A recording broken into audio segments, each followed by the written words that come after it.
This story begins on a rainy night on a battlefield. On top of the mountain of corpses was Qin Feng, who despite being under the effect of accelerated aging 100 times, had still managed to clear the ruins of the ancient god. A woman holding a dagger praised Qin Feng for being impressive and decided to take the divine artifact called Eye of Judgment. Qin Feng, injured and on the brink of death, asked his sister Qin Xiaoyu why she was betraying him. Coldly, Qin Xiaoyu made it clear that Qin Feng was nothing more than an adopted child whom her parents took in. She did not consider him her brother since he did not share the same blood as her. A blonde man named Song Fay appeared and mentioned that Qin Feng had turned out to be useful. Resting his hand on her shoulder and holding the divine artifact, he smiled and thanked Qin Feng since without him, Qin Xiaoyu and he would never have obtained the divine artifact. To completely drain Qin Feng's lifespan in one go, he had worked hard to obtain the soul-stealing blade that was now embedded in his body. He asked if Qin Feng liked his farewell gift. Qin Feng had raised Qin Xiaoyu after their parents passed away, supporting her in school, and even after the game descended upon the world.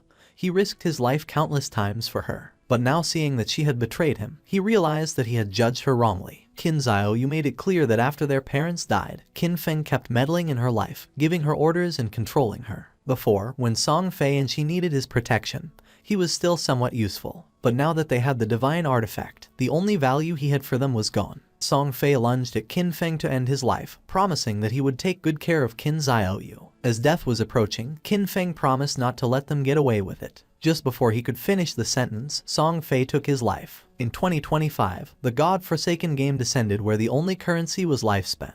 Dying caused a loss of lifespan, while killing monsters granted lifespan. Players could spend lifespan to bring their in-game abilities into the real world. The strong could crush tanks with their own hands, cut airplanes with a sword, and even withstand nuclear explosions with their own bodies. From that moment on, the world changed drastically, and chaos spread. He fought to survive with his sister, enduring countless hardships, barely managing to enter the top 100 of global powerhouses. After overcoming endless dangers and narrowly escaping death countless times, he finally managed to conquer the ruins of the ancient god and obtain the divine artifact called Eye of Judgment. At last, he had the qualifications to reach the top, but who would have thought that the price of his success would be betrayal by his only family? All his efforts in life were nothing more than an interference, and all his struggles only paved the way for another's success. If he could live again, he swore to fight only for himself. But then something happened, and Qin Feng opened his eyes. Surprisingly, he was in his room. He quickly sat up and realized that this was the real world. He was confused since he remembered having died, but once he turned on his phone he saw that it was the year 2025. When looking out the window, he saw the beautiful city, realizing that he had been reborn 9 years ago, the day the God-forsaken game descended to Earth. The next day, his sister, Qin Xiaoyu, kicked open the door and upon seeing that Qin Feng was at home drinking coffee, she got angry and asked why he wasn't answering her calls. She kicked the trash can. Qin Feng remembered that on the day the Forsaken game descended,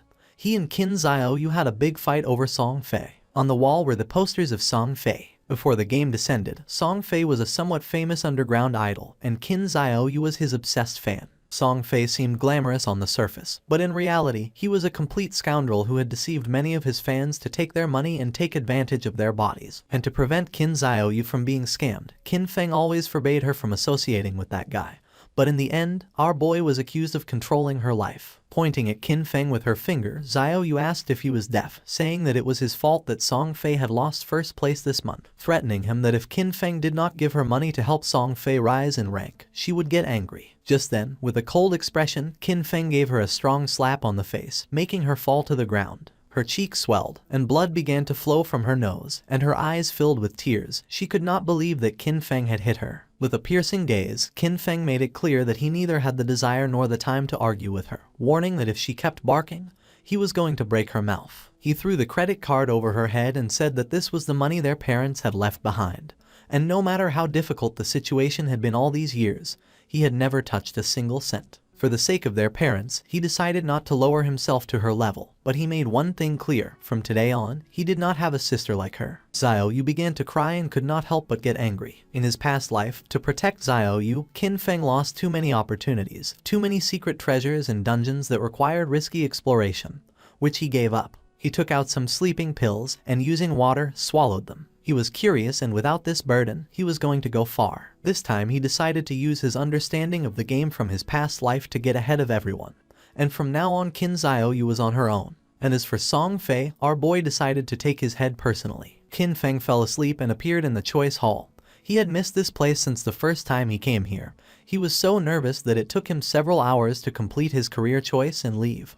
But this time, he had to be faster. In his past life, he chose the warrior to protect Qin Xiaoyu. The warrior class was not weak, but it was no longer the right choice. Now, without the burden of Qin Xiaoyu, he was going to be able to clear solo much faster. Mobility and reaction were the most important things, so without hesitating for a second, Qin Feng chose the assassin class. But then something unexpected happened, and the system reported that the divine artifact Eye of Judgment had been successfully bound. The Eye of Judgment was activated. It had a passive authority. Upon entering the Forsaken game, Qin Feng was going to automatically obtain the highest ranking profession and talent. Our boy was in shock upon seeing that the Eye of Judgment had linked to him after his rebirth, realizing how it worked. As long as the artifact recognized its owner, and even if it was stolen, it would be useless, believing that perhaps this was the reason why he had been reborn. Just then, shadow began to enter his body, then his body started to change and his hair turned white, becoming a shadow. Qin Feng's appearance had changed. Shadow was the highest level hidden profession for assassins. It was completely different from the warrior profession he chose in his past life. Just obtaining this profession had already given him enormous power. Qin Feng's eyes widened in surprise when he remembered that each profession had a very small chance of unlocking its hidden higher tier profession, and the authority of judgment actually made this probability a certainty. The system activated, informing that the authority of judgment was the most genuine and ancient primordial authority in the universe. Its power surpassed rules and order. Temporarily, Qin Feng could not activate this authority actively since he did not possess divinity, but its passive effect was active. This revelation left our boy in shock. In his past life, it was not until the 7th year after the God-forsaken game descended that a powerful player managed to leave God's abandoned realm and reach the realm of order. Only then did humanity learn about the existence of the power of order. But in fact, even years later, no one obtained the power of order. Qin Feng never expected to achieve this. Now at the beginning of his journey, he had already obtained the primordial authority that surpassed order and rules. As long as he could leave God's abandoned realm and reach the realm of order to obtain divinity, he could activate this authority, now having another goal in this life. Now that the profession selection had been completed, the system asked him to enter his game alias. Qin Feng hesitated for a moment but then chose Shadow since his profession had been born from the shadow. Qin Feng was teleported to the god's abandoned realm. This was a ruined land, full of countless monsters. He had to be careful since the monsters were ready to tear him apart and steal his lifespan. One could leave the town, kill monsters and earn tradable lifespan. But if they died in the game, they would lose half of their lifespan, both tradable and non-tradable. Qin Feng was in Shell Town, a safe zone. Here there were no monsters and players could not attack each other, and the lifespan loss speed was multiplied by 1. Many people were dragged into the game. Some had taken a nap after eating and some others had fallen asleep after a long workday, only to end up in this place. Everyone's attention was fixed on Qin Feng.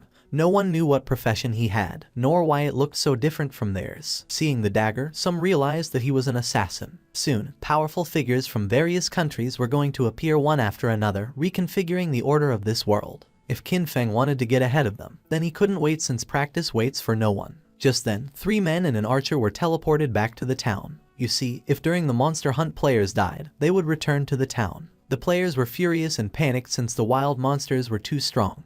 With one bite the monster had taken all their life. They had been fighting against a weak level 1 crawler. But even so, they had only managed to take away 1/3 of its health together, and now that they had died, their lifespan had dropped to half. They asked the archer Lizzie what to do now. Qin Feng started observing her and remembered that archers started with short bows, realizing that she was also a hidden class. Lizzie noticed that Qin Feng was also a hidden class. With a kind smile, she asked if he wanted to team up with them. The monsters outside were really strong, and they couldn't handle them alone. Her team had already been annihilated once, so they had experience. Qin Feng refused and continued on his way. Lizzie's companions mocked him when they saw that he was pretending to be a pro. The 5 of them together had not been able to defeat the monster, so there was no way he could do it alone. According to them, Qin Feng was looking for death. Using the system, Lizzie saw that Qin Feng's alias was Shadow. While our boy was walking towards the exit of the town, Lizzie decided to follow him to see if they could find out what skills he had. She couldn't help but smile since maybe they could get new information about monsters and see how Qin Feng died. The land abandoned by the gods was a too unsettling and dangerous place. Lizzie and the others began to secretly follow Qin Feng. She did not know why she had ended up here, but with years of experience in online games, she quickly formed a group. However, the first monster they encountered outside of the town annihilated them. She knew that this monster was not an enemy that a level 1 player could defeat. Lizzie's friends were furious since Qin Feng's initial weapon was different from the group's assassin, He had a dagger, but Qin Feng had a short blade. The assassin felt envious since Qin Feng was even faster than him, but as an assassin, his agility should be the highest. Besides that, Qin Feng's clothing was different from his. Qin Feng seemed like an unusual player, so Lizzie decided to follow him as he might lead to crucial information. Qin Feng started staring at them, and upon feeling this, Lizzie quickly hid again without knowing if they had been noticed. Our boy used the shadow sneak technique and disappeared from the place without a trace, becoming a shadow. Lizzie and the others were somewhat confused to see that he had vanished into thin air. The assassin of the group realized that this was a stealth ability, an initial ability that granted invisibility. Qin Feng had become invisible. Lizzie decided to return to the town and look for ways to improve themselves. It was too dangerous to go out. They had already died once and their lifespan had already been reduced by half. They decided to look for NPCs to try to obtain hidden rewards like treasure chests. Shadow Sneak was a skill that allows the user to enter stealth for a duration. Attacking will reveal the user, and the first hit after breaking stealth deals increased damage. Stealth Mastery doubles the duration of stealth and increases the level of stealth by 1. As expected, the Shadow class was extraordinary. The stealth of a normal assassin at this level would be easy to detect, but the Shadow class had its own stealth mastery, which made it impossible for anyone, even monsters, to notice Qin Feng in the early stages of the game. Our boy couldn't help but think that Lizzie and her friends were naive since the beginner town had nothing that could really improve your strength. It was just a refuge for players. In this forsaken game, weak players were nothing more than prey for monsters. A few seconds later, Qin Feng's stealth came to an end. For now, the duration wasn't very long. Luckily, the cooldown started as soon as he activated stealth. In just a few more seconds, he would be able to disappear again. The status window of Qin Feng appeared. His codename was Shadow, and his class was also Shadow. He had a non-tradable lifespan of 75 years and 0 tradable lifespan, strength of 13 points, constitution of 13 points, agility of 18 points, and spirit of 15 points. All players started with base stats of 10, and the different classes granted additional bonuses. The warrior class he had chosen in his past life only gave him 3 points in strength and constitution, but this time, the Shadow class had granted improvements to all stats, and agility had increased by 8 points. He still had 5 free attribute points to assign. Most players use their points on strength or spirit to increase physical or magical attack power, but that was a big mistake. Without losing a second, Qin Feng assigned the 5 points to agility, now being 23 points. This statistic was key since in the early game, no matter how one allocated their stats, the monsters would always deal overwhelming damage to the players, and the only way to kill monsters without taking damage was to increase agility and boost speed. Then something caught Qin Feng's attention. There was a monster behind a tree. It was a level 1 crawler with a normal grade, but it was evolving. Qin Feng became alert upon noticing that it continued absorbing lifespan. He quickly realized that this monster had been the one who had annihilated that group of 4 players. The crawler felt the presence of Qin Feng. It was somewhat injured because it had lost part of its HP. The monster attacked, but Qin Feng dodged it with a jump. When monsters killed players, they could obtain their lifespan, and if they absorbed enough, they could evolve. Qin Feng activated Shadow Sneak and unsheathed his short blade, and just before the crawler could get close, he disappeared into the air. While the crawler was trying to see where he had gone, Qin Feng appeared above and using Stealth Break Strike, landed on top of the monster and forcefully stabbed his short blade into its head, causing 174 damage, killing the monster and gaining 10 experience points. He did not expect to be able to kill the crawler in a single blow, but then he remembered that attacking the nape of a crawler triggered a critical hit. Just then, a system window appeared informing that the skill Backstab allowed doubling the damage if the attack came from outside the enemy's vision. This explained why the crawler had died in one hit. The skill Backstab had stacked with multiple abilities, creating a terrible damage multiplier. Qin Feng stared at the corpse in silence. He remembered when he played as a warrior. Even a critical hit barely did 40 damage, and he had to fight for centuries just to kill a crawler, almost dying in the process. Once the monster died, it dropped a shining orb that was the lifespan. Qin Feng clenched his fist and absorbed the lifespan, gaining 3 days of tradable lifespan, and 54 years and 155 days of non-tradable lifespan. 5 people had died, each losing at least between 20 to 30 years of lifespan, adding up to a total of more than 100 years. But since the crawler had absorbed it first, Qin Feng only obtained 54 years. For now, the non-tradable lifespan was not useful. But at that moment, the authority of the Eye of Judgment was activated, granting Qin Feng the talent called Infinite Evolution. By killing monsters solo, he had the chance to earn evolution points to upgrade skills. Every 24 hours, he would gain 5 evolution points, and defeating a boss class monster alone guaranteed evolution points.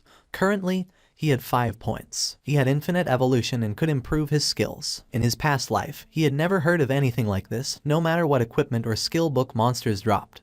Its grade was fixed and there was no way to improve it. This was a power beyond rules and order. Our boy decided to try it out and upgrade Shadow Sneak and Backstab. He spent 4 evolution points and the skills were successfully improved. The starting skill Shadow Sneak went from normal to bronze, and the duration increased from 12 seconds to 16 seconds. The breaking stealth attack bonus increased from 60 to 90, and the cooldown time was reduced by 2 seconds. Backstab went from inferior to normal and the damage increased by 5%. The Shadow Sneak now lasted 16 seconds, and with Stealth Mastery it doubled to 32 seconds. With such an extended stealth duration, he could now remain invisible permanently, and if his abilities had been improved earlier, he would have been able to eliminate even a full HP crawler in a single strike. Just then, a boy who was accompanied by a woman mentioned that this game was easy since even a scrawny guy like Qin Feng had taken down a monster alone. The woman praised him, thinking that with his physique he would be able to face 10 people. The boy began to smile and promised to protect her. Qin Feng noticed that there was a monster hidden in the tree. With a confident smile, the boy asked if he wanted to team up with them. Qin Feng sensed danger and disappeared using the Shadow Sneak. Seeing this, the boy thought that his muscles had intimidated him. A spider descended to the ground, making them panic. This was the level 1 and bronze grade monster nurturer. It attacked, ending their lives. Qin Feng remembered that the nurturer was a beginner boss with 16 OHP points. It was not something that a normal rookie could handle, and besides, it had many small spiders under its command. The nurturer began to feed and Qin Feng took advantage of this moment to check how strong his upgraded abilities were. Using the stealth break strike, Qin Feng stabbed his short blade into the spider's eye. It counterattacked, but Qin Feng reacted in time and after dodging the attack, he moved away and became invisible using Shadow Sneak. Our boy's attack caused 338 damage, and in the process, he received 9 damage. He had barely escaped thanks to his agility. Qin Feng had 130 HP points, and if the spider's attack had connected, he would have died instantly. He was impressed to see that his attack had dealt more than 300 damage to the boss. The nurturer enraged and in the process split the trees in the area in half. Qin Feng was aware that these monsters were intelligent, and that the spider would not just stand still taking hits. The spider was attacking indiscriminately to identify Qin Feng's location. Now even the small spiders were on alert, so he could not rush in recklessly. While the spider was distracted, Qin Feng took the opportunity to throw a rock, which hit its abdomen directly, causing 299 points of damage. Qin Feng grabbed another rock and his assumption was correct, realizing that his main source of damage came from the bonus of the skill Stealth Ambush Strike and the class skill enhancement, so even by throwing rocks he could still deal solid damage. All he had to do now was wait for Shadow Sneak to come off cooldown, and then throw a rock. This way, the rock was going to activate the bonuses of Ambush Strike, Backstab, and Weak Point Attack. Once Shadow Sneak came off cooldown, Qin Feng threw another rock again, dealing 279 points of damage to the spider, and then activated Shadow Sneak again. His plan was simple: stay hidden until Shadow Sneak was off cooldown, and then attack again. At the same time in the town, the leaderboard was updated revealing that the player Shadow had killed the boss nurturer of bronze grade, being the first to reach level 2, rising to the list as number 1. The other players were in shock since most had died to mobs and could not understand how someone had already defeated a boss. Lizzie and the others were speechless upon seeing that Qin Feng had defeated a boss and ascended to level 2, while they could not even handle normal mobs together, believing it must be a system error. The woman and the man who were attacked by the giant spider spawned in the town and were in shock upon seeing that someone had killed that big spider, realizing that Shadow was the boy they had seen earlier in the forest. Back in the forest, the system announced that Qin Feng had killed the boss nurturer, obtaining 300 experience points and 2 evolution points. Additionally, Shell Town's level leaderboard was unlocked, granting our boy 1 reputation point. Qin Feng began to absorb the lifespan of the spider. The moment the big spider died, the small ones scattered, which was a waste. He couldn't help but regret it since he should have killed the small spiders first to gain more experience. He obtained 46 tradable lifespan and a new skill book called Greedy Hand of bronze quality along with a corrosive dagger, which had 35 damage points and 4 agility points. After learning the skill Greedy Hand, Qin Feng could use it on defeated monsters, granting a 20% chance to obtain an additional loot reward. Qin Feng was somewhat surprised as he did not expect a bronze boss to drop this god-tier assassin skill. This skill significantly increased loot acquisition. In the late game, defeating powerful bosses would have a 20% chance of producing extra loot. According to what Qin Feng remembered from his past life, there was a guy in the Godslayer guild who had average combat strength, but just because he had this skill, He became one of the most sought-after players. He even had a personal bodyguard who escorted him everywhere. Qin Feng's eyes widened in surprise, realizing that although the activation rate was only 20%, if he combined it with his unlimited evolution talent, he would be able to infinitely increase both the drop rate and the amount of loot. The next day, the students were on their way to school. Xiao Yu's friend asked if she was not going to call Qin Feng and apologize, reminding her that yesterday they had skipped the exam to secretly go and support Song Ye. She was sure that Qin Feng must be angry with her. Xiao Yu refused since she had done nothing wrong, and because of him, they had almost missed the entrance time. According to her, Qin Feng was the one who should apologize. Her friend tried to convince her since Qin Feng treated her very well and also asked what had happened to her face. Xiao Yu stood firm in her decision since all Qin Feng did was meddle in her affairs, and she made up an excuse, saying that she had tripped and hurt her face. Upon entering the school, they saw many students gathered in front of a classroom. The friend became curious and, making her way through the crowd, entered the classroom where she saw that Zhang Wei's body was becoming semi-transparent. One of Zhang Wei's friends explained that he wasn't very sure, but just now, Wei had said he was going to take a nap, and when they turned around, he was already like this. This was not an isolated case, it was all over the internet. People from all over the world were experiencing the same phenomenon, and some experts said that if one fell asleep,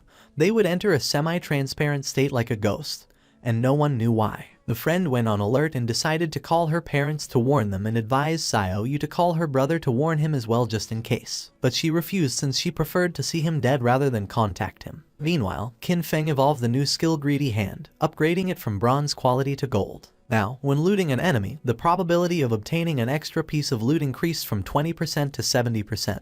And thanks to this, our boy learned Greedy Hand and obtained 2 points. Qin Feng clenched his fist and activated the skill, obtaining 2 evolution points and 46 days of tradable lifespan.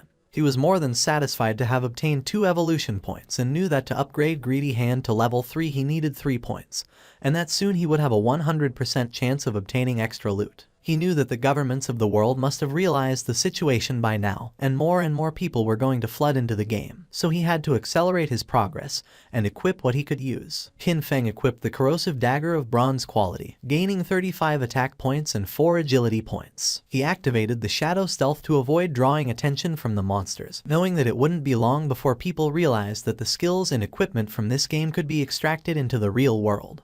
And when that happened, the world would fall into chaos. Extracting skills and equipment required 2 conditions. First, reaching level 10, and second, having enough tradable lifespan. Defeating small monsters took too much time, so he decided to find stronger bosses. While he was walking through the area, he heard someone fighting, and when he went to the cliff, he saw several players fighting against a level 2 sprint predator, bronze grade. Qin Feng was planning to find stronger bosses, and now he had found a sprint predator, being a perfect timing. The monster attacked, but the player carrying a shield and mace blocked the attack without much effort. It was Wang Meng. Qin Feng did not expect to meet him here, realizing that the rumors were true. It was said that when Wang Meng first entered Forsaken Game, he had gathered an entire team of hidden class players. The 6 members of his team were hidden class users. Wang Meng summoned the Holy Barrier, creating a golden barrier to repel the monster. He had the hidden class of Holy Shield Warrior, having twice the basic stats of a normal warrior, and, as if that were not enough, he also had an innate invincibility skill. While the monster was distracted, the mage of the team summoned a fireball which hit directly against the creature's arm. She had the mage class hidden profession called Prophet, which allowed her to inflict double the magical damage of a normal mage and came with an incorporated prophetic fireball. The archer of the team had the hidden profession of the archer class called Sharp-Eyed Shotter, granting the user double the stats of a normal archer,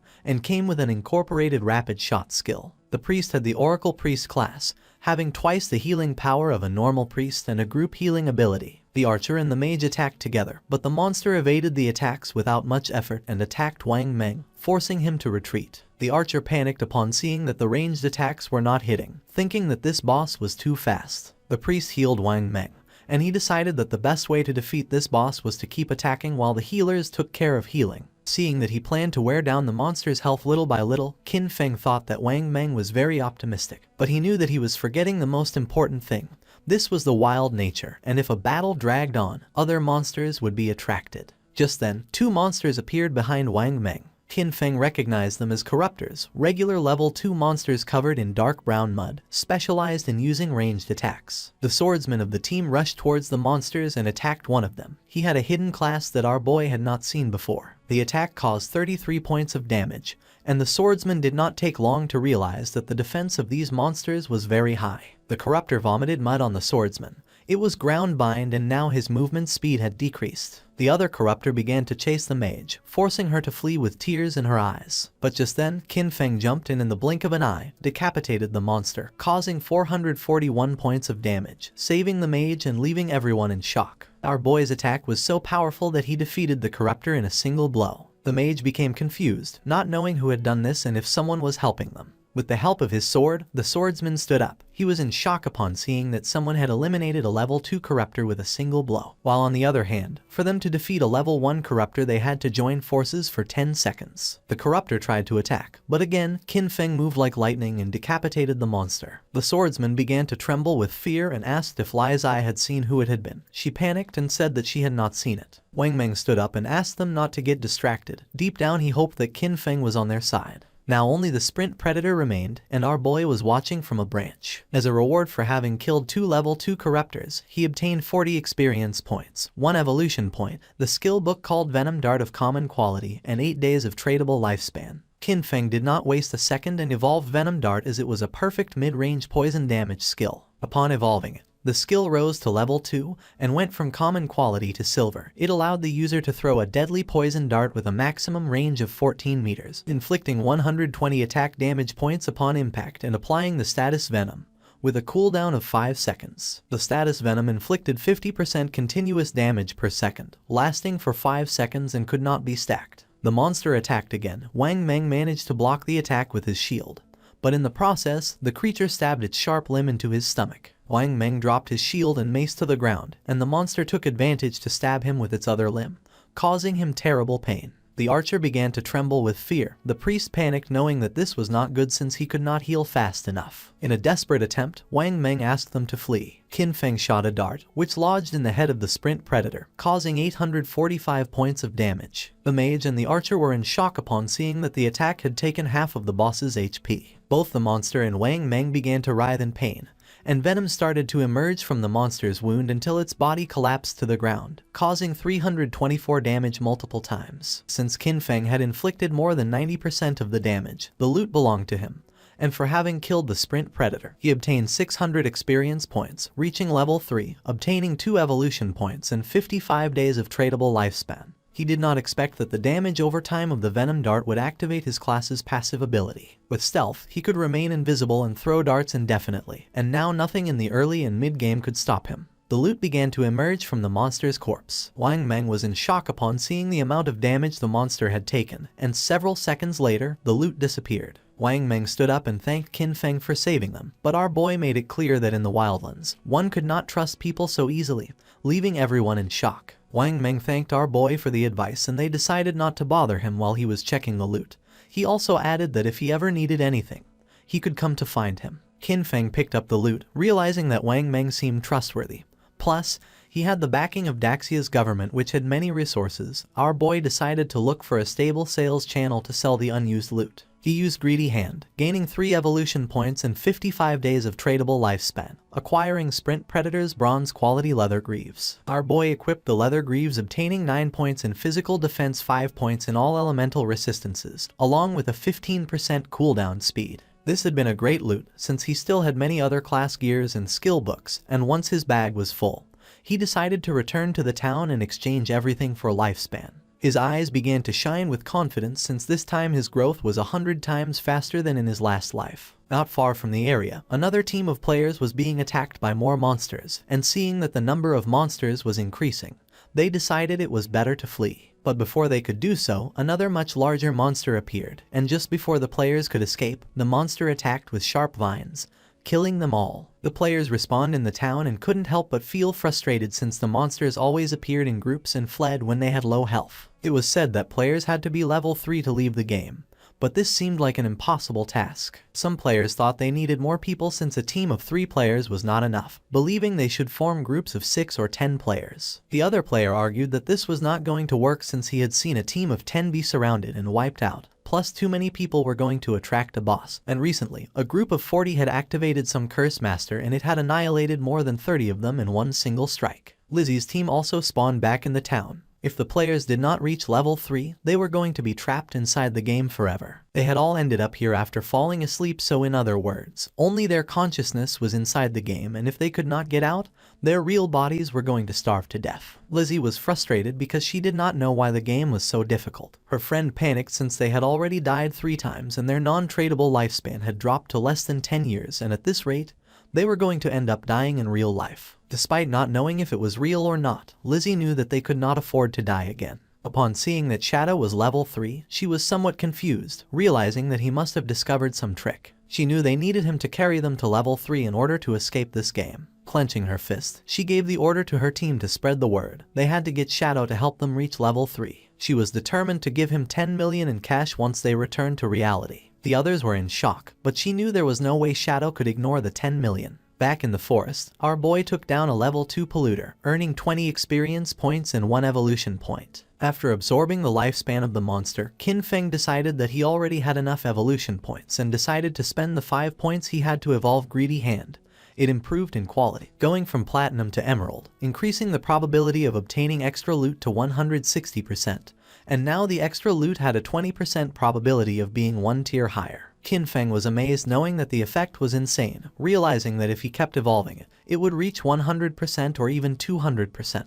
It was raining, and something caught Qin Feng's attention. It was the monster called Curse Master which was wandering through the forest. This monster was a bronze tier boss and was consuming vital force to advance to a silver tier boss. For Qin Feng, it was normal that this boss had annihilated a team of 40 men. For now, our boy had a full inventory, so even if he killed the monster, he wouldn't be able to pick up the loot, so for now, he decided to mark this place on the map. The boss's evolution took some time, so he thought about emptying his inventory first and coming back later. In the town, the news that someone was offering 10 million for Shadow, the number 1 player on the leaderboard, to help them level up quickly had spread everywhere. People were dying, losing lifespan, so the rich had already started looking for a way to escape, meaning that the commoners were doomed. While people were chatting, Qin Feng appeared in the town, leaving everyone in shock. Using the system, he activated the market stall option, making the system announce that he was selling equipment and skills, with the stall available for only 10 minutes. The players were in shock upon seeing that he was wearing 2 pieces of bronze tier gear,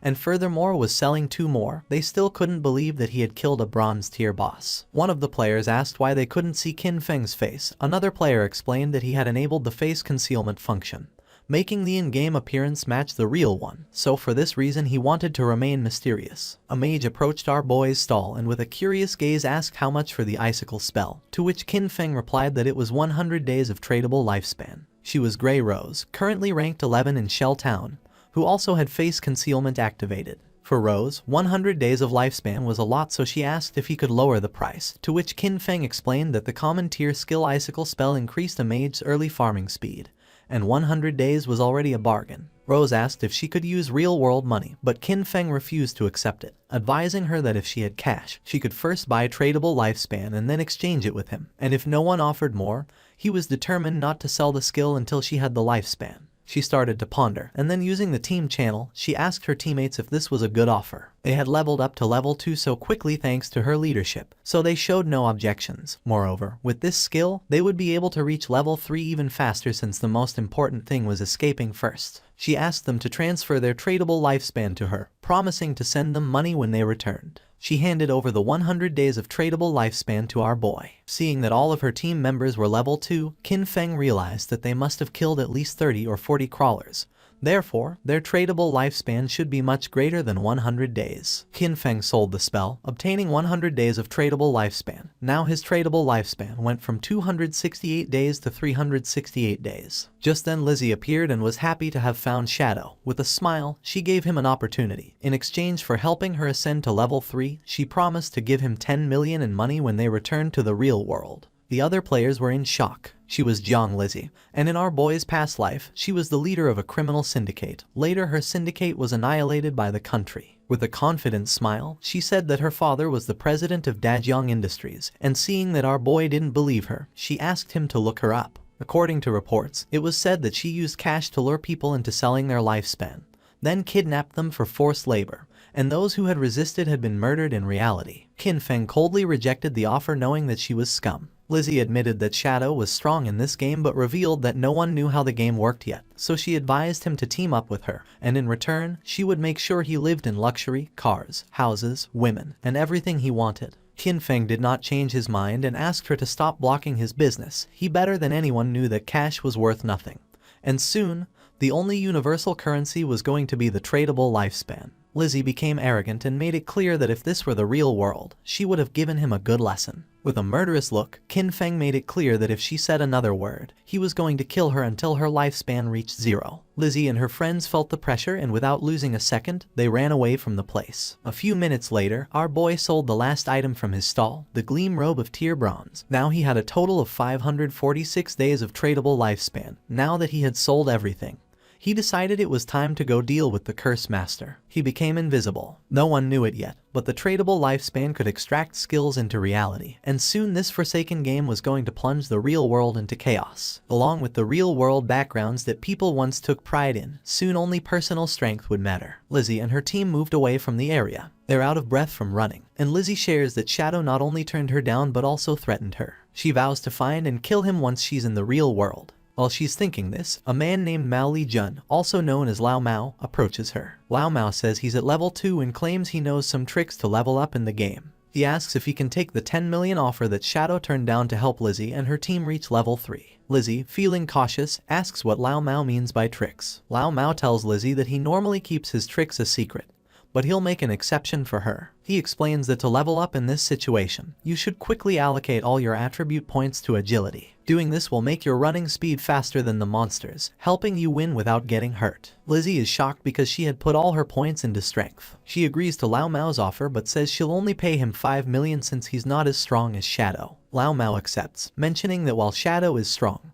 it was odd for him to turn down such a big amount of money. Meanwhile, Qin Feng arrived at the place he had marked earlier on the map. Still in stealth mode, he notes that the monster has advanced to the silver rank, and the gray fog around it shows it's still evolving. He activates his Venom Dart ability, knowing that the monster's evolution to gold rank will take 7 or 8 hours. Not wanting to wait, he launches the Poison Dart, which hits the monster for 659 damage due to his stealth strike. The poison then continues to harm the monster at 219 points per second. He quickly jumps at the monster, using his Shadow Sneak skill, understanding that the Silver Boss monster's health is 2 or 3 times that of a Bronze level 1. Suddenly, the monster starts gathering a massive amount of magical energy in its hands, making it grow larger. Qin Feng figured he just needed to hit the monster with his Venom Dart skill 2 or 3 times. But suddenly, the monster unleashed a powerful attack, destroying the surrounding area. He explains that this monster is a magic-type boss, with skills that deal a lot of area damage at once. After launching the Venom Dart, he quickly retreated and barely escaped the attack's range. Still invisible, he realized that with his current health and defense, he wouldn't survive if he took the monster's attack directly. As the battle continued, the monster started charging another big attack. Its massive form turned toward him, but he stayed calm, moving carefully across the battlefield while watching his cooldown timer. His hidden shadow ability wasn't ready yet, so he needed to wait for the boss to show a moment of weakness. The plan was simple: wait for the right moment, strike precisely, and disappear before the monster could hit back. Moments later, the creature stumbled, briefly distracted. This was the chance. Without waiting, he moved forward, using his Venom Dart skill. The attack hit perfectly, dealing 659 damage. Almost right away, the venom started working, draining the monster's health by 219 damage per second. Seeing the danger, the monster tried to escape, but Qin Feng wasn't going to let it get away. He followed closely, his eyes focused and determined. The monster was nearly defeated. Its attempt to run away was useless. In a swift movement, Qin Feng vanished and reappeared on the creature's head, slamming it into the ground. The system quickly confirmed his victory. He had defeated the silver-ranked boss. A stream of notifications appeared before him. He gained a total of 1,800 experience points, and leveled up from 3 to 5 instantly. He also received 4 evolution points and a surprising 124 days of tradable lifespan. He chuckled, noticing how a single boss kill boosted him 2 levels and gave him extra evolution points. As the monster's body turned into loot, he used his evolved skill, Greedy Hand. The air shimmered as a system screen confirmed the loot was collected. The rewards were even better than he expected, with another 4 evolution points and an extra 124 days of tradable lifespan, doubling his gains. The generous rewards made him smirk. 2 extra bonuses right away were impressive. He realized the silver-ranked boss had given him a total of 12 evolution points and 372 days of tradable lifespan. Just as he was taking in his rewards, another system prompt appeared, revealing an unexpected bonus. The secondary effect of Greedy Hand had kicked in, upgrading one of his looted items from silver to gold rarity. He looked at the notification with interest, a gold tier item. It made sense why Greedy Hand was considered a Jade level skill. It could enhance loot beyond its original quality. His focus then turned to the scattered loot. 7 or 8 pieces of gear had dropped, but he only had 10 slots left in his backpack. He sighed, realizing that running back each time he defeated a boss would waste a lot of time. He knew that a storage ring or something similar would have been perfect to solve this problem. Just as Qin was about to check out a specific item among the loot, the scene suddenly shifted back to the Shell Town.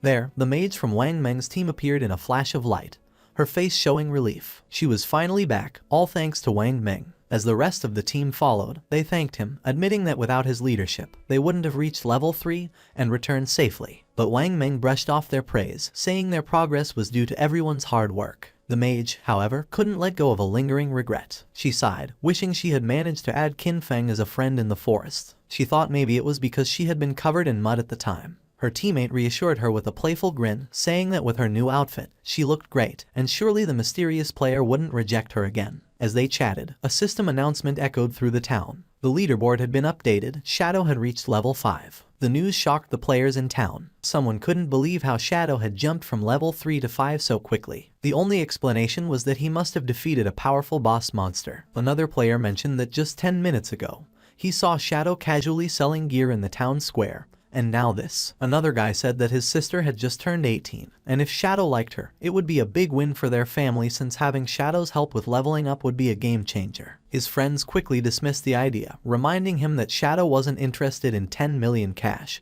so he wouldn't be interested in a matchmaking proposal. Back at Wang Meng's camp, his team was starting to worry. They had just celebrated reaching level 3, only to find out that Shadow had already moved far ahead. But Wang Meng stayed calm. He told them to put their worries aside for now. They needed to log out, return to reality, and warn their families and friends about this dangerous game. As their bodies started to fade, the system confirmed their logout. Wang Meng's last words were serious. If the world was heading toward chaos, they had to prepare their loved ones. The scene shifted to the real world. Wang Meng's eyes opened, and a voice quickly called for the captain. He wasn't just any player. Wang Meng was a police officer. His fellow officers rushed to him, visibly worried. One admitted they were scared because his body had started to turn transparent while he was unconscious. The terrifying truth was clear. If a player died in the game or lost all their life, they didn't just log out, they disappeared from the real world. But there was no time to dwell on that horror. Wang Meng stood up and called for everyone to gather as something serious had happened. Someone asks Wang Meng about his report. Wang Meng explains that he and his team formed a party and each member had a hidden profession,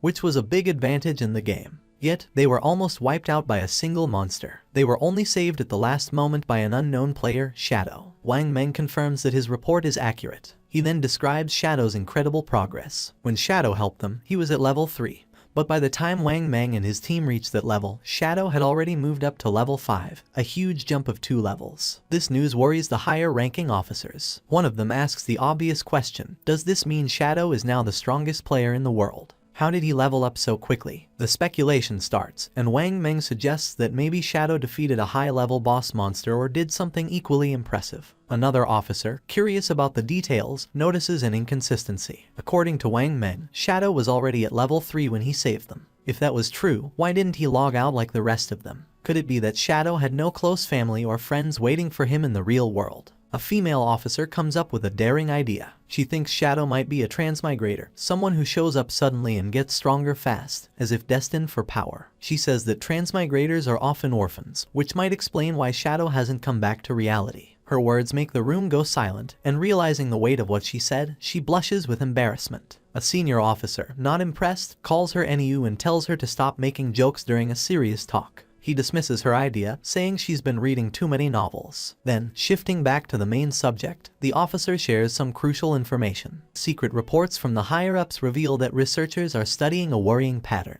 Many older people have been mysteriously dying in their sleep. When researchers compared this data with those who had returned from the forgotten game of the gods, they found something alarming. It turned out that those who died in their sleep had also died multiple times in the game. This shows a scary truth. If a player's lifespan hits 0 in the game, they don't just die there, they die in real life too. One officer shares his worry, saying the forgotten game of the gods is an anomaly, something way beyond what they understand. The head officer agrees, suggesting that they might be facing an invasion by unknown beings from higher dimensions. The room goes quiet as everyone takes in this heavy thought. Without delay, the head officer moves on to urgent matters. He tells everyone that the higher-ups, probably the government, have given an emergency order. All officers must form vanguard teams based on their locations, enter the forgotten game of the gods, and gather as much information as they can. This is no longer just a police issue. The government is setting up a special force to handle this unique crisis. He highlights the global scale of the problem. Every nation is rushing to explore and understand this new reality, and falling behind would mean losing international standing. For national security, they must gather information at all costs. The head officer then announces his decision. NU will be the captain of Team 1. She accepts the role without hesitation. Wang Meng is appointed as her vice captain, and they are given the power to pick their team members. Wang Meng nods, understanding how important their mission is. The head officer then turns his attention to Shadow, the mysterious player Wang Meng met. Based on Wang Meng's story, Shadow doesn't seem to have bad intentions. Because of this, the head officer orders NU and Wang Meng to try and befriend him. Their goal is to find out who Shadow really is and work with him. He explains why NU is in charge. Her deep knowledge of games and stories makes her the best choice to investigate someone like Shadow, whose abilities and actions seem almost like those in myths. The head officer hopes that NU and Wang Meng can make Shadow an ally, someone who could represent them in the game. If they succeed, they will get access to vital information that could give them a strategic edge. The other police officers are tasked with keeping public order and stopping any mass panic. With that, the meeting ends. As the sun sets and casts a golden glow over the city, the officers get ready for the challenges ahead. The next day, the scene shifts to a high school where the protagonist's younger sister sits at her desk, lost in thought. Around her, students chat excitedly about recent news. A small group nearby talks about a surprising discovery. Chang Wei, the student whose body had started to vanish, has reached level 3 in the game and logged out safely. One of the girls shares that Chang Wei revealed something important. If several people from the same district fall asleep at the same time, they will all end up in the same starter village in the game. This news stirs both excitement and worry among the students. Another girl, alarmed, insists that this won't work. She feels she must bring her parents into the game. They have no gaming experience, and she's scared something might happen to them if they enter unprepared. But another student disagrees, saying they shouldn't rush to involve their parents yet. They should focus on getting stronger first, so they can protect their families when needed. Meanwhile, the protagonist's younger sister looks at her phone, deep in thought. A nagging frustration grows inside her. Why hasn't her brother reached out to her yet? With something as big as the forgotten game of the gods happening, she expected at least one message from him. But there's been nothing. He hasn't checked on her or even apologized for hitting her earlier. That was completely unlike him. In the past, whenever they argued or she upset him, he would always find a way to make peace. But today, there was only silence. No apologies, no attempts to make things right. Even their parents had never laid a finger on her, yet he, her brother, had struck her. Still upset, she tries to justify her actions. All she did was skip class to see Song Fay's concert. Was that really such a big deal? She pouts, deciding that unless her brother calls and apologizes at least 1,000 times, she will never forgive him. Her annoyance quickly turns into excitement as she starts talking about Song Fay. Looking back, she's glad she went to see him yesterday. Once the forgotten game of the gods takes over, she might not have many chances to go to his concerts. A dreamy look appears on her face as she remembers last night, thinking about how close she was to him during the show. She pictures Song Fay on stage and can't help but gush over how amazing he was. Then, she realizes something. If everyone enters the game world while sleeping, that means Song Fay will too. Her face turns red as she imagines meeting him in the game. Could this be her chance? Is fate finally bringing them together? Her heart beats faster at the thought. As she gets ready to sleep, she suddenly remembers something. Chang Wei had reached level 3 really fast. That meant he was probably already an expert. If she wanted to do well in the game, she needed some good advice. So, without hesitating, she sends Chang Wei a message, asking if he has any helpful tips before she enters the game world. Meanwhile, Shangwai is with his classmates when he gets her message. He looks at his phone and smiles. He's amazed by the situation. Who would have thought that someone like the protagonist's younger sister would ask him for advice? He sees this as a great opportunity. This was his chance, whatever that meant. Shangwai quickly replies, saying she's asked the right person. He shares an important game secret. At the start, she should put all her attribute points into agility. If she doesn't, she won't be fast enough to escape monsters and will keep dying. She asks if this is true even if she chooses a mage class. Shangwai assures her it is. Agility is useful for mages too, he explains, because it boosts casting speed, which is key early on. Still unsure, she asks what if she still can't win after improving her agility. Shangwai confidently tells her not to worry. As long as someone in their village reaches level 5, the village's teleportation formation will activate, connecting all the starter villages. Once that happens, she can just join a random party to help her level up, and he will come find her when the teleportation circle is active. Hearing this, she feels very happy. Lying on her bed, she smiles to herself, thinking how handy people like Shangwai are. Just like that, she's found someone to help her out. As she starts to fall asleep, another thought pops up. This is great. She'll get into the game before her brother, level up quickly, and become strong. When her brother finally joins, she'll make sure he has a tough time. No help, no support, he'll have to manage on his own. Happy with her plan, she drifts into sleep, excited for the adventure ahead. The scene shifts back to the game where the protagonist stands over the loot from a defeated boss monster. Among the treasures, a glowing orb catches his attention. As he picks it up, a system notification pops up, saying he has obtained the cursed ring, a gold tier item. The system then details its attributes. The ring can be used by anyone and gives a boost of 8 points to all attributes. It also increases dark elemental resistance by 26 points and makes weak point attacks 1.5 times stronger. But you need to be at least level 4 to wear it. Looking at the benefits, the protagonist sees that the total boost is 32 points, similar to leveling up 3 times. Plus, the ring's dark resistance will be helpful against many enemies, and the weak point attack boost is a nice bonus. Knowing this, he sees the cursed ring as a valuable item for his journey. Before he can think more about his new item, another system notification shows up, saying he's learned a new skill called Instant Shadow Slash, a silver tier assassin type ability. The system explains how it works. When used, the skill sends out multiple slashes in one direction, reaching up to 15 meters. It also gives temporary invincibility for 5 seconds, hitting all enemies in a 2.1 meter wide path 3 times. Each hit deals 100 damage and counts as a backstab, but it doesn't hit weak points. The skill has a 12-second cooldown. Seeing how useful this ability is, the protagonist knows it's a strong area attack with the bonus of temporary invisibility. He quickly learns the skill. With some evolution points left, he decides to improve one of his key skills, Greedy Hand. The system takes 8 evolution points and upgrades the skill from Jade rank to Diamond rank. The effects of Greedy Hand get a big boost. The chance of getting extra loot from defeated monsters goes up from 160% to 220%. And the chance of that loot being upgraded by 1 level increases from 20% to 40%. Thinking about this upgrade, the protagonist realizes that with this improvement, he'll now get 2 pieces of loot per enemy, making each kill 3 times as rewarding. Not wanting to waste his remaining evolution points, he upgrades Instant Shadow Slash by 3 levels. The system takes 3 evolution points, leaving him with just 1. The skill quickly evolves, moving from silver rank to gold rank, and finally reaching platinum rank. The skill's attack range has expanded, growing from 15 meters to 21 meters, allowing for greater reach. The invisibility now lasts 7 seconds, giving him a bit more time to stay safe. The number of slashes has increased from 3 to 5, hitting all enemies in its wider 3.1 meter path. The cooldown is slightly shorter, going from 12 seconds to 10.43 seconds, which makes it a bit more efficient but still needs careful use. Each strike now deals 200 damage, doubling its previous strength. Every attack counts as a backstab, triggering the backstab skill effect, even though it can't hit weak points. Seeing these upgrades, the protagonist knows that while the cooldown isn't much shorter, the skill's ability to keep him invisible longer can be a big advantage in fights. Looking at the rest of the loot, he quickly sees that most of it isn't useful. But one item stands out, a silver tier warrior skill book, Battle Roar. He knows selling it will give him more tradable lifespan.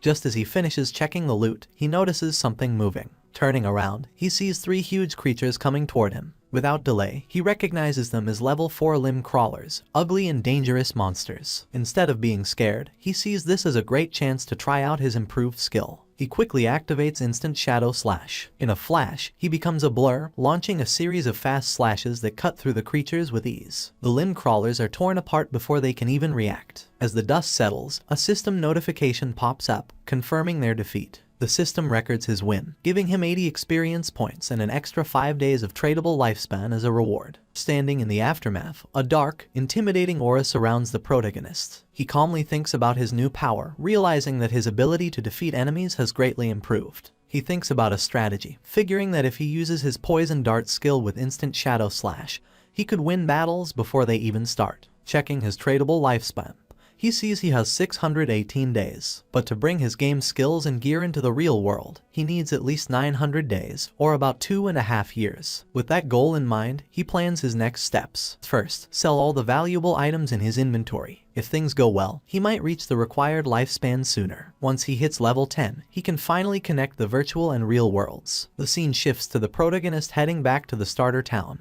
invisible thanks to his latent image skill. Moving quietly, he hears a conversation nearby. A man congratulates a woman on reaching level 3 and reminds her of a promise. Watching them, he sees that it's Lizzie and Lao Mao. Their talk reveals a deal they made before. Lao Mao had agreed to help the Lizzie reach level 3 so she could log out of the game, in return for 5 million in cash. Now that she's reached her goal, Lao Mao is expecting his payment. Lizzie reassures him, asking if he really thinks her father's company, Du Young Industry, can't spare such a small amount. She tells him she'll log out and handle the transaction in the real world. Before leaving, she gives Lao Mao her phone number and tells him to contact her after he logs out. She then makes another offer. She wants to buy all of his tradable lifespan, offering 10,000 in cash for each day's worth. Lao Mao eagerly agrees, excited about the money he'll make. With a smug look, he remarks on how foolish King Fen was for turning down Lizzie's offer, saying they can talk more about the deal when they meet in reality. Unseen by them, King Feng moves silently between them, hidden in plain sight. Lao Mao, unaware of King Feng's presence, dismisses the importance of lifespan in the game. He thinks there's no need to worry since he can gather lifespan just as easily as in-game currency. For him, turning game achievements into real-world money is the best strategy, and he feels clever for figuring this out. The scene shifts to the starter town, where King Feng stands in front of the teleportation gate. As he stretches out his hand, the gate glows with bright blue energy. As the light grows stronger, a system window appears, congratulating him for activating the teleportation formation in Shell Town and awarding him 1 reputation point. The system explains that he can use the teleportation gate once a day for free, but using it more will cost tradable lifespan. However, since no other teleportation gates in the game are active yet, it's not useful right now. King Feng thinks about the teleportation system, knowing it's a 2-way setup. Just activating one side doesn't help. Another player in a different starter town needs to reach level 5 and activate their gate for it to work. He remembers that in his past life, Song Fay was in Firefly Town. To stay ahead, he sets up an altar that will alert him as soon as someone activates the Firefly Town gate. He's not just waiting, he's getting ready. The moment that gate is active, he'll be prepared to face Song Fay. As he moves deeper into the city, his thoughts are on his main goal. While teleporting between towns is important to most players, he knows the real challenge is still ahead. His true aim is to reach level 10 and enter the God's abandoned realm, where he can finally activate his authority. Only then will the real challenge of the God-forsaken game begin.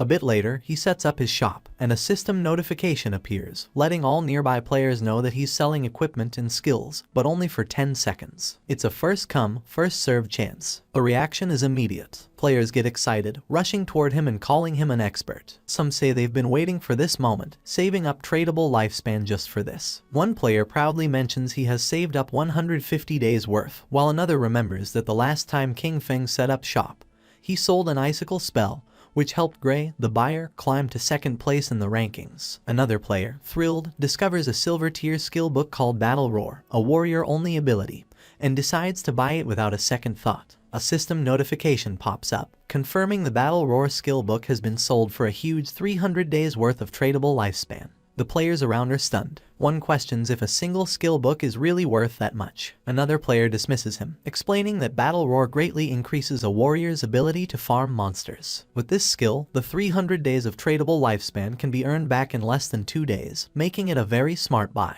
Understanding the value of what King Feng offers, the rest of the players rush forward, desperate to buy anything before it's gone. In just a few seconds, everything is sold out. Looking at his system window, King Feng checks his earnings. In just 1 minute, he gathered 650 days of tradable lifespan, bringing his total to 2,174 days. But he's still not satisfied. To bring his attributes, skills, and equipment into the real world, he needs much more lifespan. Meanwhile, some players complain about not getting a chance to buy anything. They ask if he'll set up shop here again, and he confirms he will. Suddenly, a female player calls out to him, saying she has a treasure and asks if he's interested in making a deal. As he turns to look, he recognizes her. She's one of Wang Meng's teammates. The system quickly identifies the treasure as a space ring with 12 inventory slots. It adds that the ring doesn't take up King Feng's backpack or equipment slot. King Feng is momentarily taken aback. He knows the true value of the space ring. It's a rare storage item that doesn't use up a ring or backpack slot. Since players can only carry up to 3 storage backpacks, an item like this is invaluable. He understands that while space rings can technically drop from any monster, the chance is incredibly low. The fact that this girl, with her prophet profession, got one so early in the game is amazing. Her luck is incredible. Without delay, he asks for the price of the ring, already figuring out its true worth. In his past life, a 12-slot space ring like this sold for an astounding 3,600 days worth of tradable lifespan.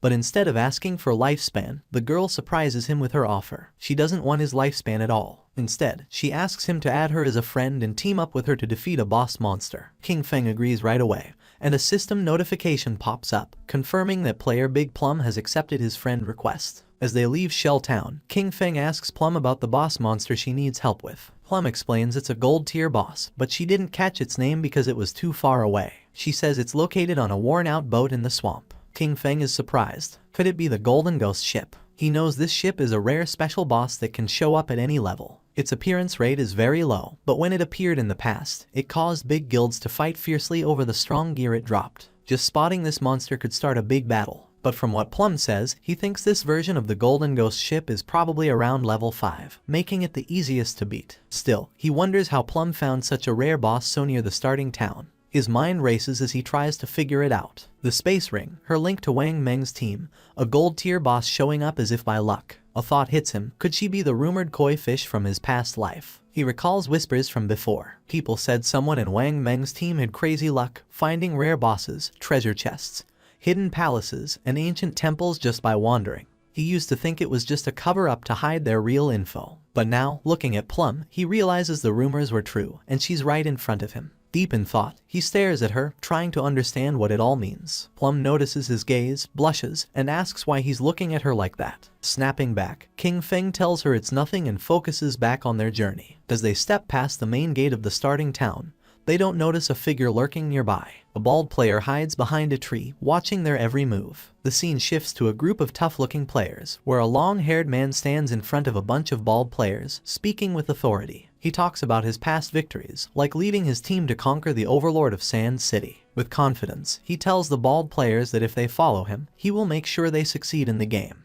Before he can say more, the bald player who is watching King Feng runs back and reports that the target has left town with a girl. The boss smirks. He laughs at the news, thinking King Feng is just another young guy, easily distracted by a pretty face. Without delay, he gathers his group and orders them to move out. It's time to make their move. Meanwhile, outside the town, as they continue their journey, King Feng talks about his conditions for helping Plum's party. He says that if the boss drops equipment or skill books Plum can use, they will go to her, but the rest will be his. Plum thinks about this for a moment and then asks what the other party members, like Wang Meng, will get from this deal. King Feng explains that since the party has different roles, there's no promise that gear for an assassin will drop. If that happens, he would have fought for nothing, which wouldn't be fair. Understanding his point, Plum agrees to his terms but has a small request. If any gear drops for her captain or other party members, she asks if he would sell it to her at a discount. King Feng agrees. With the terms set, Plum says they will go to the boss's location once Wang Meng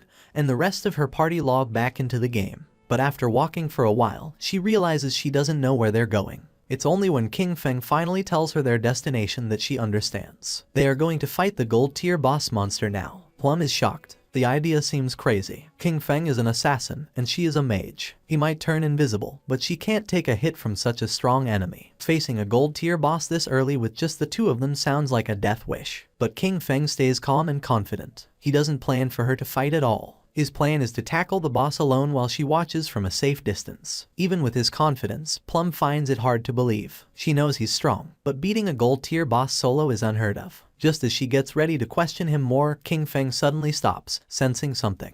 Without a word, he uses his latent image skill, and he disappears into thin air. Plum is left there, stunned. She looks around, trying to understand what just happened. Moments ago, he was next to her, and now there's only empty space. Confused, she calls out for him, but there's no answer, just silence. Meanwhile, hidden behind a tree, the group of bald-headed players keeps watching King Feng and Plum from afar. Their leader smirks, sure they have the upper hand. But then one of the players notices something odd. King Feng has vanished. Confused, they look to their boss for what to do. Without a second thought, he dismisses it, thinking King Feng must have tricked Plum and left her alone. Grinning wickedly, he orders his men to move in, planning to capture Plum first and have some fun before anything else. As they rush forward, their boss reminds them of his promise that sticking with him means a good life. Now, he claims, even women are falling into their laps. But just as they get close, a shadowy figure appears right in front of them. The leader stops, his grin fading as he looks into the swirling dark aura before him. Confusion flashes in his eyes. What is this? Before he can react, King Feng uses his instant shadow slash skill, and in a blink, it's over. A cold gleam slices through the air, and the group falls, lifeless. Their bodies drop, torn apart before they even know what's happening. King Feng, as if stepping back into the shadows, disappears without a trace. A system notification pops up, confirming his kills. 5 players down, earning him 12 days of tradable lifespan. He glances at the bodies but doesn't give them much thought. Their loot is worthless, barely worth noting.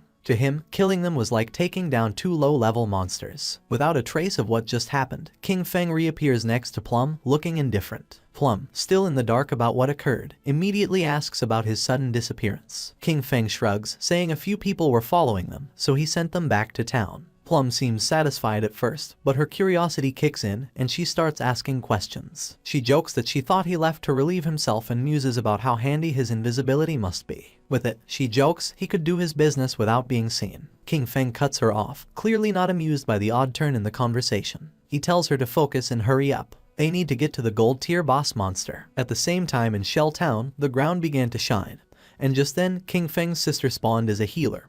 Her eyes widened in surprise upon seeing a magic staff. She picked up the staff, realizing that everything was real, so much so that she could even feel things. The player's attention was fixed on her, realizing that she was another newcomer. She was happy since she had obtained the hidden class sacrifice, thinking that it must be very powerful. She firmly believed that with this class she was going to capture Song Fay's attention. She was worried about knowing where Song Fay was right now and if he knew the secret about the starting points. Her eyes began to shine with rage at the thought of where King Feng might have gone. He was always looking after her all day, but when the critical moment arrived, he couldn't be trusted at all. She decided to stop thinking about it since she now had a hidden class and Jiang Wei had promised to help her level up. From now on, King Feng would have to manage on his own because she was not going to worry about him. Her attention fixed on the leaderboard, leaving her in shock upon seeing that rank 1, Shadow, was level 6. She was furious because Jiang Wei was only level 3, and yet dared to boast about how powerful he was. Realizing that Shadow was the true expert, she thought that if she could stick close to Shadow, she would be able to level up faster than with Jiang Wei.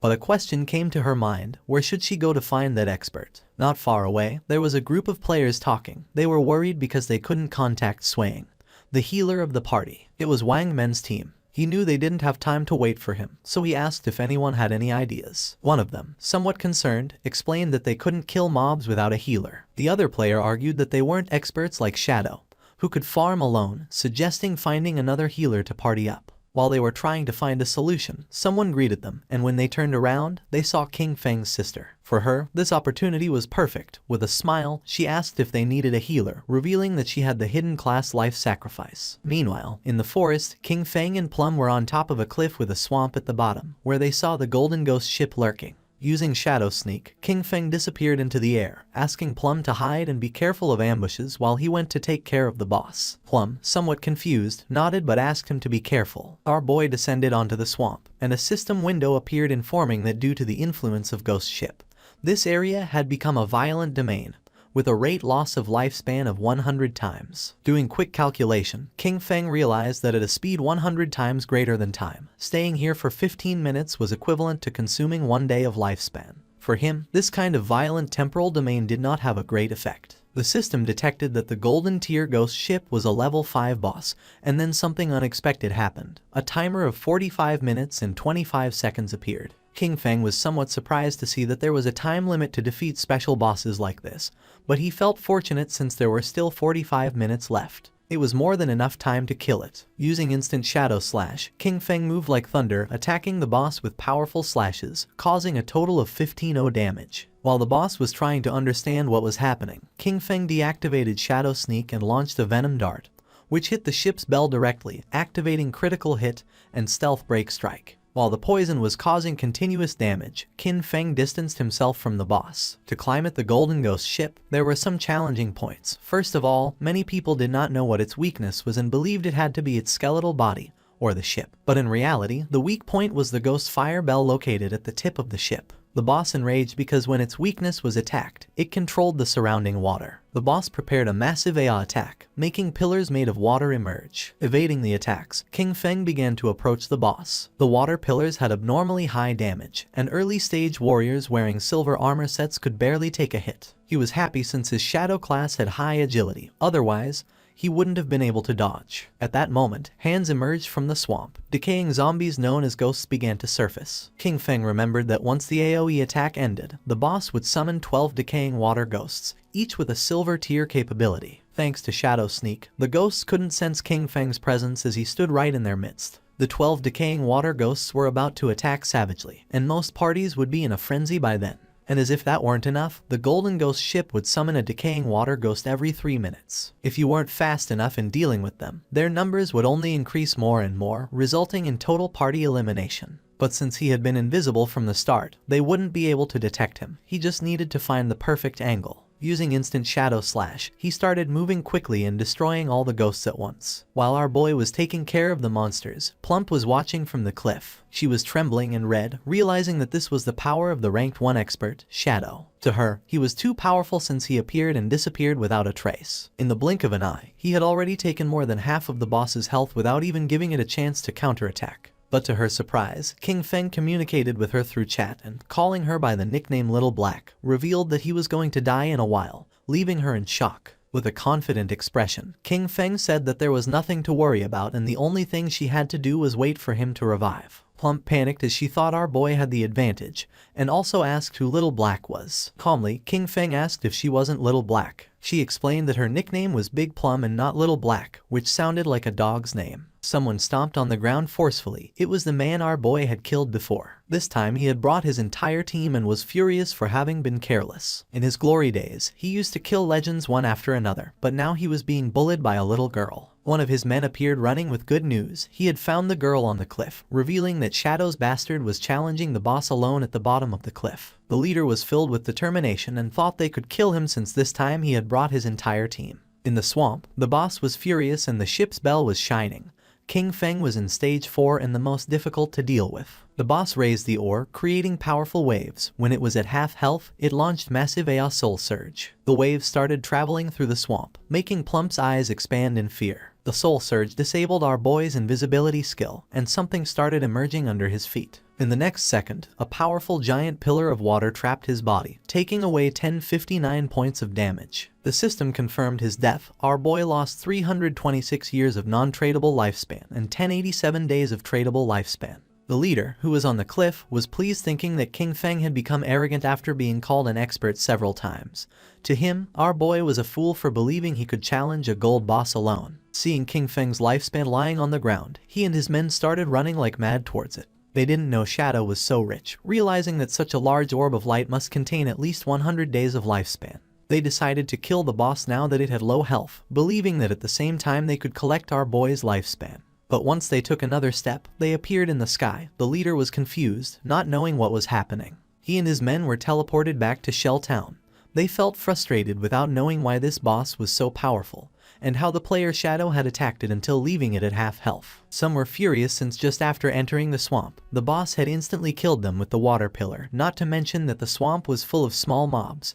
For them, there was no way to fight this. The leader gritted his teeth and refused to believe this. They had suffered great losses, so he gave the order to his men to follow him as he wanted to try again. At the same time, someone jumped. It was King Feng who had already returned to the swamp. He felt somewhat confused upon seeing so much lifespan dropped on the ground. Using the chat, he informed Little Black that he was already back and also asked why there were so many lifespan light orbs. Little Black was somewhat surprised to see how quickly he had returned, explaining that the lifespan belonged to a group of people who had charged noisily against the boss, only to be wiped out by the water pillar. Qin Feng couldn't help but smile upon seeing that they had overestimated their own strength, but then he remembered that in his past life, he had also suffered a lot because of Ghost Ship. The boss was still roaming around the area. Qin Feng began to observe it, knowing that the golden ghost ship was only going to use the immobilization skill once, so the rest of its health was very easy to handle. When it received damage while below half health, there was a fixed probability that it would disappear and reappear far away,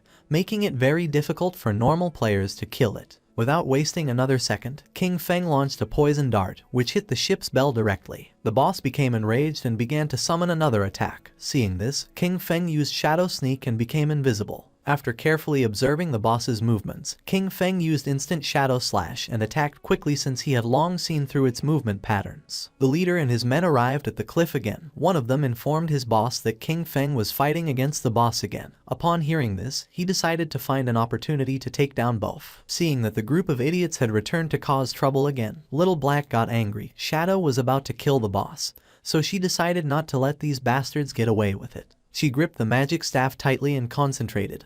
Making thunder appear, a thunderbolt emerged from the magic staff, falling on the men, charring their bodies and leaving the others in shock. The leader, somewhat furious, asked who was attacking him. One of his men began to point at Little Black with his finger, informing that it had been her. He picked up his axe from the ground and gave the order to his men to kill her. Seeing this, Little Black's eyes filled with fear. She started running, asking for help. The leader and his men began chasing her, swearing to kill her. Not far from the area, a man who was hiding behind a tree began to observe them. He was not alone, there was another man behind him. Upon noticing that Little Black and the others were approaching, they hid again behind the tree. Back at the swamp, Qin Feng distanced himself from the boss, his gaze fixed on it, realizing that it was almost dead. But it was as he had expected. Despite being only a level 5 boss, the Golden Ghost ship was difficult to kill alone. He knew that his damage was very low. The battle had taken too long, attracting many people to spectate. Noticing that there were people on the cliff, he realized they were those who had just died. Additionally, he noticed that there was also a group beside the swamp waiting for him to kill the boss before killing him and seizing his loot. The poison started to take effect on the boss, making its eyes start to shine, and not many after, its body started to disappear. The system announced the death of the Golden Ghost ship of gold grade, granting Qin Feng as a reward 48 experience points.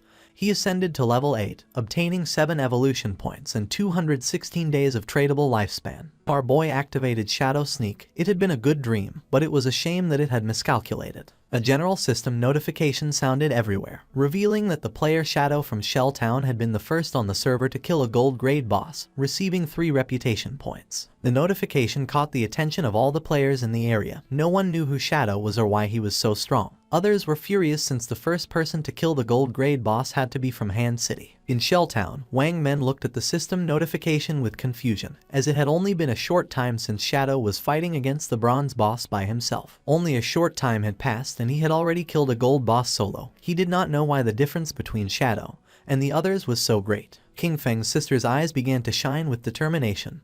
Realizing that Shadow really was the strongest, she thought that if Shadow helped her level up, then she would be able to see brother Song Fay. The body of the boss disappeared, leaving lifespan and loot on the ground. The boss of the group that was hiding behind the tree couldn't help but smile upon seeing that the boss had dropped so much loot. With a wicked expression, he realized that Shadow had hidden using invisibility without taking the loot, realizing that he must be wary of them. He gave Guang the order to release his skill and find Shadow. They were going to kill Qin Feng and take the gold boss's loot for themselves. Guang nodded his head, then drew his bow, used the skill called Phantom Horned Eagle, and shot an arrow toward the swamp, which transformed into the ghost of an eagle. The eagle flew until it exploded, causing its feathers to start falling over the swamp. Qin Feng began observing them carefully.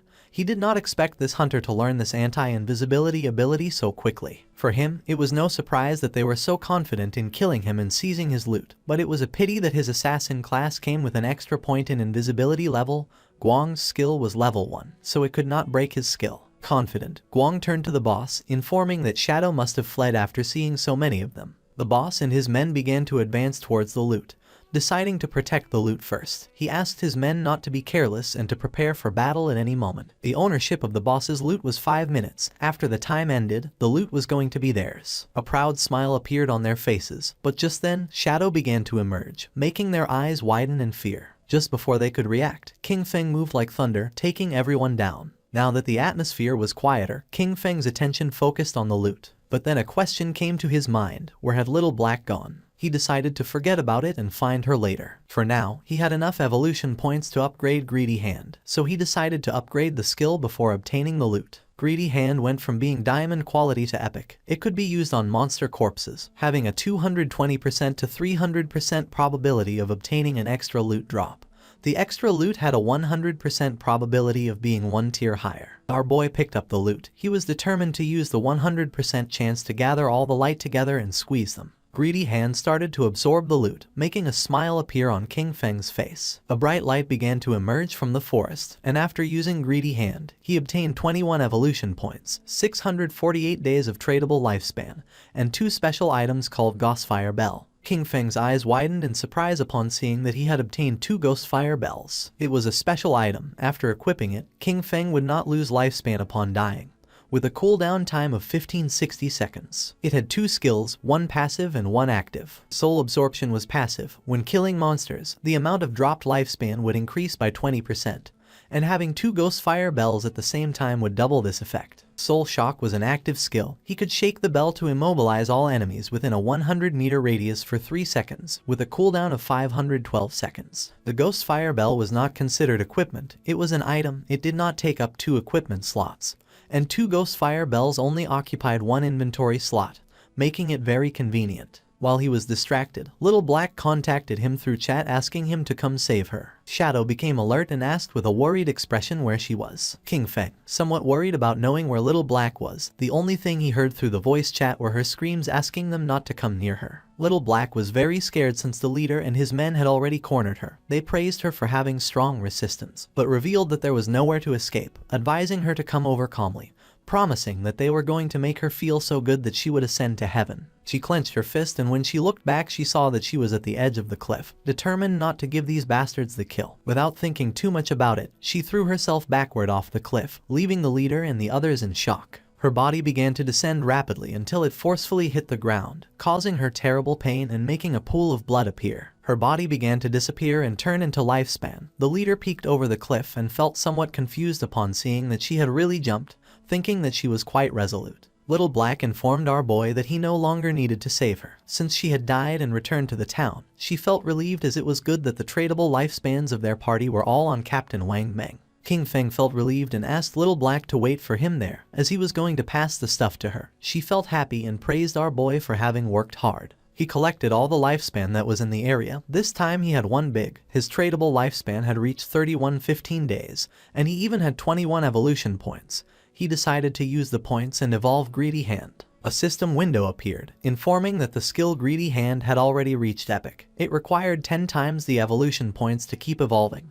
The system asked if he wanted to spend 210 evolution points to evolve this skill. King Feng was not surprised. For him this was to be expected. It was not so simple. The higher the level of the skill, the more evolution points it consumed to evolve. He decided to forget about it and first raise his attack skills, since the higher his damage, the stronger the boss he could face would be, and in this way, he would be able to receive better loot. He concentrated, and instant Shadow Slash went directly from platinum to diamond. The attack range of the skill increased from 21 meters to 27. The duration of invisibility stayed increased from 7 seconds to 9. Now he could perform 7 slashes on all enemies along the way instead of 5 slashes, with a total duration of 10 seconds. The length of the slash increased from 3.1 meters to 4.1 meters, and now each slash would cause 300 additional damage instead of 200. He used 10 evolution points and now only had 3 points left. The initial skill Backstab enhancement went from normal to gold, skipping bronze and silver. When using Backstab, damage would increase by 30% instead of 15%. King Feng was happy, since after evolving Instant Shadow Slash twice, its damage had doubled. Even if he was not in stealth mode, and without breaking the stealth, he could inflict 3,000 points of damage, and if the stealth was broken and Backstab was performed, the total damage of 7 slashes could reach between 6,000 and 7,000. Using the system window, our boy started analyzing his skills. He remembered that the gold tier boss dropped from 2 to 4 silver equipment, with a small chance of dropping gold equipment. Now, due to the effects of Greedy Hand, he had received 11 gold equipment in skill books, 2 platinum equipment, and 1 platinum skill book. This loot was not bad at all since 3 of them could be used by assassin types. Among the equipment was the Ghost Ship Dual Blades of Platinum, an assassin class weapon with a damage of 136 points, agility of 22 points, attack speed of 24%, armor penetration of 17 points. The requirement to use this weapon was to be level 5. A unique effect of this weapon was that each normal attack would inflict damage twice. King Feng equipped the 2 daggers. The effect was not very useful, since basically he always used his skills to deal damage.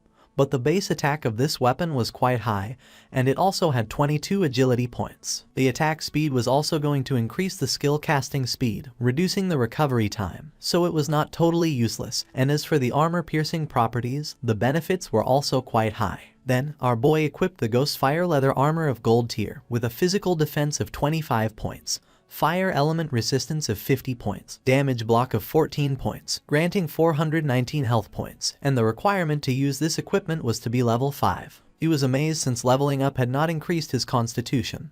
His current health was 350 points, and this equipment had actually added 419 health points directly. When he put this on, most players now wouldn't even be able to break his defense. Using the system, he decided to make his defensive equipment invisible, and use the starting appearance of the assassin class. This way, others wouldn't be able to see his equipment with their eyes and would have to enter the game interface to check. This wasn't over yet since there was still one last piece left. Upon checking the inventory, he saw that it was a skill book. It was called Ghost Shadow Blur of Gold Tier, an assassin class skill. It had a passive. It granted 15% dodge rate, and dodge activation granted immunity to all damage. King Feng was happy to have finally obtained an assassin survival skill, but then he remembered that this skill was very weak because it was very difficult to increase the dodge rate in this game. And if one spent effort to raise the dodge rate, the other attributes would be low.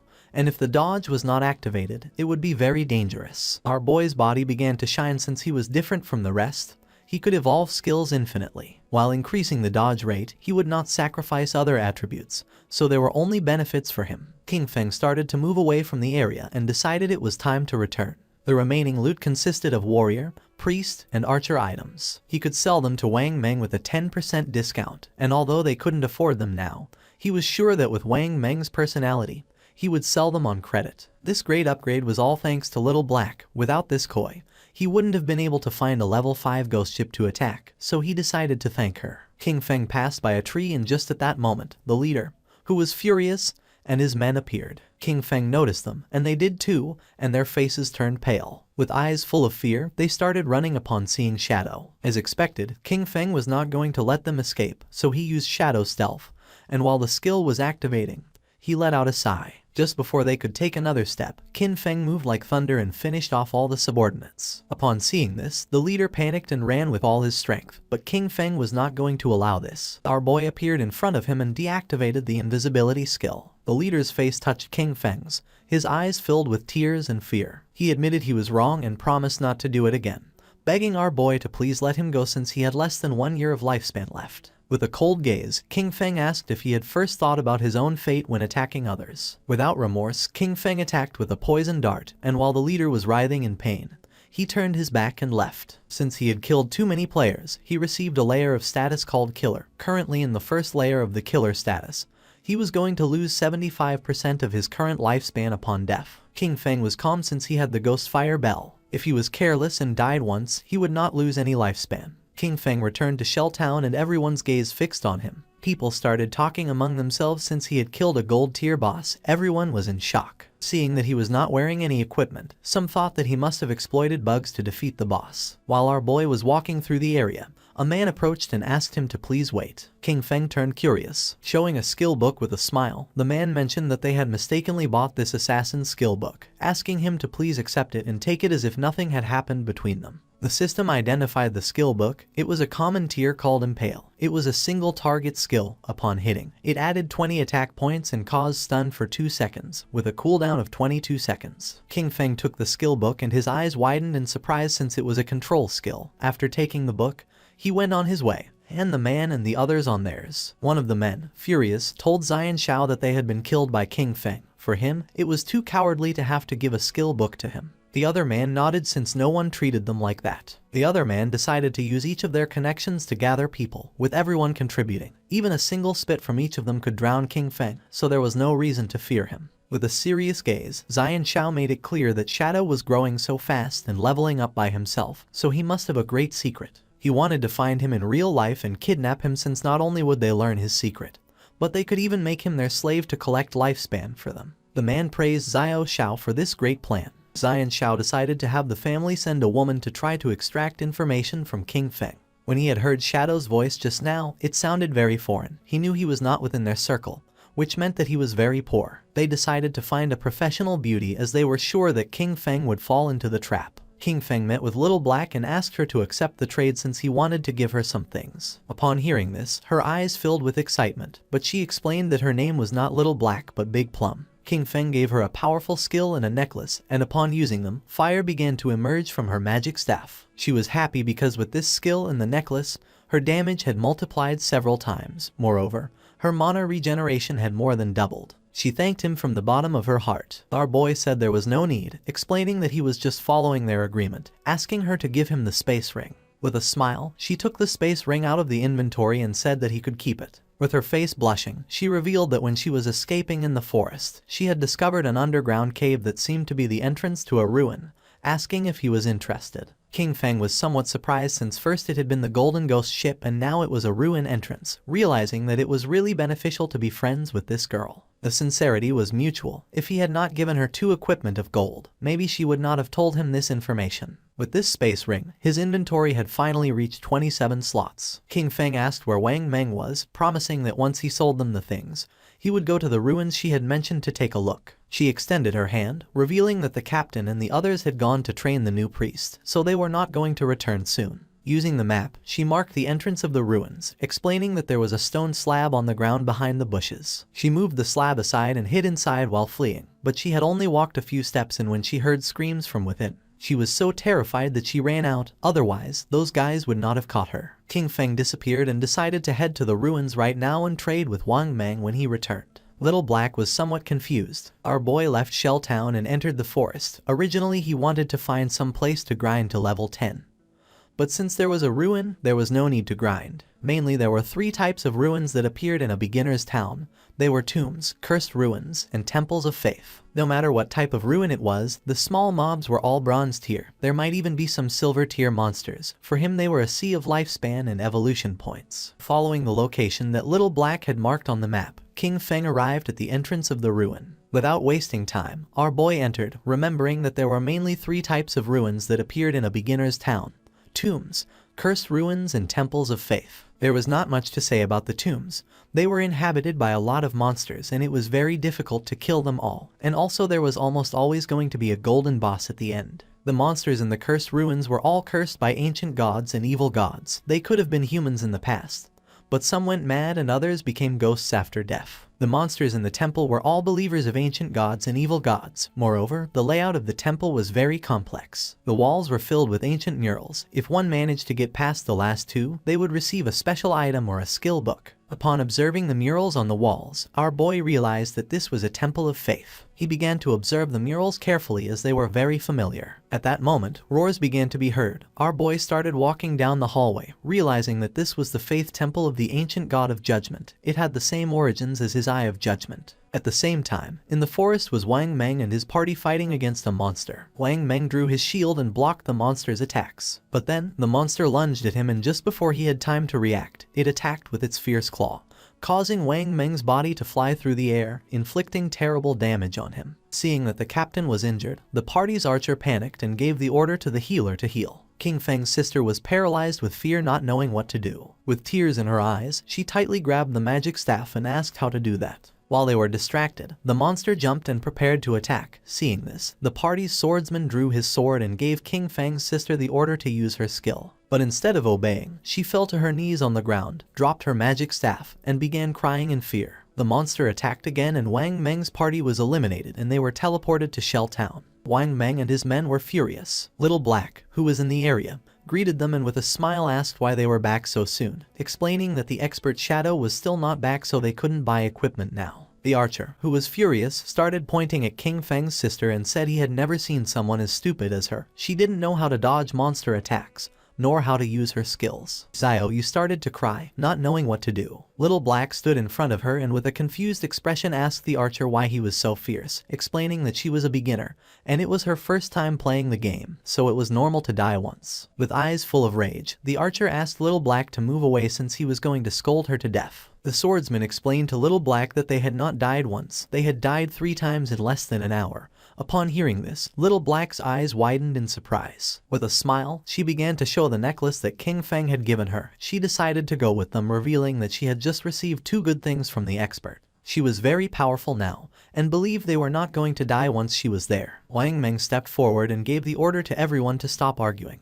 For him, Little Black's suggestion was not bad since with her joining them this time, things should go well and maybe when they were back they would be able to meet Shadow. Although deep down Xiao Yu was furious, she pretended to be grateful, apologized and promised to work hard. She could not believe that they themselves could not do the job and still dared to blame her. If it weren't for the connections they had with Shadow, she wouldn't bother with all of them. She was very angry. At the same time, our boy entered a room and something caught his attention. 2 monsters knelt before him, and the system identified them as devout followers of the ancient god. Called the Judged, they were level 10 monsters and silver tier. King Feng's eyes began to shine with suspicion. Without wasting another second, with a determined expression, he attacked the monsters using instant shadow slash. Our boy became invisible and when he turned around he saw that he hadn't taken much health from them. Even after breaking his stealth and backstabbing them, they had only lost a small portion of their health. For him, this was to be expected. They were level 10 silver bosses, and the health of these 2 devout followers together was already greater than that of the gold tier golden ghost ship. Just then, something caught our boy's attention, making him turn curious. The monsters knelt before him again. He was somewhat confused since the monsters were kneeling once more in his direction. It was strange since he was still in stealth. He didn't know if they had sensed the eye of judgment on him, nor if this was the reason why they weren't attacking him. King Feng questioned whether they knew the way and asked them to guide him. The monsters raised their heads and began to roar. King Feng realized that they had been corrupted, decomposed and had gone completely mad. They had turned into wild beasts that only knew how to steal lifespan from humans. At that moment, the eyes of the monsters began to shine. And not long after, they turned their backs on our boy and ran off. Right at the door of the room there was a group of players. The monsters felt their presence and began to charge at them. The players realized that these bosses were silver tier. They could not face one, so they decided to flee from this place. Just before they could do it, the monsters attacked and toxic mist began to melt their bodies. Their bodies disappeared, dropping lifespan orbs. They were the team of the girl who had bought Ice Spike from our boy, called Grey Rose. He never thought that they would also find this ruin. Judging by the current players' equipment levels, King Feng came to the conclusion that no one was equipped to go deep yet. Our boy deactivated stealth and decided to pick up the lifespan. The monsters knelt before him again. These guys had lost more than 100 days of tradable lifespan, and our boy didn't expect them to be rich. Our boy returned to the room and started searching. Several minutes passed, and after searching around, he hadn't found anything. There were no traps or treasures, so he came to the conclusion that there were only 2 silver mini-bosses. His eyes began to shine with rage and he decided to forget it. Without hesitating for a second, he attacked using the poison darts, which embedded themselves in the heads of the monsters. As a reward for having killed 2 silver tier bosses, he obtained 4,000 experience points and ascended to level 9, obtaining 4 evolution points and 188 days of tradable lifespan. King Feng used Greedy Hand and the bodies of the monsters began to disappear. He felt happy since the epic tier Greedy Hand was absolutely insane. He got 32 evolution points, 1504 days of tradable lifespan, 4 gold tier items and 10 silver tier items. He extended his hand, making a pendant appear. He was happy since he had obtained a gold tier item for assassins. It was the Pendant of the Faithful, an assassin class accessory. It was going to grant 15 agility points and 20% cooldown reduction, with the unique effect of summoning a silver tier devout follower to fight for you with a cooldown of 6,000 seconds. King Feng clenched his fist. This necklace had good stats. The 20% cooldown reduction was going to lower the cooldown of his stealth skill from 22 seconds to 19. The cooldown of poison darts dropped from 4.35 seconds to 3.75 seconds. That of instant shadow slash went from 10 seconds to 8. Grinding had become much more efficient since all his other gear required being above level 8. No one else could use this yet, so he decided to keep it for now and sell it later. Just when King Feng was about to leave, the ground started moving. Our boy became somewhat curious, and when he turned around, a small pillar emerged. His eyes began to shine with joy, since after eliminating all the monsters, the mechanism had been activated. King Feng examined the pillar carefully, realizing that it was a hidden mechanism. Not long after, the mechanism of the pillar was activated, and a platform appeared under our boy's feet. A door that was on the ground opened, and little by little the platform began to descend. It was a lift. Once the platform descended several meters, the door began to close. Several minutes later, it stopped. King Feng felt as if he had descended 300 or 400 meters. This place was dark and seemed gloomy. King Feng's attention was fixed on it. Thanks to his knowledge, he realized that this was the maze hidden beneath the temple. He knew there was a certain chance that a hidden maze would appear in the ruins. He had explored many of them in his previous life, so he knew there were countless traps in the maze. But as long as there were people acting as cannon fodder, there was no danger in exploring them, only that it would take a lot of time. With a confident gaze, he took out the pendant. With his current attributes, if he activated any trap, he would die. But luckily he had this thing, which allowed him to summon a silver-tier devout follower to fight for him. He extended his hand and used the power of the pendant to summon a devout follower, making a zombie appear on the ground. Pointing toward the hallway of the maze, our boy gave it the order to go scout. The devout follower stood up and began walking toward the hallway. King Feng crossed his arms and couldn't help but feel happy, since it was easy to explore with a lackey scouting ahead. But there was still a chance of danger, so he decided to evolve his dodge passive first just in case. He used 11 evolution points, and his ghost shadow blur went from gold tier to epic tier, increasing passive dodge rate from 15% to 75%. Now dodge activation was going to grant immunity to all damage. 75% dodge rate was already very high. He had just enough remaining points to evolve Instant Shadow Slash to Epic tier. Using 13 evolution points, King Feng evolved his Instant Shadow Slash from Diamond tier to Epic. The range increased up to 30 meters and the duration up to 12 seconds. Now he could perform 9 slashes instead of 7 with a cooldown time of 8.8 seconds. The width of the slashes increased up to 5 meters and the damage increased from 300 points to 400. King Feng's eyes began to shine, since to evolve from epic to legendary it required 10 times the evolution points. The higher the starting tier of an item, the more profitable it was to evolve it. For example, if a skill was of epic tier at the beginning, evolution to legendary tier was the first evolution, so it only required the base evolution point of 1. Since the target for evolution was legendary tier, it required 10 times the points, and 1 times 10 were 10 points. This also meant that if he only obtained an epic skill, he could quickly evolve it to legendary tier, then mythical tier, ancient tier, and immortal tier. But if a skill was normal tier at the beginning, then to evolve it to epic tier, it would need to be evolved 7 times.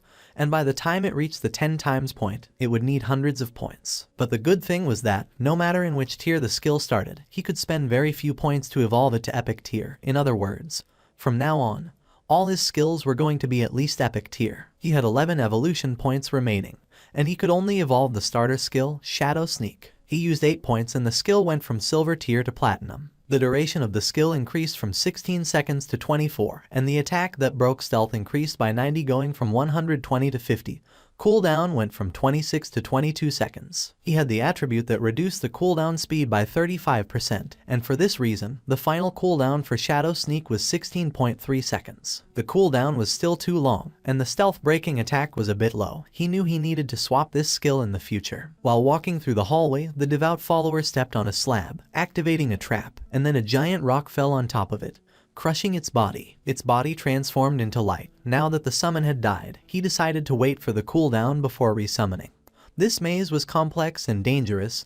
He could only do this to explore slowly, and hope to find good things when the time came. In the upper layer of the temple, a man carrying a shield and a hooded woman peeked their heads through the door. The man informed his captain, Grey Rose, that the monsters had disappeared. Upon hearing this, Grey Rose couldn't help but feel somewhat surprised. They entered the room, and Grey Rose noticed that their lifespan had also disappeared, knowing that someone must have killed those monsters and taken their lifespan.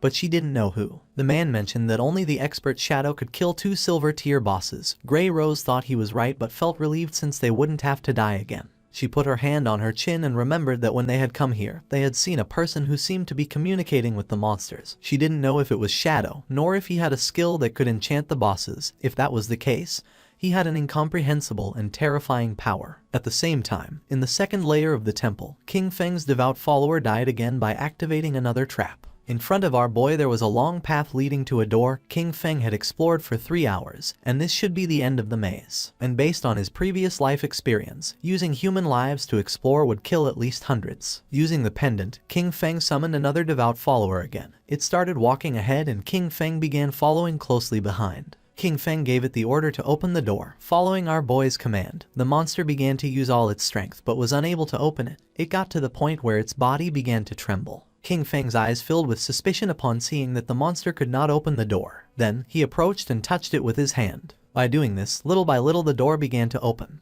leaving King Feng in shock. A wave and a curtain of smoke began to emerge from the other side of the door. Our boy began to sweat, knowing that this was not good. On the other side of the door, there was a room full of pillars and in the center there was a chest covered with thorny vines. King Feng entered the room and upon observing carefully he noticed that the chest was full of thorns. It was locked and next to it there was an NPC. The NPC was a woman who had the lower part of her face bandaged. The system tried to detect her stats but it was unable. King Feng's eyes widened in surprise when he saw that there was no information about her. It was the first time he met such a mysterious NPC. The woman began to whisper in a strange language, and then she knelt down and her body transformed into light and began to disappear. King Feng started to observe her closely, not knowing why she had disappeared. Then, the thorns that were on the treasure chest also began to disappear. King Feng did not lower his guard since even though he could not see the information of that mysterious woman, he knew that she must be related to the Eye of Judgment. The chest began to shine golden, and our boy noticed that it contained epic tier items, but he knew he had to be careful since there was a chance he would encounter a mimic or a trap.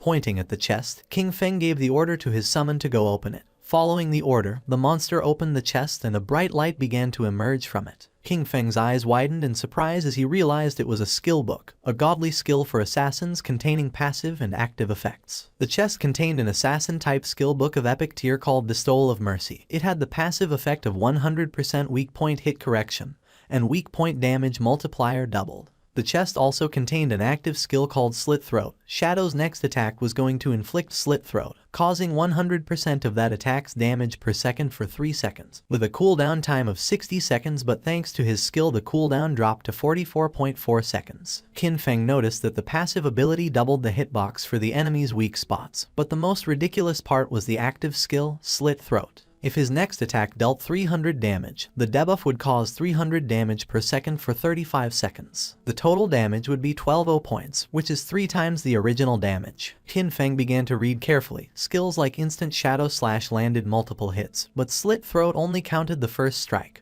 Also, this skill was only of epic tier, so it only needed 10 evolution points to upgrade it to legendary. This loot had been a great harvest since his burst damage had just increased several times. King Feng began to move toward the exit. Knowing that it was all thanks to Little Black, he decided that it was time to return and sell the leftovers to her party. Using the chat, he asked Little Black to tell Wang Meng to return to town, since he had items to sell him. Upon knowing that Shadow had finished exploring the ruins, they decided to return now. Once King Feng arrived back at the starter town, his eyes widened in surprise. A crowd of players were waiting for his arrival. All wanted to add him as their friend. Some even offered to be his followers, promising to cheer him on. The chairman of the Runding group from the city of Zhonghai had come to formally invite Shadow to join their corporation. King Feng even had fans from Firefly Town who had come to greet him. Players from different towns had come to form teams with King Feng. Seeing this, he realized that the teleportation gates from other towns had started activating. Finally, he could go to Song Fay's Firefly Town. Without wasting another second, King Feng disappeared without a trace, becoming a shadow. Using his invisibility skill,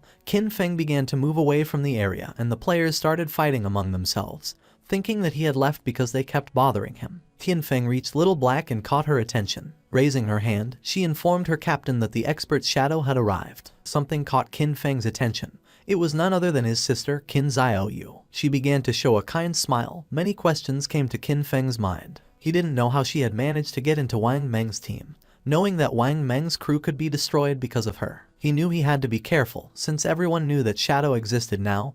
He couldn't reveal his true identity. He still couldn't use his powers in real life, and with so many eyes on him, even a kitchen knife could kill him right now. Xiaoyu couldn't help but blush as she could tell how powerful he was just by looking at him, realizing that compared to him, Wang Meng's party was like trash. She thought that if he carried her, then she could reunite with Song Fay in a matter of days. Using the system, Qin Feng explained to the captain that this equipment was perfect for their party's classes. Moreover, the skill books could increase their combat power. Our boy set an initial price of 22 days of lifespan. For Wang Meng this was very expensive, since they were all silver and gold tier. For now they could not afford it. Qin Feng said that there was no problem since they could pay him later. Wang Meng was sincere and thanked him, not knowing how to repay him for helping them. If ever Qin Feng needed them in the future, he only had to say the word and they would do their best to help him. The swordsman of the party put on a golden helmet. According to him, Shadow was awesome. He could not believe that he was getting gold tier equipment so soon. Wang Meng also equipped the equipment obtaining a gold tier skill, with which his DPS had tripled. He could not avoid crying since Shadow even let them buy on credit, realizing that he trusted them. Wang Meng began to inspect his inventory but did not find anything for priests, leaving Xiaoyu somewhat confused. The archer was furious since she was lucky to leech EXP from them. Xiaoyu approached Qin Feng and introduced herself as the priest of Wang Meng's party and asked if he had any equipment for her.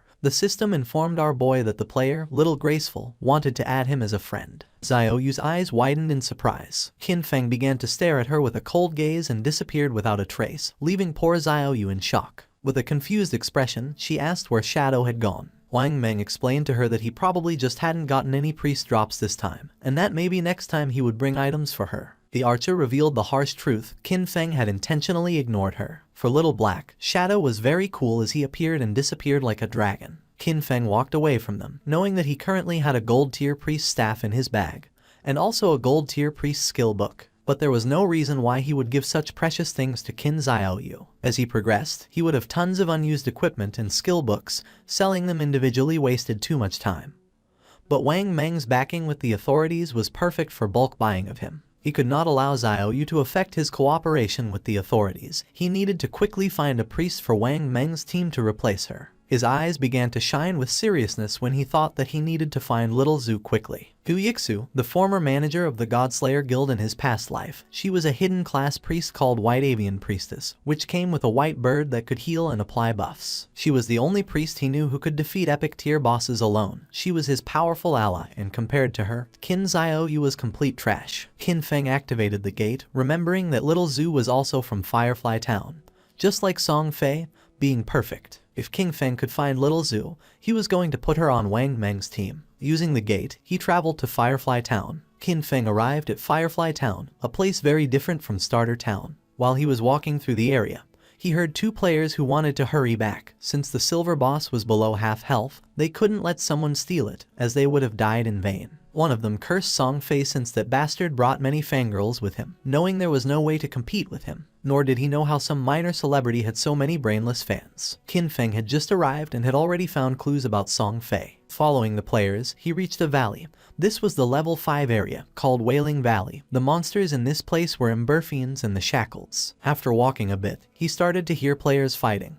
When peeking his head out, he saw a group of players attacking a two-headed monster with its body surrounded by flames. Qin Feng knew that this twin-headed Emberfiend was a silver tier boss, and noticed that the situation was somewhat chaotic since many players were attacking each other. When observing closely, Qin Feng saw a group of players, and among them was the bastard Song Fay. Two players stood in front of Song Fay's team and drew their weapons. One of them had been ambushed by Song Fay, and his lifespan had been stolen by him. He swore to kill him. With a smile, the player carrying a shield asked if Song Fay thought that hiding behind his mage girls made him safe, revealing that he had the godly anti-mage skill. Just before he could take a step, one of Song Fay's mages crushed his head using the magic staff. Qin Feng remembered that Song Fay, with the title Heaven-Defying Mage God, had the mage class. In his past life, this bastard tricked a bunch of fans into choosing the mage class, only to take all their equipment and skills to strengthen himself quickly. But a team couldn't be made up of only mages, so his fangirls came up with a solution. Some put their attribute points into intelligence to become glass cannon mages. Some put their points into agility to become disruption mages. Others used their points on health to become meat shields, and some chose strength to become battle mages who attacked using their staff. In the early stages, Song Fay's team was extremely dominant, stealing lifespan from players everywhere without anyone being able to stop them. And as expected, as the game went on, most of his fangirls died pretty quickly. Pointing at the boss with his finger, Song Fay made up a lie saying that his fans were working so hard that now his heart hurt. He hoped the boss would die soon so everyone could rest, and also that the world would be full of love and free of violence. The twin-headed Emberfiend began to advance towards Song Fay's group. One of Song Fay's fans explained that this was not hard for them since the one who was trying the hardest was him. According to her, he worked so much that he shouldn't have to endure all this. She started pointing at the monster and decided to kill it so it wouldn't hurt their beloved Song Fay. Song Fay's fans began attacking the monster by casting spells. They were willing to defeat it so that Song Fay would become king, swearing to follow him no matter where he went. The monster opened its mouth and launched a burst of fire towards Song Fay, putting him on alert. But just before the burst of fire could get close, one of his fans stepped in the way, taking the attack fully. Song Fay took the girl's hand and began to show a sad gaze, while the woman's body was disappearing. With tears in her eyes, she swore to do anything for him. The chubby girl tightly grabbed her magic staff and told the others to get angry since if they killed this ugly monster, brother Song Fay would be able to ascend to first place in the ranking.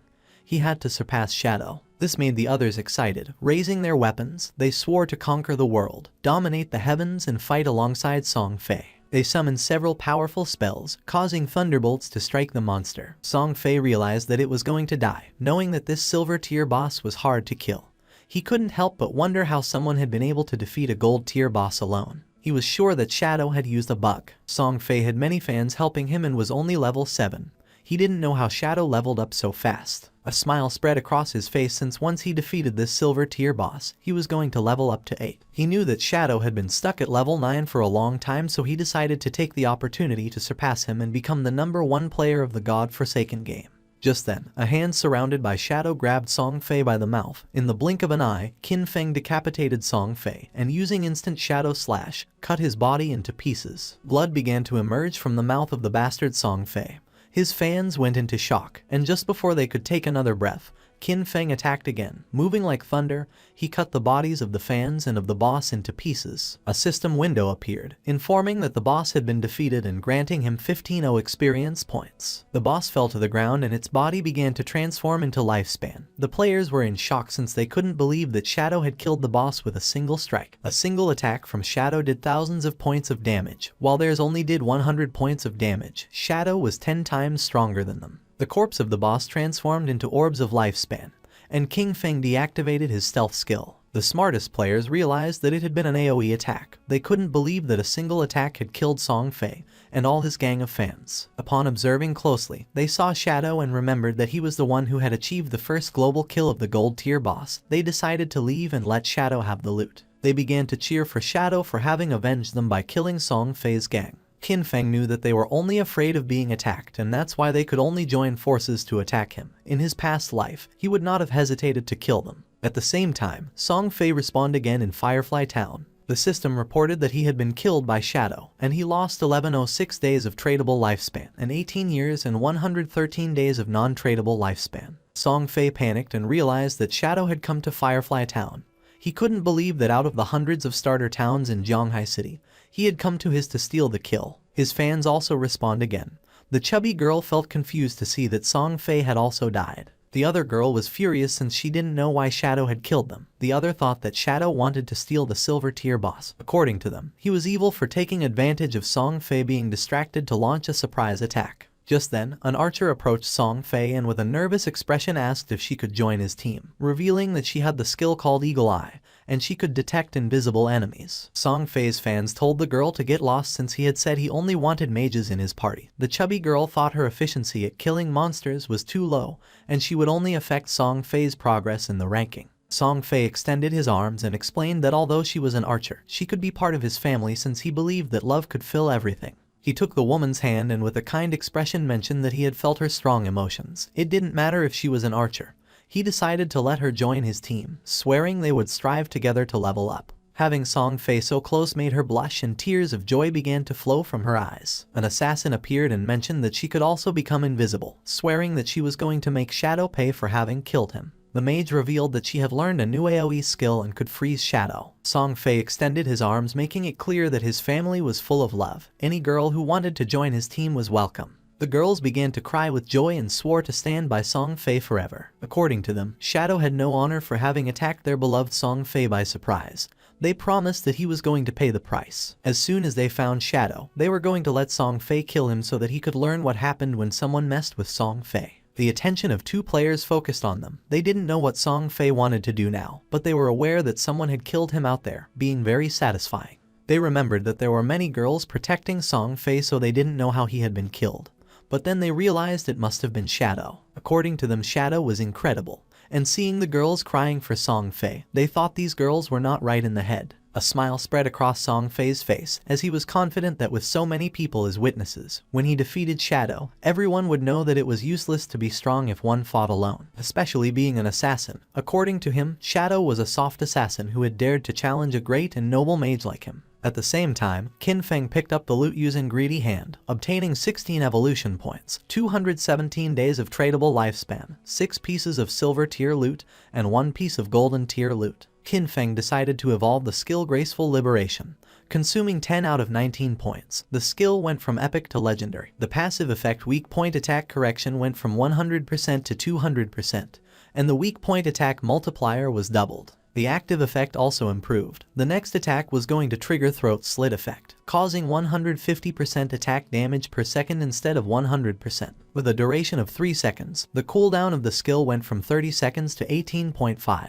The weak point hit correction had increased by 100%, reaching 200%, which equaled doubling the target's weak point. If it was amplified even more, half of the enemy's body would be considered a weak point. He feared that even his Shadow Slash could deal weak point damage. The initial epic level skill, with 0 evolution points, could evolve to legendary. However, to evolve it from legendary to mythical, it required 100 times more evolution points. It needed 200 points to evolve from legendary to mythical. According to this pattern, the epic level Greedy Hand was going to require 210 evolution points to evolve, and when it reached legendary, evolving it was going to require 34 points. He had 9 evolution points left, so he decided to evolve Backstab Enhancement. King Feng spent 8 points and the skill Backstab Enhancement went from gold to platinum, and the damage of the passive effect increased from 30% to 40%.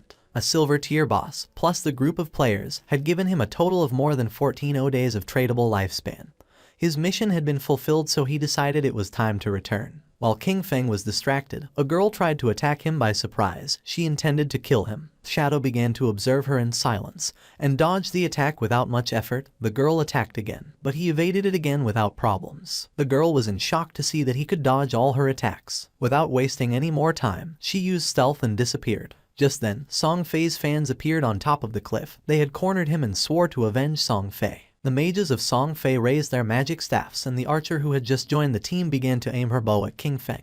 They were furious and swore to avenge Song Fay. King Feng used stealth and disappeared into the air, becoming a shadow. Upon seeing this, the archer used her skill called Eagle Eye and made it clear that King Feng's invisibility was useless. Her arrow transformed into a ghost eagle until several seconds later it exploded and its feathers began to descend from the sky like drops of rain. The feathers began to fall on the assassin from Song Fay's party and her stealth was deactivated, making her visible. The chubby girl clenched her fist and felt happy, believing they had detected King Feng. She gave the order to the others to use their most powerful skills and attack with everything. Following her order, Song Fay's fans used their most powerful skills to attack. A rain of powerful spells began to descend upon the assassin. Seeing this, she panicked and tried to tell them that she was not King Feng. It was already too late, as the spells hit her body directly, creating a great explosion. Instead of feeling sad, the chubby girl felt furious since she didn't care about this anyway because she wasn't a mage, and that showed that she didn't sincerely love Song Fay. According to her, this was a punishment from heaven for her falseness. She gave the order to the archer to launch the eagle again to find Shadow. The archer nodded with her head, but at that moment, King Feng took out the ghost fire bell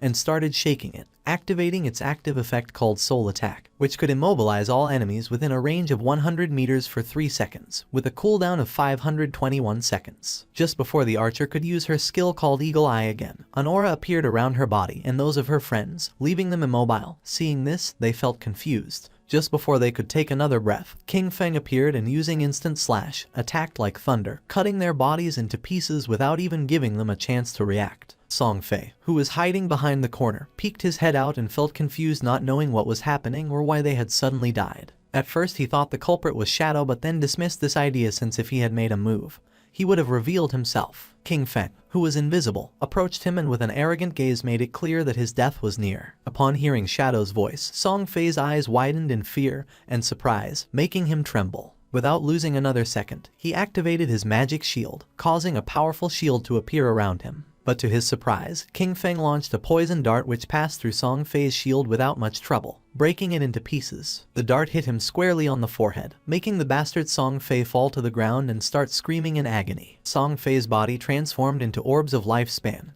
King Feng deactivated stealth, and upon seeing that Song Fei had so much remaining lifespan, he realized that originally he had more than 2,000 days of tradable lifespan. Song Fei's body disappeared, leaving only lifespan. King Feng began to observe it and felt somewhat confused since he didn't know why his fans had no tradable lifespan, realizing that they had given all their lifespan to Song Fei. A lot of time had already passed and there were still people thinking that the godforsaken game was just a game. The crazy fans were truly terrifying. For our boy it was a shame since the tradable lifespan added up in total to several hundreds of years, and now it was only going to go to the nearby monsters. Back in Firefly Town, Song Fei and his fans respawned again. Song Fei was furious since out of more than 2,000 days of tradable lifespan now he only had 500 left. With a confused gaze he asked the archer why she hadn't been able to find King Feng using her detection skill. She explained that she had indeed used the skill, but the only thing she had found was their assassin sister. The chubby girl mentioned that she could see there was stealth level in her attribute panel. She didn't know if Shadow's stealth level was higher than they expected. The archer revealed that her eagle eye skill had a counter stealth level of 1, so she could only see targets with a level 1 stealth. If the opponent had a higher stealth level, she couldn't detect them. Song Fei felt frustrated since Shadow attacked and disappeared without leaving a trace. He didn't know how to defend against that. Touching his face, Song Fei thought that he had not offended Shadow, and now that he had also taken the boss kill, Shadow had no reason to come after him again. But then he thought maybe Shadow was jealous of his unparalleled beauty, and was going to come kill him again. Song Fei's fans raised their weapons and decided for everyone's safety to level up somewhere else. Wherever Song Fei wanted to go, they swore to follow him. Not long after, King Feng also returned to Firefly Town. After searching for a while, he thought this was strange since Song Fei and the others had left. He didn't know if they had gone to another town or logged off. Deactivating stealth, our boy asked a player who was in the area if he knew where Song Fei and the others had gone. Upon seeing Shadow, the man couldn't help but feel afraid. Pointing to one side, the man revealed that Song Fei and his fans had gone in that direction. He begged Shadow to please kill Song Fei. He also had a request. After killing Song Fei, he asked King Feng if he could spare the life of his girlfriend, a female hunter named One Flying Treasure Cat. Our boy advised the man to look for another girlfriend, realizing that his girlfriend was the hunter who could detect invisibility. Using stealth, our boy disappeared again. The man began to beg, saying that he had worked very hard to find her. Although King Feng knew the direction in which they had gone, he had no idea where they were heading, and searching everywhere was going to take too much time. The man put his hand near his mouth and started calling Shadow. Our boy knew that things would be much easier if he could find Guixu. At that moment, a woman passed by his side, and his attention fixed on her, leaving him somewhat surprised. This girl was none other than Guixu. Our boy deactivated stealth, and with a cheerful gaze called her beautiful and asked if she could help him. Upon seeing Shadow, she couldn't help but feel surprised. King Feng took out the golden grade staff from his inventory and mentioned that he had heard that her class could search for targets in a wide area. He promised that if she could find Song Fei, as a reward he would sell her the staff at a bargain price. Seeing this, Guixu's eyes began to shine with excitement. She opened her system window and asked how he knew that she could search over a wide area. She remembered never having told anyone about it. King Feng asked if she wanted this golden grade weapon, and she said yes, even though she didn't know if she could afford it.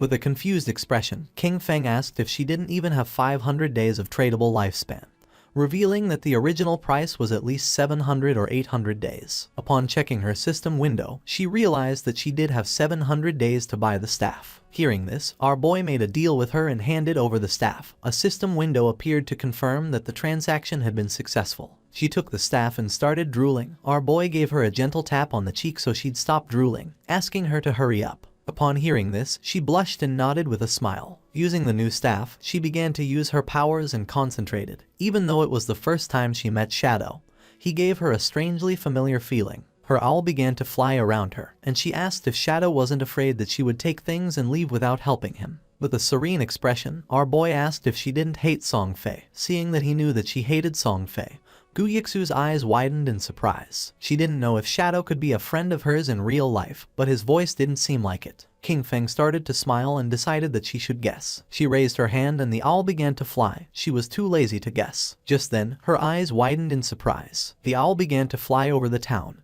and in the distance in the middle of the canyons she saw Song Fay and his fans. Her owl finally found where Song Fay was hiding in the rocky canyons and quickly told King Feng the place. She also told him to hurry because Song Fay and his friends might leave before he got there. The owl could fly fast, but following them for too long could make it really tired. Shadow, ready to go, told her not to worry because he'd be there super quick. Right then, King Feng took off like a shot, zooming over rocks and through rough spots without slowing down. But then, the owl stopped flying. That made King Feng stop too, because it meant something was messing with their tracking. He looked around and saw a tree with a weird sign on it. Wanting to know more, he got in touch with Yu again, and she had the owl check the area. Soon, the owl found 2 more trees with the same signs. One was 100 meters ahead, and another was 100 meters to the left. King Feng went up to each tree, touching the symbols very carefully. When he touched all 3 with a bit of his energy, a bright light connected them. Then, the ground in the middle started shining, and suddenly, a treasure chest with a bright green light and golden glow appeared. Feng was shocked. A treasure like this in a simple place like Firefly Town. He could hardly believe it. These treasures, left by ancient gods, were super rare and could pop up anywhere. Some brought monsters, some unleashed swarms of beasts, and some, like this one, had incredible treasures. Yu, watching through her owl, couldn't believe it either. That green chest could be worth 1,000 days of someone's lifespan,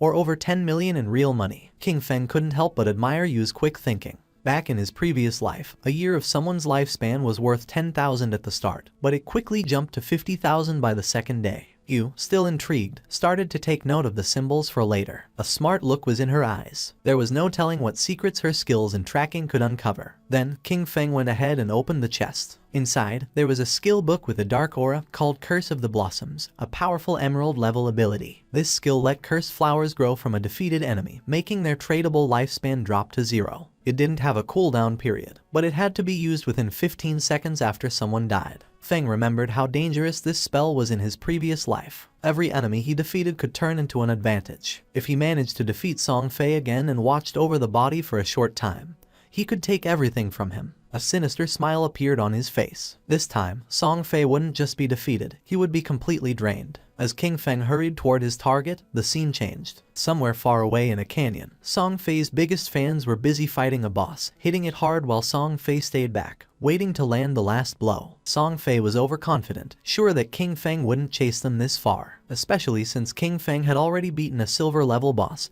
and embarrassed him twice. That should have been the end of it. But Song Fay was mistaken. Right when the boss was about to go down, the girl who was a bit heavier noticed another group fighting a different boss nearby. Song Fay, smooth as ever, convinced his fans once more. He said the other group were fans of a rival idol, trying to make him look bad. The faces of his fans twisted with anger. No one was going to outdo their dear Song Fay. Without a second thought, they charged at the other group. The other team, thinking they were about to get some help, welcomed them. But before they could even say hello, the heavy girl slammed her staff down, knocking out their leader in one hit. The rest of the team was shocked as Song Fay's fans turned on them, madly talking about idols and fate. When one of the enemy tried to ask what was going on, they were quickly shut down by a spell. Then, in a strange turn, the fans started spouting odd poems, talking up Song Fay like he was some kind of god. After they took out the other team, the girls made way for their golden prince Song Fay to finish off the boss. Song Fay kept up his act, pretending to be grateful and showering them with thanks that didn't mean a thing.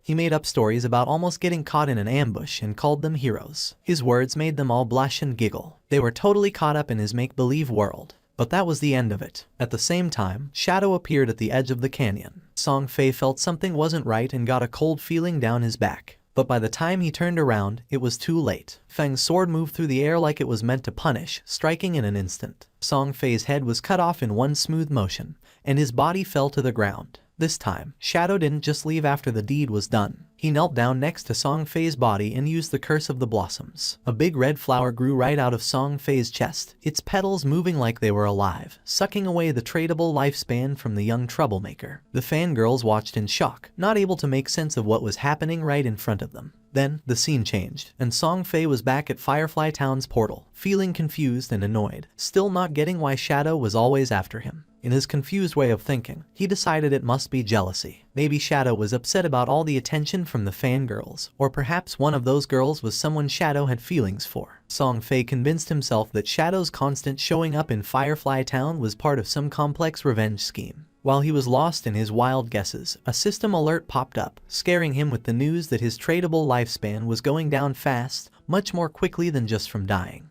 At first, he thought it was some kind of penalty for dying too much, but before he could really figure it out, his fan club started showing up at the portal as well. A heavier mage girl was among them, out of breath, telling Song Fay about the creepy red flower that grew from his body, clearly taking away something important. Song Fay quickly figured it out. The cursed flower and his disappearing lifespan were Shadow's doing, thanks to a scary new ability. The realization hit him hard, and he suddenly ordered his fans to log off. He knew if they kept losing to Shadow, their tradable lifespan could drop to 0, which meant actual death. Still acting the leader, he called them his family, promising to step into the real world to extend their lifespan, and come back with new gear bought with the lifespan they had saved up. The girls, still totally under Song Fay's spell, were all in, imagining their big return to beat Shadow with new power. Even as Song Fay disappeared from the game, anger and frustration warped his face. He wasn't ready to see this as a loss. After working for 2.5 years to get to where he was, he couldn't stand the thought of being taken down by some unknown player. In his mind, with enough money, he could crush any obstacle. He just needed some time. Back where the fight had happened, red flowers were everywhere, each one growing from a fallen player, quietly taking away the tradable lifespan from Song Fay's fans. With Shadow's relentless attacks,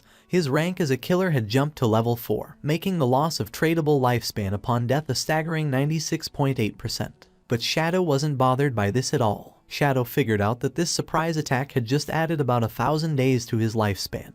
All thanks to Song Fay and his misguided followers. They had done the hard work of defeating monsters only to end up giving their gains to him. But the bounty didn't last forever. The flowers started to fade, and the energy stopped flowing. Shadow realized that the players had logged off to avoid losing more of their lifespan. Above, the white owl kept flying in silence. Yui had watched the whole thing, and even she was taken aback by such a show of strength. Seeing what the top player could really do was something else. When Shadow asked Yui if Song Fay had really logged off, she nodded, saying the whole group had disappeared to save themselves some time. Shadow told her calmly to keep an eye out and to let him know if Song Fay ever came back. When she wondered if her job was over, Shadow said to stay on it a bit longer. He had just gotten a golden tier priest skill called Sword of Divine Judgment, and her interest was immediately piqued. She really wanted that skill. Seeing her interest, Shadow made her an offer. He'd trade the skill for 500 days of her lifespan, but he'd cut the price in half if she agreed to one thing. Yui's eyes narrowed, and she quickly said she wasn't going to trade her dignity, which caught Shadow off guard. He hurried to explain she had the wrong idea. He just wanted her to join his team as their main healer. She relaxed and laughed, agreeing right away, but warned him she'd hold him responsible if the team was a disaster. Shadow reassured her they were a solid group and decided to get in touch with them immediately. Then the story moves to a different part of the game world, where Wang Mang was feeling proud after defeating a poisonous monster,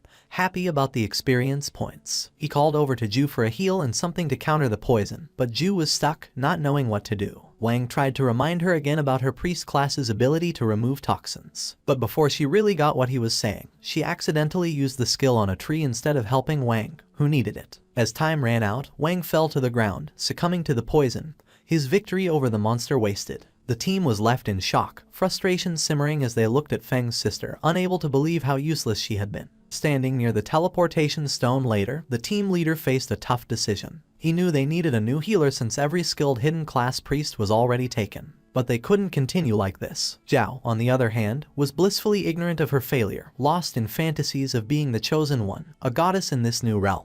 She believed her quick leveling was a sign of her destined greatness and anticipated joining her brother, Song Fay, in glory. But at that moment, news from Shadow reached Wang Mang, bringing a surge of excitement. A hidden class healer, a white bird priest, had agreed to join their team. She was also strong in other roles. This was the chance they were waiting for, and the leader immediately asked Shadow for her location. Shadow told them the new healer was in Firefly Town. It wasn't the best place for leveling up, but it was important to get together and start moving as a team. Wang agreed and got ready to head there, but he knew he had to address the issue with Zhao first. He carefully told her they were moving to a zone with higher levels because Shell Town was too crowded. He said it in a way that made it seem like her low level was the only issue, to avoid hurting her feelings. But before she could respond, the whole team took off, clearly happy to leave behind a healer who couldn't actually heal. Zhao didn't seem bothered, though. She saw their leaving as a good thing, thinking they weren't strong enough for her anyway. She decided she'd find Shadow and make him help her level up. Meanwhile, Wang Meng made it to Firefly Town and found Shadow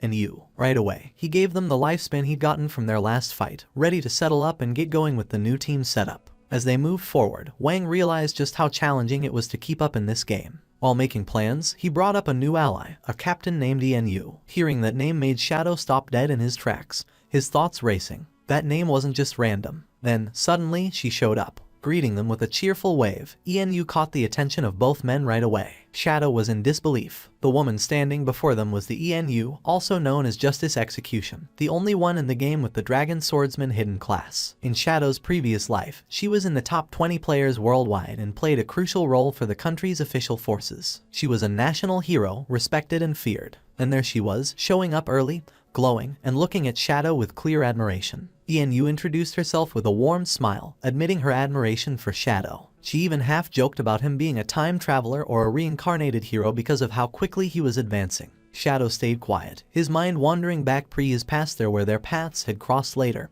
and under much grimmer conditions. She hadn't been part of Wang's team back then, which made this early encounter quite the surprise. She likely had a good amount of tradable lifespan already, probably gathered for government groups. As a dragon swordsman, known for their toughness, she was an ideal candidate to hold such power. Shadow saw the wisdom in the government's choice and respected it. Yu was straightforward, too. She told him if he had any gear to sell, she and her group were interested in buying. She sweetly but firmly reminded him of the responsibility she carried for her city. Shadow saw no benefit in opposing her, and they both understood that. He agreed, mentioning it would be short-sighted to pass up a chance for such a beneficial deal. Though Yu appeared cheerful and unthreatening, King Feng knew well there was much more beneath the surface. The fans of Song Fay logged out of the game. They had seen the official announcement that left them in shock. Lifespan in God-forsaken game was real, and if it reached 0, one would die in the real world. The archer was furious since she realized this wasn't just a game. She had given all her tradable lifespan to Song Fay. Some of them only had a few days of lifespan left. The assassin had killed several players and had the assassin's stat, and dying one more time was going to make her lose double the lifespan. They were in shock. They couldn't believe how it was possible that dying 3 times cost so much lifespan. The chubby girl began to read the messages and her face filled with sweat. She realized, cursing to herself, that in the game, as a tank mage, she had always charged at the front. She had killed many people and died many times, so now she only had 1 day of lifespan left. If it reached 0, she was going to die. Just then, something caught her attention. Brother Song Fay was buying lifespan. That was great. She decided to go find Brother Song Fay, thinking that he would definitely help her. Quickly, she changed clothes and thought about putting on Brother Song Fay's support outfit from head to toe, thinking that it was great, and that she was going to find Brother Song Fay, who would definitely help her. She even mentioned Brother Song Fay's latest release, the Song Fay Ultra Thin Anti-Side Leak. She dressed in Song Fay's merchandise, and without wasting a second, she left her house and started heading to the concert. Not far away, there were some apartments. Qin Feng's sister also logged out of the game. She didn't know if she was in the real world since now it was hard for her to tell the difference. She turned on her phone and couldn't help but smile when seeing that. At that rate, 1 day of lifespan could be sold for 15,000. With the 200 days she had left, she could become a millionaire. But then, she went into shock when she saw that Shadow had killed Song Fay 3 times. She couldn't help but cry from sadness and fury, since she remembered that they had told her that if her lifespan reached 0 in the game, she would truly die in real life. Even having 100 years of non-tradable lifespan, dying 3 times had left her with barely 12 years remaining. Then she remembered Brother Song Fay and wondered why Shadow had killed him. According to the group chats, Shadow, despite being surrounded by dozens of people, had managed to kill Song Fay 3 times. To her he was something so terrifying and incredibly strong. The chubby girl started sending messages through the chat, saying that Brother Song Fay needed help at this moment. She asked any sister in Zhonghai City to go find her to sell their tradable lifespan to her. She also revealed that Song Fay was at Dajiang Plaza at that moment and that the exchange rate for lifespan was 1 to 10,000. This was the perfect opportunity to get rich and help brother at the same time. King Feng's sister put on her clothes. She couldn't believe that Brother Song Fay was in Dajiang Plaza, not far from her. She thought she couldn't just stand by and watch his lifespan run out. She had to go help Brother Song Fay. Thanks to that Shadow and the others, she had managed to save more than 200 days of tradable lifespan. Just enough to help Brother Song Fay. Without wasting any more time, she decided to go to Dajiang Plaza. At the same time in the game, our boy slaughtered several monsters without much difficulty. A system window appeared, informing him he had reached level 10. His attributes had increased by 2, and he had gained 5 free attribute points. He had unlocked class promotion. In addition, as the first player to reach level 10 in the Zhonghai City area, he had earned 7 reputation points. As the first player in the Great Xia Kingdom area, he had earned 14 reputation points, and as the first player worldwide to reach level 10, he had earned 21 reputation points. The window also revealed that the teleportation function to the continent of Forgotten Gods would be unlocked when there were 7 level 10 players in the Zhonghai City area. The system revealed in all towns that Shadow had reached level 10. People were in shock and commented with amazement. They said that, as expected, it was Shadow again. He had gotten the first kill of a gold tier monster and was the first player worldwide to reach level 10. They thought Shadow was simply too strong. They had also heard that the big shot had even killed a small celebrity several times recently. According to them, Song Fay deserved it. Other players were expressing their frustration. They cursed, surprised that Shadow was from Grand Xia, and compared their own progress, pointing out that their hidden smith class was only at level 8, while wondering what was going on with Shadow. No one knew if among the 1.5 billion people in Tianju, there really wouldn't be anyone who could catch up to him. Our boy was near a shore, and decided to use the points he had obtained. He consumed 13 evolution points, leaving him with 0 points. His initial skill, Backstab Enhancement, evolved from Platinum to Emerald, increasing its passive effect from 40% to 50%. Even though his tradable lifespan was just a little over 7,000 days, he realized it wasn't enough. He knew that to leave Starter Town, they needed to gather 7 level 10 players to activate the teleportation portal to the continent of the Forsaken Gods. But since the highest level at that moment was only 7, they would have to wait a bit before it became possible. He decided to go back to the real world to take care of a matter. His figure disappeared with the sand, and several seconds later, he opened his eyes in the real world and the system asked him, "Do you want to consume tradable lifespan to transfer your skills to reality?" Without losing a second, Qin Feng accepted. When the system asked what skill he wanted to extract to the real world, he stood up and decided to extract his class. The system then consumed 1,000 days of tradable lifespan and completed the extraction. He gained the Shadow, its passive was activated, and his attributes increased: Strength by 3, Constitution by 3, Agility by 8, and Spirit by 5. Then, he decided to extract level 2. The system informed him that he had successfully extracted level X2, consuming 2,000 days of tradable lifespan in the process. His level in reality immediately increased to level 3, and his stats received a boost: Strength plus 4, Constitution plus 4, Agility plus 14, and Spirit plus 4. The system reported that he had consumed 900 days of tradable lifespan and extracted the skill Shadow Step of Platinum tier. It also informed him that he had consumed 2262 days of tradable lifespan and extracted the skill Venomous Dagger of Silver tier. He was happy since he still had 1292 days of lifespan left and for now could not extract other skills. He had only paid the price to extract a low tier skill, but had obtained the Shadow Step of Platinum tier, being a beneficial deal. He couldn't help clenching his fist and feeling furious when thinking about Song Fay. Now his base stats were double those of an average person, and his agility had reached 32 points, surpassing the human limit. With unlimited invisibility and the poisonous dagger that could be thrown up to 14 meters, he could definitely find an opportunity to finish off Song Fay. King Feng started browsing on his phone and was surprised to see that Song Fay was aggressively buying lifespan. He wondered if Song Fay planned to enter the game and then go after him. He saw that this bastard was in Dajiang Plaza and calculated that being about 7 or 8 kilometers away, at his current speed he could get there in just over 10 minutes. Just then, his hand began to tremble upon seeing a message from Hu Qinbin, the arrogant and powerful company supervisor. Hu Qinbin was furious upon seeing that after growing wings, Qin Feng wasn't even answering the phone. She knew that the young lady had taken an interest in him and this was his big chance. She couldn't believe he didn't want to cooperate. Qin Feng decided to block Hu Qinbin, and while he was walking, he threw the phone and began to turn invisible, thinking that those people would soon realize what the true Forsaken Gods game really was. After a few hours, at Dajiang Square the Song Fay concert was taking place, which was full of girls. Among them was also King Feng's sister. On stage was Song Fay sitting next to a blonde woman. With a smile, she mentioned that she had heard he had been killed 3 times by Shadow in the game. She told him not to worry because she was already sending people to investigate Shadow's true identity. With a curious look, Song Fay asked how the investigation was going, and she revealed that she had already sent someone to Firefly Town to make contact with him. They would offer him an amount he couldn't refuse. When he came into the real world to collect the money, they would catch him, and when they did, they would make sure brother Song Fay could vent his anger properly. Upon hearing this, Song Fay couldn't help but smile and asked her to make sure to let him know when the time came. Then he asked if she had heard that her Dajeong Corporation had already used that method to control several players and make them work for free for her.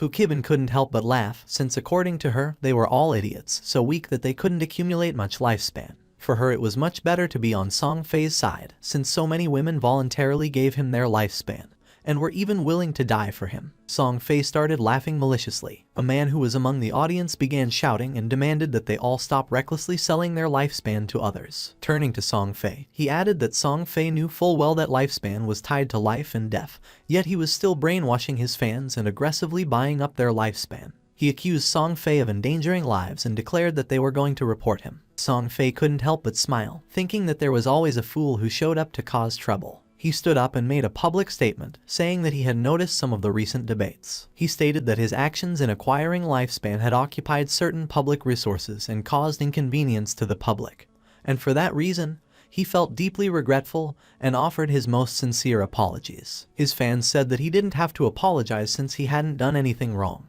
With a sincere smile, Song Fay admitted that he was truly grateful for all the support and affection from his fans. At the same time, he sincerely urged everyone to remember that all love should be positive and uplifting. He hoped everyone could follow their idols with rationality. During that special moment in the game, while ensuring their personal safety, they also needed to work together in a more positive way to contribute to society and bring positive energy. With his face full of tears, he explained that while the entire nation was being affected by the game, he had been actively cooperating with the authorities and working hard within the game. That was the reason why he had used his personal wealth to acquire lifespan, hoping to become a quality idol in the game, someone worthy of liking. He had done this to give back to his fans, hoping that everyone could gain something outside of the game and live a happy, peaceful, and safe life and work together for a better tomorrow. But he never expected that it would cause so many problems for everyone. His words made all his fans unable to avoid crying. He apologized to everyone for having caused them trouble. This made everyone feel sad.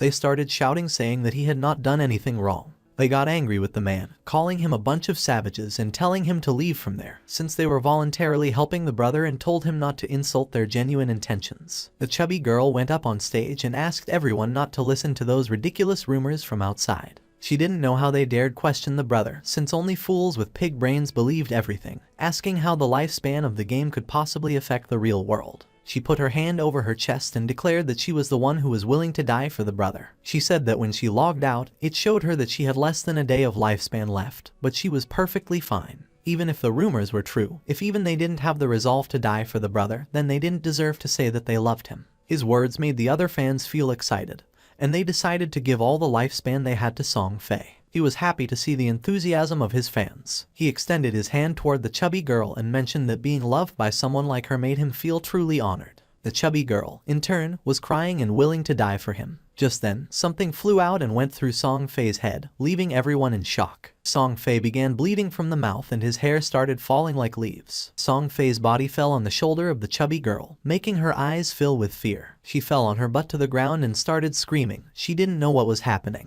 Once it was revealed that Song Fay was dead, all his fans panicked. The guards began to escort Hukibin, and she couldn't help but cry and scream. She said that she had seen it, that when Song Fay died in the game, his body was surrounded by an orb of lifespan, and that they should leave immediately. She knew that the person who killed Song Fay clearly did it using a skill from the game. She wondered, horrified, if the skills from that game could really be used in the real world, and how that was possible. She thought about the actions, killing Song Fay instantly, becoming invisible and collecting lifespan, and concluded that the only person who could do that was Shadow. Just then, a dart pierced her head as well, killing her instantly and leaving the guards in shock. Among the crowd was King Feng. It was already dusk, and the news announced the tragic death of superstar Song Fay in Dajeong Plaza. It was also reported that his most devoted fans had sacrificed all the lifespan they had left, falling dead next to Song Fay's corpse, and the police investigation had revealed that his death was due to supernatural abilities. The faces of King Feng's sister and her friend were full of tears and fear. She was sad since she still couldn't believe that just the day before they had gone to see Song Fay's concert, and now he was already dead. The friend wasn't dumb at all and realized that the throwing knives and invisibility must be abilities from the godforsaken game. She wondered if Shadow had been the one who killed Song Fay, since she had heard that Shadow had killed him 3 times in the game. Xiaoyu was confused as she wondered how the game's skills could appear in reality. She couldn't believe that Shadow had killed Song Fay. She remembered that Shadow had killed him several times in the game and came to the conclusion that, in reality, the only one who would kill Song Fay would be Shadow. The throwing knives and invisibility weren't those an assassin's skills. It had to be. The killer was Shadow. Her brother had been killed by Shadow and her world was already left without light. If Shadow could find a way to use the game's skills in reality, then she would get close to him, approach him. No matter what it cost, she would become stronger. From that day on, she would have only one goal. They stopped the taxi and got out. Her friend was somewhat confused and asked if she was okay. Xiaoyu's eyes were full of rage because all she wanted was to kill Shadow and avenge her brother Song Fay. At the same time, our boy was quietly eating noodles in a restaurant. In the godforsaken game, although players were invincible in reality, they still consumed energy and, if they got hungry,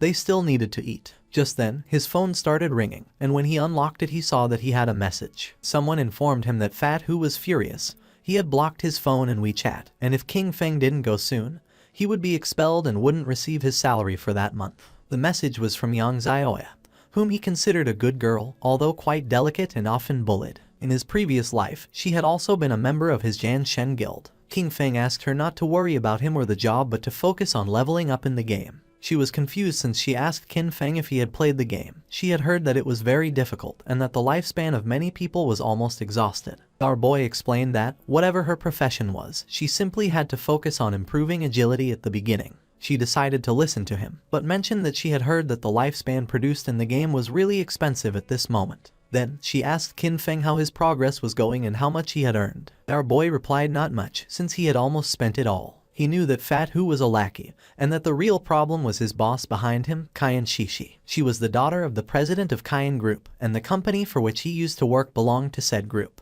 This young woman did nothing all day except look at men. She had gone into a hotel with 6 middle-aged foreign men, had driven a sports car with 3 African men for fun, and now she was even taking an interest in him. Kaiyan Shishi was obsessed with foreign culture. After the arrival of the game, she had left Great Xia and gone to North America, where she led the formation of North America's top 3 guild, Alice's Wonderland. She had specifically opposed Great Xia. In his previous life, she had caused endless trouble for Great Xia and its Jan Shen guild. Our boy thought he needed to find a way to deal with her before she went abroad. Otherwise, once she was in North America, it wouldn't be so easy to handle her. If Kaiyan Shishi died, the guild Alice's Wonderland might never get established. It was rumored that all the key founders of the Alice Guild had some kind of connection with Kaiyan Shishi, and as soon as that woman disappeared, the bond between those founders would naturally break. His phone started ringing again. Now it was a call from Xiaoyu. She was somewhat confused to see that Qin Feng was still answering calls, as she thought he had died in the game. Now that he was still alive, she let him know that she had earned enough money to buy a house, so he no longer needed to worry about her. Our boy decided to play along and asked if she had anything else to say. She asked him not to bother her anymore and said that she would not look for him either. She also asked him not even to try finding out where she lived since from now on, she had cut ties with him. Our boy hung up the call and couldn't help but feel happy. He decided it was time to return and continue leveling up since it wouldn't be long before someone reached level 10 and learned that skills could be transferred into reality. By then, the world would no longer know peace. Not long after, Xiaoyu and her friend also logged back into the game. The friend was somewhat confused and asked if it wasn't too harsh to cut ties with her brother and advised her to make peace. Xiaoyu stood firm and refused, revealing that she had sold her lifespan to the Kaiyan group, sold for a full value of 2 million. This left the friend in shock. Xiaoyu also mentioned that she had bought a house and that they would live together. She added that soon she would meet Shadow, and by then, King Feng would no longer matter. Just then, a player who was passing through the area caught her attention. With a smile, the man handed her a book and mentioned that this was the assassin skill book she wanted.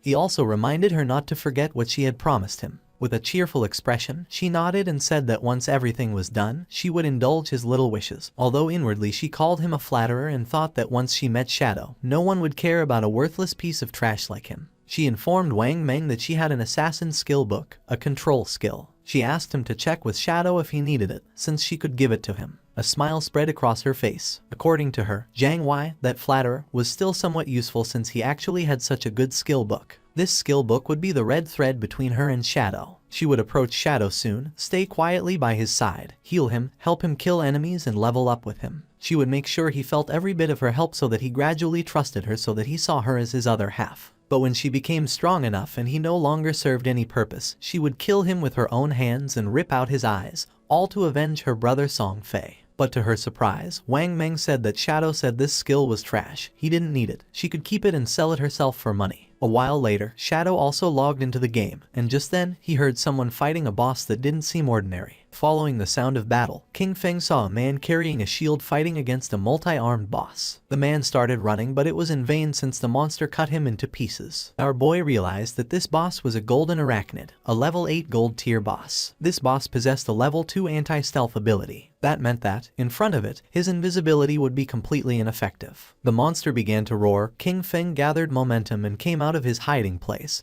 and attacked quickly, using Shadow Slash, causing it several thousand points of damage. He had the buff, damage doubles when attacking outside the target's sight. He knew this effect, in a situation where the enemy could see through invisibility, wouldn't activate, which significantly reduced his damage. However, the legendary effect of Graceful Liberation amplified the head and heart weak points of the golden arachnid by 200%.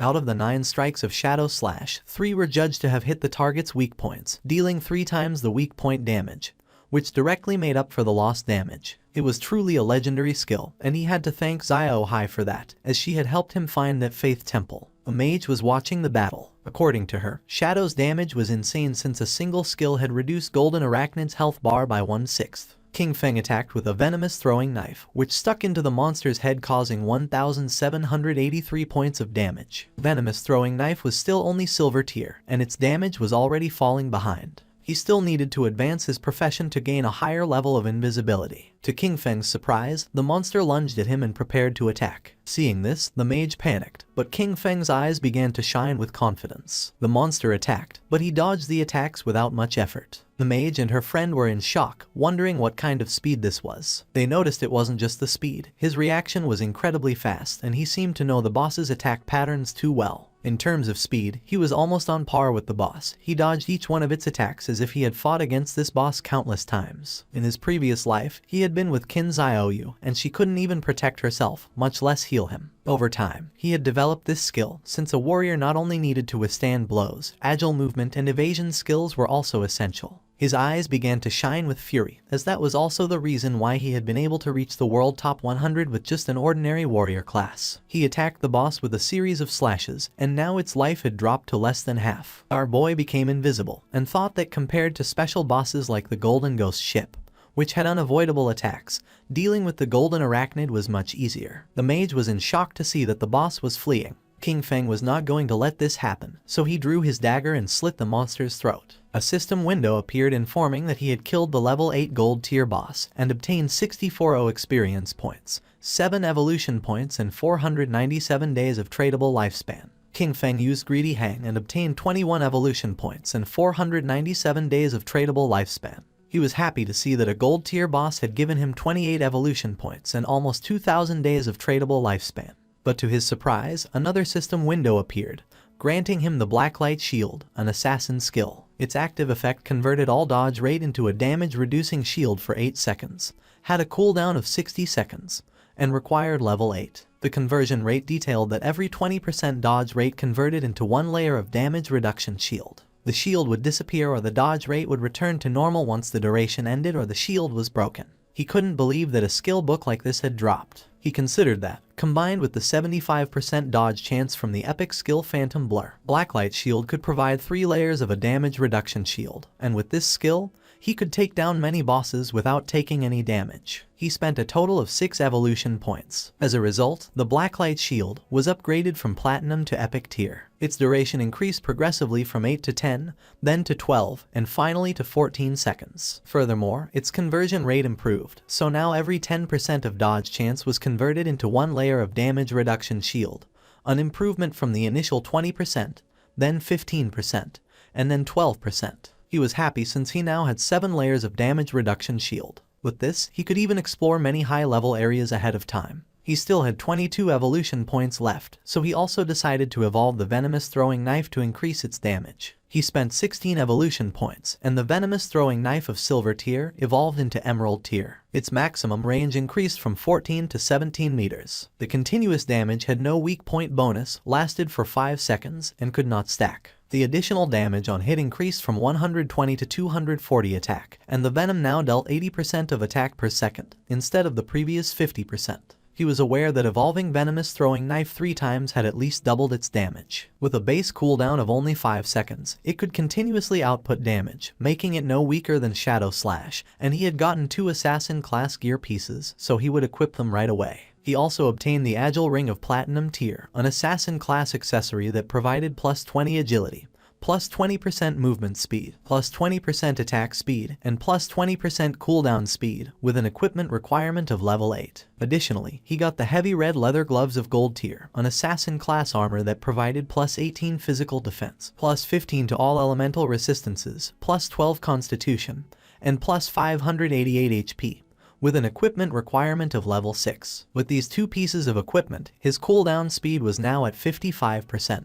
What used to be a 12-second cooldown for Shadow Slash was now only 7.7 seconds. Plus, he had increased 51 points of Constitution, 106 points of physical defense, and 17 points of HP. It was not bad at all. Now, his stats allowed him to tank 3 attacks from the Golden Arachnid without dying. Combined with Blacklight Shield, his survivability had greatly improved. The mage and the others went out and praised Shadow, saying that the boss had been nothing to him. They couldn't believe he had defeated it alone. Then, the mage asked him if he had any equipment or skill that she could use, adding that she would buy them. Our guy revealed that for a mage, he had a gold tier skill book, Frostball Bounce, a group skill that released ice balls, bouncing up to 10 times, priced at 800 days for a one-time purchase. The mage thought that 800 days was a bit expensive, as she had seen someone sell a level 5 gold tier skill book for just 400 days earlier. With a serious gaze, he made it clear that this Frostball Bounce was a level 7 skill book, which had over 40% higher damage than a level 5, so 800 days wasn't expensive at all. The mage did not hesitate and made a deal with King Feng and decided to buy it for 800 days. The system window confirmed that the transaction had been completed. Our boy started to become invisible. At this moment, there was no boss in the initial stages that could threaten him. He decided to go back to the town to post a message, gathering information about the locations of silver and golden tier bosses. This way, he would have a constant flow of bosses to hunt,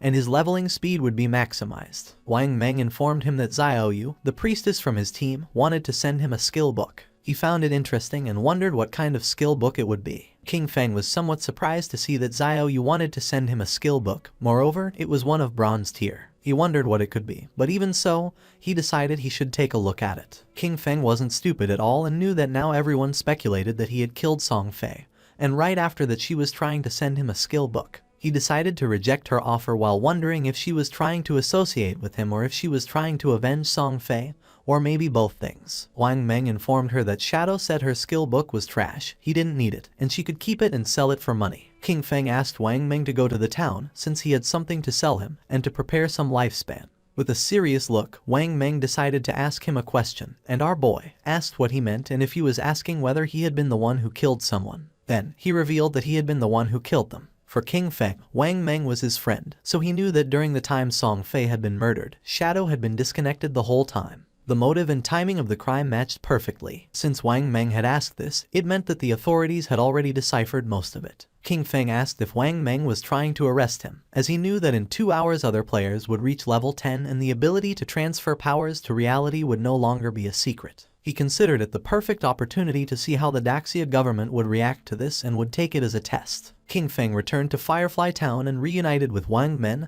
and the others. Enyu asked if he was really admitting to having killed Song Fay. King Feng nodded. With a smile, Enyu mentioned that King Feng was, in fact, the main suspect. However, they also knew that Song Fay and Zhonglai had harbored malicious intentions toward him, and that Dajiang Industries had captured and abused many players, forcing them to work. Strictly speaking, killing those two had been an act of self-defense. King Feng realized that since they couldn't uncover his true identity, they had chosen to maintain a temporary cooperation with him. He reflected that in his previous life, by working with the officials, his record had been spotless. However, this time he had directly killed Song Fay and Zhonglai, which might cause some changes. He was eager to see how much his rebirth could alter that doomed era of games. For now, he considered selling the platinum tier equipment he didn't use. Since they were backed by the authorities, they would accept equipment and skill books of any class, and most importantly, they possessed enough resources for the transaction to be worthwhile. Our boy opened the system window. Upon seeing what it contained, the others couldn't believe that he possessed platinum tier equipment and skill books. They exclaimed in astonishment, wondering if Shadow had just achieved the first kill of a platinum grade boss. However, they immediately dismissed that possibility as there had been no global announcement about it. Our boy mentioned that his luck had been decent. He had found a few treasure chests, and Xiao Zhu could confirm it. Even he himself had obtained an emerald tier skill book. The mage confirmed that she herself had seen King Feng open that emerald chest. Little Black couldn't help but feel jealous upon noticing that King Feng called her Xiao Zhu, but when it came to her,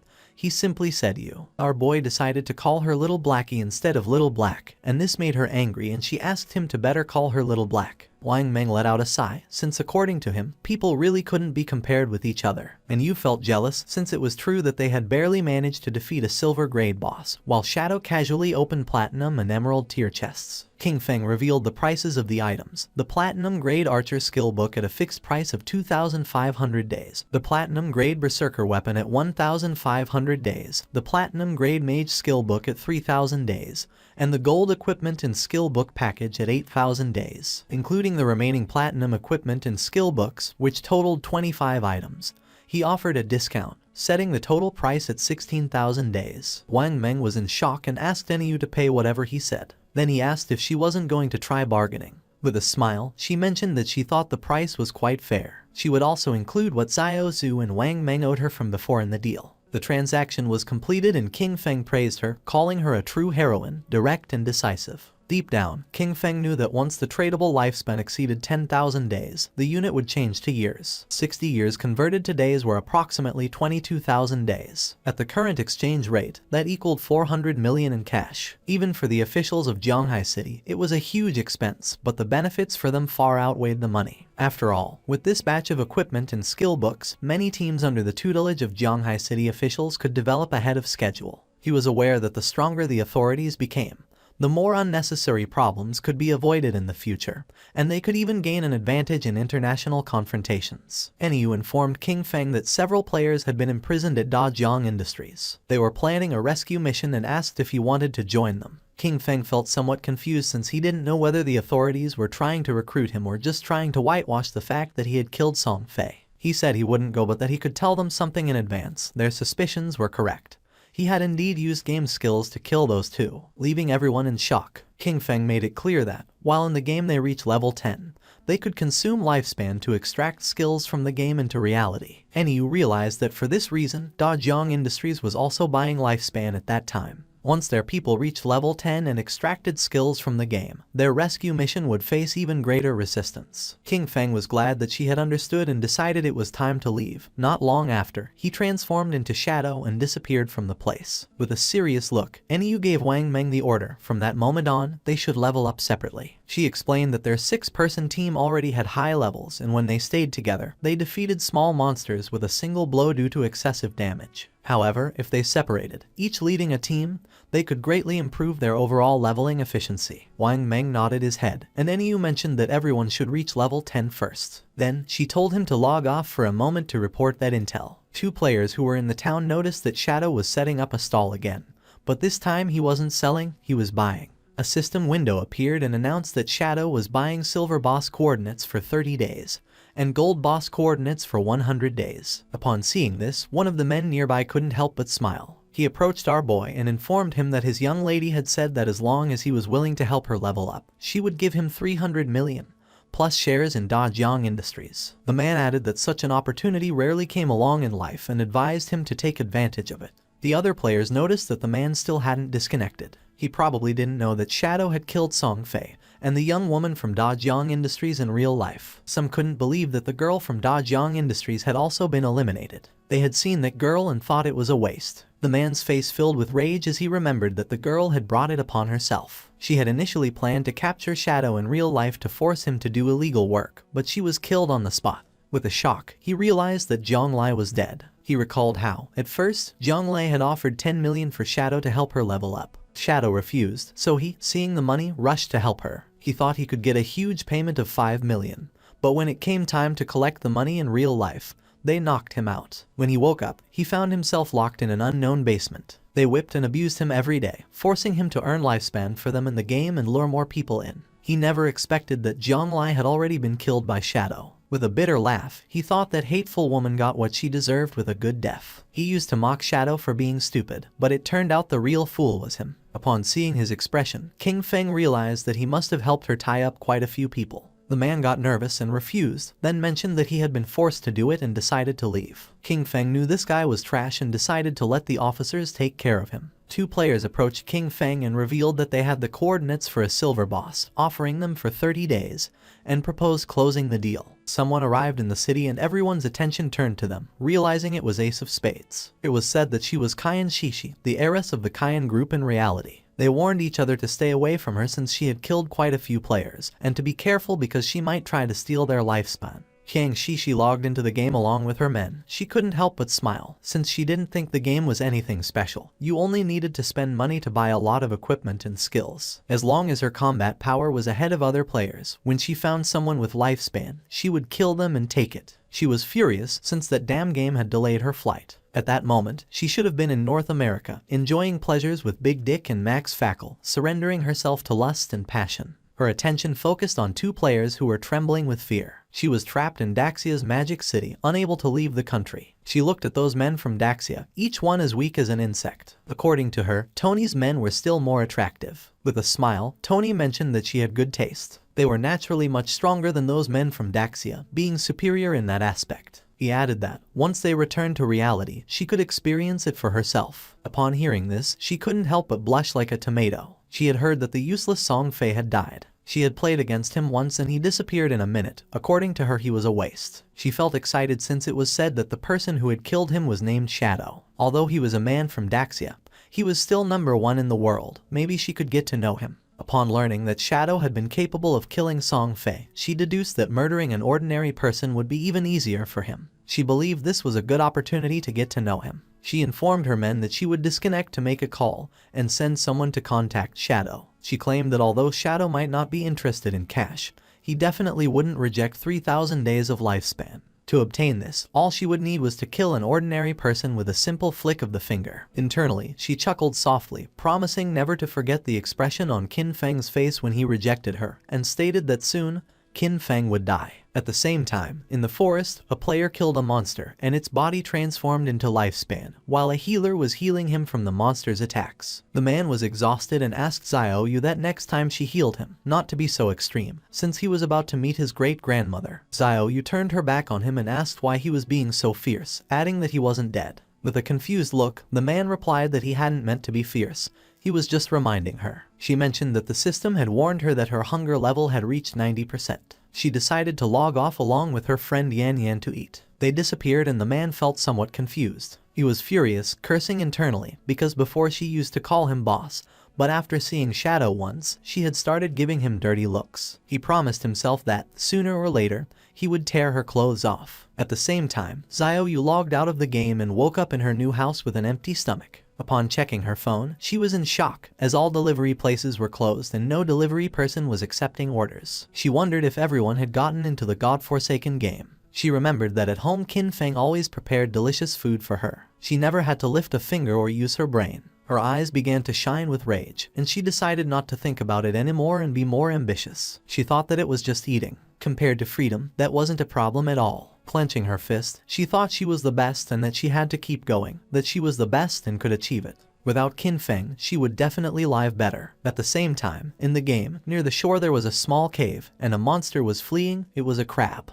When the crab came out of the cave, someone cut it in half. It was Shadow, he sighed, as he had killed 4 silver bosses in just over an hour, and overall efficiency was quite good. Each boss granted 16 evolution points. The crab's corpse transformed into lifespan. On average, each silver level boss yielded 3,500 days of tradable lifespan. Thanks to this, all his equipment was now gold tier or higher. He couldn't help but smile, as his cooldown speed had increased from 55% to 75%.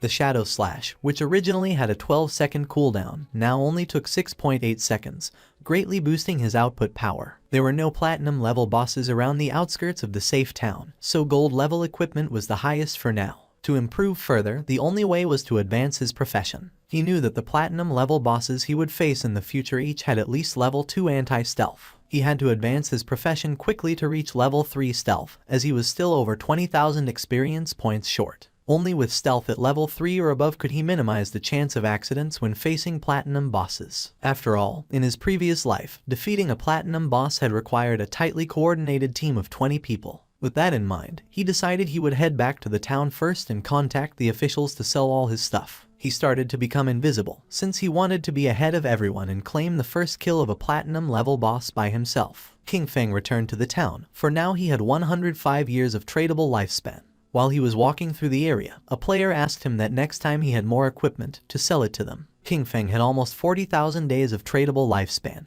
and knew that it would allow him to extract quite a few skills. A man who was hiding behind a pillar peeked out and, with a smile, realized that he was Shadow. He approached and offered him an assassination contract, asking if he would take it. He asked him to kill someone in reality, assuring him that the payment would not be less than what he deserved. Our boy ignored the man and left. Seeing this, the man panicked and stood in front of King Feng, asking him to stop. He explained that it was just about killing an ordinary person named King Feng. He would give Shadow the address. He argued that since he had even killed Song Fay, this should be easy for him and asked him not to reject free money. With a cold gaze, our boy was in shock and asked if King Feng had provoked him and if he wanted to kill him.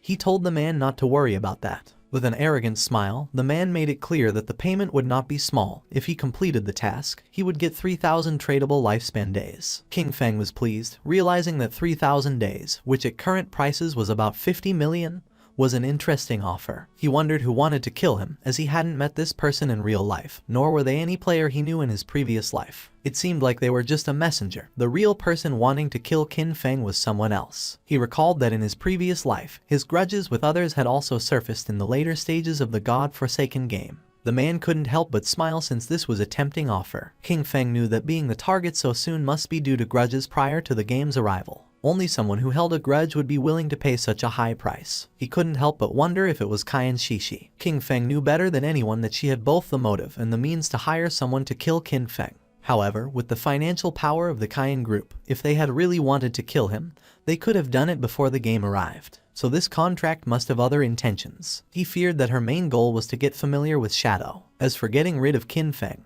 that was probably just a side effect, since King Feng had once rejected her invitation for fun. He laughed internally, thinking it was interesting.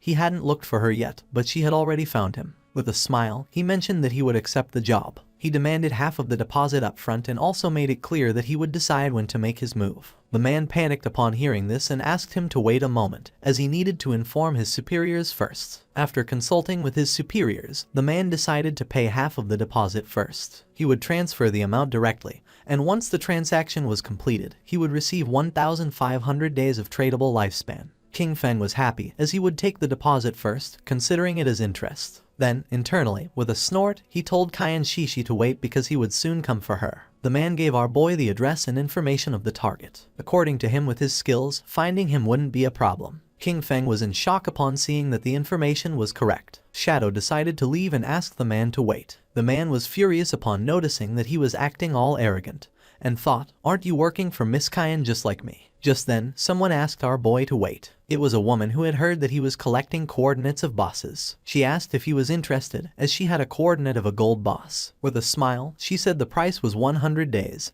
He could pay after seeing the boss. King Feng thought this was good and decided to go with her. The woman asked him to follow her, and mentioned that the place was a bit far north of the city. King Feng asked what the name of the boss was, and the woman said it was called the Plague Enveloper. Upon noticing that she knew the name of the boss, he asked if she had really seen it. She didn't know if he could handle it alone and if he wanted to take a healer, warning that the boss had area toxic damage. Our guy refused and decided to go without a healer. King Feng was aware that the Plague Enveloper was indeed a golden level boss. This boss had a poisonous aura. As long as one stayed within its range, they would continuously lose health every second. Therefore, to deal with this boss, one had to kill it as fast as possible. For him, at that moment, it was just a matter of using a few skills. Not long after, the woman took King Feng to a cave and mentioned that the boss was inside. She added that her team had eliminated all the monsters, but they had not been able to defeat the boss. She decided to guide Shadow inside. They entered the cave and the woman began to point at a tree which was in the middle of a swamp full of poisonous aura,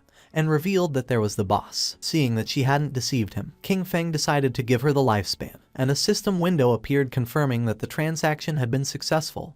He had traded 100 days of tradable lifespan. He remembered that this kind of poison damage could be evaded. In this case, his ghost blur's 75% evasion would be really useful. With her face full of sweat, the woman mentioned that there was something she needed to remind him. In reality, it was a trap. As soon as he started fighting, someone would come to kill him. She remembered that they had level 2 anti-stealth items. For King Feng this didn't matter much, but the woman revealed that they had told her to pretend to stop them as part of the plan and to use that opportunity to get close to him. In the end, they wanted her to find a way to discover his real-life information. Our boy began staring at her. He was disappointed upon seeing their plan. The woman blushed and, with a nervous expression, said that she had also been forced. She wanted to tell him the truth so he could go after the one behind everything. Since they were blackmailing her in real life, she wished for their death as much as he did. When King Feng asked who was forcing her, she revealed that it was Dongfang Xian. She explained that in the game, his ID was Xianian, and he said that King Feng had killed him once. Upon hearing this, our guy couldn't help but wonder if it was Dongfang Xian, the one who had first tried to steal his golden ghost ship boss. The same guy later sent him a skill book asking for forgiveness. The woman panicked and remembered that he had been able to kill Song Fay, so she believed he could also take down Dongfang Xian.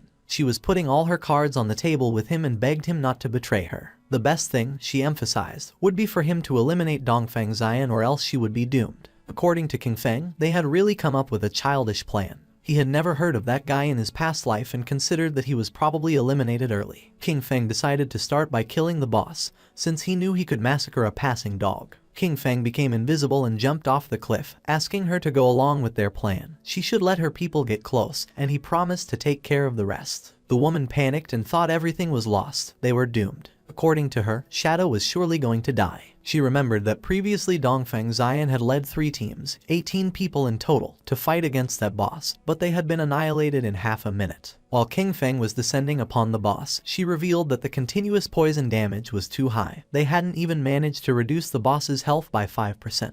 No matter how strong that Shadow was, when facing indiscriminate poison attacks, death would be the only outcome. Therefore, they had to find a way to escape. King Feng first used Blessed Release, and while the boss was preparing to attack, our boy activated the Weakness Amplification effect, and then the Throat Slash effect. His eyes began to shine with determination. King Feng attacked quickly, taking several thousand HP points from the boss. In an instant, its HP bar dropped to less than half. The woman was in shock, since she realized that a single skill had annihilated 2/3 of the HP of the gold tier boss, inflicting more than 80,000 points of damage. She wondered if King Feng was even human. Our boy disappeared and appeared behind her. Luckily for him, the active effect of Blessed Release had a 25-second cooldown. With a 75% cooldown speed boost, the final cooldown was 14.3 seconds. He decided he wouldn't kill the boss yet. He would wait for Dongfang Xian's people to come and die, and meanwhile, wait for his skills to cool down. Not long after, Dongfang Xian and his men entered the cave with the intention of killing Shadow. With an angry gaze, the leader made it clear that if anyone tried to stop them, they were going to kill them mercilessly. The woman drew her sword. King Feng was somewhat annoyed, since out of all the people, it was this guy again,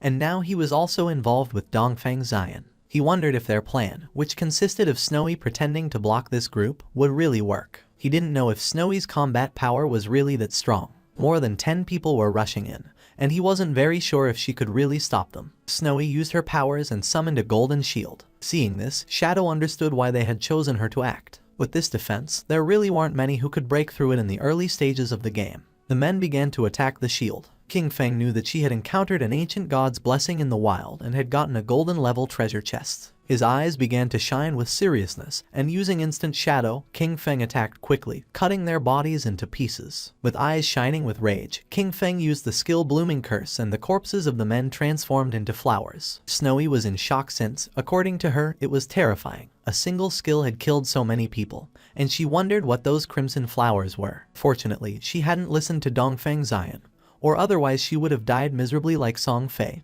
and the others. She asked Shadow to add her as a friend, promising that if she had the chance, she would tell him Dongfang Xian's location in real life. King Feng decided to listen to her. Snowy couldn't help but blush and asked him that if he ever needed any special service, he should come to her, assuring him that for him they would always be free. King Feng realized that was how it was, and it was no wonder it burned so much. Then he jumped and began descending the cliff. He attacked the boss quickly using powerful slashes. According to King Feng, the lifespan that had been absorbed from more than a dozen people did not even compare with what the boss had granted. He remembered that after all that, instead of dedicating themselves to farming safely, they went out to cause trouble, and therefore deserved to die. He turned around towards Snowy and asked if there was any problem. She said no and decided to leave. King Feng used Greedy Hand and felt happy since it had been a long time since he had seen an assassin skill book. Finally, another one had appeared. This skill book was called Darkest Hour of Platinum Level. It was an assassin-type skill that unleashed a burst of dark light from his blade, blinding all enemies within range. It had a cooldown of 60 seconds, required level 10, a range of 20 meters, and a base duration of 10 seconds. The higher the target's spirit stat, the shorter the duration. King Feng clenched his fist and decided to learn it. He unsheathed his dagger as he knew that as long as he blinded the enemy, he could still trigger double damage even if he wasn't in stealth. With this, no matter how high the boss's anti-stealth level was, it wouldn't affect his damage output. This dagger was the Plague Blade. It was an assassin-type weapon that granted 216 attack points and 42 agility points. Furthermore, it increased the weak point attack multiplier by 0.3. The equipment requirement was level 10, and all of its attacks inflicted a poison that detonated after 3 seconds, dealing 50% of the original attack's damage. King Feng decided to leave the cave, as he considered it had been another excellent and profitable day. He had already accumulated 98 evolution points and would soon be able to evolve his epic grade Greedy Hand to legendary. He left the cave and the small monsters were frightened. He realized that he only needed a little more than 10,000 EXP for his class advancement, so he decided to go farm monsters directly. King Feng began to massacre all the monsters he saw, causing the others to start fleeing in terror. But King Feng was not going to let this happen, so in the blink of an eye, he finished them all. He couldn't help but smile since he could finally advance his class. Golden energy appeared around his body, and a system notification informed him that his shadow class had advanced. His current tier changed from tier 0 to tier 1. The class attribute bonuses also increased. Strength went from 3 to 9, Constitution from 3 to 9, Agility from 8 to 24, and Spirit from 5 to 15. His class passive 1 now doubled stealth duration and, as a new feature, allowed him to use stealth skills while in stealth mode. Class passive 2 increased his stealth level from +1 to +2. Finally, class passive 3 improved his damage when attacking from outside the enemy's line of sight, increasing it from double to triple. Our boy started to look at his hand as he realized that with the class advancement to tier 1, the attribute bonuses had tripled. He understood that he could even activate stealth while already in stealth, which meant, as long as his cooldowns were short enough, he could stay permanently hidden. Not only that, the damage dealt from attacks launched outside the enemy's line of sight had increased from double to triple. He mused that this was just tier 1, no wonder it was the strongest stealth class. At that moment, the system announced that there were already 7 players who had reached level 10 in Zhonghai City. It also informed that the teleportation matrix to the abandoned divine continent would be activated in 10 minutes, and urged players who met the requirements to prepare to depart. A table appeared, showing Shadow in first place, followed in second place by Grey Rose. In third place were Snowy Day, Black Elf Da Lai Zai and Wang Meng. Finally, in fourth place were Huiyu and Yu Han. King Feng noticed that it was already 8:30 p.m. He had not expected so many players in Zhonghai City to have reached level 10. The ranking table was full of familiar faces and he remembered that the last time, at the same hour, that table had been completely occupied by foreign players. His eyes began to shine with seriousness upon realizing that the impact of having sold so much equipment and skill books had begun to manifest. He thought that maybe the world order from the previous time would change, and he was really hoping it would. In reality, it was already night, and the police had arrested several men. One of them reported that all main members of the Dajiang Industrial Criminal Group had been arrested. However, he added that 3 key members were still inside the game, with their bodies in a state of non-existence, which made their capture impossible. They were waiting for further instructions from the commander. The commander praised his comrades for their good work and ordered them to inform Manhua, assigning them the task of finding a way to force the suspects to disconnect. He told his companion that this method was effective, since even if the criminals hid in safe towns where they could not be attacked, their bodies would still feel hunger in reality. He nodded and mentioned that when they got hungry, they would have to disconnect to eat, and as soon as they disconnected, they could be captured. They were happy since this time everything had gone very well, and all thanks to Shadow. He had not only provided them with criminal intelligence about Dajiang Industrial, but had also warned them in advance that the skills from the game could be extracted into reality. If he had been a little later, the leaders headed by Zhang Lai would have soon reached level 10. By then, they would have already extracted their skills, and any attempt to capture them would have resulted in numerous casualties. Several countries had already experienced small-scale uprisings, with thousands of deaths. The squads they had sent into the game had gradually reached level 10, largely thanks to the equipment and skills provided by Shadow. They knew that Shadow was an indispensable talent for Great Zia, and that they needed to find a way to fully bind him to their warship. At the same time, our boy returned to Firefly Town, and Snowy mentioned that she didn't expect him to be a great hero who would free the town from evil. She admired him. King Feng asked what she was rambling about and told her that if she had something to say, just say it. She stuck out her tongue and, with a smile, told King Feng that he didn't need to be modest, since the authorities had already made the news public. She explained that Dajong Industrial, along with Song Fay, had orchestrated the kidnapping,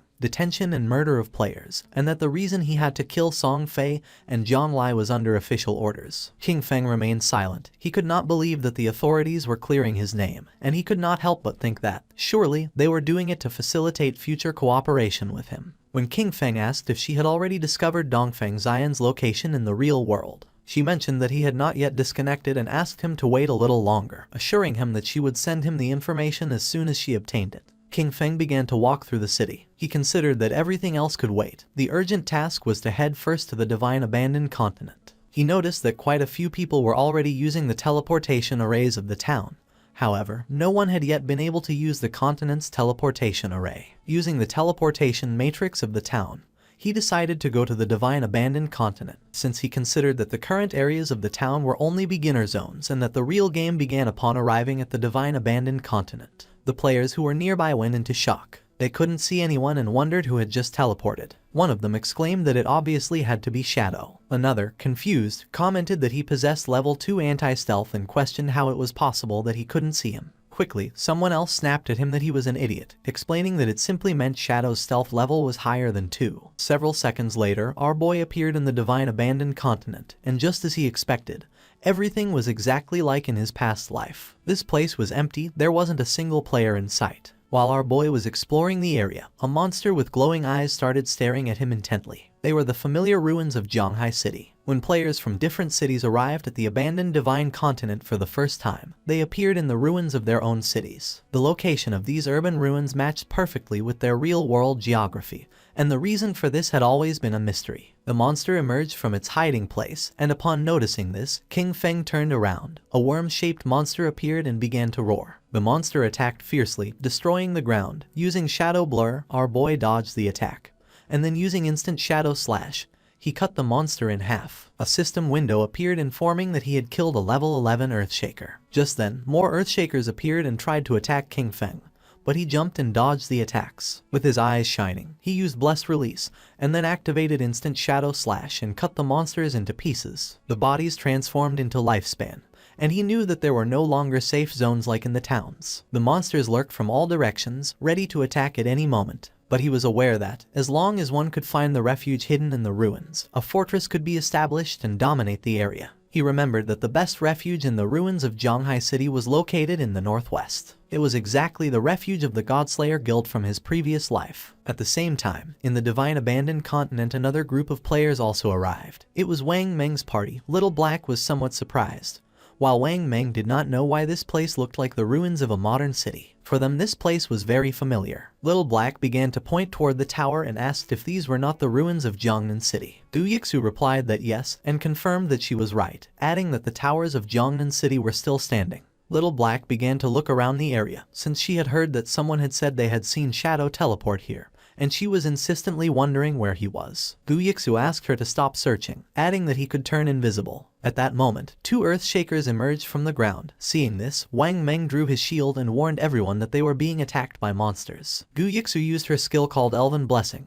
The monsters attacked quickly, but Wang Meng blocked the attack using the shield, and thanks to her enhancement he was able to withstand the attacks. Guixu asked Wang Meng to be careful, warning him that the ordinary monsters hit harder than the silver tier bosses around the starting town. The party's archer used the skill called Binding Shot and shot an arrow toward the monsters. In the blink of an eye, the arrow created energy ropes which wrapped around the bodies of the monsters. With a smile, he mentioned that these monsters were vulnerable to control, and therefore he would keep them immobilized and unleash all his damage to finish them off. Little Black raised her magic staff into the air and summoned a prophetic fireball. 2 flames of fire struck against the monsters. The Earthshakers died and their bodies began turning into Lifespan. Wang Meng asked Xiaoxu to send her owl to fly high and explore the surrounding terrain. She nodded and her owl began flying around the area. She reported that there were monsters everywhere, a lot of them, and that the noise from the previous fight had already attracted some in their direction, which were heading directly towards them. She added that she didn't see any nearby safe zone and asked the captain what to do now. Wang Meng was in shock upon seeing that there was no nearby safe zone. The archer panicked, wondering what kind of lousy continent this was and how it had suddenly turned into a survival game.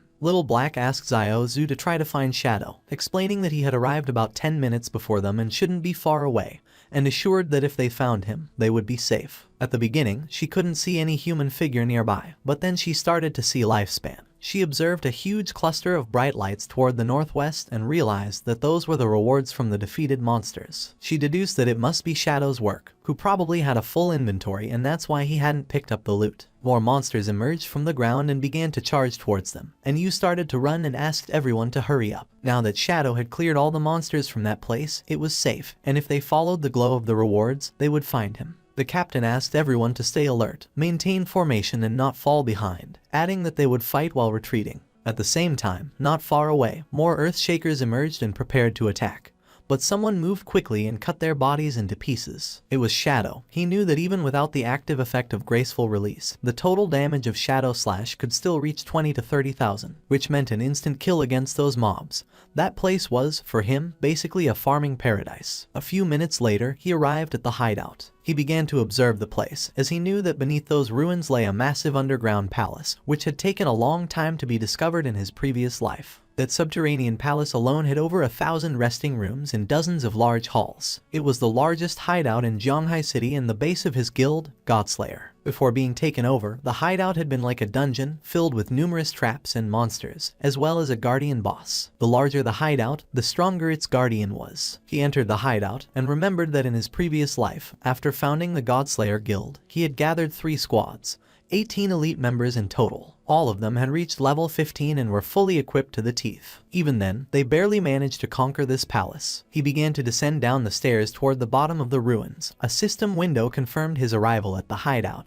This place was full of monsters and was known as the land of soul purification. His eyes began to shine with confidence since he knew that being alone he was going to be able to conquer this place. A system window appeared informing that if he defeated the area guardian, he could claim ownership of that region. The monster's attention fixed on King Feng, and they all lunged at him. Our boy remained calm and drew his dagger, realizing he was facing a level 12 gold tier mob, an elemental spirit. Just before the monsters could attack, King Feng used his skill called Darkest Hour, and then used Shadow Flash Slash and massacred the monsters in the blink of an eye. King Feng began to move quickly and started cutting into pieces all the monsters he encountered, making their bodies turn into Lifespan.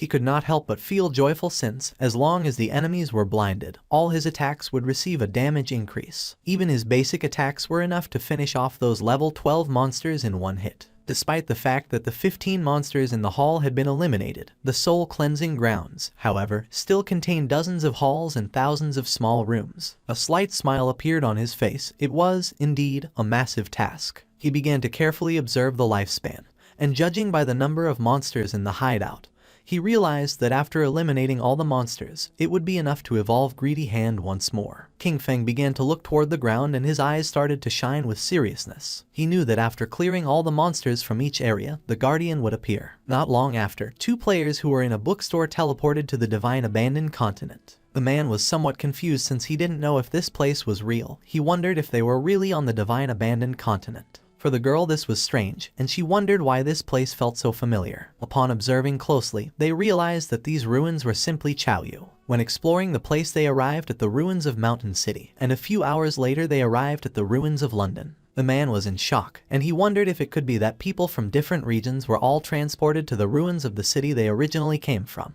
According to the girl, this was strange, and she wondered if it could be that the geographical locations of the cities corresponded exactly to the real world. While they were distracted, something began to approach them, making them go on alert, and when they turned around, they saw several Earthshakers staring at them with glowing eyes. They panicked and decided to flee. The monsters began to attack and they began to flee the area. At the same time in the Zhanghai ruins the ground was filled with lifespan, and not far away were Wang Meng and his team hidden under some rubble. Wang Meng stuck out his head and, seeing that there were no monsters nearby, suggested that they first take a moment to recover, and Yu couldn't help but blush since for her Shadow was impressive. She had believed that they were strong enough, but in the end, they could only cower trembling under the shadow of the boss. Wang Meng coughed and asked her to watch her words. She felt somewhat confused and asked if that wasn't an accurate description. Little Black stuck out her head and mentioned that, fortunately, Shadow had cleared that area, since otherwise, with so many monsters, they probably all would have died. She added that she was a little curious about where exactly they would reappear if they died in this place. While Guixu was controlling the owl to explore the area, Wang Meng reached out to Yu and suggested that the 6 of them should postpone exploration for the moment, proposing that they wait until all members of their team reached level 10 before moving forward together. She nodded her head. Guixu's owl was flying over the area and she observed that the monsters were really falling like flies. But she wondered why Shadow had stopped there, since it was as if he had disappeared right in that place. She also noticed that there was a lot of loot, and part of it was gold tier. She really wanted to go pick it up. With a serious look, Wang Meng decided to contact Shadow to see if he still wanted those things. At the same time, our boy cut one of the monsters into pieces. The area was filled with lifespan orbs.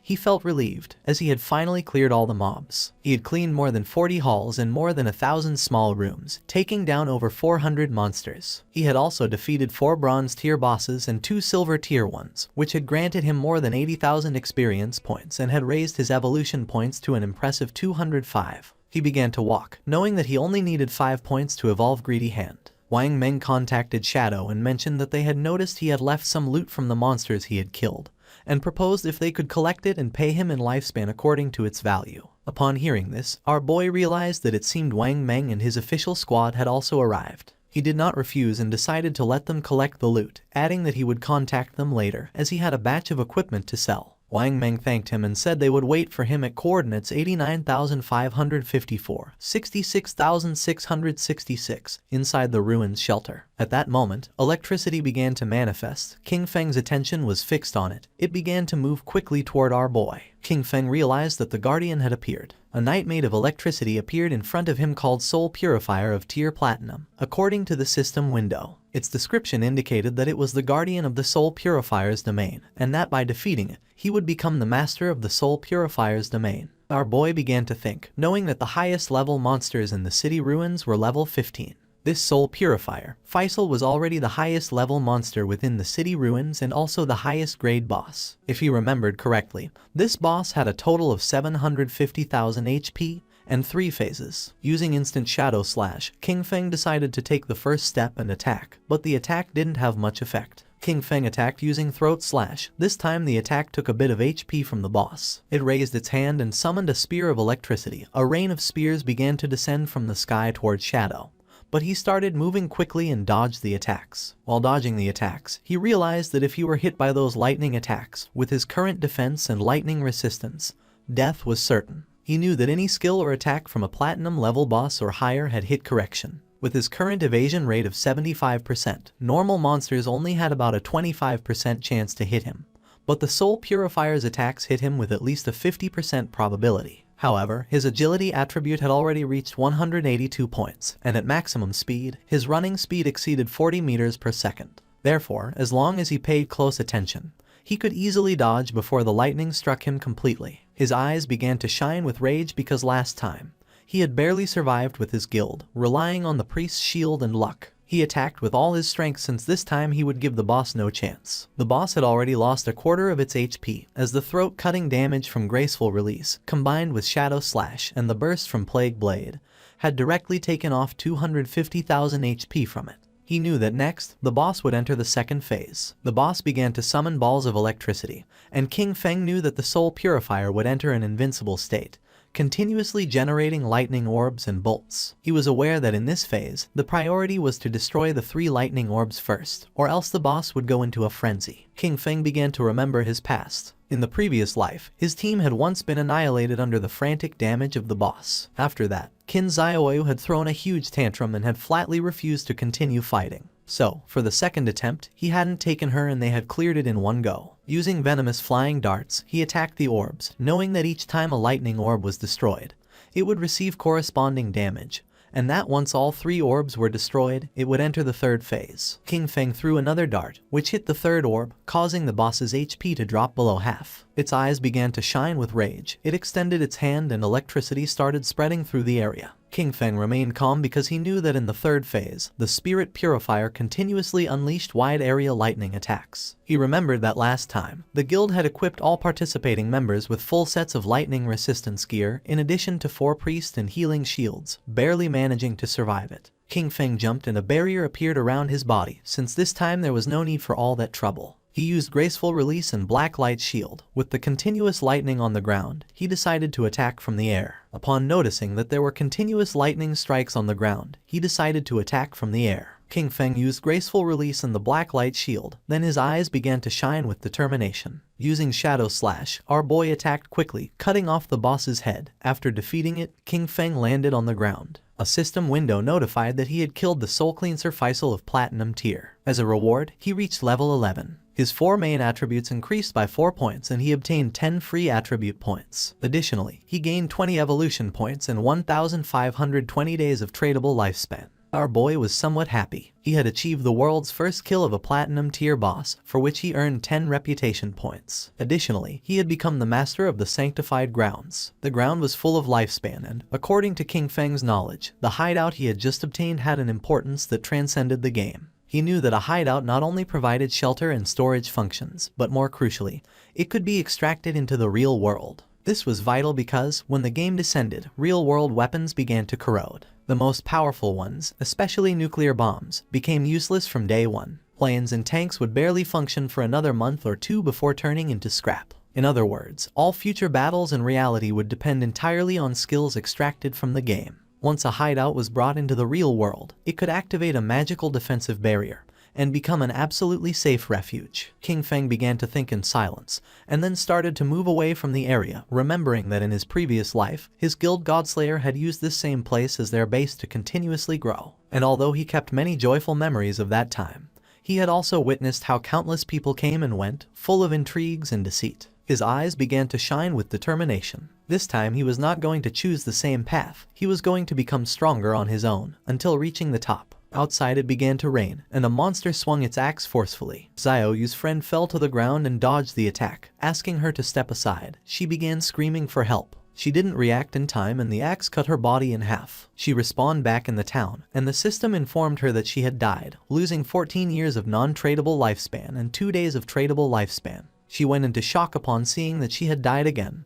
Her friend was furious. He called her an idiot and scolded her, asking how it was possible that she hadn't dodged the big axe wielded by the boss. She got angry and asked him who he thought he was insulting. She scolded him, saying he was the tank and if he didn't attract the boss's attention properly, how was she supposed to dodge the skills? He got even angrier and, calling her an idiot, asked her how he was supposed to attract the boss with an AoE skill. After arguing, he left the party. Xiaoyu's friend panicked when she saw that the tank had fled and started asking for help since she was being attacked by the boss. The boss attacked with its axe, and not long after, the friend also respawned back in town. With a worried expression, she suggested to Xiaoyu that they better focus on killing small monsters to level up first, explaining that she was uneasy because they didn't have much lifespan left. Xiaoyu began to ponder in silence. At that moment, the system revealed that the player Shadow from Jianghai City had achieved the world's first kill of a platinum level boss, gaining 10 reputation points. Everyone's attention was fixed on the system window. People couldn't believe what they were reading. It seemed crazy to them that someone had managed to solo kill a platinum level boss. Many commented in amazement that they had barely made it to the continent, while Shadow was already farming there alone.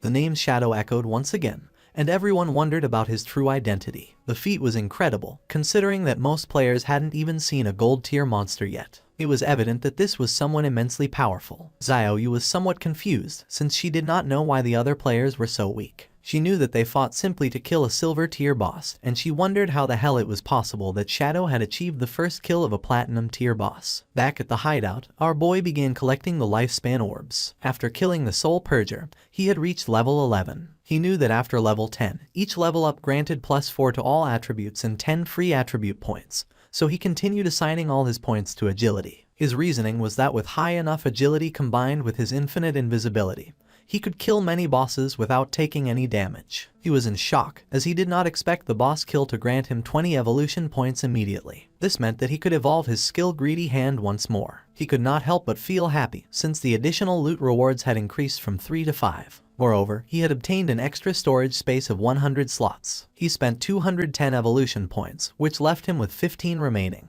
As a result, his greedy hand skill evolved from epic to legendary. The assassin skill now granted a 500% chance to get an extra loot reward, and that extra loot had a 100% chance to increase by 1 tier. Additionally, he gained a new passive effect, 100 slots of greedy space for item storage. King Feng decided to use his legendary tier greedy hand skill to collect the loot, and as a result, he obtained 5 extra loot drops. Additionally, he gained 100 evolution points, bringing his total to 115 remaining points. While observing the system window, King Feng noticed that 2 pieces of assassin gear and a book of assassin skills had dropped. However, since his level was still not high enough to use them, he decided to store them for the moment in the safehouse warehouse. King Feng summoned a devout believer and gave it the order to collect all the loot from the palace and pile it up. The devout believer got to work. King Feng was happy because he knew that the 115 evolution points he had left could be used to upgrade those skills that had not yet reached the epic level. He consumed 42 evolution points to evolve Shadow Stealth 3 times to epic level. As a result, its stealth duration increased from 36 to 60 seconds. The attack that broke the stealth now dealt 300-500 damage, and its cooldown was reduced from 22 to 15 seconds. Next, he used 34 evolution points to evolve Backstab Enhancement twice, bringing it to epic level, and increasing its backstab damage bonus from 50% to 75%. He then consumed 6 evolution points to evolve Darkest Moment through Platinum, Emerald, and Diamond to reach epic. The ability now unleashed a burst of dark light that blinded all enemies within its expanded range of 50 meters. Its base duration increased to 16 seconds, though it would be shorter against targets with a higher spirit attribute. Finally, he spent 33 evolution points to evolve Bloom Curse 3 times to the legendary level. The skill could now be used on player corpses within 60 seconds of their death and gain new effects. It could simultaneously absorb 50% of the target's remaining non-tradable lifespan, and also absorb scattered non-tradable lifespan light spheres. Any corpse drained by Bloom Curse would cease to exist. His eyes widened in surprise upon realizing it could absorb the non-tradable lifespan orbs. He remembered that in many high-level areas and in the rage zones of special bosses, the lifespan was depleted at a speed hundreds or thousands of times faster, and this consumption affected first the non-tradable lifespan. Snowy contacted King Feng and congratulated him on the first kill of the platinum level boss. She also revealed that she had good news. The Eastern Sage had just logged off. She mentioned that she had heard that his clan was gathering at the Jiangnan Hotel, and apparently, they had bought a large amount of lifespan with the intention of turning it into combat power within the game. While the devout believer was piling up the loot, King Feng praised her. However, she replied that there was no need to thank her, since that was what she was supposed to do. She revealed that he had to defeat Eastern Sage without fail, or else she would be doomed. King Feng asked her not to worry and began storing the loot. He realized that all the items fit and he still had half of the space left. Thinking about how truly useful the 100-slot backpack was, he decided to go look for Wang Meng and sell everything to them. Upon seeing that Shadow had returned, Yu's and Little Black's eyes widened with joy, and Yu got excited and started running toward him. But just before she could give him a hug, King Feng stopped her with his hand and got straight to the point. He made it clear that, as usual, he set the price and if they didn't accept it, they could pass. He explained that more than 30 items were common grade and bronze junk, so he would give them a discount, a single price of 950 days of lifespan. With the mark of King Feng's hand on her face, and with a smile, Yu mentioned that she agreed. They had already calculated the value of the items they collected earlier, which was approximately 1,000 days, so to simplify everything, they would give 2,000 days for the entire batch. King Feng felt somewhat confused and mentioned that this batch consisted of silver level, gold level, and platinum level items, with a total value reaching 18,000 days of tradable lifespan. She opened the system window and, while browsing through the contents, was visibly surprised. She couldn't believe there was platinum level equipment. She herself only had one piece of gold level equipment and thought that only a true boss would be willing to sell items of that caliber. Excitedly, she realized this would undoubtedly accelerate Zhonghai City's development, and thanked Shadow profusely. Our boy said that there was no problem, since they were helping each other. With a nervous gaze, Little Black asked Shadow how it was possible for him to have so many inventory slots and if by any chance he was Doraemon. King Feng explained that their bags were probably already full and, as a friendly reminder, pointed out to her that under the statue in the center of the city ruins, there was a staircase leading to a teleportation portal back to the starting town. King Feng began to walk away from them and made it clear that if they wanted to return, the first time would cost them 500 days of lifespan. He warned them that although returning again would not have any cost, they should think about it themselves. That said, he left, and Yu began to point at King Feng and with a smile she mentioned that she had told them so. She revealed that Shadow was a reborn player, because otherwise, it would be impossible for him to know such hidden information. Seeing her attitude, Wang Meng felt somewhat confused and asked Captain N to please not behave that way, as she was scaring him a little. She began to blush and asked them what they would think if she tried to flirt with Shadow. Once King Feng moved away from the area, the system asked him if he wanted to consume tradable lifespan to extract a skill into the real world. He decided to activate the level synchronization and class advancement synchronization. The system informed that he had consumed 27,000 days of lifespan, and that the level synchronization and class advancement synchronization were completed. King Feng felt excited, as the next step was the extraction of skills. He remembered that he had previously extracted Shadow Meld, but it was only at level 1. This time, he not only planned to raise the level of Shadow Meld in reality, but also to extract even more skills. He consumed 1,946 days to improve Shadow Meld to level 10. Then, he extracted a series of skills: Backstab Enhancement for 900 days, Greedy Hand for 1000, Shadow Flash Slash for 3200, Ghost Blur for 5366, Curse of Blooming for 16,099, and Blacklight Shield for 11,313. Once the synchronization of the extraction was completed, he had 7,480 days of tradable lifespan left. Finally, he invested 3,600 days in extracting the Boots of Concealment of Gold Grade and another 3,394 days in the Pendant of the Devout, also Gold Grade. Now the time had come to extract the equipment. He began navigating through the system window, realizing that the Pendant of the Devout not only reduced cooldown time, but more importantly, the silver tier follower it summoned was nearly invincible in the real world. After spending it all at once, he was left with only 486 days of tradable lifespan. But now his strength in reality was almost on par with what he had in the game. He began to disappear without a trace, knowing that he still needed to gain more lifespan. He had to make sure that by the next logout, he could achieve full synchronization. Several minutes later, with the body releasing Shadow, King Feng woke up in the real world. He began to think silently. Now that Kai and Shishi knew his address, he considered that, for safety, it was best to leave this place for the moment. He knew that extracting the Sanctuary of Soul Purification required more than 1,300 years of lifespan, so for now, he would have to find a temporary place to stay. With eyes shining with seriousness, King Feng decided to use Greedy Hand and absorbed everything that was in his room. Everything disappeared without a trace. He was happy, since the storage space of Greedy Hand was really useful, and all his things fit perfectly inside. Jumping up, he climbed onto the window. Then, he took out his phone and realized that Dongfeng Xian was at the Jiangnan Hotel, about 15 kilometers from that neighborhood. He began to look toward the ground and then, making himself invisible, descended from his apartment to the ground. He calculated that, at his current speed, he could get there in 10 minutes. Our boy began to move quickly through the night toward the Jiangnan Hotel. Several minutes later, he arrived at the place. Inside there were several men having dinner, and one of them mentioned that, given the current situation, the various skills and the lifespan of the game could affect the real world. He considered this a great opportunity for his Dongfeng family and praised Xioner for having done a good job by initially establishing a faction within the game. With a smile, Xioner replied that everything was what he should do. With a cheerful look, the grandfather said that he was very pleased with Xioner's progress. He explained that this time they had bought a large amount of exchangeable lifespan, all in order to acquire equipment and skill books. The goal was for the main members of their family to reach level 10 as quickly as possible, thus gaining an initial advantage to then use it and expand the family's influence in the real world. With this dual development, their Dongfeng family would surely become a dominant power, and even the dream of establishing a millennial family and dynasty would cease to be just a dream. Xioner began staring silently at his grandfather, and then his eyes began to shine with malice. In his mind, he thought with contempt about that damn old relic, who already having one foot in the grave still clung to the position of clan leader, dreaming of immortality. His plan was to trap Shadow, force him to reveal his secrets and then make him earn lifespan for him. Once he became number 1 on the ranking list, he would make sure they all died.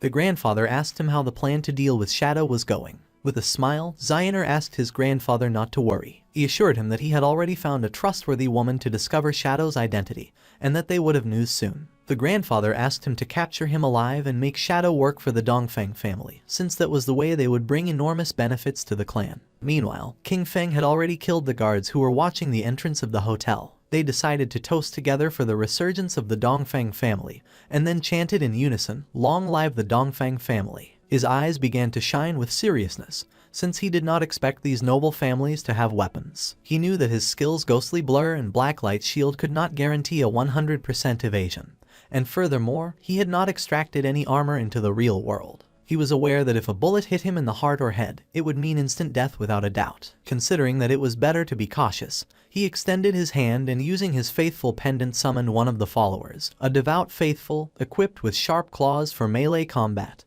and green flames for ranged attacks. Our boy gave the order to it to go in and leave no one alive. He knew that, being a silver level boss, the devout faithful had strong resistance to damage and that, even against firearms, it could withstand quite some time. While everyone was distracted, the devout faithful opened the door, it started roaring, and upon seeing this, everyone panicked since they didn't know where this monster had come from. With its eyes shining, it began to charge towards them. Seeing this, with a serious gaze, Xioner stood up and began to point at the monster, causing the guards to aim at it with their guns. He could not believe that it was a monster from the game and quickly ordered them to shoot. The bullets impacted against its head, but they did not have much effect. It swung its arm forcefully, killing one of the guards. It stabbed its sharp claw into the chest of the other guard. While it was attacking the guests, Xioner couldn't help but sweat and feel fear. The monster began to attack his grandfather, who panicked and started calling for help. Without losing a second, instead of helping, Xioner started running. He did not look back, knowing that he had to get out of here quickly, because as long as he managed to escape and enter the game, he would be safe. His eyes were full of fear, and he thought that as long as he managed to reach level 10 in the game, extract his skills into the real world and then return, nothing could threaten him. At that moment, he saw King Feng standing at the entrance of the hotel, and just before he could take another breath, our boy attacked quickly, making Xioner's head fly through the air. While blood was emerging from his neck, King Feng turned his back and began to walk away. Xioner's eyes were full of confusion. He did not know what was happening. Not long after, flowers began to emerge from his body. King Feng began to observe them carefully, and the system revealed to him that he had absorbed 27,000 days of tradable lifespan, and 482 years of non-tradable lifespan. His eyes began to shine with joy, as it had been a truly great loot. Xioner's corpse turned into flowers, and King Feng was happy, since this time, the skill Blooming Curse had truly proven its worth. It had not only erased all corpses and traces of blood, but also extracted every last drop of lifespan from Xioner. As a result, his non-tradable lifespan had accumulated up to 2,327 years. Thanks to this, he would no longer feel so much pressure in the future when entering the rage zones. Not long after, someone shouted alarmed, urging others to call the police, as gunshots and screams had just been heard coming from the private room. King Feng became serious, and just at that moment, several police officers began to run toward the room, remembering that this was the room where the Dongfang family was having their meeting. They were sure there had been a shooting, but upon arriving at the room they went into shock. Since there was no corpse, it seemed impossible to them that there were no victims. The situation was incredibly strange. One of the police officers felt somewhat confused. As this private room was a complete mess, it was evident that a violent fight had taken place here. What he didn't understand was why there wasn't a single person in the place. Immediately, he asked his companions if any of them had seen someone leave the hotel. According to them, this was strange. The question everyone was asking was where the entire Dongfeng family had gone. It was as if they had completely disappeared, and they thought it best to call the investigation unit. Meanwhile, King Feng had already left the hotel. King Feng began to move away from the hotel. His next target was the Cayenne Corporation. However, its main headquarters had already moved to North America before the game descended. At this moment, only the CEO's daughter, Cayenne Shishi, was trapped in the Demon City area, and he needed to eliminate her before she left the country. The distance from Zhonghai City to Demon City was nearly 300 kilometers. If he traveled on foot, it would take him 2 or 3 hours, and that was too much of a waste of time. King Feng got ready to sleep, knowing that he needed to find a way to get a mount. Our boy returned to the godforsaken game and stood up upon realizing that there were still some silver and gold tier bosses left in the ruins, and decided to go farm them. Captain Anu contacted Shadow and informed him with great enthusiasm that she had excellent news. She explained that Ziohai had just found the entrance to a tomb, but a gold tier vengeful spirit was guarding it and they couldn't defeat it. King Feng was somewhat surprised to hear this and asked how she had found the entrance to a tomb. Captain Anu revealed that, on their way back to the starting city, they had taken a slight detour to avoid some small monsters. While walking, they suddenly noticed that someone was missing.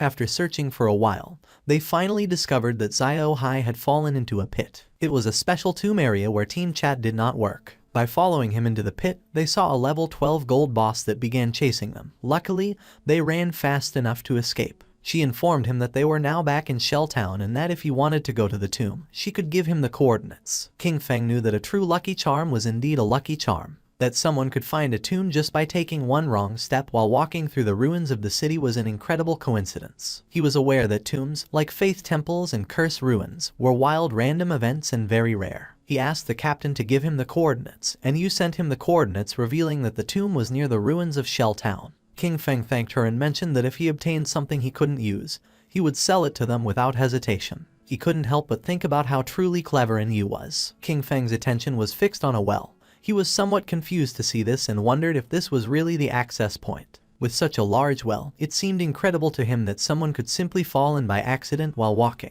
Without a doubt, that girl, Zio Hai, was truly unique. Without hesitating for even a second, King Feng jumped into the well, and a system window welcomed him, announcing his arrival at the Tomb of Resentment and notifying him that his long-range communication would be blocked. King Feng landed at the bottom and began to walk down the corridor. At that moment, a giant monster appeared before him, the Wailing Spirit, a level 12 creature of gold rank. King Feng began to observe the boss in silence. He had never encountered this Wailing Spirit in his previous life, but judging by its form, he deduced that it must have an extremely high attack power and a wide attack range, definitely being a type of physical damage. This explained why Yu and the others had fled in panic. The equipment and skill books he had sold them did not increase their defense much. He estimated that Wang Meng, being a holy shield warrior with about 5,000 HP at this moment, would probably lose at least half of his health with a single hit from this boss. King Feng began to observe the boss in silence, aware that if it hit him with its axe, death would be inevitable.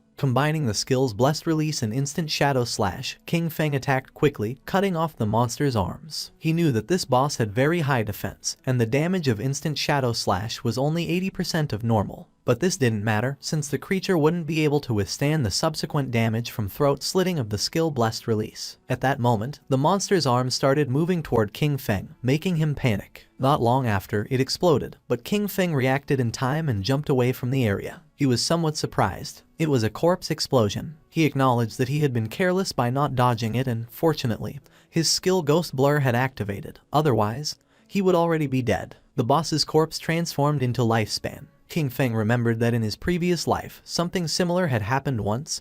They had killed an unknown boss. A team member had approached excitedly to loot the corpse, but it exploded and annihilated him instantly. Some teams had even been annihilated by boss corpse explosions, although this mainly happened with platinum level bosses and above. He did not expect a gold level boss in this tomb to self-destruct in that way. Using Greedy Hand, he picked up the loot. A series of system notifications informed him that, for having killed the resentful ghost, a gold level boss, he had gained 10 days of tradable lifespan and 20 evolution points. Additionally, he obtained the skill book Night Ring Blades of platinum level. Thanks to the use of Greedy Hand, he got an additional 63 days of tradable lifespan, and the resentful leather armor of platinum tier. He was somewhat surprised because he had obtained a piece of equipment and a skill book that he could actually use. According to the system, the Dark Night Ring Blade was a platinum tier assassin skill. It imbued the blade with dark power, dealing dark elemental damage to all enemies within a 5-meter radius and adding 500 points of dark elemental attack. Its cooldown was 10 seconds, reduced to 5.7, and the required level to use it was 11. King Feng was happy, as this was exactly the elemental damage skill he needed for the assassin class. Since the shadow class had higher spirit attributes than strength, its magic attack power surpassed physical. This perfectly explained why elemental skills like Dark Night Ring Blade suited him so well, and he understood that he should focus more on enhancing his spirit stats to maximize this type of damage.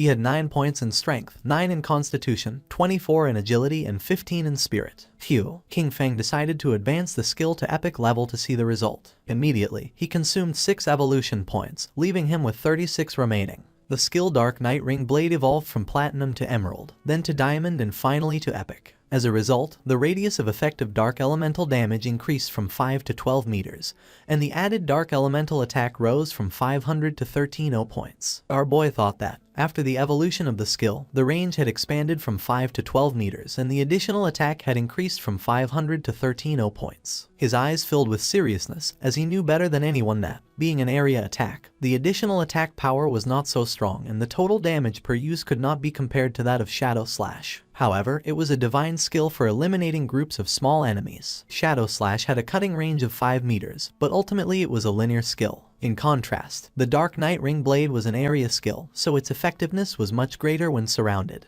The system informed him that the Resentment Leather Armor of Platinum level granted plus 55 physical defense, plus 45 to all elemental resistances, plus 42 damage block and 777 points of health. The level requirement to equip it was 11. Additionally, it possessed the resentment effect, which granted him 30 points of base attack power after being attacked. King Feng began advancing toward a giant door, knowing that the resentment effect did not have much impact. However, the base defense, resistances, and block on this leather armor were very high, so he could replace the golden Ghostfire leather armor level 5 he wore. In total, the rest of the loot added up to about 20 items, and selling them all would bring him more than 10,000 days of lifespan.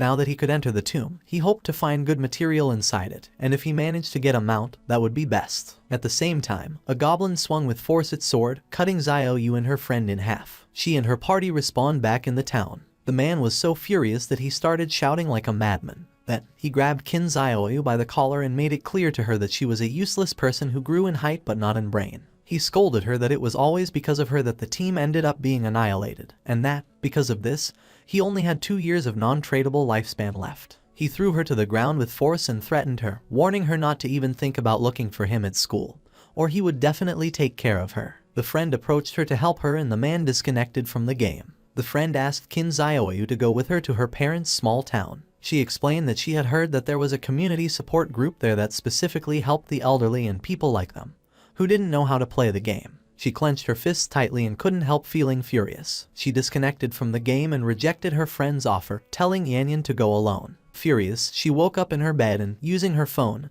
asked Hanhan if he could help her level up. With a smile, Hanhan did not refuse, but he set a condition. In exchange for raising her 1 level, she would have to accompany him for 1 night, as he wanted to see how the popular goddess of the school behaved in bed. She was furious and called him an ugly monster. She scolded him for thinking himself capable enough to try to take advantage of her and ordered him to leave. Then, a smile spread across her face. She told Hanhan that, actually, she had always liked him too, but that she hadn't accepted his confession earlier because her brother, Qin Feng, was controlling her. Now that she had cut ties with him, they could finally be together openly and without worries. He didn't fall into her trap. He called her an idiot and asked if she was trying to kill him with laughter. He pointed out that, if she had already cut ties with her own brother, who knows what she could do to him next. Finally, he ordered her to get out. She started contacting everyone. First, she reached out to Sharp Young Master, inviting him to her house to keep her company and, by the way, help her level up. However, he recognized her immediately and mocked her, boasting that he was now a platinum level talent and had plenty of women,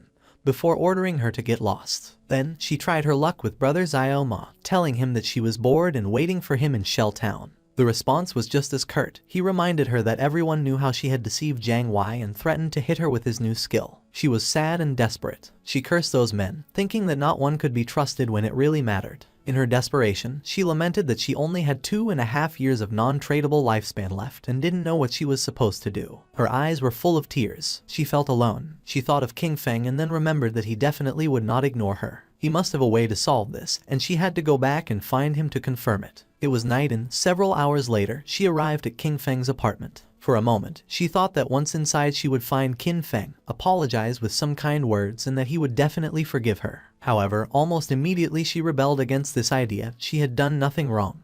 Why should she apologize? She prepared herself to knock on the door and decided that she could not think in that way. She convinced herself that lowering her head was only something temporary. First, she would pretend submission so he could help her level up, and she was sure he would accept because he was the person who had cared for her the most since childhood. A smile appeared on her face. Once she leveled up and no longer faced the crisis of lifespan scarcity, she would completely cut ties with him. This was the plan, and Xiaoyu thought she was truly a genius. Satisfied, she knocked on the door, asking Qin Feng to open. She started knocking on the door, calling for Qin Feng to open it. She insisted, wondering aloud if he might be asleep, and then announced that she had returned. Her tone became increasingly pleading, begging him to please open the door. Furious, she kicked the door open but went into shock upon seeing that there was no one inside. She wondered where Qin Feng was, only to discover with greater astonishment that the bed, table, clothes, everything had disappeared. She turned on her mobile phone and tried to call King Feng, but there was no answer. She didn't know where our boy had gone. At the same time, in the depths of the grudge tomb, King Feng was massacring all the monsters. Not long after, he realized that he had reached the end of the tomb. King Feng summoned a devout follower, remembering that along the way he had annihilated more than 200 minor monsters and several bronze and silver level bosses. Thanks to this, he was about to reach level 12. In front of him was the final coffin and, knowing that once opened, the ultimate boss of the tomb would appear, he hoped it would be platinum level. It began to push the coffin. King Feng's attention was fixed on it, and not long after, something strange happened. Evil energy began to enter its body through the eyes and mouth. The system informed our boy that his devout follower had been annihilated. King Feng realized that this was Death Miasma, a gold-level boss. He cursed his luck for having run into this disgusting thing, as he knew that this boss had no physical form, which made it completely immune to physical attacks. He remembered that in his previous life, someone released this boss, and it ended up spreading to a nearby base. Countless unsuspecting civilians were killed or injured. Being possessed by this was practically a death sentence unless a teammate helped dispel it or one belonged to one of the few classes that could use special invincibility type skills to survive. The eyes of our boy began to shine with seriousness, and he decided to use the Dark Knight Ring blade. Shadow began to spin around his body. Thanks to this, he was able to see the true body of it, which was hidden inside the miasma. Using the dagger, King Feng attacked the true body and a system window appeared, informing that he had killed the gold tier boss, Death Miasma. King Feng knew that the strength of this boss was clearly above platinum level, even though it was classified as gold tier, and its drops were only of gold grade. Fortunately, the skill he had recently learned, Dark Knight Ring Blade, was one of magic damage. The corpse transformed into Lifespan Orb, and using Greedy Hand, King Feng picked up the loot. He sighed. After all the effort it had taken to clear this tomb, he hoped that it would drop gold tier loot. King Feng obtained the rare item called Mount Bell. He was in shock upon seeing this. Our boy was happy since the boss had really dropped a mount. This showed him that Lin Liu's famous Koi luck was not just a simple rumor, it was a completely real fact. According to the system description, the Mount Bell, Ghost Night Wolf served to summon a level 11 Ghost Night Wolf. This creature could assist in battle and also be mounted, requiring the user to have a minimum level of 11 to use it. King Feng remembered that the Ghost Night Wolf was one of the fastest mounts that could be obtained in the early stages of the game. The Ghost Night Wolf was level 11, and its grade was gold. It possessed 148 strength, 155 constitution, 135 spirit, and an impressive 191 agility. The mount would gain experience alongside its owner, growing stronger over time. However, if its bell were traded, the creature's level would reset to its initial state. Its abilities were also noteworthy. Dash. When mounted, it increased movement speed by 245%. Nightwalk. At night, it allowed the mount to remain permanently in level 1 stealth. Attacking would break this effect but added 120 reveal damage, and it took 60 seconds to re-enter stealth. Pounce. It allowed the mount to pounce on a single target 3 times in succession, with each hit dealing an additional 267 physical damage, on a 12-second cooldown. Wolf Howl. It granted allied units a bonus of plus 35 attack, plus 35 physical defense, and plus 35 all-element resistance for 18 seconds, with a 600-second cooldown. King Feng knew that it was not just a mount, but also a battle pet. The fact that it also included a stealth skill made it an immense gain. It was night, and mounted on the Ghost Night Wolf, King Feng emerged from the ruins and began heading to his next destination. His plan was clear: reach level 15 and accumulate enough lifespan to be able to extract the mount. Once he disconnected from the game, he would go directly to Magic City to eliminate Kaiyan Shishi, cutting off any future threat at its root. King Feng passed by Zhanghai Coliseum, and remembered that it covered an immense area, and had 2 additional underground levels, forming a complex labyrinth. The place was full of monsters, which made it the perfect site for him to level up quickly. Taking small jumps, the Ghost Night Wolf climbed on top of the Zhanghai Coliseum wall, which was full of powerful monsters, who began to stare at our boy. The Ghost Night Wolf made a jump. King Feng and his beast began to descend from the sky towards the monsters. King Feng's eyes began to shine with determination. Using Shadow Instant Slash, our boy began to massacre the monsters. At the same time, somewhere else in the ruins, there was an Yu, who using her sword, killed one of the monsters that was in the area. The monster's corpse transformed into Lifespan, and she felt relieved. Her teammate, Manhwa Recap, son of a department head in Zhanghai City, began to applaud while mentioning that, as expected from Captain N, her damage was insane. He remarked how powerful the hidden class Dragon Swordsman was and stated that Yu was undoubtedly the woman he had set his sights on. She mentioned that this golden boss was only level 8, and even so, they had been fighting it for more than 10 minutes. Because of this, she really didn't understand how Shadow had managed to solo kill a platinum boss. Manhwa Recap praised her but dismissed Shadow's achievement, stating that he was simply a stealthy assassin who relied on stealth to slowly wear down the boss. According to him, someone with this playstyle would never truly become great. He felt happy, since he knew that, luckily, Yu didn't have any influential backing. With his status as the son of an official, subduing her would be a piece of cake. And Yu asked if a mediocre archer like him wouldn't be even more suitable for the task of slowly wearing down a boss. Manhwa fell on his butt to the ground and explained that he was an upright person and wouldn't stoop to doing something like this. With a serious expression, he revealed that he had heard that Shadow had a terrible character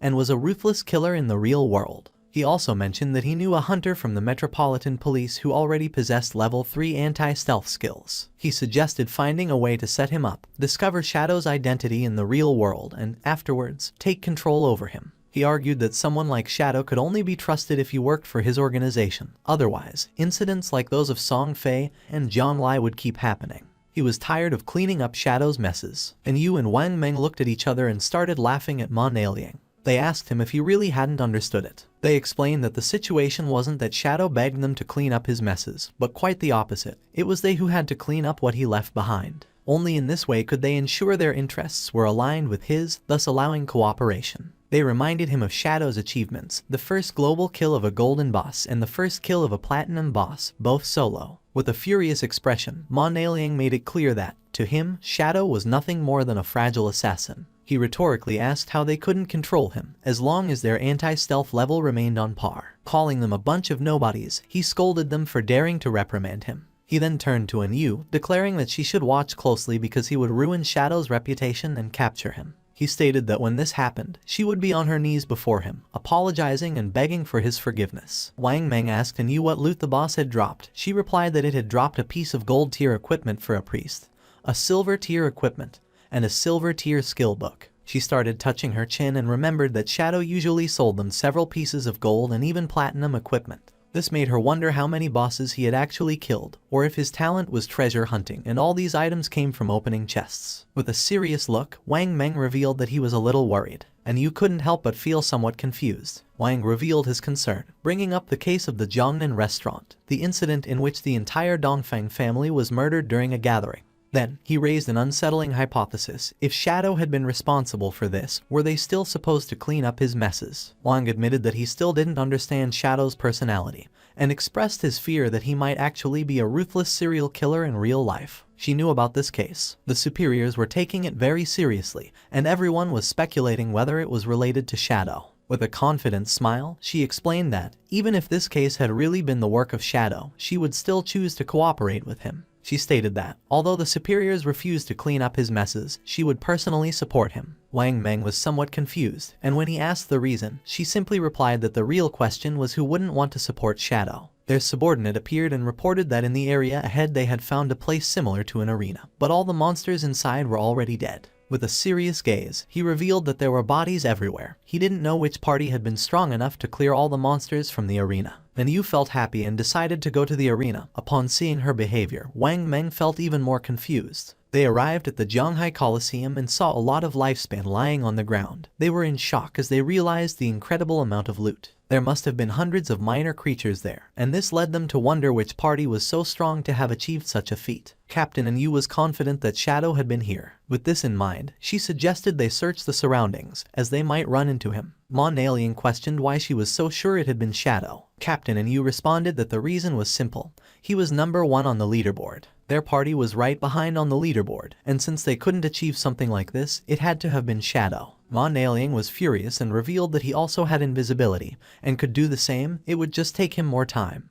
That's all. With a smile, Captain Yu communicated with Shadow, and upon noticing that he had cleared so many monsters, she thought that he surely had a lot of gear and skill books that he didn't need, so she proposed that he sell them to them. At that moment, Manhwa's eyes widened in surprise. King Feng mounted on the wolf appeared behind him. He fell on his butt to the ground upon seeing the wolf, while on the other side, Captain Yu felt excited and asked where King Feng had gotten a mount. King Feng revealed that thanks to the coordinates Little Black had given him, he had obtained the mount. Upon hearing this, Little Black couldn't help but blush, and she said there was no need to mention it. King Feng decided to make a deal with Captain Yu. He proposed that she take all these items from the ground as part of a package, clarifying that the conditions would be the same as always. She mentioned that she understood, if she wasn't satisfied, she didn't have to buy. She already knew it. Shadow's prices were always fair. While they were talking, Manhwa couldn't help but feel furious. His eyes widened with rage. He felt humiliated by Shadow, and swore internally that he would make them pay. Mounted on the wolf, King Feng began to advance through the ruins. According to the system chart, he had already reached level 13. Below him, at level 10,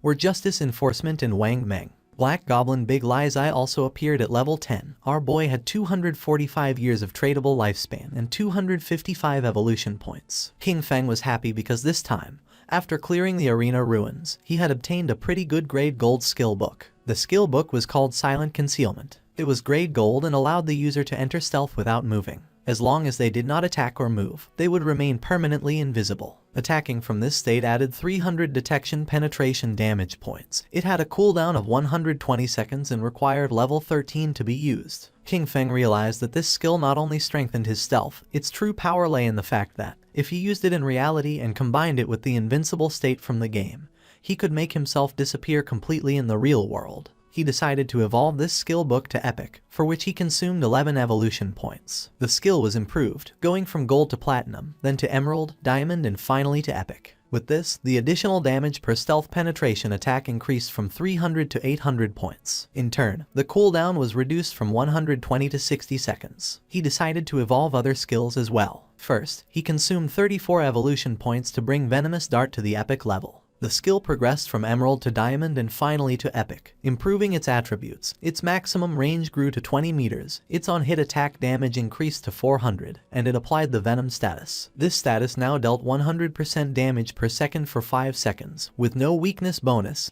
and did not stack. Next, he invested an impressive 200 evolution points to elevate Graceful Release to the mythic level. Evolving from legendary to mythic, its weakness attack bonus soared to plus 300%, and its weakness attack multiplier was doubled, while its level remained at 5. Its active use now applied the Throat Slash effect, dealing 200% of the attack's damage per second for 3 seconds, and its cooldown was slashed to just 15 seconds, or 9.7 with his bonuses. King Feng was happy since the mythic level skills were truly powerful. Now, except for some special monsters, each of his attacks was a hit to a weak point. He took out the necklace and began to observe it carefully, and decided that it was time to evolve it. It was the Deceiver's Pendant of Platinum Grade, an accessory for assassins that granted 45 points of physical attack, 20 of strength, and 20 of constitution. Its equipment requirement was to be level 13 and also had a unique effect that added 1 point to stealth level. By combining his skills and equipment, he realized that he now possessed a stealth level 4. He was convinced that, at this stage, no one could detect him. In addition, there was the item Shadow Veil. Thanks to it, his evasion rate had directly reached an impressive 83%. It was the gold tier Shadow Veil, an assassin-type equipment. It granted 5 points of constitution, 5 of spirit, and a 32% evasion rate. At that moment, a small explosion occurred. King Feng decided to stop to find out what was happening. And when he turned around, something began to emerge. It was a giant boss who had chains as arms and 2 sharp blades as hands. King Feng realized that it was the Steel Saintess and wondered who would be crazy enough to have unleashed this boss. King Feng remembered that in his previous life, she had appeared in the ruins of Zhanghai City, where more than 1,000 people tried to hunt her down, which resulted in more than 4,000 deaths in total. In fact, she was the guardian of the sanctuary called Church Sanctuary, the second largest refuge in the Zhanghai ruins. His original plan had been to deal with Qian Shishi first before facing this boss, but since she had appeared there, he decided to face her. Jumping up, the wolf climbed on top of a building. The boss began spinning her arms and massacring nearby players. She killed one of the players, and upon seeing this, the others realized that she was very strong. Just before they had time to react, she swung her blade-made arms with force and began to kill the other players. King Feng, upon seeing that the players wanted to face the Steel Saintess, knew that they were greatly overestimating their own abilities. A player who was mounted on a tiger began to fight against the boss, and King Feng noticed that he was Dong Wuming, also known as Chen Wuming, possessor of the hidden class Paladin. It was about an old friend of King Feng, with whom he had fought for 9 years in his previous life without a clear winner. This man was cunning and deceitful. Whenever he was about to lose, he managed to escape with some dirty trick. King Feng remembered that in the past life, the Steel Saintess was defeated by Chen Wuming's guild, the Knight's Sanctuary. This gave rise to the saying, West/God, East Sanctuary, since each one controlled respectively the western and eastern regions of Zhanghai City ruins. The guild Knight's Sanctuary, when recruiting its first members, made them sign a very harsh contract that guaranteed their safety but with a tax rate on their lifespan of up to 50%. Most of the members became black slaves, basically forced to work for the higher tier players of the guild. King Feng's eyes widened with joy. For him, this was simply perfect. He made the firm promise that, this time, Chen Wuming would not escape. The boss began to spin her arms forcefully in circles, and while she was distracted, King Feng, using invisibility, landed near her. His eyes began to shine with evil intent, and without wasting time, he used the Dark Knight ring blade and in the blink of an eye killed the players who were nearby. Wrapped in red aura, our boy began to spin quickly, killing all the players. Upon seeing this, Chen Wuming was in shock. Upon realizing it was Shadow, he asked why he was killing his people, stating that they had no grudge against him. King Feng appeared behind him and, with a murderous gaze, replied that it was because he didn't eat beef. Upon hearing this, Chen Wuming's eyes widened in fear. With a cold and arrogant expression, using instant shadow slash, King Feng killed Chen Wuming. Then, he extended his hand and used the skill Blooming Curse. Not long after, the players respawned back in their town. Chen Wuming was furious since he didn't know what Shadow not eating beef had to do with them. His subordinate panicked since his lifespan had reached 0. Chen Wuming knew this must be the work of a skill from Shadow. He decided they would gather their people to counterattack. But first they would move to another place to level up and thus recover the lost lifespan. Among them was also Xiao Yu. She couldn't help but cry while wondering why Shadow was attacking her directly. Her lifespan was about to run out completely. The system informed King Feng that his skill, the Flower Bloom Curse, had absorbed from Xiao Yaoya 4 days of tradable lifespan and 1 year of non-tradable lifespan. King Feng couldn't help but feel happy upon realizing that she was also in Chen Wuming's party. His eyes widened with excitement. She had just absorbed this small amount of lifespan, a clear sign that she was already desperate. Because of this, she had chosen to join the Knight's Sanctuary Guild as a black slave. For him, this was something she well deserved. At that moment, the boss tried to attack Shadow, creating a smoke screen. Once the smoke cleared, it could be seen that he had dodged the attack using ghostly blur. He knew that in the first phase this boss wasn't very difficult to deal with. The boss was somewhat confused. The chains that formed her arms began to tense. Not long after, her arms began to spin. She didn't know what was happening. King Feng's eyes began to shine with seriousness. He knew that she only limited herself to swinging her chain swords repeatedly, performing some directed or area physical attacks. King Feng appeared above her and decided to use a combination of Blessed Release and Plague Blade. After an attack, Blessed Release applied the effect Throat Slash, which triggered a burst that caused massive damage. Plague Blade, in turn, would cause an explosion of toxin damage 3 seconds after impact. King Feng attacked quickly, causing several thousand points of damage to the boss. Then, he used Throat Slash, causing a deep cut in her throat. In the blink of an eye, her HP bar had dropped to less than half. Her eyes began to shine with rage. King Feng remained calm, knowing that the reason she had become the Guardian lay in her terrifying second phase. After losing half of her health, the demon sealed within her would awaken. All damage received was then equally reflected back at the attacker. There was also a legend that claimed there was a portal inside the demon's belly. Anyone swallowed by it would be transported to an unknown place, rumored to be the bottom of a volcano. However, in his previous life, no one had achieved this. He suspected that some fools had simply confused this with mechanics from other games. A group of players was watching the battle. According to them, Shadow was ruthless. The Platinum tier boss had been summoned by the Knight's Sanctum Guild, but Shadow suddenly appeared and annihilated them all. Right after that, he used a single skill that took away half of the boss's health in an instant, pushing it directly into its second phase. While they were talking, King Feng's attention, who was using invisibility, focused on them. His eyes began to shine with seriousness. He was aware that the Steel Saintess had a weakness in her second phase. When she launched an attack, the damage reflection effect disappeared momentarily. This meant that if he attacked right when she did, he could avoid receiving the reflected damage. However, the problem was his skills like Shadow Slash, Throat Cut, Plague Blade, and Poison Dagger, since they all inflicted damage over time. If he used any of them, he would still receive the reflected damage, and at his current level of development, this would kill him instantly. Thinking about this, he considered the players who had been spying on him from the cliff. He decided to use them. One of the players asked the others to step aside because he wanted to see what was happening. This man was known as Anquan. Upon seeing him, the others couldn't help but feel happy. Anquan's subordinate explained that they had been watching for a long time and had already memorized all of the boss's skills. She only had a few. With a smile, the girl extended her hands and revealed that after the boss's life dropped below half, she suddenly stopped. Her body had changed a bit, giving hints that she was gaining new skills, and just when the boss entered her second phase, Shadow also disappeared. Anquan couldn't believe that Shadow had been fighting this boss alone. His eyes began to shine with rage. He gave the order to his subordinate, Xiao Tu, to activate Red Eye and check if Shadow was still there. She nodded her head and began to use her powers. A small rabbit manifested and ran near the boss without attracting her attention. Then, she revealed that she couldn't find Shadow's location and thought he had probably left. Upon seeing that her level 3 anti-stealth could not find Shadow, Anquan realized that this meant he had definitely left, as he considered it impossible for him to have a level 4 invisibility. Anquan jumped and got down from the building, making Xiaotu feel somewhat confused. Anquan asked her to keep a close watch and alert him immediately if Shadow returned. She nodded her head. Anquan descended to the ground and drew his swords. His eyes began to shine with joy and a confident smile spread across his face. According to the other players, he was looking for death by trying to fight a platinum tier boss alone. However, one of them recognized him.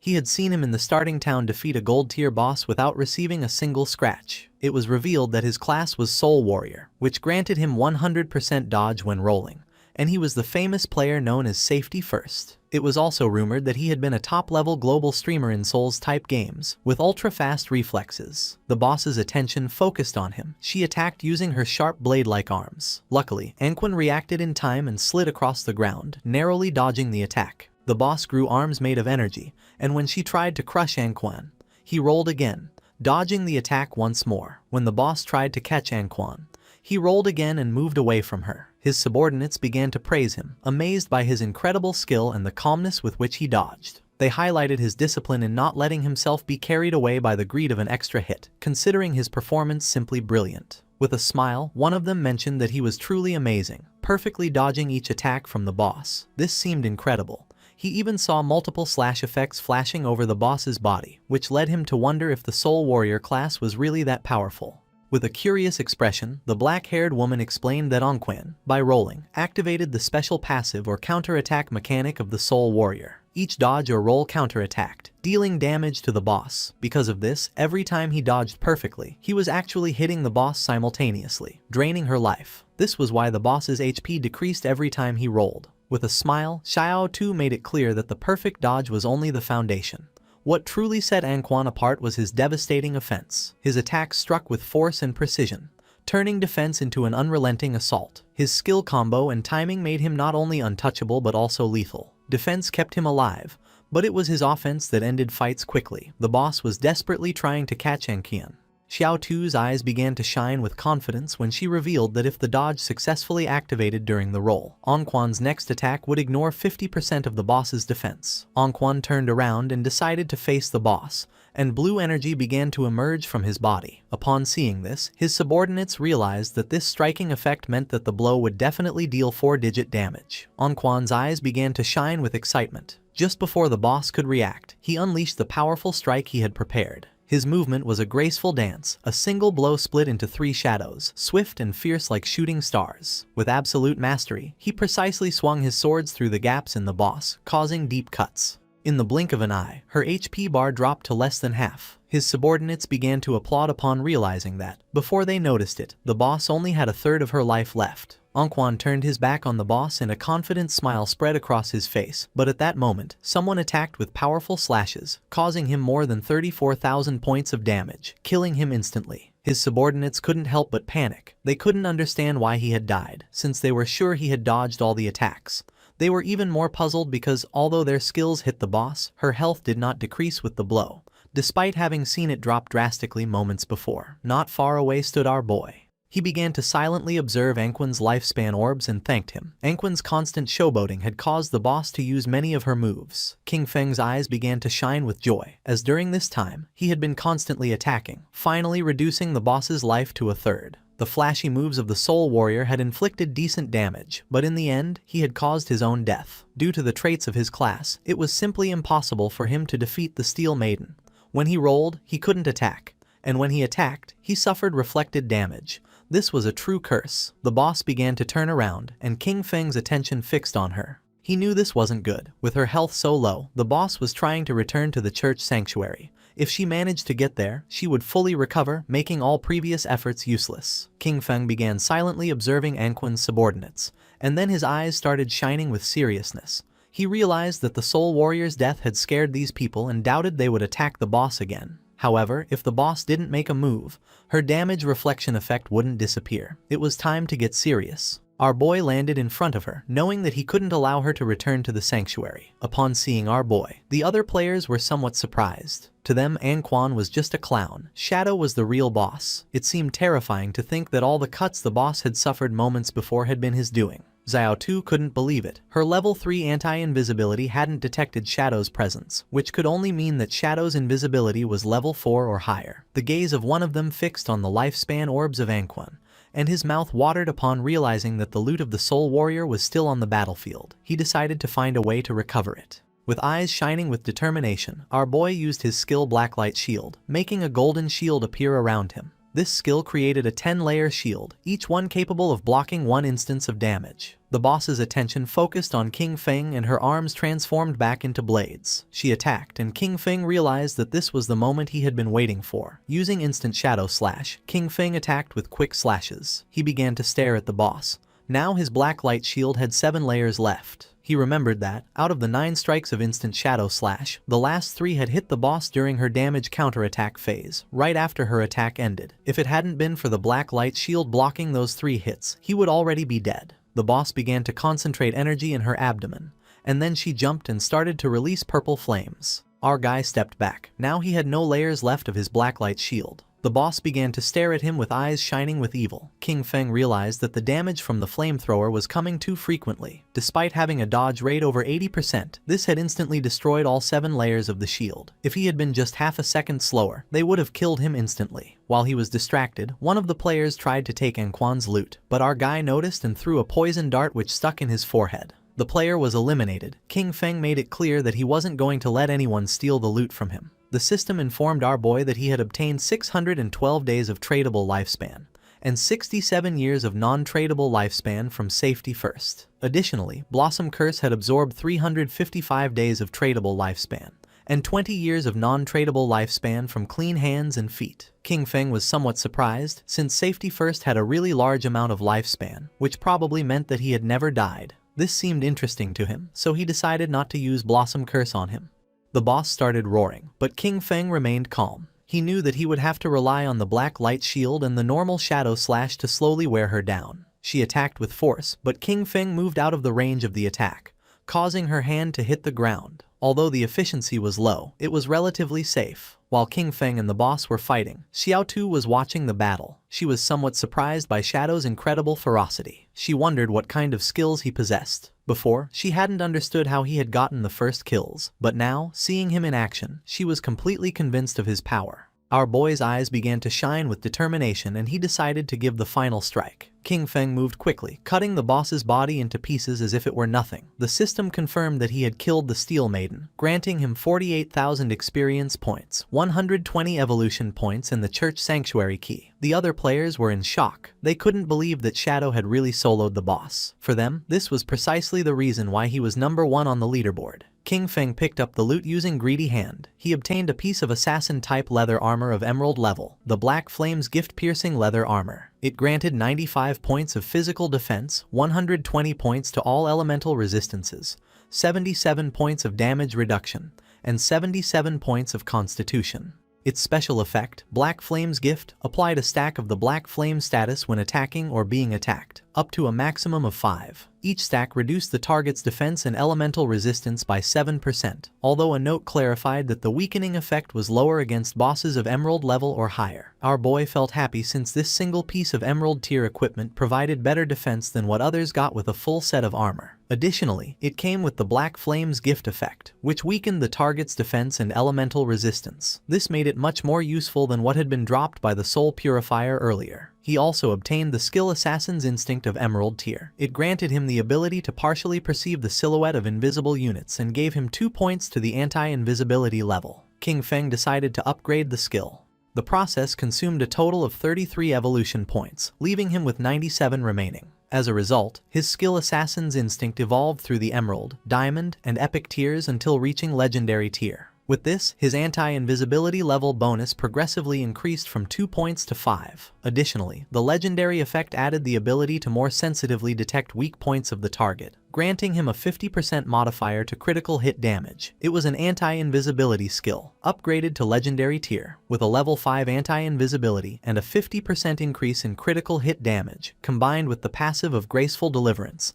This added up to a total of 350%. Now, he could strike his enemies' weak points even with his eyes closed. King Feng had 97 evolution points remaining and decided to evolve his Ghostly Blur skill to legendary tier first. It consumed 80 of his points, leaving him with 17. As a result, Ghostly Blur evolved from epic to legendary, increasing its passive evasion rate from 75% to 85% and granting full immunity to damage each time the evasion activated. At that moment, Captain Anyu and the others appeared. She began greeting our boy and asked if any good loot had dropped. King Feng was confused, not knowing what was wrong with Anyu. With a smile, Captain Anyu mentioned that she hadn't checked the leaderboard before and didn't expect him to reach level 13 in a single night. According to her, this was crazy. Wang Meng mentioned that they had been grinding all night and hadn't even reached half of level 11. His speed was simply unreal. Captain Anyu hit Wang Meng on the head, telling him not to talk nonsense. She knew that men leveled up faster. King Feng felt somewhat confused, but then he explained to her that he had gotten some loot. He had already appraised it at 45,000 days of lifespan, all together in a single package. She decided to give him the lifespan, and the system confirmed that the transaction was completed. With a serious look, King Feng revealed that he also had another good item for sale and asked if she knew about the hideout. Captain Anyu began to show a smile and mentioned that they had already heard about the hideouts. She explained that in the ruins of Zhonghai City there were no safe zones, but player groups could occupy hideouts as bases. In them, they could store supplies and activate magical defensive barriers at critical moments to block external water invasions. King Feng knew that what she had probably heard about was the small hideout dropped by the Golden Boss. She nodded her head and explained that Zhonghai City's officials still hadn't found any hideout. She added that in Modu, officials had already taken control of a medium-sized hideout, and that's how they knew of its existence. King Feng took a golden key out of his inventory. Now that she understood the value of a hideout, he revealed that it was the Sanctuary hideout key, which had been dropped by the boss he had just defeated. He informed them that this hideout covered more than 800 meters of land and proposed that they return and discuss the price they were willing to offer. After this, he would consider whether or not to sell it. Captain Anyu and Wang Meng were in shock, as they knew that the larger the hideout was, the stronger its defensive capabilities and the more solid its internal infrastructure. A hideout covering 800 meters was more than enough for each member of Zhonghai City's official forces to have their own private room inside.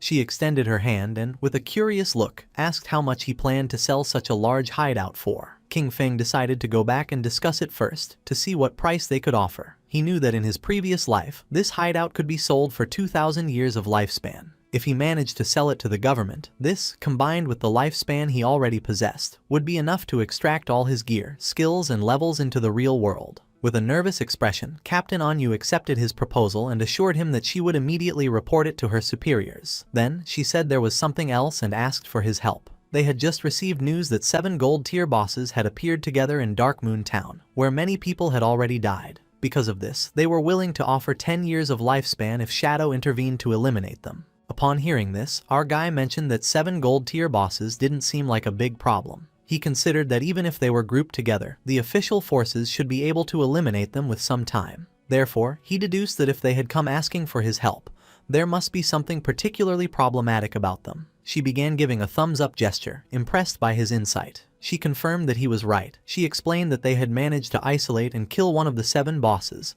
but it came back to life. And not only that, suddenly the stats of all 7 bosses skyrocketed, instantly annihilating her entire team. King Feng's eyes widened in surprise. He remembered the existence of group-type bosses that could resurrect.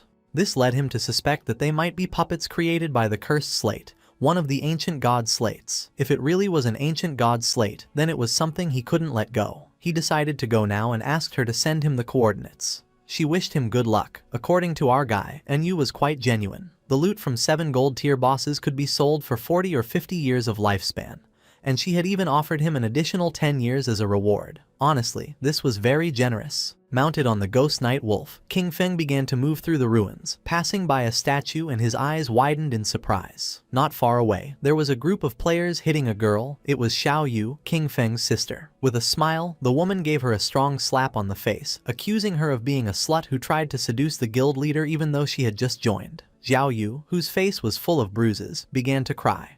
With an angry gaze, the woman made it clear that this was a warning. She should stay away from the guild leader or she would destroy that pretty face. They continued beating up Xiao Yu. King Feng, who was watching from the top of a building, realized that Xiao Yu had gotten involved in internal drama after joining the Knight's Sanctuary. These insignificant power games were nothing new to him, but in his past life, he had always been the one to resolve them for her. He descended to the ground and asked her to simply enjoy life being alone. Xiao Yu began to cry, begging them to stop hitting her, as it hurt a lot and she thought she was going to die. The women did not stop and swore they would kill her, accusing her of being a damn slut. They didn't know how many men she had seduced. King Feng entered the statue, remembering that beneath the enormous statue in the center of Zhonghai City's ruins, there was a hidden chamber that allowed returning to the starter town. Information that very few people knew. In front of our boy, a magic circle appeared. He knew that teleportation wasn't free. The first trip cost 500 days of lifespan, the second 1,000 and the third 2,000, doubling with each use. Over time, the starter town would evolve into a higher level zone where minor monsters would transform into bosses and hidden treasures would appear. An example of this was the ancient god's slate on this occasion,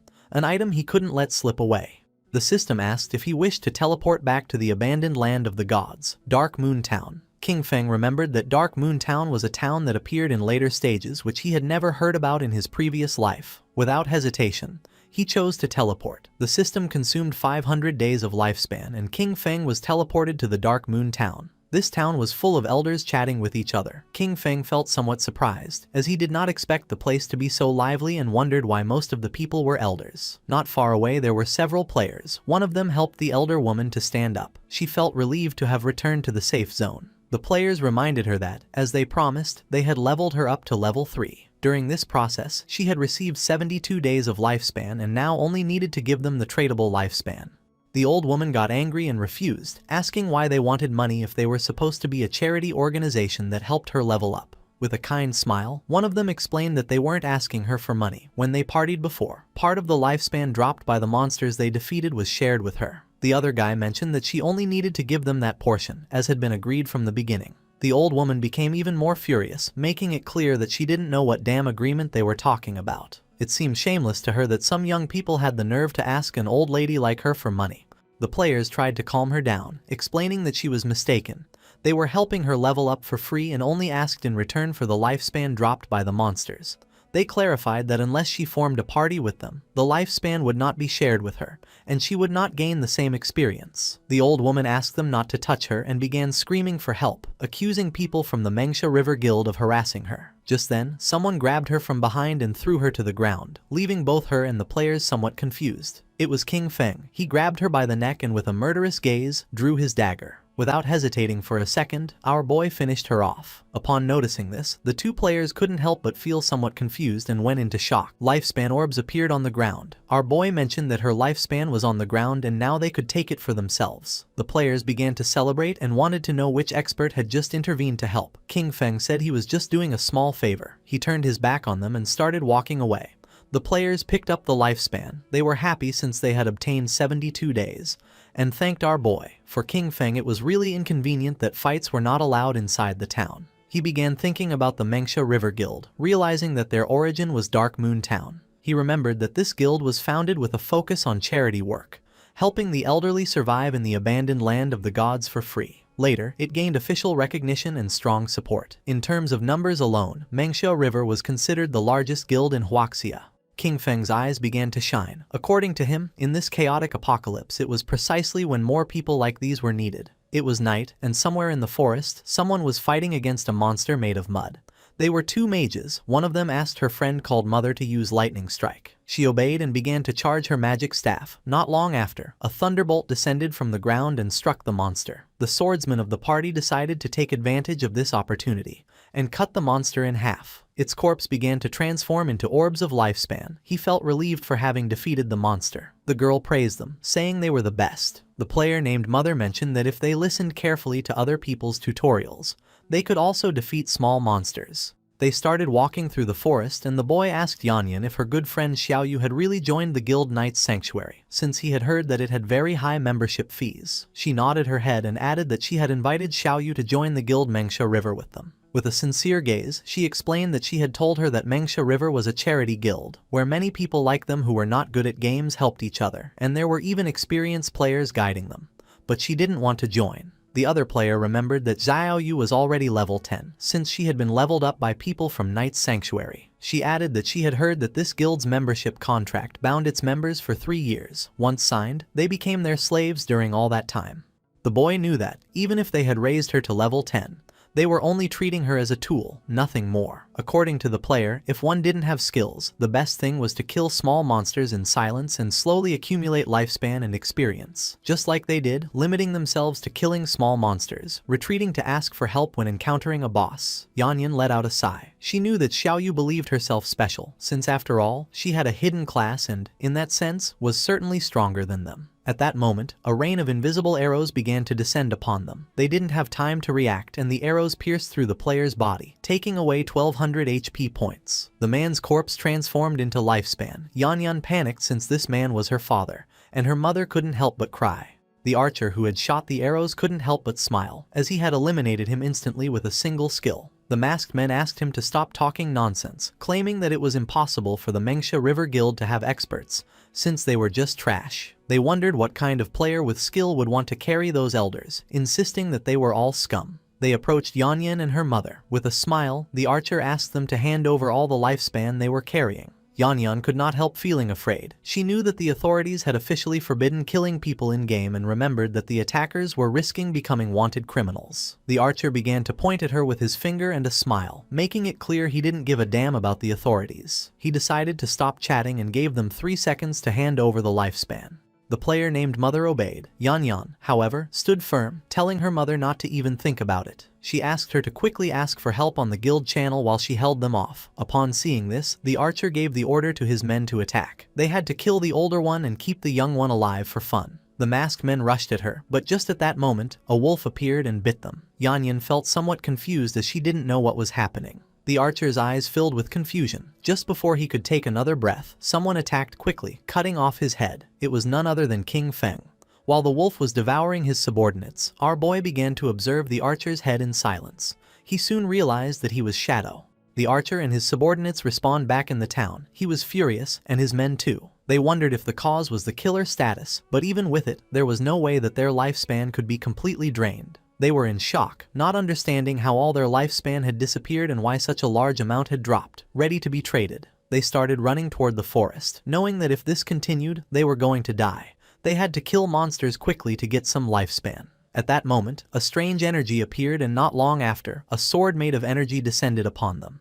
The energy made them unable to move. Someone approached them. They knew they had finally been caught for having been wandering around and attacking other players. They were 2 priests. The man who was holding the skill book revealed that they were official bounty hunters and that, according to the law, they were going to arrest them, for which he asked them to provide their real-world information. The other man began staring at them with a serious gaze and made it clear that if they resisted, they would immediately end their lifespan. Back in the forest, flowers began to emerge from the archer's corpse. Yanyan felt happy and thanked our boy, knowing that without his help, she and her mother would have been doomed. King Feng started looking down at the ground. He did not expect Chuyen to be so good. Kind-hearted and brave, she was completely different from Qin Xiaoyu. He didn't know how they had become best friends, but fortunately, they had taken separate paths. King Feng disappeared without a trace, and upon noticing it, Yanyan and her mother felt somewhat confused.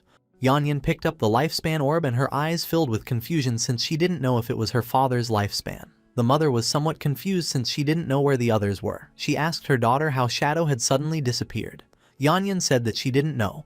The only thing she knew was that he was the #1 shadow boss in the world. Somewhere else in the forest, there was another group of players. They remembered that Captain and Yu had said that Shadow would arrive in a few minutes, but almost half an hour had already passed and they wondered what he was doing. With a curious expression, one of them asked the other if Shadow could defeat the bosses that were inside. The other player said he doubted it, since, after all, these bosses could revive. He found it incredible that he had dared to accept the mission, considering they were bosses that revived infinitely. Our boy, who was invisible, passed between them. King Feng began to move away from them. He was aware that the ancient god slate added 1 positive and 1 negative affix to equipment. With luck, these affixes could even alter class traits. Some had even seen the 7th player in the world ranking summon the ghost of an ancient god using 7 of these slates to destroy a legendary level boss. Sometimes, these bosses were invisible with extremely high stealth levels, so players passing nearby were eliminated without even knowing what had hit them. The group-type bosses created by the ancient god slate contained unique mechanics, and each possessed different skills. King Feng saw several monsters with eyes shining with malice standing. Sometimes, these bosses were invisible, with extremely high stealth levels, and players were eliminated without even realizing what had happened. Other times, the real boss was actually a summoner-type sorcerer, hidden somewhere nearby. In these cases, the boss that players faced simply respawned endlessly. According to current information, once killed, the bosses would revive, and each time, all of them would gain a stackable berserk attribute. Official sources said that killing even just one triggered resurrection and berserk state. But what if they were all killed at the same time? Would they still revive? It was something worth trying. King Feng decided first to equip the follower's pendant and use a devout follower to make a test. Our boy summoned a devout follower. It started to charge towards the bosses and attacked, taking more than 1400 points of HP from them. The eyes of one of the bosses began to shine with rage. It turned around and not long after, the body of the devout follower exploded. The bosses didn't even pay attention to the poor devout follower. King Feng's eyes widened with seriousness, realizing that all of them were level 10. They had no damage reflection and their stats were only about twice as strong as those of regular golden tier bosses. He used Shadow Ring Blade. A strange red energy began to spread throughout the area. Then, King Feng used the poison darts, which embedded themselves in the throats of the bosses. The corpses of the bosses began to disappear. Our boy felt somewhat confused upon seeing that they hadn't dropped loot. At that moment, the bosses began to merge into a much more powerful monster. It was gigantic. The boss began to charge toward King Feng. He went on alert, knowing that eliminating them simultaneously had been the right move and that now they had entered the next phase. Then, he noticed the symbols covering this giant boss's body. The boss attacked, but our guy dodged the attack. He immediately recognized the symbols on its body as ancient god script. By deciphering the individual words, disaster, sky, ancient, tuo, wu, god, sea, and reorganizing them, he translated them to reveal the true name of the boss, Uthos, the Calamity Ancient God. As little by little the boss was getting closer, King Feng became confused because he didn't know how to proceed. Then he wondered if he should attack different parts of the boss in order of the characters. After all, it wasn't for nothing that he had invested a great amount of personnel and resources studying Ancient God script to overcome the Ancient God ruins. King Feng slipped and attacked the symbol that the boss had on its leg, then attacked the symbol on the arm and then the one on the chest. Poison began to emerge from the body of the boss. It opened its mouth and began to roar in agony. Its body began to fall apart and fell into the water. Our boy became alert, not knowing what was happening. Then, coffins emerged from the water and the boss began to float and change shape. Its body began to mutate, and not long after, several monsters began to emerge from its body and roar. King Feng noticed that the embossed inscriptions on the coffins matched one by one with the monsters. Apparently, at this stage, he needed to kill them near their respective coffins. He could already see the ancient god slate. This seemed like its final phase. The monsters began to charge toward our boy. He stood firm and his eyes began to shine with determination. Crows began to fly over the area where our boy was fighting against the ancient god slate. The attention of all nearby players focused on them. They felt somewhat confused and curious, as they didn't know if what they were sensing was an earthquake or if the movement in the valley meant that the boss was going berserk. Because of this, they decided to go take a look. With a curious look, the mage of the team asked where the hell Shadow was. According to her friend, there was no way he could defeat this boss, so he probably wouldn't come at all. The eyes of the swordsman of the party widened in surprise, asking his friends to come take a look. The place was empty. There was no trace of either King Feng or the boss, leaving the players in shock. They began to walk around the place and noticed that the ground was cracking, wondering if the earthquake had just killed the boss or what was happening. Captain Anyu communicated with them and asked them to retreat, since Shadow had already taken care of the boss. The eyes of the players filled with surprise and confusion. They could not believe that Shadow had defeated the boss alone. The coffins were empty and the chains were broken. They remembered that just a moment ago they still doubted that Shadow could defeat those 7 bosses. Now, barely 10 minutes later, all of them had disappeared without them noticing the arrival of King Feng. They wondered how he had done it, especially because the bosses were supposed to respawn. It was then that they began to understand their leader's decisions. Meanwhile, under the moonlight was walking King Feng with a slate in his hand. According to him, this time's haul hadn't been bad at all. His eyes began to shine with joy. He had leveled up to level 14. Thanks to the 7 bosses and the use of Greedy Hand, he had gained a total of 294 evolution points. Most importantly, however, was that he had obtained this ancient god slate. Given its mechanics, the authorities wouldn't decipher it in less than a month, and the losses would be catastrophic. He spent 210 evolution points, leaving him with 115. His skill Shadow Flash / evolved from epic to legendary. The improvements were substantial. The blink range increased to 40 meters, stealth duration to 15 seconds, and cooldown was reduced to 8.8 seconds. The skill now inflicted 9 slashes in a wider area of 6 meters, and each hit added 700 attack power. However, the most impactful change was a completely new effect. Each slash now granted him a shield equal to 100% of his maximum HP. Stackable up to 9 times and lasting for 60 seconds. Our boy was confident and couldn't help but feel cheerful, since from now on, if the 9 slashes of Shadow Flash / hit, his effective HP would become 10 times greater. His margin for error had just skyrocketed. He turned invisible and began to walk through the area, knowing that, at his current leveling pace, he would reach level 15 in another 5 hours. Then, it would be time to head toward Magic City. Several hours later, our boy arrived at the ruins, where the women were still beating up Xiaoyu. They were willing to beat her to death. King Feng was somewhat surprised to see that they were still fighting. These women were quite ruthless. The white-haired woman began to stretch her arms to rest a little. She was exhausted and complained that her back and waist hurt. The friend was somewhat furious, as her hand was swollen from so much hitting, and she complained that her hands were practically smoking from the fight. They spat on Xiaoyu and decided that it was enough for today.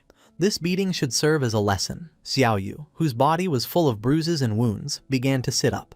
She couldn't help but cry. According to her, everything was King Feng's fault. She had told him to cut ties and he had really ignored her, not understanding that when girls say something, they often mean the opposite. Using the magic staff, she stood up. Fortunately, she had signed a contract with the Knight's Sanctuary, so she wouldn't have to worry about her survival for the next 3 years. Although she had to give up 50% of her lifespan, she would still have some left for herself, ensuring that she would grow faster than Chu Yan and the others. She used the skill Holy Healing, which allowed her to restore all of the target's life. She was certain that once she became stronger, she would make sure that all those who had looked down on her wouldn't get away with it so easily. Neither King Feng nor those crazy women were going to escape. To everyone's surprise, the spell began healing King Feng, who was invisible. Poor Xiaoyu fell to her knees on the ground, thinking that she had failed casting again and wondering, puzzled, where the healing had gone. At the same time, in the Magic City ruins, several players were facing a boss made of rock. The boss attacked, but the party's tank blocked the attack using his shield. Not far away, there were 3 players hiding and watching the fight. Among them was also Qiang Shishi. According to her, Daxia's men were really weak since they had sent 18 people for a single boss and were too afraid to fight. Her friend winked at her and asked her not to say that, since they were working hard for their benefit, so they should be grateful to them. She blew him a kiss and, laughingly, mentioned that he was very polite, but those pigs from Daxia had such low damage that it took them too long to defeat a miserable gold-tier boss. The players continued attacking and the boss's HP bar had already dropped to less than half. With an excited smile, the team's mage encouraged everyone to give it their all, as it only had a little life left, and they needed to keep going for the final blow. At that moment, a spear pierced through his chest, killing him instantly and turning his body into lifespan. The one who killed him was King Shishi's subordinate. With a smile, he thanked him for his hard work and for the offerings of weaklings. Noticing this, the players panicked upon realizing they were facing the Spade Gang, a band of thieves made up of mysterious women from Daxia and foreigners. They couldn't understand how such beasts could exist, capable of guiding outsiders to massacre their own people. They began to charge at them, and the leader asked his men not to be afraid and to attack all together, since they were only a few people. Noticing that they were trying to resist, Qiang Shishi promised to massacre all the pigs of Daxia and warned them to prepare to die. Her subordinate drew his double hammers and used the skill called Thunderous Tremor, creating a small earthquake which caused the players to become trapped in the ground. She drew her daggers, moved like thunder, and in the blink of an eye, killed the players. She couldn't help but mock them. As for her, Daxia's men really were just a bunch of useless fools. Her eyes began to shine with malice, realizing that Daxia's authorities had already reported their information. However, this was useless, as in her view, all of Daxia was nothing more than a garbage dump full of filth. Her friend mentioned that they were just ordinary players, so there was no way they could compete against them, being backed by capital. While the corpses were transforming into lifespan orbs, she explained that although their true identities had not been exposed, for safety, they should leave Daxia as soon as possible and head to North America. She began looking at the ground and decided that then they would form a guild dedicated to hunting the Daxia pigs. The black man thought this was a good idea, but the other man questioned what name they would give to the guild. She began to show her dagger and decided to call their guild Alice. She fell to the ground and began imagining herself surrounded by black men. She decided that it was enough for today. It was time to disconnect and celebrate the founding of Guild Alice with a big party. With a smile, Captain Enyu began to wave at our boy and proposed to discuss together the prices of the hideout, informing him that they had already arrived. King Feng asked how much, and she mentioned that 1,500. According to our boy, this was too low. Captain Enyu admitted that she knew that 1,500 was too low, so she had fiercely debated and managed to get the big boss to raise the price to 2,000. King Feng agreed to make the deal for the statue in the center of the ruins. He knew that Enyu was smart, even so she tried to offer him a low price. A while later, our boy arrived at the statue and saw Captain Enyu along with several knights. She blushed and with a smile mentioned that she had too much lifespan on her, so the high command didn't feel safe and had organized a military escort for her. King Feng's eyes began to shine seriously. He knew this was nothing, since the authorities still didn't know his true strength and those guys only knew 1 or 2 moves. King Feng handed over the key, and the system informed him that the transaction had been successful. He had lost the church sanctuary hideout key, and in exchange had gained 2,000 years of tradable lifespan. After making the deal, King Feng decided to leave, and Captain Enyu said goodbye to him. The knights were somewhat confused upon noticing that she was willing to pay 2,000 years of lifespan just for this. She clarified to them that they didn't understand. This was a hideout that could house hundreds, even thousands of people, and no one but Shadow would be generous enough to give it up. The timely gift of lifespan from Enyu was perfect. This meant that he could fully equip himself before heading to Magic City. King Feng immediately invested the tradable lifespan he had obtained. He consumed 71.2 years to reach level 15. Then, he acquired a series of new skills, the Mythic Level 1, Blessed Liberation, for 161.7 years, the Legendary 1, Assassin's Instinct, for 71.12 years, and 3 Epic Level 1s, Shadow Ring Blade, Silent Concealment, and Darkest Hour, for 36.35, 23.71 and 34.65 years respectively. Finally, he spent 113.89 years on the item Mount Bell. Except for the equipment, everything else, skills and level, had been completely synchronized. His strength in the real world was now almost the same as in the game. The system alerted him that his hunger level had reached 90%. He hadn't eaten in a long time, so he decided to disconnect to take care of his hunger first. King Feng disconnected from the game and woke up in a cage at the Hoi Lun Hotel.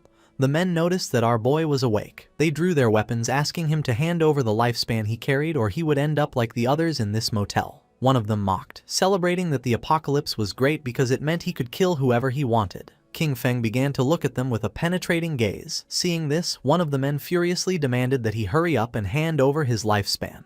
The other man begged his boss to let him tear him apart. The man carrying the bat thought that King Feng was so scared that he had become paralyzed, and decided it was better to simply kill him. Just before they could take another breath, a strange energy began to spread through the air. Our boy used the skill Shadow Ring Blade, and not long after, the whole hotel started collapsing into pieces. King Feng took a pack of instant noodles, realizing that the more power he drew into the real world, the more energy his body needed. At his current strength level, ordinary food simply was no longer enough. Our boy started eating the instant noodles, knowing that once he dealt with Qiang Shishi and her guild called Alice, he would need to find a way to obtain the Divine Gifted Book. Riding on his wolf, King Feng set off. He knew that she was incredibly cunning, much harder to track than Song Fay. However, he could use the mission Kill King Feng that he had previously accepted as bait to lure her. Hungry, he headed toward Magic City, intending to find something to eat along the way. At the same time in Magic City, Qiang Shishi was throwing a big party. According to her, her men were amazing.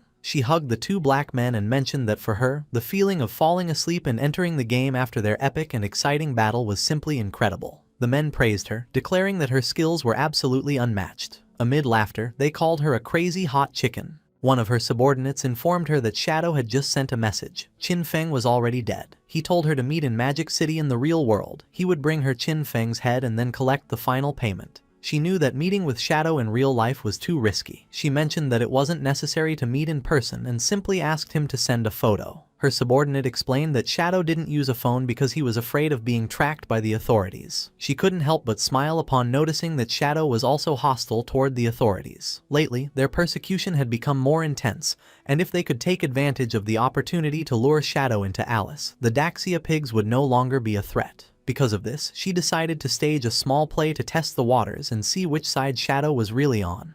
She decided that she wanted to meet with Shadow first in the game, and sent him the coordinates. She went to the ruins and called Skywalker. She addressed him with affectionate words, asking if he was there and expressing that she missed him. Then, she asked him for a favor, mentioning that she needed his help with a living one. King Feng was sitting and meditating. He was using silent concealment, a skill that allowed him to enter stealth permanently while remaining completely motionless. Noticing that she wanted to meet in the game, King Feng thought that Qiang Shishi was really clever. These coordinates, Spectre Academy, were not far from him. He logged into the game and decided to see what kind of tricks she had up her sleeve. A few hours later, King Feng went to the Magic City ruins, Spectre Academy. King Feng, still using invisibility, got off his mount. At that moment, some government agents appeared in front of King Shishi. They announced that the authorities had located her Spade Gang, identified her as Spade A, and advised her to surrender immediately and stop resisting. Otherwise, they would be forced to take military action. With a smile, she asked Tian Xingjian to go back and tell his men from Daxia to remember this well. They were no longer the Spade Gang, now they were the Alice Guild. Showing off her melons, she made it clear that they, the Alice Guild, specialized in killing Xiaoguo's men. Tian Xingjian and his men couldn't help but blush. Furious, they cursed Spade A, promising that Great Zia's officers would bring her to justice, calling her audacity shameless. With an expression full of excitement, she provoked the Daxia pigs to face her. She hinted that if they performed well in this show, she might become even bolder with them that night. King Feng was watching everything. Tian Xingjian clenched his fist upon noticing that she was as stubborn as ever and swore to arrest her. King Feng remembered that he was Chu Haonan, with the code name Tian Xingjian. He was a well-known informant who had provided intelligence to the Alice Guild, and who had only fallen in the 7th year since the start of the game. He found it interesting that Qiang Shishi and Qiu Haonan were conspiring so early. He understood that both had orchestrated all this to test him. If he intervened to help Qiang Shishi, he would become an enemy of the authorities. If he didn't, Qiang Shishi probably wouldn't meet Shadow in the real world. Our boy jumped and began descending from the sky. He used the skill Shadow Ring Blade and decided that this was the moment to show his sincerity. A strange red aura enveloped Tian Xingjian and his men, slowly taking away their HP. The system confirmed that he had slain Tian Xingjian and his men. Qiang Shishi and the others were somewhat confused. Once the corpses transformed into lifespan, King Feng appeared in front of them and introduced himself as Shadow. King Feng approached her and greeted her, introducing himself as Shadow. Qiang Shishi's eyes widened with love, and she couldn't help but feel excited and blush. To her, he was just too cool. She simply adored this kind of powerful man. She began to cry. According to her, it was a shame that Shadow was a pig from Daxia. She couldn't understand why such a powerful man had to be from Daxia and cursed the nation because she felt they didn't deserve him. Her subordinates were surprised to notice that King Feng had dealt more than 40,000 damage. They acknowledged that this was the power of the #1 in the world and quickly greeted him. Our boy moved like thunder, killing the 2 men in an instant and causing their corpses to transform into orbs of lifespan. With a cold expression, he made up an excuse, saying that he didn't understand what they were saying, but assumed that they were definitely insulting him. Qiang Shishi was in shock. She clarified that they weren't insulting him, but simply greeting him. King Feng played dumb and offered an apology, recommending that to avoid future misunderstandings, it was better to speak the Daxia language in this place. Our boy decided it was time to begin the exchange, but before that, he ordered her to put on clothes. With a smile, she covered her melons and asked about King Feng's head. Deep down, she thought Shadow was a weirdo, but she really liked him. Shadow revealed that he had King Feng's head with him. He explained that he couldn't bring it into the game,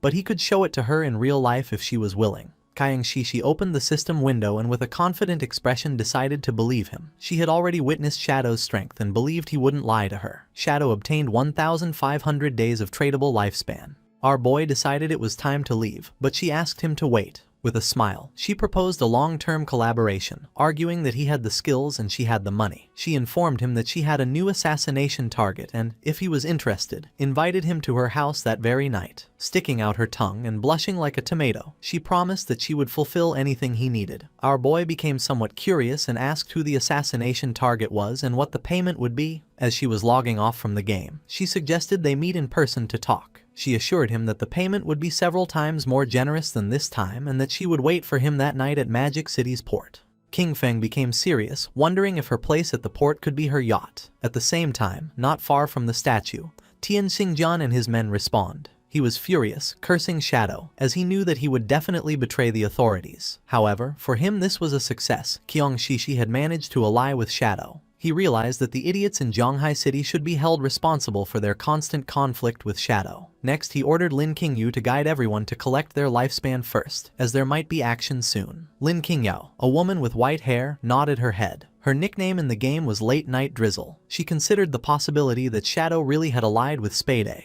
If this were true, they needed to find a way to eliminate Shadow, even if it meant death. She began to gaze at her hand and sank into her thoughts. She was aware that the gap between Shadow and herself was really big. She hadn't even managed to see his silhouette before everything ended. A few hours later, in the middle of the night, a hooded man arrived at Qiang Shishi's yacht. He introduced himself as Shadow and mentioned that he had come to find Spade. Upon noticing that Shadow had arrived, the guards recognized him. They informed him that they had been waiting for him and were ready to set sail, inviting him to come aboard. Shadow remained silent. It was nighttime and the yacht was sailing in the middle of the sea, far from the cities. While Shadow was distracted, Qiang Shishi appeared with a glass of wine. She wore an elegant red dress and offered him a glass, commenting that they were finally meeting. She didn't expect him to be so mysterious even in real life. Shadow got straight to the point and asked her who she wanted to kill. She approached Shadow and with a mischievous smile told him there was no fun in getting straight to the point. She suggested that with such a beautiful night and such pleasant company,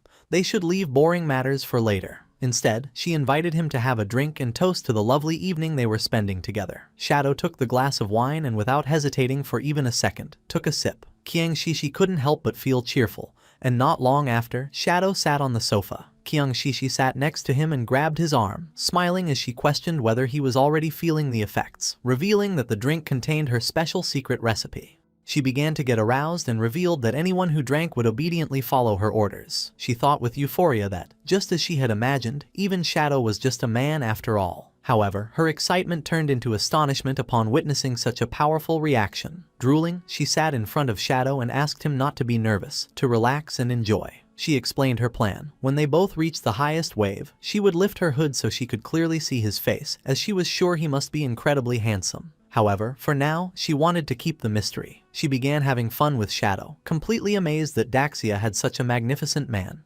This made her understand why he was Shadow. A burning heat overwhelmed her as she marveled at the incredible experience. Feeling how a scorching heat consumed her, she urged him to continue, shouting that she was ready and for him to come out until finally reaching climax. At that moment, something strange happened and green flames emerged from Shadow's body, burning Qiang Shishi. She went into shock, feeling a scorching heat as she wondered if this was fire. Someone appeared next to her and grabbed the protective crystal pendant that she wore around her neck. They did not expect her to have such a good item that had saved her life. It was the protective crystal pendant of gold tier, universal accessory, whose unique effect granted the wearer a shield layer of damage immunity every 300 seconds. It was none other than Qin Feng, with his body emitting a suffocating aura and a penetrating gaze. He began to stare at her. Qiang Shishi was in shock. She wondered why he was here, since she remembered that Shadow had killed him. Our boy decided to reveal the truth. There was only one reason: he was Shadow. She moved away from the supposed Shadow who was sitting on the couch, and her eyes widened in fear. The hooded man was none other than a devout follower that our boy had summoned so that it would pretend to be him. It was very happy since it had had a lot of fun with Qiang Shishi. The formerly arrogant Qiang Shishi now knelt before King Feng. Banging her head against the ground, she begged him to spare her life, admitting that she was wrong. She offered him all of her lifespan and pledged to be his slave, telling him he could do with her whatever he wanted. King Feng asked about the 5 foreigners who were with her. With her eyes full of tears, she began to bark like a little dog, asking her daddy if he would let her go in exchange for the information. Just before she could finish the sentence, King Feng broke her neck, and while she writhed in pain, he grabbed her phone, realizing that the 5 guys were not on the yacht. King Feng obtained 659 years of tradable lifespan. He wanted to catch them all at once, which was a shame. He decided that the first thing would be to use Qiang Shishi's phone to call the authorities. Not far from Qiang Shishi's luxurious yacht, police boats began speeding toward it. A large-scale murder case had been reported on the yacht, where one of the victims was the heiress of the president of Qian Group. According to the informant, the skills used by the killer closely matched those of Shadow from the game, making their identity almost certain. The investigation team was immediately dispatched to the crime scene. On the boats was also Tian Xingjian. He knew that Shadow lacked all law. He considered that such a gratuitous murder was a direct provocation against the laws of his country. Once on the boat, he would use search skills on the corpses, and as soon as Shadow's location was confirmed, they would open fire with full force to ensure that the target was eliminated. He would definitely avenge his Shishi. The police boats surrounded the yacht in a matter of seconds. They began to investigate Qiangshishi's corpse. The preliminary autopsy showed that the cause of death was a fracture of the cervical spine. Unidentified DNA samples were found in her mouth, along with burn marks. Tian Xingjin cursed Shadow, for he not only killed, but also insulted the dead. He touched her corpse and used the skill called Last Words of the Deceased. By touching the body, the skill allowed him to obtain the location of the killer for 5 minutes. He, Tian Xingjun Qiu Haonan, swore that he would make sure that the culprit was brought to justice. His eyes widened in surprise. He went on alert, drew his pistol, and warned his men to be careful since Shadow was right there. He began to order an all-out attack towards 6 o'clock. Just before he could turn around, a powerful venom dart pierced his head, leaving the others in shock. His corpse fell next to Qiangshishi's. Lin Qingyu did not lose her composure. With an expression full of determination, she summoned a group shield and began shooting, accusing Shadow of having killed the investigator, and asking him if with that he was trying to become an enemy of the authorities. King Feng asked them not to be nervous. He explained that the reason he had killed Qiu Haonan was because he was a traitor who leaked official information to Qiangshishi in exchange for benefits. As for the evidence, he indicated that it should be on his phone. They were free to investigate thoroughly. One of the police officers turned on Qiu Haonan's phone and informed Captain Lin that, indeed, they had found communication records between Captain Qiu and Qiangshishi on their phones. It was then revealed that Qiangshishi was the player known in the game as Black Ace. Captain Lin Qingyu did not believe it and decided to see it for herself. She grabbed the phone, but the officer panicked, asking her to wait a moment. She felt confused and wondered what this was that she wasn't allowed to see. Her eyes widened in surprise when she saw a photograph of Qiu Haonan and Qiangshishi kissing. She couldn't help but blush like a tomato when she opened the photo gallery and saw all the private photographs of Qiu Haonan and Qiangshishi. The police officer got nervous, saying that he had already warned her. She realized that Shadow's words were all true. She finally understood. The last time Shadow had killed them in the game, it had only been a show for Qiangshishi to see. Shadow had gained Qiangshishi's trust in order to later find her and take care of her in real life. Afterwards, he informed the authorities, luring and killing Qiu Haonan. With one move, he had helped the officers solve 2 big problems. The police officer asked her why she kept staring at the photos so intently. She realized how terrifying Shadow was. She understood that, if he were hostile to the authorities, the consequences would be unimaginable. She remembered that just a few moments ago she had shot him. Although he probably wouldn't care or hold a grudge, she was worried that this could cause problems between him and the authorities. With a grateful expression, she thanked him for his help and apologized for having shot him earlier. Without hesitating for even a second, she shot herself in her own leg,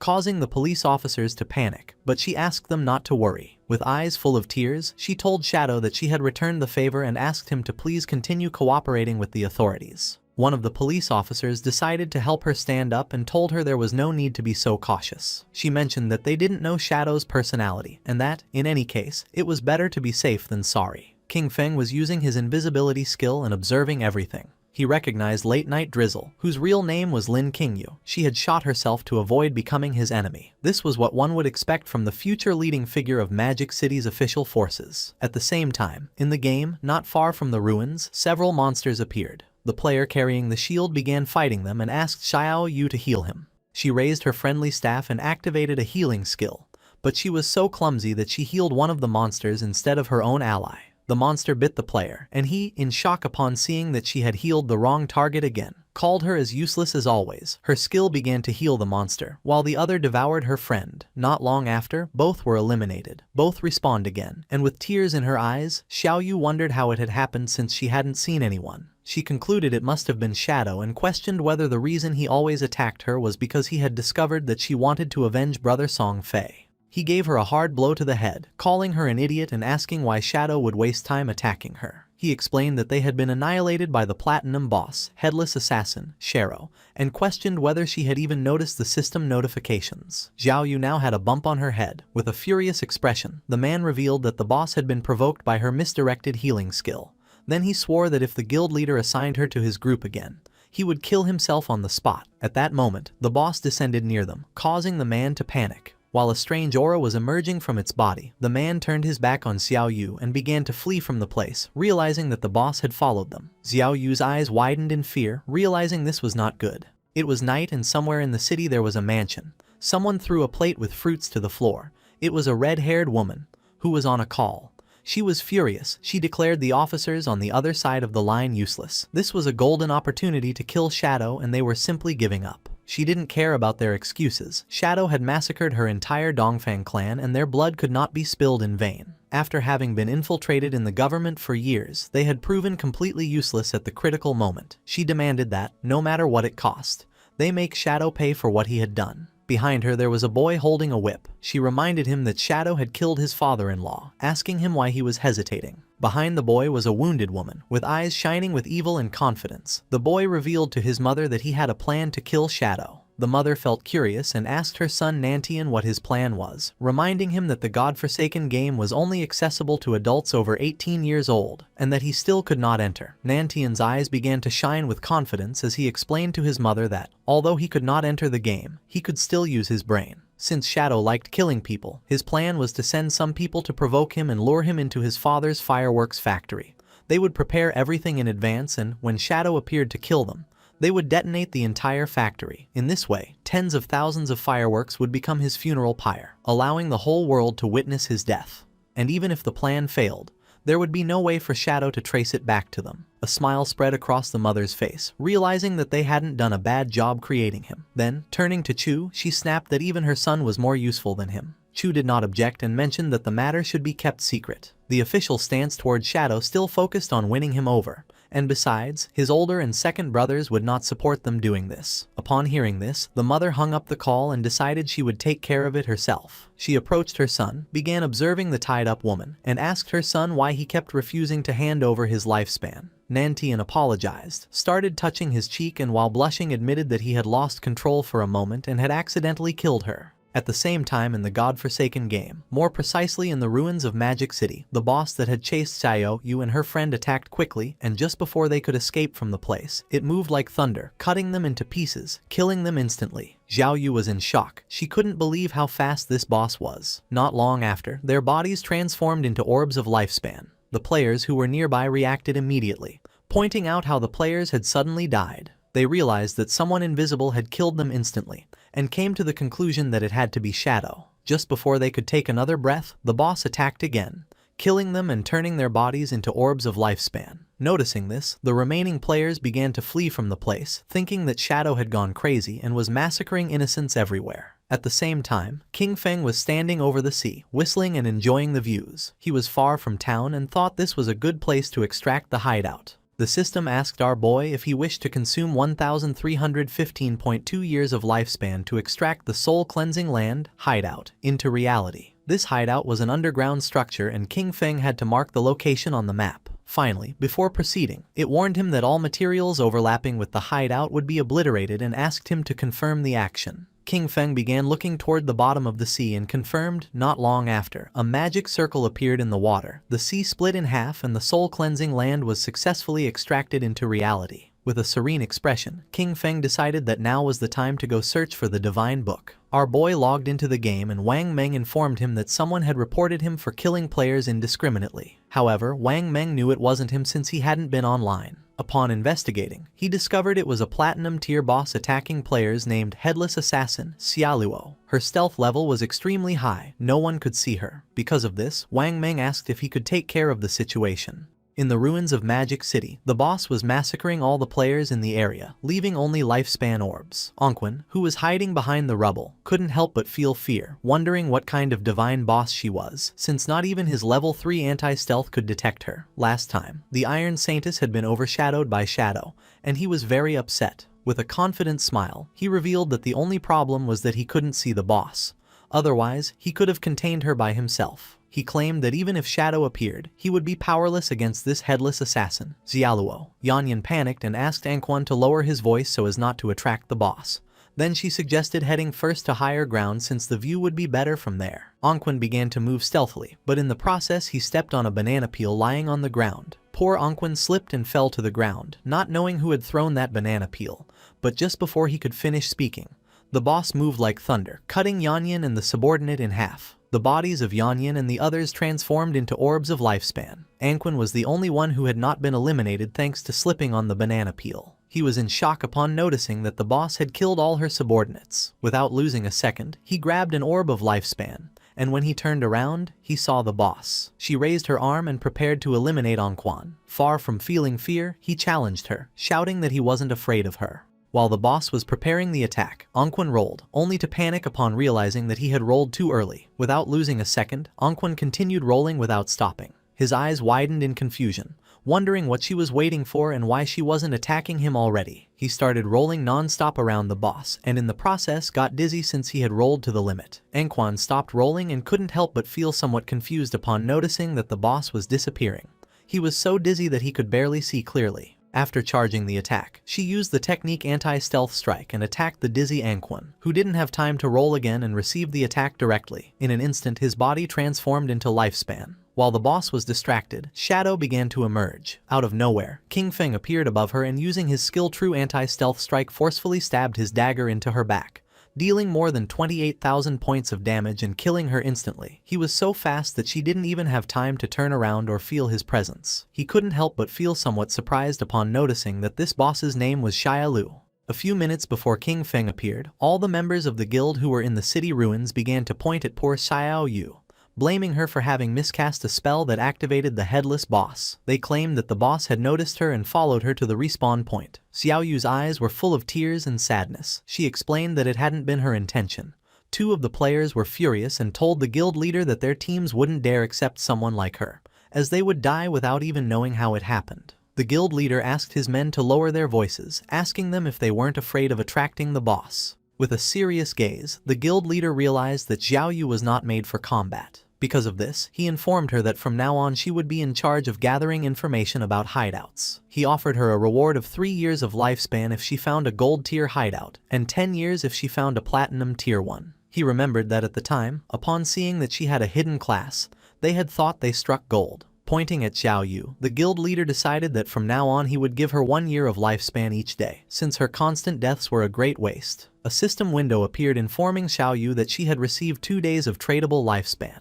Her remaining tradable lifespan was now 2 days, 13 hours and 32 minutes. With a grateful expression, she thanked him from the bottom of her heart. Upon noticing this, the other girls in the guild couldn't help but feel furious. They were convinced that Xiao Yu had been lucky and that all of this had been her plan from the beginning to be able to see the guild leader every day. Cursing little Xiao Yu, they declared that they would do the same. At that moment, lifespan began to emerge from the area, and someone noticed that the boss was named Xia Lu. Upon hearing this, the guild leader and his men couldn't help but feel somewhat curious and confused. Not long after, the corpse of the boss appeared lying on the ground, and then King Feng appeared and began staring silently at the guild leader. The eyes of the leader and his eyes widened in surprise and their jaws dropped in shock. Without hesitating for a single second, with a furious expression, he gave one of his own men a strong blow to the head. At that moment, a strange energy appeared around Xiao Yu, and the space around her began to distort, leaving her somewhat confused. Her eyes widened in fear and surprise. Neither she nor the players knew what was happening.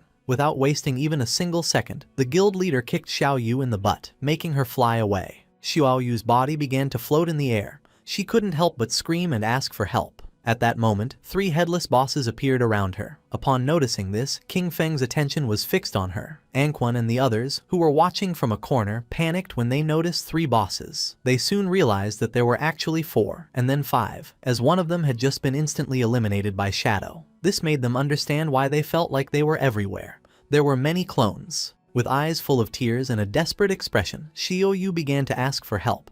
Then she saw Shadow and thought she was saved. She reached out her hand to King Feng and begged him to save her, calling him Brother Shadow. Upon hearing the word brother come from the mouth of the person who had betrayed him, King Feng's eyes began to shine with rage. Just before the bosses could attack, King Feng used his new Shadow Dash, moved quickly and in the blink of an eye, cut the bosses and tore Xiao Yu into pieces. Xiao Yu went into shock, not knowing why Shadow had killed her. The system informed our boy that he had killed headless assassin Xia Lu and Xiao Yu, obtaining 48,000 experience points, 20 evolution points and 1,520 days of tradable lifespan. While the orbs of lifespan were falling from the sky, King Feng turned his back on Xiao Yu and coldly said that she was unlucky. King Feng used greedy hand to pick up the loot. He realized that, in addition to the 1,520 days of lifespan from the boss itself, it had also dropped a bunch of light orbs. They were the non-tradable lifespans that the boss had just absorbed from other players and had not yet digested. Captain An Yu and Wang Meng appeared. With a smile, she greeted our boy, offering to buy him the items if he didn't need them. King Feng felt somewhat surprised to notice that Captain An Yu and Wang Meng were everywhere. With a serene gaze, our boy mentioned that they had arrived just in time, as he knew another place with good loot. If the price was right, he could take them. He told Wang Meng and the others to go with him, but Anyu could not go. Captain Anyu felt somewhat furious and confused, asking why she couldn't come with them. Shadow began pointing at Wang Meng with his finger and clarified that, to be precise, women could not go. She began to blush and, showing her sensual body, asked the boss why. Accusing him of being discriminatory, she expressed a feigned sadness, admitting that she had even planned to seduce him, but did not expect that he actually liked men. King Feng gave her a gentle knock on the head and then revealed that outside the ruins of the city's north gate, there was a tower of divine authority. He explained that after completing the challenge, valuable rewards could be obtained. However, the NPCs inside despised women. If there were women in the team, the difficulty would increase tenfold. Little Black said goodbye to King Feng with a smile and wished him good luck, while her friend began to show a smile full of admiration. Furious, Captain Anyu turned her back on them, declaring that the NPCs were sexist and trash, and vowing that she would kill them as soon as she leveled up. Then, she told Xiaohei that they should go explore the nearby mountain to kill some mobs and vent her frustration. King Feng asked Wang Meng and his men to follow him, and the system informed them that Shadow had sent a party invitation. Wang Meng's subordinate was nervous since it was the first time he teamed up with the great boss. However, Wang Meng scolded him for his nervousness, reminding him that this was an opportunity to learn from the great boss's movements. In an instant, King Feng had moved away from them. Noticing this, they panicked, as they didn't understand what was happening. Shadow seemed to walk slowly, but his speed was greater than theirs while running. They wondered how they were supposed to learn anything this way, concluding that his agility was too high. When examining his system inventory, King Feng noticed that more than 20 items had dropped, and 2 of them were usable by assassins. The first item was the Forest Bone Blade of Tier Emerald, an assassin weapon. It offered an attack power of 388,125 with armor penetration, and increased strength by 39 and agility by 48. The requirement to equip it was to be level 15. Its unique effect doubled movement speed for 5 seconds upon dealing damage, and while this effect was active, it granted a 30% evasion rate. King Feng unsheathed his new Forest Bone Blade, and his eyes widened with joy upon noticing that the attack power was almost 80% higher than the 216 points of the Plague Blade. Additionally, it added armor penetration, strength and agility. This weapon was not bad at all, definitely worth equipping. The second item was the skill Shadow Blade, of Platinum tier. It launched a Shadow Blade condensed from dark elements, inflicting dark element damage to a single target within a range of 20 meters, with an additional 600 points of dark elemental attack. Upon impact, it dispelled a random buff up to Platinum tier. Its cooldown was 12 seconds, reduced to 6.49, and required level 14. Our boy decided to evolve this skill and raise it to legendary tier. Although the dark element damage to a single target was somewhat low, he considered that the effect of dispelling buffs was quite useful. The evolution consumed 56 evolution points, leaving him with 219 remaining. The skill Shadow Blade went through the Platinum, Emerald, Diamond and Epic tiers, until finally becoming legendary. This increased its added dark elemental attack to 1,500 points and allowed it to dispel a random buff of up to legendary level. Its cooldown was reduced to 7 seconds, 3.78 effective. Finally, the skill obtained a new legendary effect. Hitting a weak point refunded 3 seconds of cooldown. Holding his newly upgraded blade, King Feng felt joyful. He realized that as long as he struck a weak point, this skill would return 3 seconds of the cooldown. For him, this meant that the effective cooldown would be only 0.78 seconds. Our boy came out of his thoughts, and when he turned around he saw that Wang Meng and his subordinate had disappeared from the place without a trace. At the same time, about 2 kilometers behind King Feng, Wang Meng's subordinates were gasping heavily and exhausted. They complained that Shadow moved too fast and no one could keep up with him, until one of them told their captain that he couldn't continue. Wang Meng grabbed one of them by the feet and started dragging them, asking them to stop talking nonsense. King Feng and the others arrived at the Tower of Divine Authority, which was located in the middle of a forest. It was so tall that you couldn't see the top from the ground. Our boy informed Wang Meng and his men that this was the place. Once inside, an NPC would present them with a challenge. He warned them that this NPC was really despicable, because the better their performance, the more expensive his items would become. With a serene expression, he advised them to only use 1% of their strength. He told them to do their best, since they only needed to defeat a gold-tier boss. When our boy turned around, he saw Wang Meng and his men lying on the ground and trembling from exhaustion. No one could keep up with King Feng.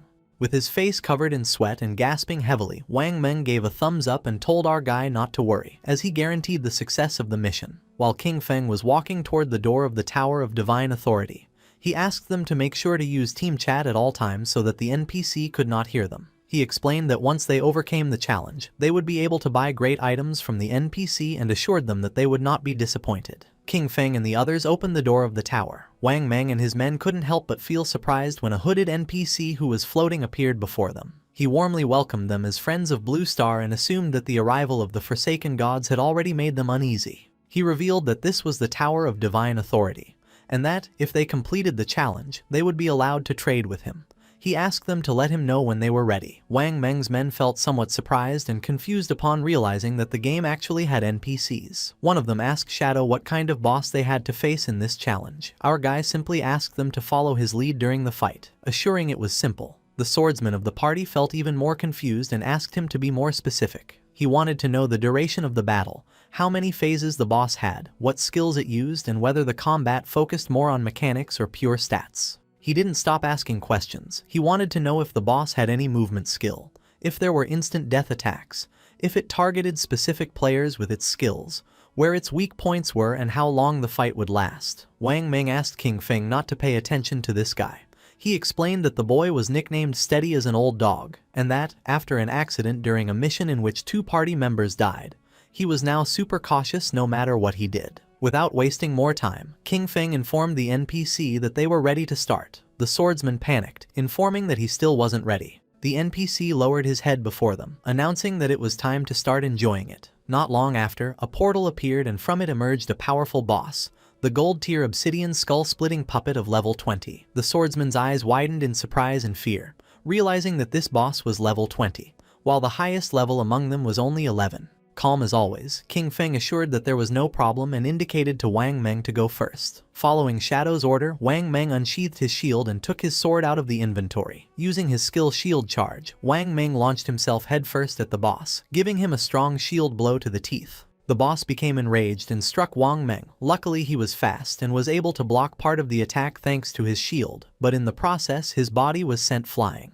King Feng moved like thunder and grabbed Wang Meng, preventing him from crashing into the wall. The swordsman and the archer were somewhat confused upon noticing this and felt somewhat worried for our boy. King Feng began staring at the boss. He told the archer not to worry about it and to use the skill Starshine Shot. Then, he ordered the swordsman to use triple ground slash. Both nodded their heads. The archer fired a rain of arrows at the boss, causing him terrible pain. And taking advantage of its lowered guard, the swordsman moved like wind and attacked with precise yet powerful slashes. The boss opened its mouth and started to bleed, then it became enraged and struck the ground forcefully. A powerful aura appeared around its body and then a strange black energy began to form around the swordsman. Noticing this, King Feng realized that the boss had entered berserk mode. He warned them that he would take care of it and that everyone should stay away from the black oil. The swordsman began to crawl away from the energy, while on the other side, the archer narrowly dodged one of the attacks. King Feng jumped into the air and threw his shadow blade at the monster. The attack was so fast that the boss had no time to react, and the blade hit him right in the face, causing more than 4,500 points of damage. Far from calming down, it started to roar, but King Feng used a skill to dispel the berserk state.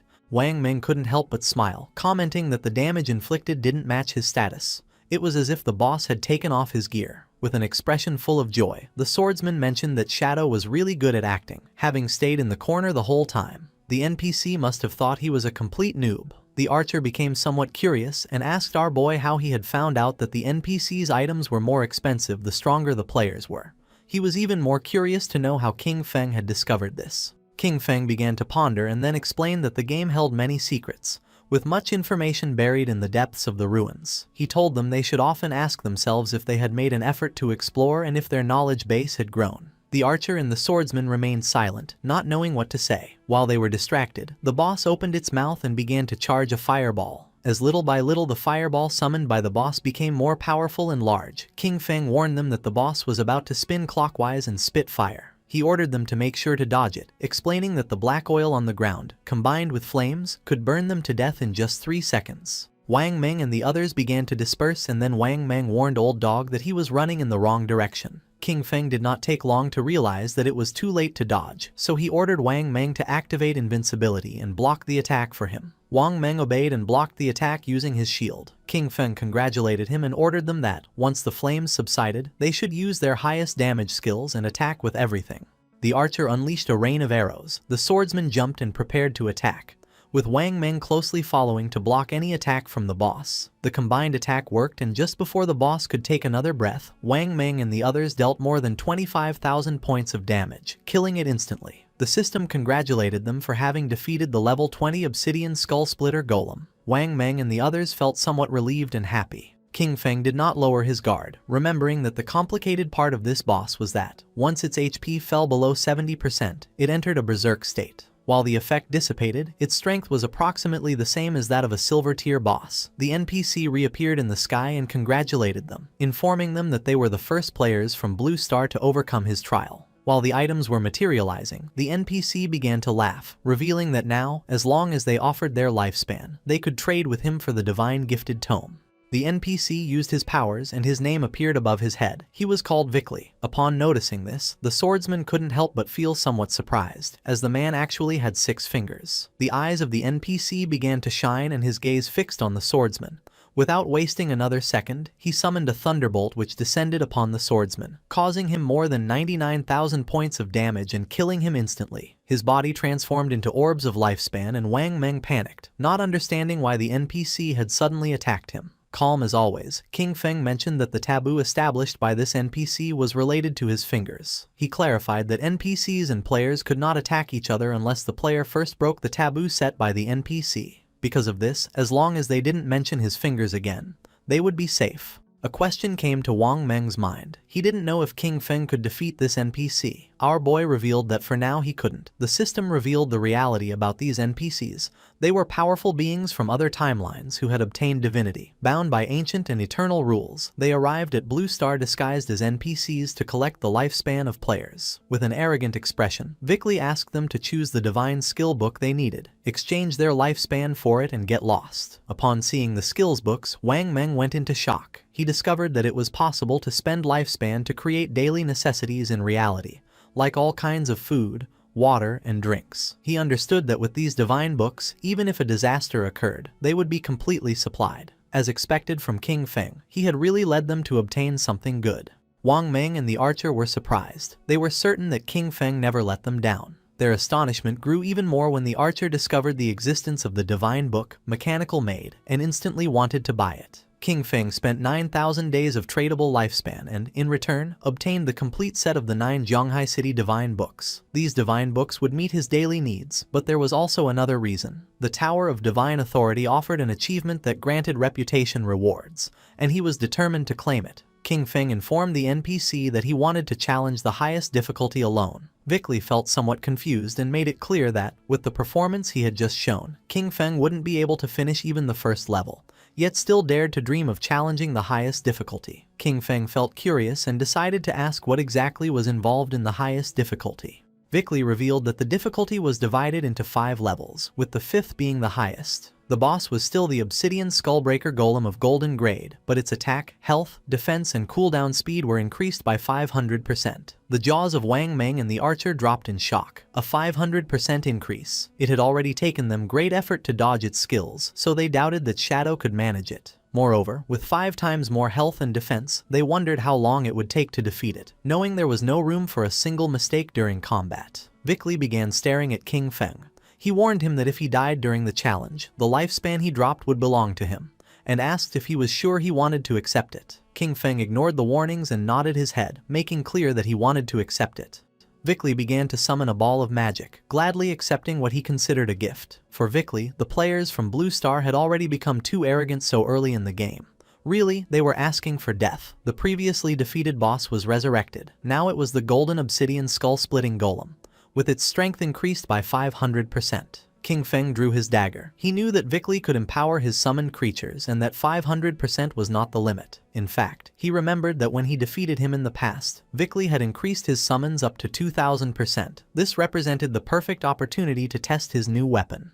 King Feng shot a poisonous dart at the boss, which activated the effect of Black Flame's gift, reducing the target's defense and all its elemental resistances by 7%. Then, the special effect of the Emerald Bone Blade was activated, increasing our boy's speed by 100% for 5 seconds. The boss launched flames and just before they could get close, King Feng disappeared without a trace. While it was distracted trying to understand what had just happened, King Feng appeared behind it, landed on its head and stabbed his dagger into its skull.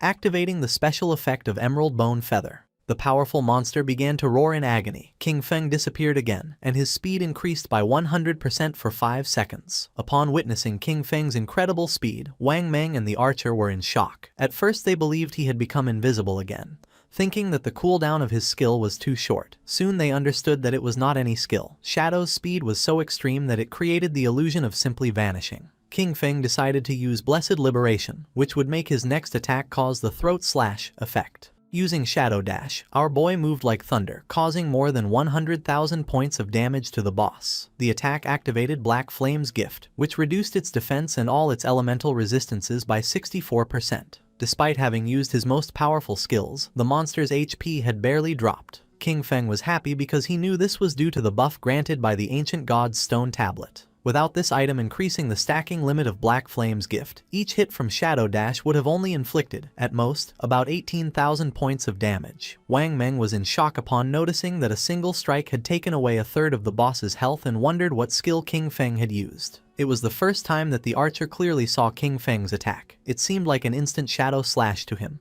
but the version he knew of this skill only had 3 strikes. Meanwhile, Vickley was watching the battle in silence, wondering how someone could be so strong if the game in Blue Star had just begun and what level of talent he possessed. The eyes of our boy were shining with joy. It was time to activate Throat Slash, a skill that inflicted 200% of the damage of the last attack per second. Blood began to emerge from the boss's body. It began to roar in agony as its HP bar dropped. In a matter of seconds, the monster lost its life and its body transformed into orbs of lifespan. The system congratulated our boy for completing the achievement, Challenge of the 5th level difficulty of the Divine Authority Tower, granting him a total of 15 reputation points for surpassing all levels. Additionally, for being the first time in the world that someone cleared the tower solo, he received an extra 75 reputation points. Finally, an official global announcement echoed. Player Qin Feng had cleared the maximum difficulty challenge of the Divine Authority Tower for the first time in history. Far from being surprised, the players were confused. They didn't know what the Divine Authority Tower was, since in the ruins of the cities where they were, they had never seen a building resembling a tower. Once again, they realized that Shadow was ahead of everyone. Vickley was upset. For him, this was a scam. He cursed the cunning of the people from Blue Star, regretting not having charged 10,000 or even 100,000 days of lifespan for each Divine Authority book. Vickley summoned a powerful and bright ball of magic and shouted at them to get out. He never wanted to see them again. Wang Meng and the archer covered their eyes to avoid going blind, as they believed they were lost and that the NPC was about to unleash a powerful attack. Vickley's attack descended upon them. While Wang Meng and the archer were covering their heads, our boy stood still, calm as always. King Feng and the others were teleported outside of the tower. Both felt somewhat confused since they didn't know what had happened. They immediately panicked, only to realize that they hadn't died. They had simply been teleported out of the Tower of Divine Authority. King Feng reminded them that they had no reason to worry, since, as he had told them, the NPCs could not attack them. Now that he had gotten what they wanted, King Feng decided it was time to finish and mentioned that he was going to log off to eat. Wang Meng thanked King Feng for having guided them and asked him to take them with him if another opportunity like this came up. Our boy nodded and the archer said goodbye to him. King Feng woke up in reality, in his hideout. The system extracted the 9 divine gift books, a process that consumed 90 days of his tradable lifespan. Our boy decided to consume 106 years of lifespan to buy luxury furniture, daily necessities, cooking ingredients, and a multi-purpose mechanical maid. A maid with dog ears appeared in front of him. After introducing herself, she informed him that she could help take care of everything in the house and that she was there to serve him in anything he needed. Lying down on the luxury sofa, our boy gave the order to immediately begin a complete cleaning of the hideout. The maid began to clean the floor and decided that afterwards she would prepare a sumptuous feast. At the same time, in the real world, more precisely in Jianghai City, the authorities were investigating several murder cases. The officer who was investigating the case informed his superior that this was the 3rd female corpse discovered in the week. Just like the 2 previous victims, all her limbs had been severed and her eyes extracted, which made it very likely that the killer was the same person. The superior asked if investigators had found any clues. The officer reported that the killer knew well about investigators. The timing of abandoning bodies was just outside of their skill's effective duration. Upon hearing this, the superior gave them the order to ask Anu how much time was left for the researcher's professional advancement. They could not delay any longer. They had to catch this killer. The police officer who was next to him nodded his head. The officer asked them to wait a moment, and the superior asked if he had found anything. His eyes began to shine with seriousness when he realized that Shadow's connection and disconnection times matched exactly with the moments of the girls' deaths. The superior began to ponder, since the simple coincidence of schedules was not enough to prove anything. The officer mentioned that, despite this, he believed they could start the investigation from this angle. He added that there were already rumors pointing at Shadow as the killer, and that authorities were covering it up out of fear of his power. The superior waved his hand. He reminded Xiaoma that, even though Shadow had embarrassed him in front of Anyu, he could not allow his personal feelings to interfere with the work. He assured him that the technology department would support him 24/7 to solve the case as soon as possible and bring justice to the victims. That said, the superior began talking with another police officer. Meanwhile, Xiaoma started to gaze at the ground and his eyes filled with rage. King Feng logged into the game and began contemplating the castle in silence, which was located in the ruins of Demon City. He remembered that this place was the Academy of Evil Spirits, a platinum-tier hideout. Although it wasn't very hidden, it was said that its protective barrier was the strongest in all Huaxia. The system informed him that he had consumed 2.74 years of tradable lifespan to create the guild Shadow. His plan was simple: take over this hideout and register it under the name of the guild in order to obtain a sanctuary in the Magic City ruins. King Feng jumped. The sanctuaries could teleport between each other, which would make traveling back and forth between Magic City and Zhanghai much easier from now on. Using invisibility, King Feng entered the hideout and began walking through the place silently. Several minutes later, he realized that, despite having reached the third underground level, the deepest one, he had not encountered a single monster. This indicated to him that someone, or perhaps a group of rather strong people, had already been there. At that moment, someone shouted that she had nowhere left to run. King Feng became curious, and when he peeked around the corner, he saw several men surrounding a woman. With eyes full of fear, she asked them not to come any closer. They were on a bridge and had her cornered, with a river of lava behind her. With a smile, one of them told her not to worry, as they wouldn't kill her. For now. He explained that Madame Dongfang wanted them to take her so that her son could show her some love. He demanded that she reveal her location in the real world, warning that otherwise they would kill her repeatedly until her lifespan ran out. Furthermore, he made it clear that suicide wouldn't help her since members of their guild, Shura Hall, were waiting for her at the respawn point. With a smile, the orange-haired man suggested making a deal. He reminded her that she had killed Madame Dongfang twice in the game, estimating that because of this she must have taken at least 30 years off Madame Dongfang's lifespan. The woman remained silent, lost in her thoughts. He advised her to give them those 30 years of lifespan and then play with the three of them for a while, promising that in return they would let her go. With eyes full of tears from fear, she asked what exactly it was that they wanted to do. They began to smile, and then one of them pulled down his pants, causing the poor woman to panic. With a mischievous smile, the man with orange hair revealed that this was how they played. The woman began to ponder in silence, then looked away and, while blushing, asked them to promise to let her go after playing. With a cheerful smile, the orange-haired man promised her and invited her to start with him. The bald man said he would go next. With her body trembling, the woman began to approach them, and then her eyes began to shine with determination. Drawing her poisonous dart, she lunged at the man, but at that moment, the man with the blindfolded eyes used the skill Golden Cauldron Earthquake and descended upon her, crushing her body against the ground. He noticed that the little one was not behaving well.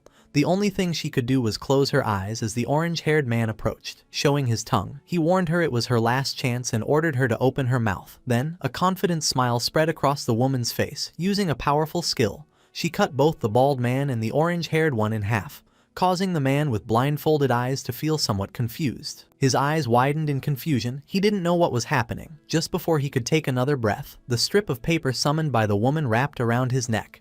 She was so powerful that she made the man's head explode as if it were a watermelon. King Feng, who was watching everything from the corner, recognized the girl's profession instantly. Chain blade. After having killed those bastards, the woman crushed the orange-haired man's eggs. Their bodies turned into orbs of lifespan. With an expression full of hatred, she mocked them, and then our boy realized that she possessed the blade of the underworld. With a gaze full of determination, she swore that she would definitely kill Dongfang Ming.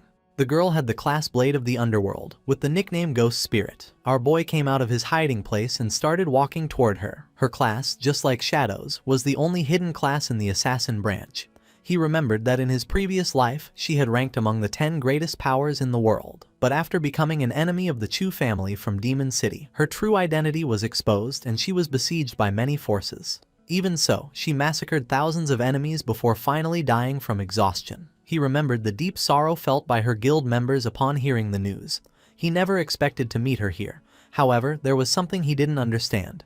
Who was this Dongfang Ming?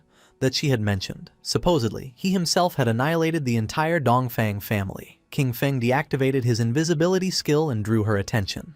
Her reaction wasn't kind. She prepared to attack, thinking our boy was a friend of those bastards she had just killed. King Feng denied knowing those guys. She got tired and lunged at him, asking him to prepare to die. As always, King Feng remained calm. With a furious expression, Ghost Spirit used her skill Underworld Chain Blade. In the blink of an eye, the strip of paper began wrapping around King Feng's body. But just then, King Feng turned into shadow and disappeared without a trace, leaving Ghost Spirit somewhat confused. Our boy appeared behind her and decided to play along. Upon hearing this, her eyes widened in surprise and fear. Knowing she was in danger, she jumped away from him. She used shadow stealth and her body turned into shadow, disappearing without a trace. King Feng was somewhat surprised to notice that she had become invisible. He also decided to use shadow stealth and also disappeared from the place. Several minutes passed and nothing happened. Noticing this, Ghost Spirit was somewhat confused. She couldn't see him. Even though her class, Blade of the Underworld, had a built-in level 4 anti-stealth, it was impossible for her to detect him. This led her to wonder if this guy could be Shadow. Not long after, King Feng deactivated his shadow stealth and appeared stealthily behind her, catching her attention. Upon hearing Shadow's voice, she panicked, noticing that he could still see her despite her level 4 stealth. She decided it was time to get serious and used her most powerful skill called Evil Ghost Soul Chase. The paper strip began to glow and a small pink flame appeared above King Feng's head, activating shadow stealth again. King Feng did not lower his guard and retreated. But to his surprise, the blade began to follow him, leaving him somewhat confused. Upon observing closely, he realized that this locking blade could pinpoint his location. Ghost Spirit's eyes were shining with determination. Although her eyes could not see, her weapon could.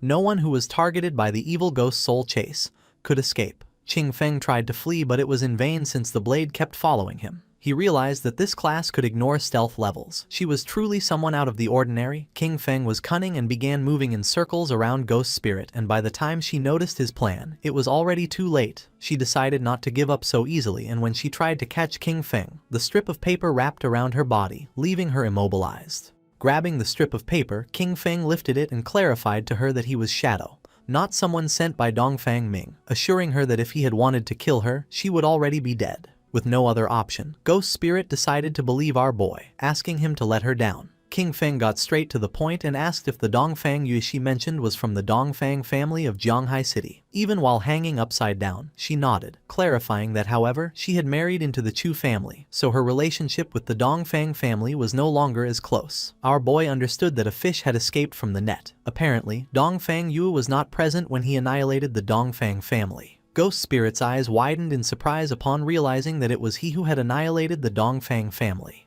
She felt excited and joyful, as this meant that Dongfang Yue and Shadow were also enemies. She asked him to put her down immediately, declaring that the enemy of her enemy is her friend and that they could cooperate. King Feng released the strip of paper, causing her to fall to the ground. He decided that cooperation could wait. First, he asked why she wanted to kill Dongfang Yue. Ghost Spirit clenched her teeth tightly and revealed that she wanted to avenge the murder of her family. She decided to tell the dark and sad story. Before the arrival of the God-forsaken game, Dongfang Yue had killed her mother in a traffic accident while driving drunk. However, she got away with it because the Chu family found someone else to take the blame for her. Her father, unable to accept it, found evidence to convict Dongfang Ming.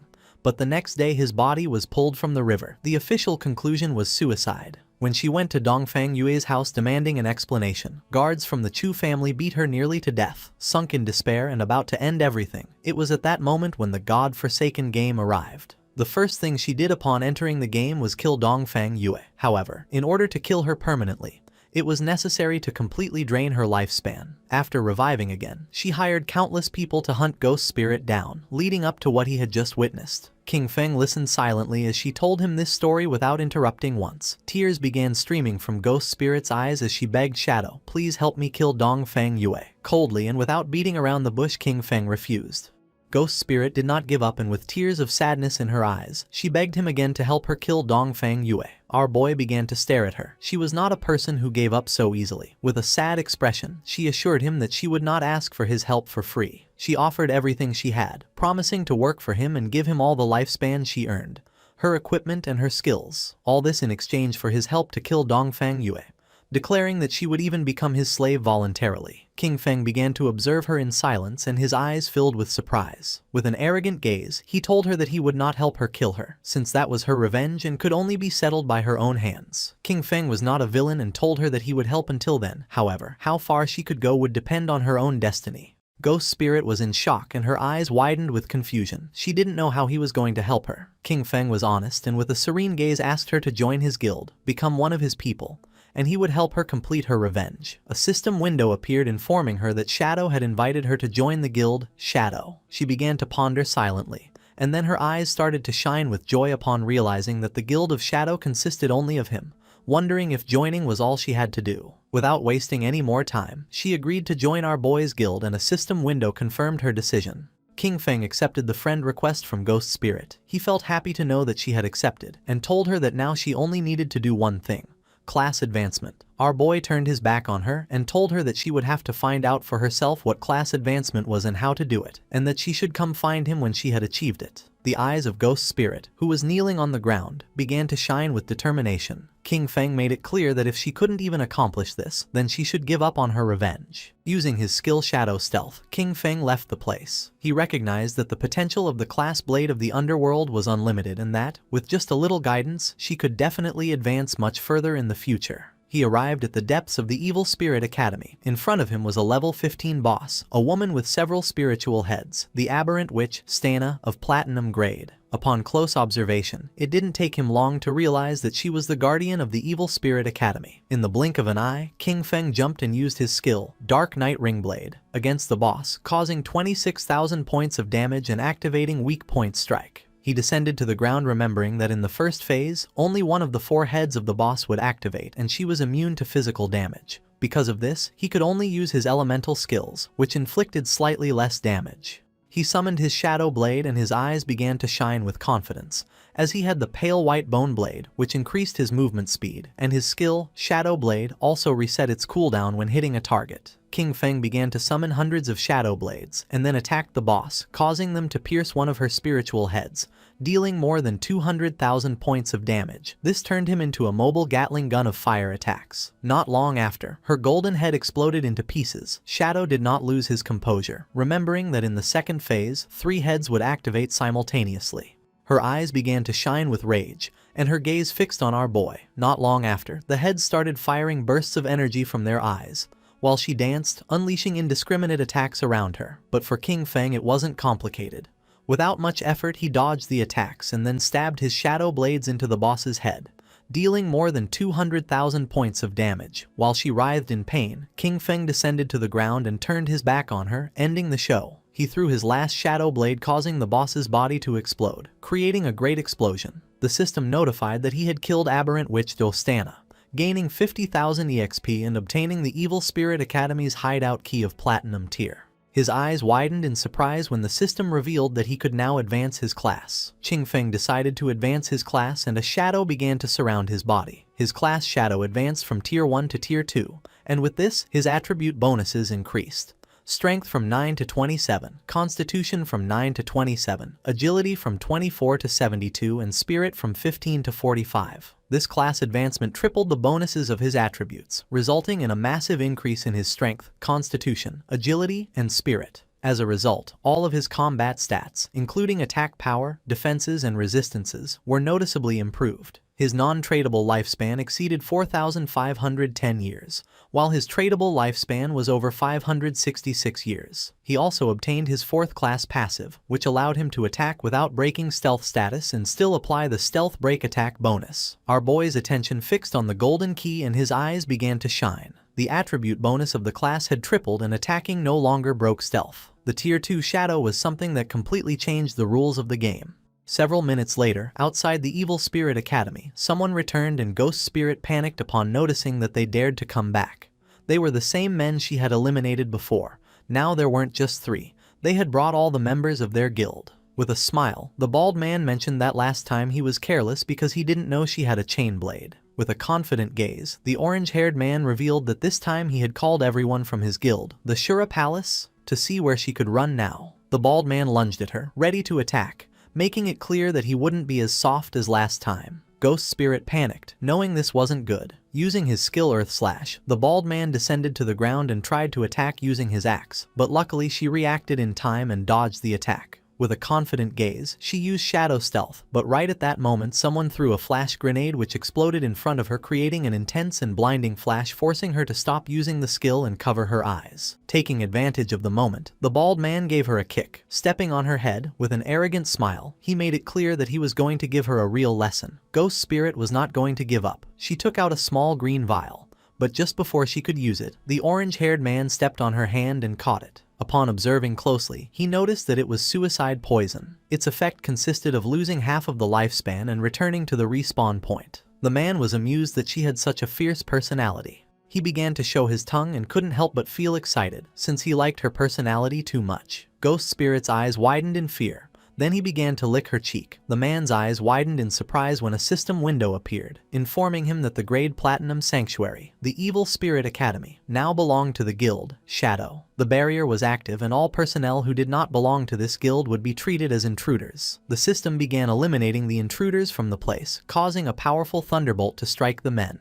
In the blink of an eye, their bodies turned into orbs of lifespan. Her eyes widened in surprise upon realizing that the Evil Spirit Academy was a sanctuary and that it now belonged to her guild. This meant that, within minutes, Shadow had killed the Guardian and obtained the key. King Feng also obtained the Jade Tier Aberrant Witch's Ring. This ring, usable by all classes from level 14, increased all attributes by 22 and cooldown speed by 30%. Its unique effect increased the area of effect of skills by 25% and area damage by 10%. As if that weren't enough, he also got the Platinum Grade Virulent Poison Trap. This Platinum Grade skill, for the Assassin and Hunter classes, allowed him to place a trap with level 5 stealth. Enemies who triggered it would receive 500 additional poison damage, a 50% slow for 5 seconds, and continuous poison damage equal to 100% of his attack power. He could place a maximum of 3 traps, each with a 4.65 second cooldown and a duration of 3,600 seconds. He was satisfied, as 2 items an assassin could use had dropped. He considered the ring to be quite good. His instant Shadow Slash and Dark Knight Ringblade skills were both area of effect, so this represented a huge improvement for him. His eyes began to shine with joy, as he also had 363 evolution points, just what he needed to evolve his Backstab Enhancement skill to Legendary. He consumed 340 evolution points, leaving him with 23. His skill, Backstab Enhancement, evolved from Epic to Legendary. The passive effect now increased damage when attacking from behind from 75% to 100%.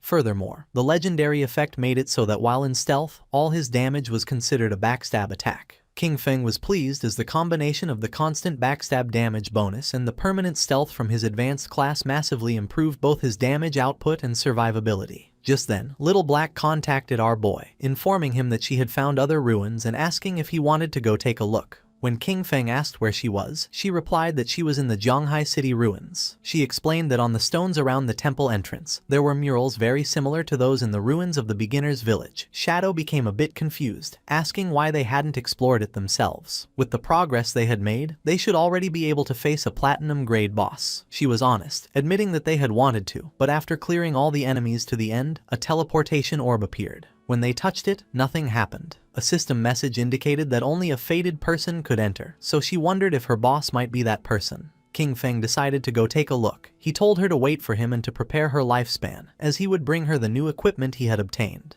Besides, teleporting between the 2 shrines made the journey from the Magic City ruins to the Zhanghai ones much more convenient. Little Black also reported that the officials on the Zhanghai side didn't have enough lifespan, so he could sell it directly to the ones in Magic City. At the same time, she was on the outskirts of the Zhanghai City ruins. She was riding a white llama, which was eating grass. Not long after, King Feng appeared behind her, asking where the ruins were. Suddenly hearing our boy's voice, she and the llama were startled, and Little Black asked him not to scare her like that. He had done it on purpose, but he lied and promised to be more careful next time. Peeking her head over the cliff, she revealed that the entrance to the ruins was at the bottom. When our boy asked how they had discovered it, she replied that it was a long story. Little Black turned to the llama and explained that she had gotten a mount in this place, a little sheep. While playing with it, a silver grade boss suddenly appeared, scaring them. Panicked, she fell off the cliff, but luckily got caught in a tree at the bottom. And that's how she saw the cave. Very carefully, she made her way down to the bottom of the cliff, warning him to be careful not to slip. She explained that after respawning, she had called Captain An and Uncle Wang Meng to explore it together. Taking a leap, King Feng also descended, commenting that it was just like her to find a place like this. Little Black praised Shadow's good moves, mentioning that Wang Meng had tried to jump the same way but slipped and died from the fall. They entered the cave. Along the way, she mentioned that there was a labyrinth ahead, but they had already cleared it of monsters and explored the entire path. Our boy advised her that, from now on, she should try not to die if she could help it. He warned her not to let her non-tradable lifespan reach 0, as it would be very dangerous. With a confident smile, she promised that she understood. She mentioned that she knew about a skill that drained other people's lifespan, but they had precautions in place, as they could replenish their non-tradable lifespan. King Feng was somewhat surprised, asking if they really had a reliable way to replenish it. Holding up a finger, she revealed that inside the city ruins, they would lure monsters that had absorbed non-tradable lifespan to a secluded location. After eliminating them, they would save all the non-tradable lifespan that dropped, so when they needed it, they would simply go to that place to replenish their own.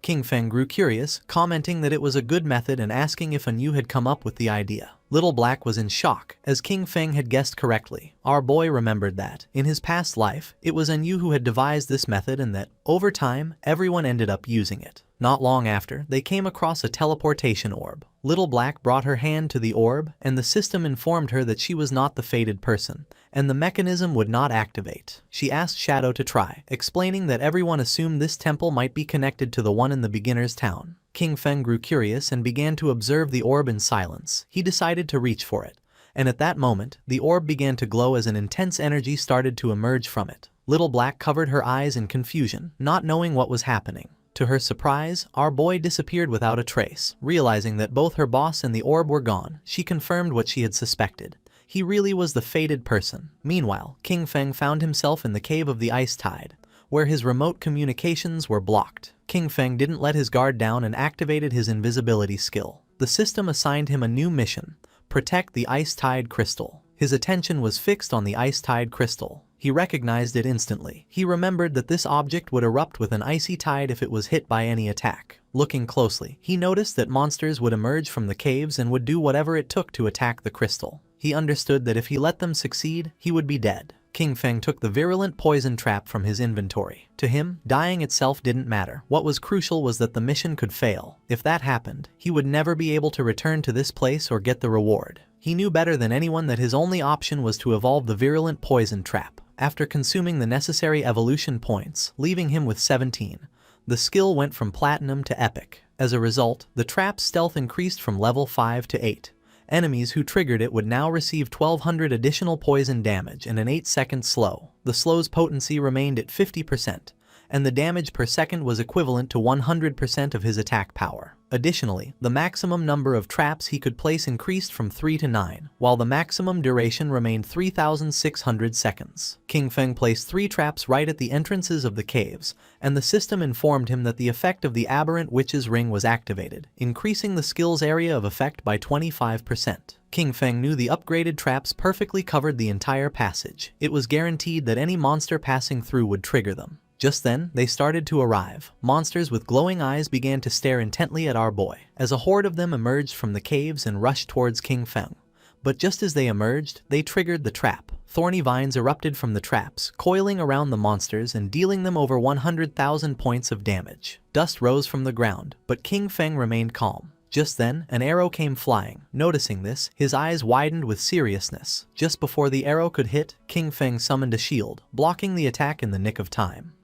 His attention was fixed on a mob carrying a bow, realizing there were ranged ones too. Outside the Magic City ruins, a mage, Dongfang Yue, met with the orange-haired man and asked if his guild was giving up on hunting ghost spirit, also known as Guiling, now that she was a member of the Shadow Guild. The man nodded, confirming they couldn't do it and that she would have to find someone else. She gripped her magic staff tightly, questioning why he considered Shadow a greater threat than her. She reminded him, calling him a peasant, not to forget that she possessed all of his personal information and that killing him in the real world would be a piece of cake. His eyes widened with rage. Just before she could utter another word, the man had had enough and landed a heavy punch on her cheek, sending her body flying. Once Dongfang Yue was on the ground, the man drew his dagger and started beating her. He yelled that he was sick of her, and that even if he couldn't beat Shadow, he could still kill her. He furiously berated her for calling him a peasant again and again, yelling, "Die," repeatedly with each blow. In the blink of an eye, she died and her body began to transform into orbs of lifespan. She woke up in the real world at the Chu family residence, her golden-cased phone in hand. She was furious. She couldn't help but clench her fist tightly, indignant that those peasants from the Shura palace had dared to kill her, Dongfang Yue.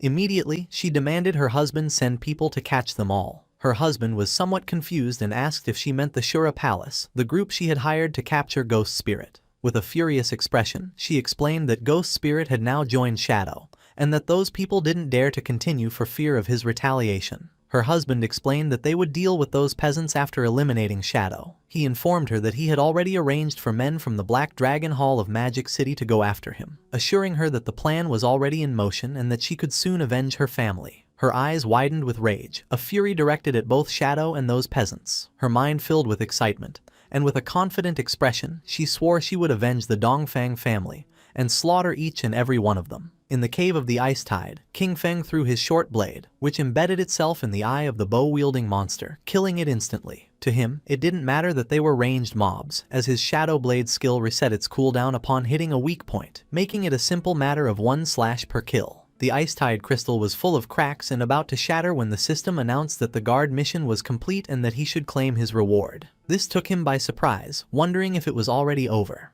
The Ice Tide crystal shattered into pieces, and then a golden chest appeared. King Feng's attention was fixed on it as he realized it was an epic treasure chest. He extended his hand towards the chest. Last time, an epic chest had given him graceful release. Now he would see what this one contained. The chest opened, and a powerful golden light began to emerge from it. Then, a woman started to manifest. She was an NPC. King Feng was somewhat surprised, as it was the same NPC who had been next to the epic chest last time. With her eyes closed, she began to speak in a strange language, one that King Feng recognized as the language of the old gods. She communicated to him that he had passed the 2 trials and that he was the chosen one. To our boy, this was strange. He obviously couldn't comprehend the language, and yet he understood its meaning perfectly, wondering if it was because of his eye of judgment. As her body was transforming, she revealed that the old gods had already perished, and that he was the heir to the mantle of judgment. The NPC's body began to change. The only thing Shadow could do was watch in silent amazement.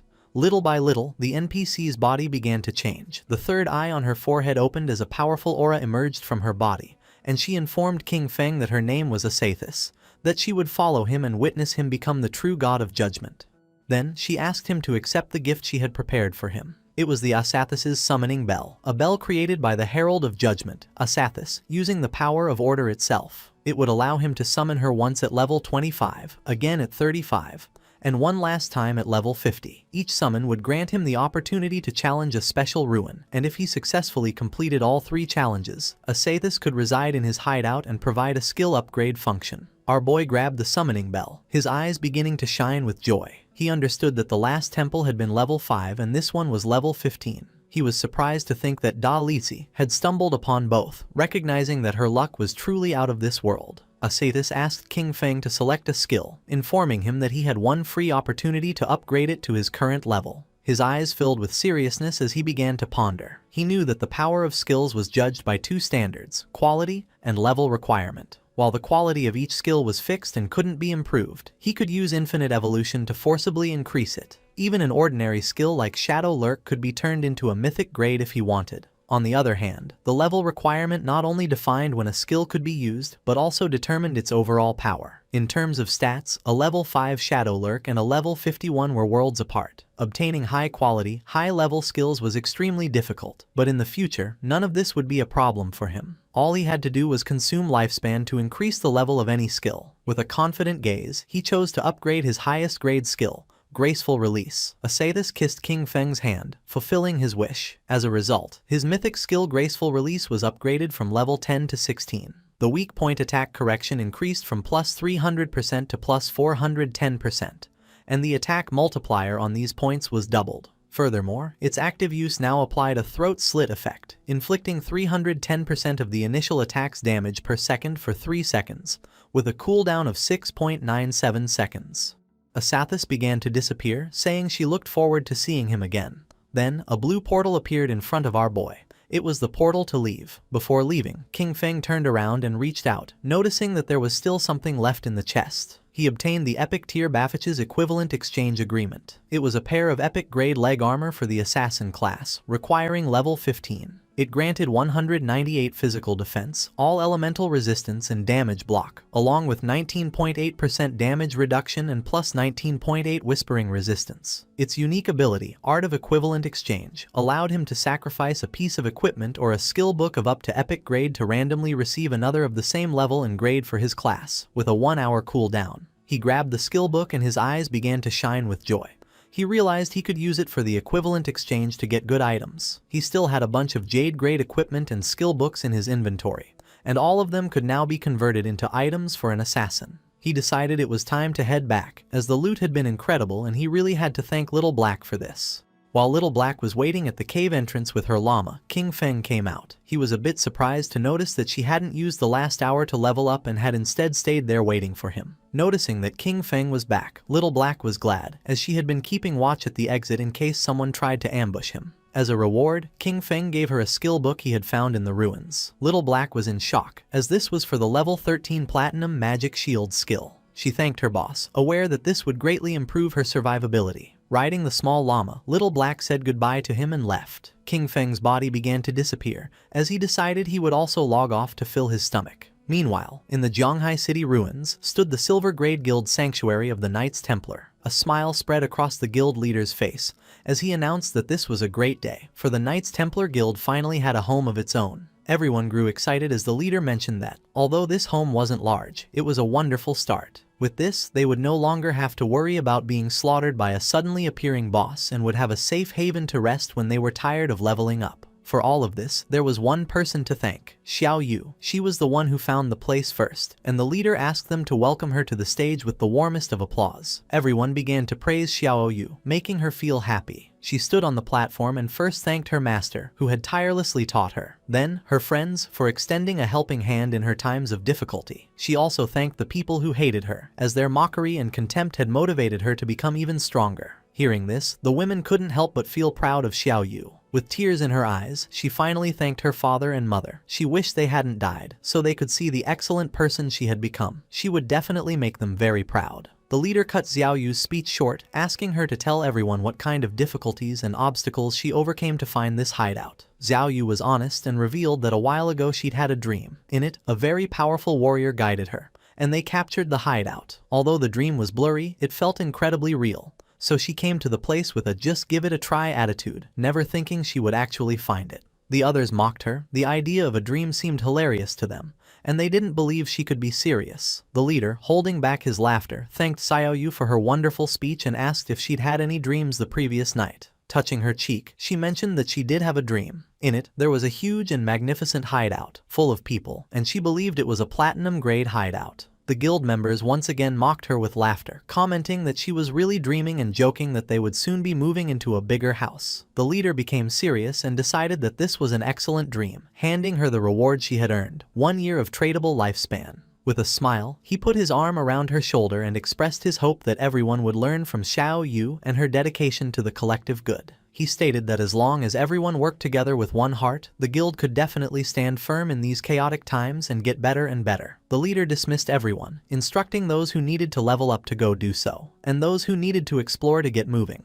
He entrusted Xiao Yu with continuing her search for hideouts, encouraging her to keep up the good work, as he was counting on her. Xiao Yu's eyes began to shine with joy, and with a smile, she nodded. Several hours later, with her magic staff in hand, Xiao Yu was inside the Zhonghai City ruins. Her eyes were shining with worry, as she was following the feeling from her dream but couldn't find the place that was supposed to be in the area. Meanwhile, members of the guild were secretly following her. They realized she had gone straight to this area after the meeting and wondered if she was really looking for the platinum-grade hideout from her dream. Seeing her enter the building, they decided to follow. Xiao Yu went into a building and began to cross through a tunnel. The place scared her. It was like in her dream, but at the same time, very different. Besides, she had the feeling that someone was following her.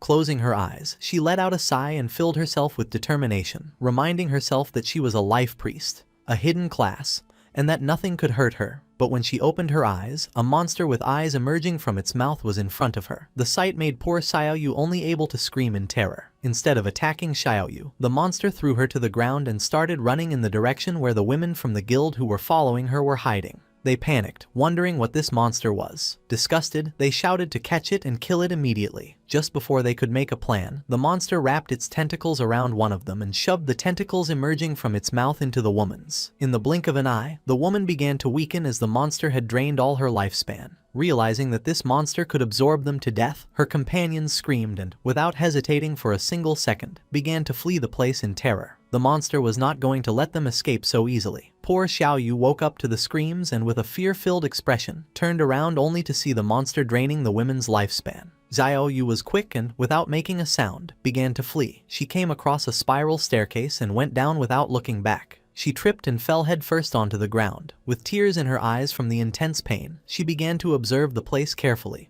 wondering where she was. In front of her was a door. Her eyes widened in surprise, leaving her in shock as she realized this was the entrance from her dream. She had finally found it. This was the platinum-grade hideout, and she had to notify the guild master immediately. She informed the guild master that she had found the platinum-grade hideout. The leader was somewhat surprised. He ordered her not to move, as he was already bringing people over, and asked her to join his party so they could see her location. Xiaoyu joined the party and told them she would wait for them there. At that moment, her eyes widened in fear as she began to hear noises, and once she turned around, she saw the sinister monster looking at her with a smile. Despite the fear, she gritted her teeth and filled herself with courage, telling herself not to be scared. She could do this. She could definitely defeat it. While the sinister monster was watching her, Xiaoyu stood up and grabbed her magic staff, convincing herself she could defeat it, as she was no longer the same person she used to be. As a powerful aura surged from her body, with a confident smile, she reminded herself that she was the noble hidden class, the Life Priest. Raising her magic staff, Xiaoyu activated her most powerful skill, Venomous Vines. Vines emerged from her staff and coiled around the monster, draining it of more than 500 hit points. Super excited, she celebrated that the attack had hit. Now, its poison would consume it while she prepared her next move. She aimed her magic staff at the monster and used corrupting poison mist, causing a poisonous mist to start damaging the boss, continuously draining its life. This was a corrupting toxin, much more vicious than any ordinary poison. The mist began to expand throughout the entire place. Noticing this, she panicked, and her eyes filled with fear. She realized this was an enclosed space and the poisonous mist had filled the entire area. This was very bad. She started to fan the smoke away with her hands, as she couldn't hold her breath any longer. Xiaoyu couldn't hold her breath anymore, but at that moment she remembered that, as a life priest, she had an antidote spell. Raising her magic staff, she used the antidote, causing the poisonous mist to slowly begin to disappear. This also stopped it from affecting the monster. Its attention became fixed on her, and a smile spread across its face. Xiaoyu's eyes were filled with tears and, unintentionally, she inhaled a bit of the mist. The effect was instant, and she died, causing her body to turn into lifespan. The system notified that the player, Xiaoyu Ya, had committed suicide. She respawned in her guild's hideout. Just then, the guild leader contacted her through chat, asking why she had returned. She explained that a monster inside the place had killed her. The leader and his men had already killed the monster. He asked if she meant the soul-sucking hag, the silver-grade monster they had just defeated. However, this didn't make sense to him. The soul-sucking hag was slow and had low attack power, but it completely drained the lifespan of anyone it caught. Because of this, he didn't understand how she had managed to survive. Hearing this, a smile spread across her face. She explained to the guild master that she had committed suicide in a moment of desperation, as she knew she would surely die if the monster caught her. The leader, surprised, exclaimed that she was incredible and had found the only way to survive. When the leader praised her, exclaiming that she was a true genius, she thanked him for the compliment and informed the guild master that she was on her way. She grew excited as she realized that, apparently, the 3 bitches who had been following her were dead for good. This is what happens when you mess with her. Qin Xiaoyu. A while later, Xiaoyu arrived at the hideout's door and explained to the guild master that the platinum-grade hideout was right behind this door. The leader patted her on the back, told her it was a good job and promised her reward once they had secured the hideout. Then, he turned to his men and ordered Datu to take some men to clear the area and make sure no other players came to cause trouble. Datu nodded, assuring the guild master not to worry. He stated that they would eliminate anyone who dared to cause trouble, even if it was Shadow himself. Pointing at the hideout's door, the leader ordered his men to charge. They had to kill the guardian inside, and then the hideout would be theirs. Several of his men approached the door and prepared to open it, filling the air with war cries. They urged each other to charge to kill the guardian and proclaimed the imminent victory of the Knights Templar, while hurrying those at the front. One of the men informed the leader that the stone door wouldn't open. With a curious gaze, the leader began to reflect. He remembered that in this game, every hideout had a guardian. and suddenly he understood everything. With a confident expression, the leader pointed towards the hideout's door, revealing that this stone door was the guardian. Using his axe, one of the men struck the stone door. The attack dealt 320 hit points to the door as damage numbers appeared. This confirmed it was true. The stone door really was the guardian. Everyone praised the guild master's brilliance. With a smile, the guild leader told them that this platinum hideout was practically a gift and ordered his men to take it down. They accepted the order in unison. His men began to charge the door and, in the blink of an eye, created a large curtain of dust. At the same time, several system windows informed King Feng that his hideout, the land of purified souls, was under attack. The durability of the entrance's stone door was at 99.3% and taking continuous damage, while the magic defense barrier remained at 100%. The system revealed that standard teleportation to his hideout had been blocked, offering him the option to use war teleport and indicating that this was the only use available for the day. King Feng's eyes filled with seriousness and confusion, as someone had found the entrance to the land of purified souls and was attacking the hideout. Riding his wolf, King Feng headed towards his hideout. He figured that with the invaders' attack power, it would probably take them a year to break down the door. Because of this, he would simply ride his wolf over to take a look. A while later, King Feng arrived on the outskirts of the land of purified souls. His eyes lit up as something caught his attention. Two men were chasing a woman, ordering her to stop and threatening to slaughter her if she kept running. A man carrying a spiked mace appeared in front of her, asking where she thought she was going. Just before she could take another breath, the man struck her hard, sending her body flying. With a smile, the purple-haired man extended his hand and used his skill, Sacred Chains. 4 swords made of energy descended from the sky, piercing the woman's hands and knees and causing her to scream in pain. One of the men reminded her that he had already warned her that this area had been claimed by their guild, the Knights Templar, and asked if she really thought she could force her way in. With a serious gaze, she explained that she was just passing through and that this wasn't forcing her way in. It was obvious they were just looking for an excuse to rob her. Our boy recognized the woman. It was Yang Xiaoya, his colleague from the company. He remembered she was a rather nice girl who had even given him a heads up before. Hearing that, the guild reserved the area. He deduced that the ones attacking the land of purified souls were then from the Knights Templar Guild. The purple-haired man stated that if they said she was forcing her way in, then she was. With a smile, he reminded the others that, according to the usual rules, he would go first. The other man, laughing, said that then he would be ahead of him. At that moment, someone moved like thunder, cutting off the heads of the 3 men. It was none other than King Feng. Our boy started to stare at her intently, and his eyes began to glow. Yang Xiaoya was in shock, wondering if it was Shadow. But no, she realized that wasn't right. Those eyes, they were King Feng's. With a snap of his fingers, our boy activated one of his skills. This ability, the Blooming Curse, caused brilliant red spider lilies to erupt from the corpses of the men he had just defeated, draining their remaining lifespan. He stood amidst the glowing red energy, his expression calm and serious. Nearby, his old friend Yang Xiaoya watched in shock. Seeing his eyes, she felt a sense of familiarity and wondered aloud if he could be King Feng. The orbs of lifespan from the fallen men were drawn into a vortex of blue energy and disappeared. Yang Xiaoya noted that everything was gone. She contemplated what she had just seen. She thought how much Shadow's eyes resembled King Feng's, but she quickly dismissed the idea as a coincidence. She reasoned that if King Feng was the powerful player Shadow, he would never let his sister, Xiao Yu, join a guild like the Knights Templar, where members were treated like slaves. The story then shifted to Shadow's hideout outside the land of purified souls. A group of players, led by the Knights Templar guild leader, spotted Shadow's arrival and erupted into a fanatical welcome, cheering for Big Brother Shadow. The leader explained that his men had been trying to rob someone and thanked Shadow for showing up and teaching them a lesson. He said that since Shadow saved them from the headless assassin, his entire guild had become devoted fans of him. The leader continued to flatter Shadow, claiming his guild now followed his positive values and strove to be a sunshine guild. After the praise, he finally asked why Shadow had come to visit. Shadow ignored the flattery and got straight to the point, asking if it was true they were attacking a hideout. The guild leader, looking surprised and nervous, stammered as he asked Shadow how he knew, then hesitantly questioned if Shadow was also interested in the hideout they were attacking. With his eyes glowing, Shadow made a calm declaration, stating that the hideout was his. The guild leader was so shocked he practically turned to stone, unable to process what he had heard. His subordinates were equally stunned, their mouths open in disbelief. The leader, sweating, tried to argue, pointing out that he heard Shadow's hideout was in Magic City, and a player could only own one. One of his men leaned in and whispered a crucial piece of information. If a player creates a guild, the guild itself can also own a hideout. Shadow confirmed this, stating coolly that he had hideouts in both Magic City and Zhonghai City. The terrible realization dawned on the group.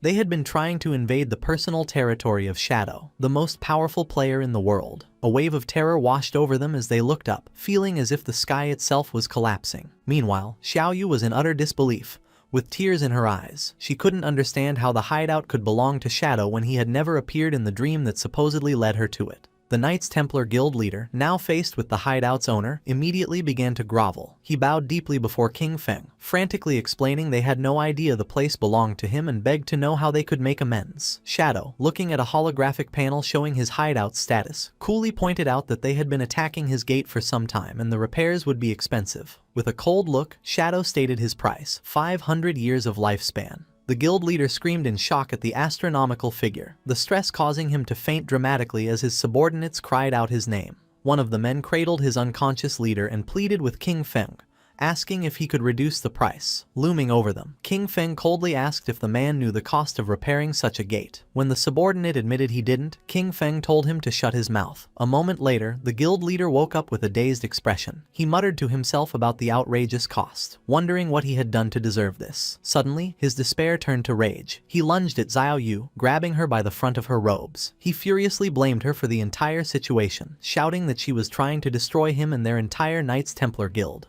With a look of shame, Xiaoyu accepted the blame, quietly admitting it was all her fault and that she had dragged everyone into this. Turning to King Feng, she bravely took full responsibility. She told him to punish her instead, offering to do anything he commanded. Pledging her life to him, she swore to become his servant and give him all the lifespan she earned until the debt was repaid. Facing King Feng, Xiaoyu continued her plea, offering herself for any punishment he saw fit.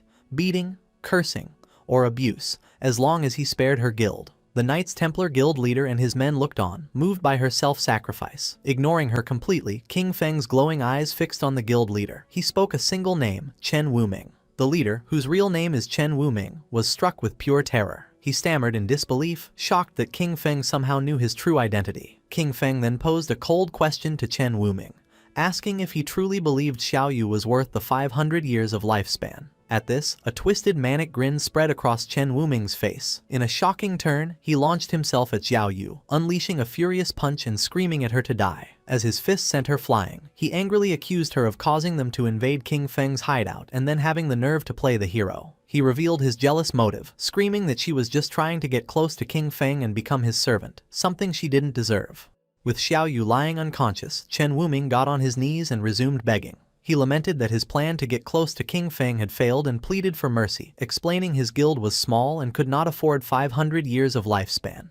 He promised to do anything else King Feng asked. King Feng relented, offering a new deal. He told them to pay 100 years of lifespan up front. The remaining 400 years could be paid off by bringing him every member of their guild who had the killer status. Each person they brought would count as 1 year off their debt. Chen Wuming was overjoyed by this. He explained it would be an easy task since his guild had over 2,000 members, and this would also let him clear his own killer status. He immediately transferred the payment, and a system notification confirmed King Feng had received 100 years of lifespan. Asking King Feng to wait, Chen Wuming began to rally his men with the killer status to gather immediately. While the guild members assembled, King Feng decided to use his new lifespan. A system window appeared, asking if he wanted to spend 7 days of lifespan to repair his damaged hideout. He calmly accepted, and another notification confirmed the transaction was complete and the hideout had been fully repaired. Once Chen Wuming's guild members with the killer status were gathered, Shadow unleashed a devastating attack, a swirling vortex of dark energy that sliced through all 400 of them at once. A system notification confirmed the kills,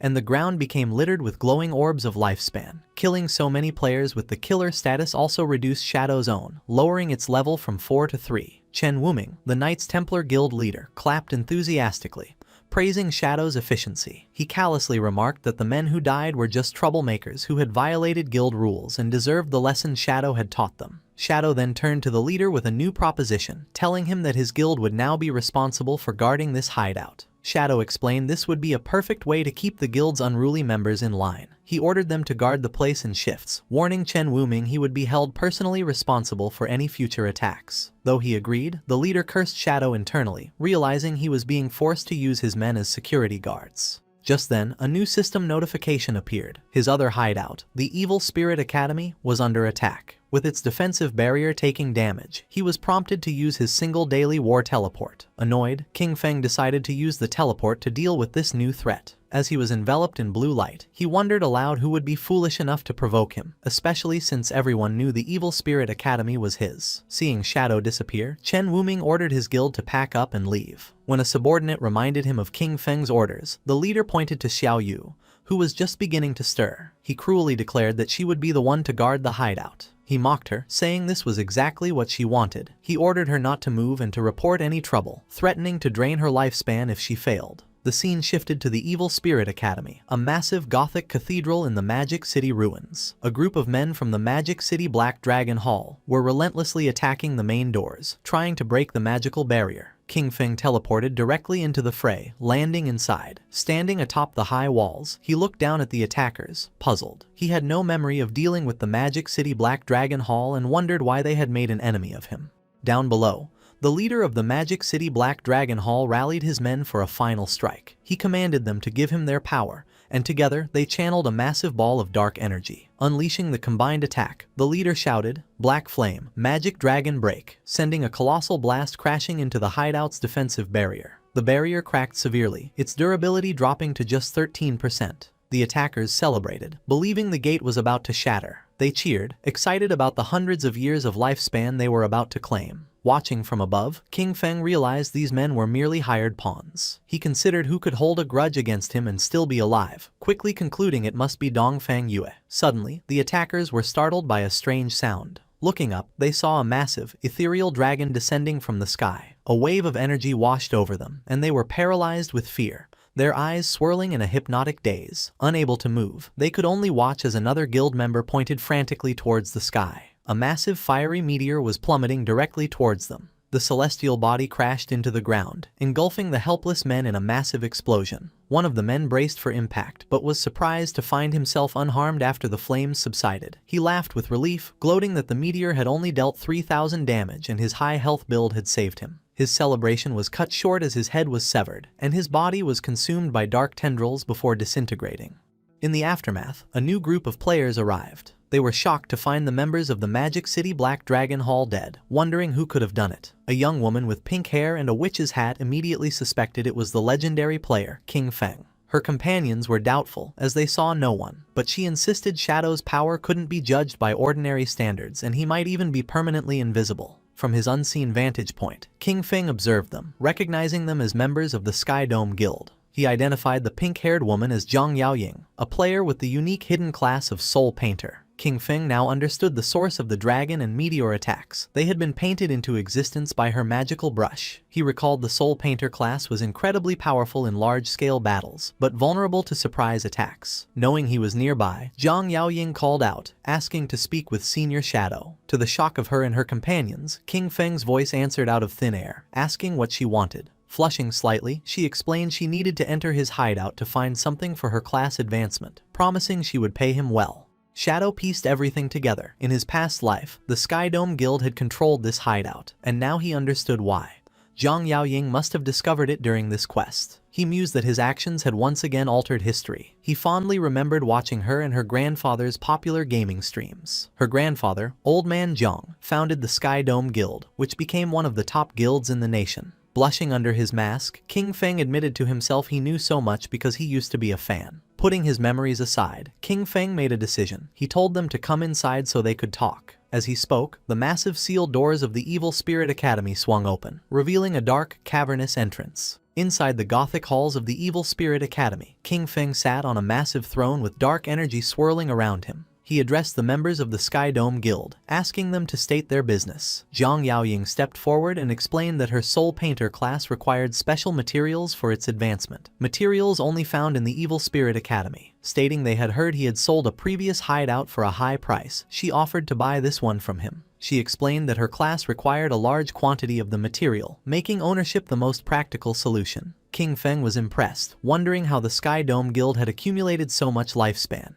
He credited her grandfather, Old Man Zhang. However, he informed her that the Evil Spirit Academy was not for sale. As a compromise, he offered her guest permissions, allowing free access to the ground floor. Unsatisfied, Zhang Yaoying countered, asking to rent the space instead. She proposed a price of 500 years of lifespan for a 3-year lease on the first floor. King Feng considered her proposal. He realized that since he had already offered her free access for her quest, her insistence on paying such a high price meant the Sky Dome Guild's true goal was not just to gather materials, but to formally establish a relationship with him.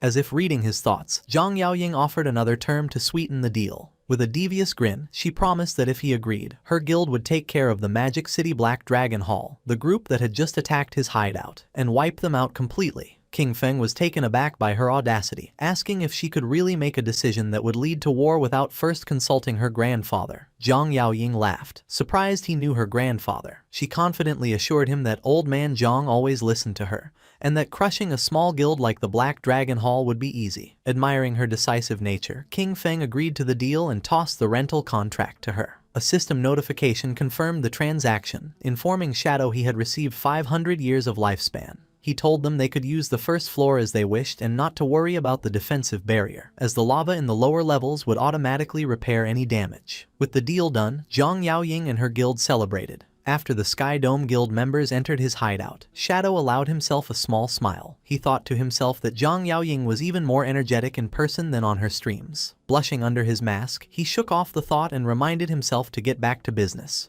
He went to his hideout's warehouse. He had used his equivalent exchange skill several times already with good results. Seeing the skill's cooldown was over, he decided to use it again. Activating Baffich's equivalent exchange, golden energy swirled around his hand as he sacrificed a low-value item. The system announced he had lost a wisdom training scroll but gained the Scarlet Blade, a powerful Jade-tier assassin finisher skill. The blade was a high-damage melee attack that also healed him for a large percentage of the damage dealt. King Feng was pleasantly surprised. Obtaining a limit break finisher skill was a significant power boost. These ultimate abilities were known for being strong enough to turn the tide of a battle. He noted the base damage of the new Jade tier skill was more than double that of his most powerful legendary skill. Seeing its potential, King Feng immediately spent evolution points to upgrade the Scarlet Blade to legendary tier. The skill's damage and healing grew, and he calculated that with his buffs, a single strike could now inflict over 100,000 points of damage. With plenty of evolution points left, he decided to upgrade another core skill. He invested 500 points into his passive stealth ability, evolving it to Mythic. This upgrade not only increased his stealth level but also granted him a new passive effect. While in stealth, the rate his lifespan drained in dangerous areas was reduced by 90%. King Feng's eyes glowed with satisfaction. This would make exploring high-level rage zones much safer. At level 17, Shadow could finally equip the new Jade tier gear he had acquired. He equipped a new veil, gloves, boots, and a ring, each providing significant stat boosts. With his new gear, almost his entire set was now Jade tier. However, he looked at his new mismatched appearance with disgust, remarking on how ugly low-level equipment was. He promptly switched his appearance back to his default, all-black Shadow outfit. Now fully upgraded, King Feng declared it was time to conquer the next hideout. The scene shifted to the real world, in the suburbs of Magic City, where an armored vehicle pulled up to a grand mansion. An armed guard asked his colleague how many people they had brought back, and the other replied they had only found 4. The first guard expressed disappointment, and his colleague explained that fewer people were willing to sell their lifespan these days before telling the new arrivals to get out. A group of 4 disembarked, a large muscular man, a man in a long coat, another man in a suit, and a young hooded woman. The man in the coat looked at the impressive mansion and remarked that the buyers must be rich. A guard told them to wait outside while he informed Madame Dongfang. The muscular man complained about not being invited inside, and the hooded woman impatiently told them to hurry up. Watching them, the guard scoffed, thinking the group of idiots would soon get what was coming to them.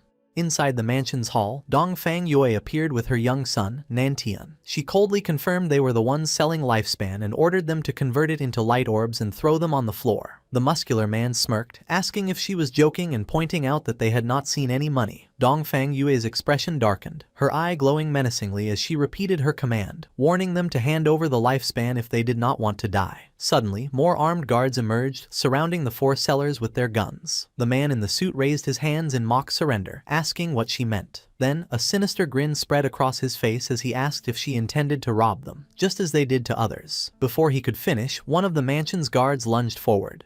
But Dongfang Yui was shocked by the turn of events. The man in the long coat revealed his insect manipulator class and summoned a swarm of glowing insects, gloating that he had found a fat sheep. At the same time, the hooded woman's eyes glowed as she ordered her companions to wash this beauty clean, preparing to rob Dongfang Yui and her people. The battle erupted as Dongfang Yui's guards opened fire. The muscular man from the Sellers group summoned a massive golden shield, a platinum-tier ability called Golden Round Wall, which completely blocked the bullets. The guards were frustrated, unable to penetrate his defense. The man then leapt into the air and smashed the shield into the ground, unleashing a powerful shockwave. At the same time, the man in the suit displayed incredible agility, effortlessly dodging a hail of bullets. He slid gracefully across the ground, pointed his finger like a gun, and fired a powerful energy beam that killed a guard in a fiery explosion. He possessed a hidden class, the one-handed gunman, allowing him to fire different ammunition from his fingers. The fight quickly moved inside the mansion. The hooded woman leapt through the air with incredible speed, unleashing a swirling blue energy attack that cut down several guards at once as one of them called for backup. With a manic grin, she flew directly towards Dongfang Yui, screaming for her to die. Just as her attack was about to connect, she was suddenly kicked out of the air. A new figure, a large muscular bodyguard with a bandaged face, intervened, creating an energy vortex to protect his mistress. He warned Dongfang Yui to be careful, as they faced a player with a hidden class. Enraged, Dongfang Yui ordered him to capture them alive, intending to enslave them and force them to earn lifespan for her son. The bodyguard grimly noted their opponents were very strong and their chance of success was only 50%. The muscular man with the golden shield noted their opponents also had players with special classes. As the insect manipulator's mechanical bug buzzed in the air, Dongfang Yu's formidable bodyguard stood amidst a swirling purple miasma, the remains of fallen guards at his feet. He calmly assessed the four sellers, identifying them as a team that preys on the wealthy, equipped with one-hit kill skills and bulletproof gear. He seemed pleased, remarking that they had likely succeeded many times before. The man in the long coat, the insect manipulator, smiled confidently and faced the bodyguard, hoping they had extracted enough levels and gear from the game to make the fight exciting. Surrounded by his ominous purple aura, the bodyguard stood his ground, unfazed. He scoffed at them, calling them arrogant kids. The insect manipulator declared the battle had begun and commanded his insect to attack, shouting for the bodyguard to die. The mechanical bug shot a brilliant beam of yellow energy, but the bodyguard evaded it with impossible speed. In a stunning display, he reached up and snatched the fast-moving insect right out of the air. The sellers were in complete shock. The insect manipulator cried out in disbelief, stating his insect could fly at 200 kilometers per hour, and questioning how he could have caught it. With a grunt, the bodyguard expelled a strange purple gas from his rear and then crushed the insect in his powerful grip, leaving the sellers stunned. He casually dropped the remains to the ground and stomped on them. He then revealed he had already set up a barrier around the area. Surrounded by a surging purple aura, the bodyguard announced his unique hidden class, Fart Master, the source of the plague. He declared his purpose was to spread his pestilence in a way that surpassed humanity, before ominously stating, "Well then, I'm coming." With a menacing glow in his eyes, Dongfang Yu's bodyguard, the Fart Master, announced his attack. He leapt into the air with astonishing speed, surprising the muscular man from the opposing group. The bodyguard aimed a powerful high kick. The muscular man taunted him, daring him to test his iron wall defense. As he braced himself, the bodyguard's buttocks released a devastating air cannon that shattered the man's golden shield and sent him crashing to the ground. The insect manipulator yelled for his companion, the one-handed gunman, to shoot. The gunman fired a volley of energy blasts, but the bodyguard dodged every shot with ease. The gunman taunted him, declaring that leaping into the air against a gunman was a suicidal mistake and he had nowhere left to run. However, the muscular man with the bandaged arms recovered and clapped his buttocks together, unleashing a powerful sonic boom attack. The blast struck the one-handed gunman, shattering his glasses and killing him instantly. The bodyguard stood over the corpse, remarking that the man's cultivation level must have been low for him to be slain by a mere sonic boom. Seeing his comrade fall, the insect manipulator turned to flee in terror, but a hand shot out and grabbed him by the head, stopping him. The bodyguard held the terrified man, who was now begging for his life. The bodyguard calmly reassured him that he wouldn't be killed, explaining that with 2 dead and 2 alive, he had fulfilled the 50% success rate he had promised. He then casually asked what had happened to their stealthy companion, noting his earlier fart should have stunned them. Confused and frightened, the man explained that the hooded woman wasn't with them and his other 2 brothers had been killed. He clarified they didn't know the hooded woman at all, she just happened to get out of the vehicle with them to sell her lifespan.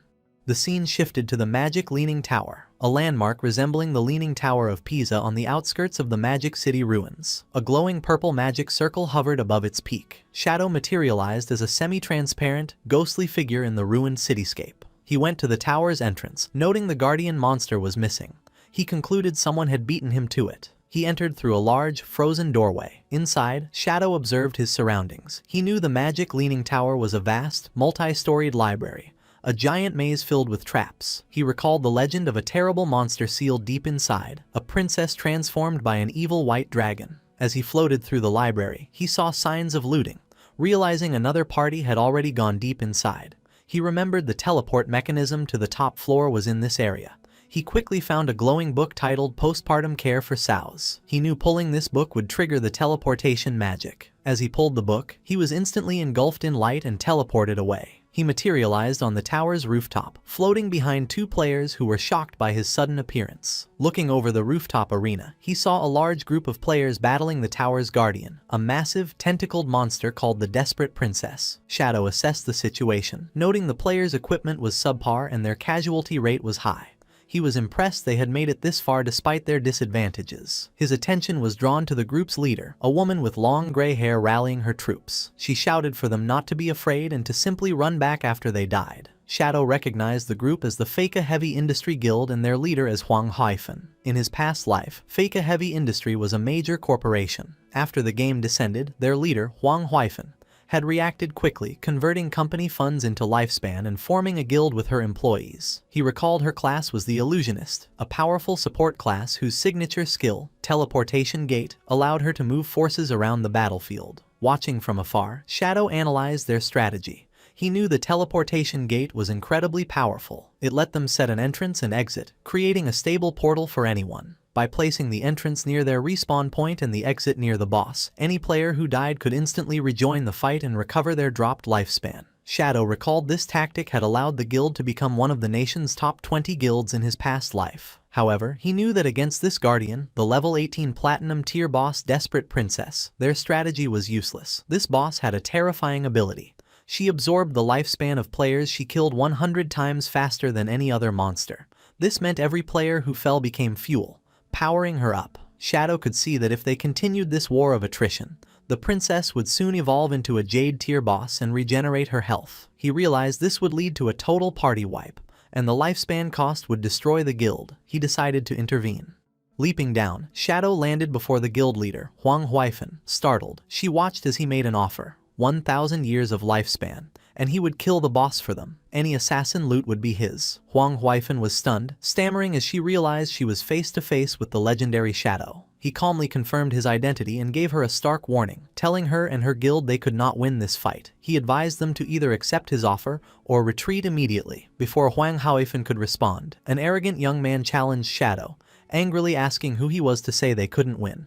He scoffed at the demand for 1,000 years of lifespan, calling Shadow crazy and telling him to get lost. Huang Haifeng tried to stop him, shouting, "Huang Ziking, don't be rude," but it was too late. Before she could finish, Shadow grabbed Huang Ziking by the face. With a fluid motion, he threw the young man into the guild's teleportation gate. As Huang Ziking emerged on the other side, Shadow unleashed his Dark Night Ring Blade skill, a wave of dark red energy that sliced him in half and shattered the teleportation portal. As the remains of her subordinate fell, Huang Haifeng screamed, "Son!" She turned on Shadow, demanding to know why he had destroyed her portal. She acknowledged her son had offended him but argued a simple lesson would have been enough. With glowing golden eyes, Shadow looked down at her and calmly said she would soon understand.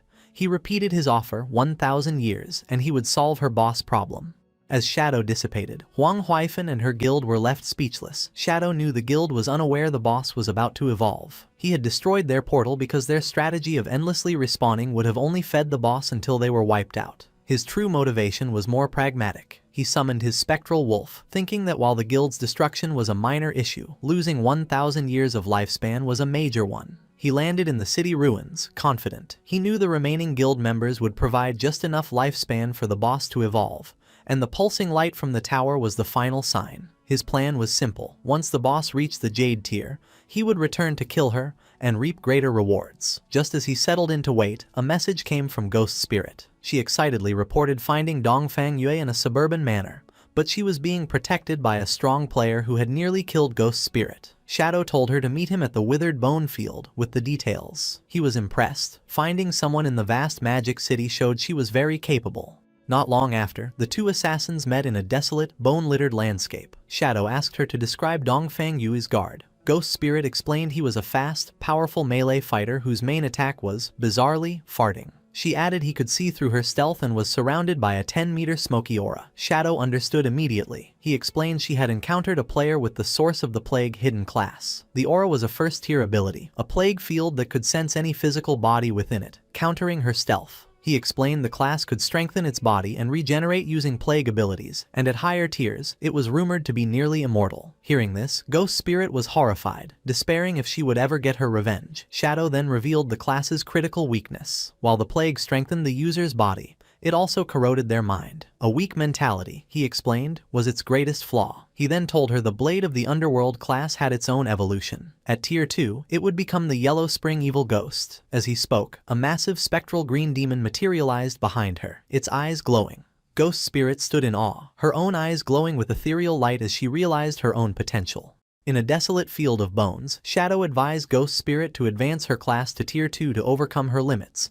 as it was her true path. Amazed, Ghost Spirit asked how he knew so much about her class. Instead of answering, Shadow leaped to the top of a large tombstone. From there, he explained that the game was profound and encouraged her to be persistent, as a solid foundation was key to greatness. Inspired, Ghost Spirit was filled with determination, understanding his incredible power came from constant hard work. Shadow revealed that this graveyard was the perfect place for her to level up, as the monsters respawned quickly and would also allow her to upgrade her class weapon, the Underworld Chain Blade. However, he warned her the place was dangerous, as all the monsters were elites with triple the health, defense and attack of normal enemies. To show her how it was done, he said that with the right technique, it was not so difficult. He then leapt into a group of monsters and annihilated them effortlessly by striking their weak points. Ghost Spirit watched, blushing and astonished by his strength. Appearing by her side, Shadow urged her to give it her all, explaining that only by betting everything could she complete her path of revenge. With that, Shadow disappeared in a flash of blue energy, leaving Ghost Spirit alone. She was left thoughtful, realizing that for an instant when he mentioned revenge,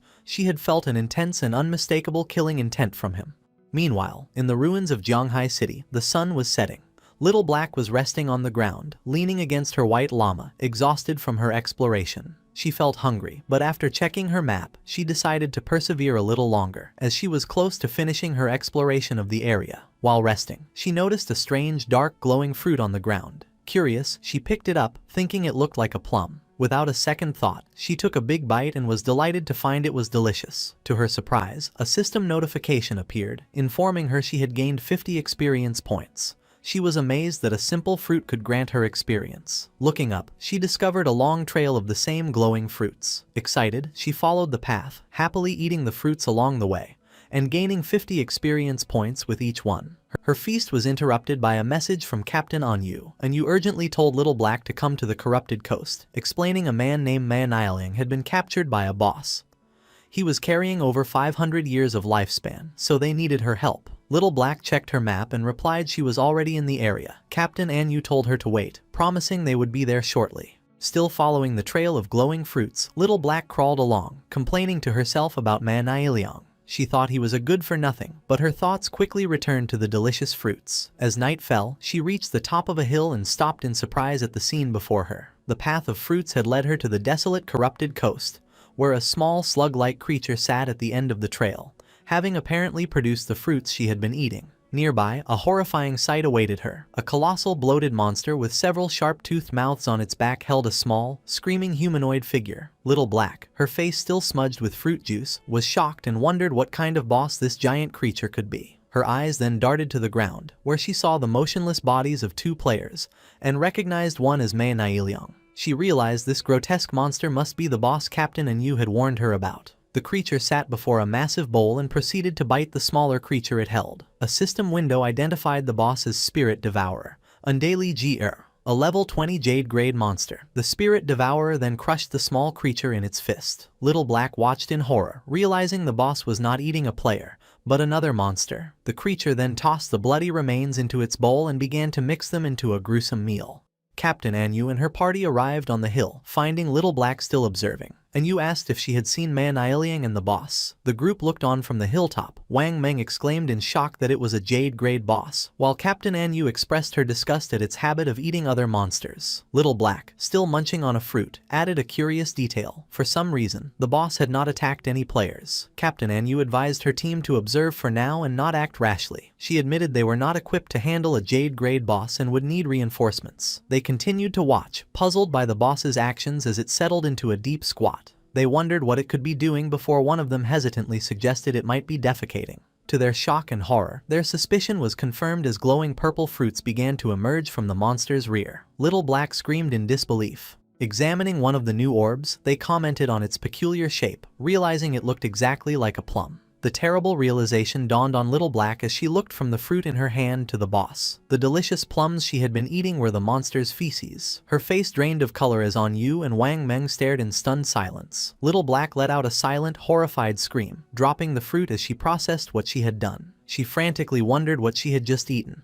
while Captain Yu and Wang Meng desperately tried to quiet her. Her scream was too loud, and the massive spirit devourer slowly turned its head, its attention now fixed on them. The colossal boss loomed over them, and as it opened one of the mouths on its back, it let out a terrifying roar that seemed to echo with the whispers of an ancient, gluttonous god. The party was frozen in terror, knowing they were in grave danger. After the spirit devourer's terrifying roar, the world seemed to distort around Captain Yu and Wang Meng. A strange power washed over them, making their eyes glow red as they screamed in agony. They clutched their heads, overwhelmed by a ravenous hunger that consumed their thoughts. Little Black watched in confusion as Captain Yu and the rest of the party rushed past her with crazed desperation. Ignoring the monster, they sprinted towards the massive bowl filled with the bloody remains of the creature the boss had been preparing. With frenzied expressions, they plunged their hands into the gruesome mixture and began stuffing the gore into their mouths, muttering about how hungry they were. As they ate, their bodies began to unnaturally swell and bloat, their faces becoming round. From her hiding spot, Little Black watched in horror, exclaiming that her friends had gone mad, eating themselves into obesity. She then wondered why she was the only one unaffected by the strange hunger. Her question was answered in the most horrifying way. The massive spirit devourer loomed over one of the now bloated party members, grabbed him effortlessly, and shoved him whole into one of the gaping mouths on its back, devouring him completely. Watching this, Little Black finally understood the boss's horrifying mechanic, screaming in terror that the boss ate the fattest person it could find. Panicking, Little Black realized her elite team was not enough and concluded her only hope was to seek help from that man. She quickly contacted Shadow and explained they had encountered a jade-grade boss, the Spirit Devourer, on Daily Gyre, and that Captain Yu and Wang Meng were about to be eaten. Shadow's demeanor changed upon hearing the name. He realized this was the bloodline monster he had been searching for and thought Little Black was truly his lucky star. He told her to send him the coordinates and said he was coming immediately. The scene shifted to Shadow at the entrance of a glowing cave. He noted that he had already acquired the keys to 3 other platinum hideouts in Magic City. He decided this was the perfect time to deal with the bloodline monster, as the desperate princess boss should also be done evolving soon. A short time later, Shadow arrived at the corrupted coast. Little Black greeted him with relief. He asked where the boss was, and she pointed just ahead. She frantically told him that Captain Yu and Wang Meng had already been eaten and begged him to rescue them. As they watched, the giant boss squatted down again, straining as if about to defecate. To their absolute disgust, a large translucent purple orb was expelled, and inside it, the horrified face of Man Liang was clearly visible. Both Shadow and Little Black were shocked. Little Black cried out that the boss had excreted Man Liang and worried the same would happen to Yu and the others. Shadow explained the monster's mechanics. The Spirit Devourer was a servant of the gluttonous ancient god, and emitted a whisper that drove players into gluttony. The more they ate, the fatter they became, and the boss then devoured these fattened players to digest their lifespan. He continued, revealing there was only one way to be immune. One must eat the boss's excrement. He added that although it was disgusting, he had heard it tasted good. He then looked at Little Black, realizing she was unaffected, and began to ask if that meant she, mortified and crying. Little Black cut him off, begging him to stop. Still on her knees and horrified, Little Black tearfully begged Shadow to hurry and rescue her friends. Without a word, Shadow leaped into action, speeding towards the pulsating purple orb containing Man Liang. He snatched the orb out of the air and, instead of trying to free the man, hurled it directly at the massive spirit devourer. The orb, with Man Liang's terrified face trapped inside, smashed squarely into the monster's soft belly. The boss let out a pained roar as a white, viscous liquid erupted from the mouths on its back. The impact forced the creature to violently spit out everyone it had swallowed. Captain Enyu, Wang Meng, and the other party members were expelled from the monster's gullet, landing in a heap, covered in slime but alive. With his allies safe, Shadow's eyes glowed with a brilliant yellow light as a powerful red aura enveloped him. He activated his mythic skill, Graceful Release, followed by his legendary instant Shadow Slash. A storm of bright blue energy slashes descended upon the Spirit Devourer, inflicting devastating hits, each dealing tens of thousands of damage. Shadow saw his finisher skill gauge was full and decided it was the perfect time to test its power. He unleashed his ultimate attack, the Scarlet Blade. A colossal blade of pure red energy formed and sliced vertically through the Spirit Devourer, dealing an astounding 1,032,015 points of damage in a single strike. A system-wide announcement declared that player Shadow from Great Zia had achieved the world's first kill of a Jade-grade boss. Little Black watched from the sidelines, her jaw dropped in utter disbelief. She screamed in astonishment at the million-plus damage number, exclaiming how completely insane Shadow's power was. The global announcement of Shadow's victory shocked players worldwide. Some lamented that Great Zia would now rise to power, while others tried to claim him for their own, with one player angrily insisting Shadow's ancestors were from their country. Meanwhile, Shadow was surrounded by golden light as system notifications flooded his view. He received a massive amount of experience, evolution points, equipment, and new skills. Most importantly, he obtained the Spirit Devourer bloodline, and was asked if he wanted to activate it. He understood that bloodlines were a special system where powerful defeated monsters granted their bloodline to a player. A compatible bloodline could drastically increase combat power. With his eyes glowing, he chose to activate it. A powerful purple aura erupted around him as the bloodline's effects fundamentally altered his attributes. Each point of strength now converted to 3 points of physical attack, constitution to 50 hit points and 5 physical defense. His agility's effectiveness was boosted by 32%. And each spirit point provided 3 elemental attack and 5 elemental resistance. He also gained 2 new bloodline skills. The first, Spirit Devour, allowed him to consume any skill of his own class for an attribute correction bonus, though it increased his appetite by 200%. The second, Big Mouth, let him form a massive energy mouth to swallow enemy projectiles, healing himself based on the absorbed projectile's damage. Shadow contemplated this new power, realizing the potential of devouring skills to gain extra attribute corrections. He understood attribute correction was the efficiency of his stats.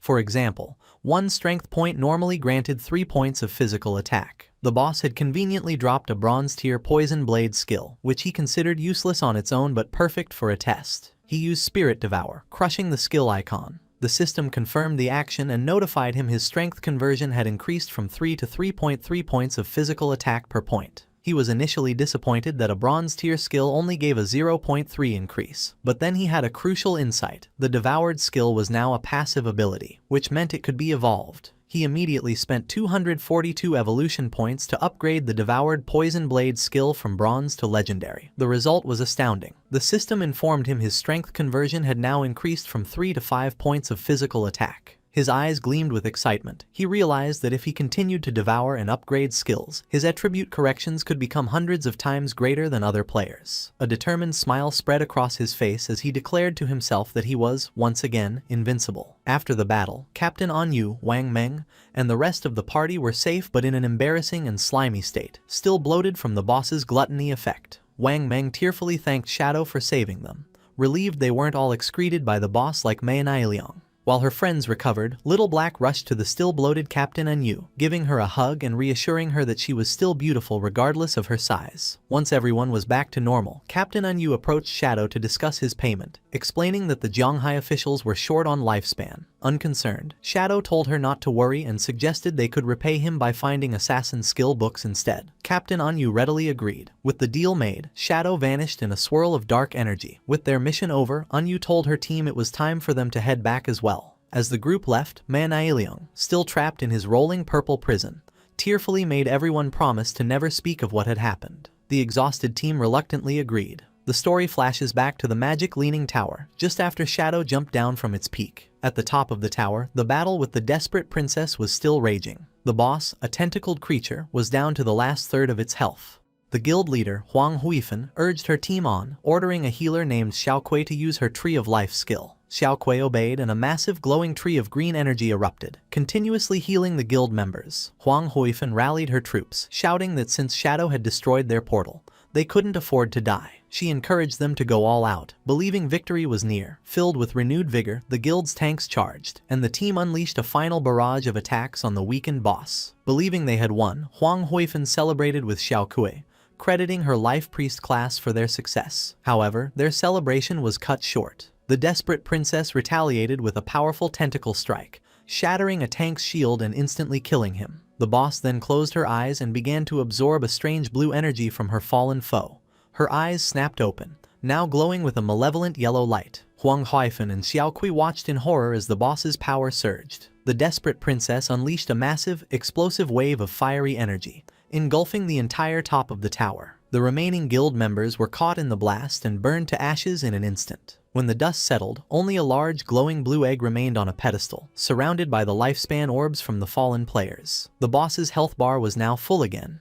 The desperate princess had evolved. Inside the large glowing blue egg, a woman with long, light blue hair was curled up. A system window identified this new form as the Desperate Egg, a level 30 Jade grade boss with a massive 10 million health points. Meanwhile, at the Faka Heavy Industry Guild hideout, the defeated members respawned. Wang Ziking, Wang Huifan's son, rushed to his mother in a panic, asking what happened and if they had defeated the boss. Wang Huifan explained that they had gotten the boss down to a sliver of health, but it suddenly restored all its health, transformed into an egg, and then unleashed a devastating attack that wiped them out. Shaken, Wang Huifan realized a full health recovery only happens when a boss evolves. Her mind flashed back to her encounter with Shadow, recalling his offer and his warning that her strategy would fail. The truth dawned on her. Shadow knew from the beginning that the boss would evolve. He predicted their human wave tactic would fail because it would only fuel the boss's transformation. She understood a platinum boss evolving into a Jade grade 1 was something her guild couldn't defeat. With resignation, she concluded her only option was to seek Shadow's help.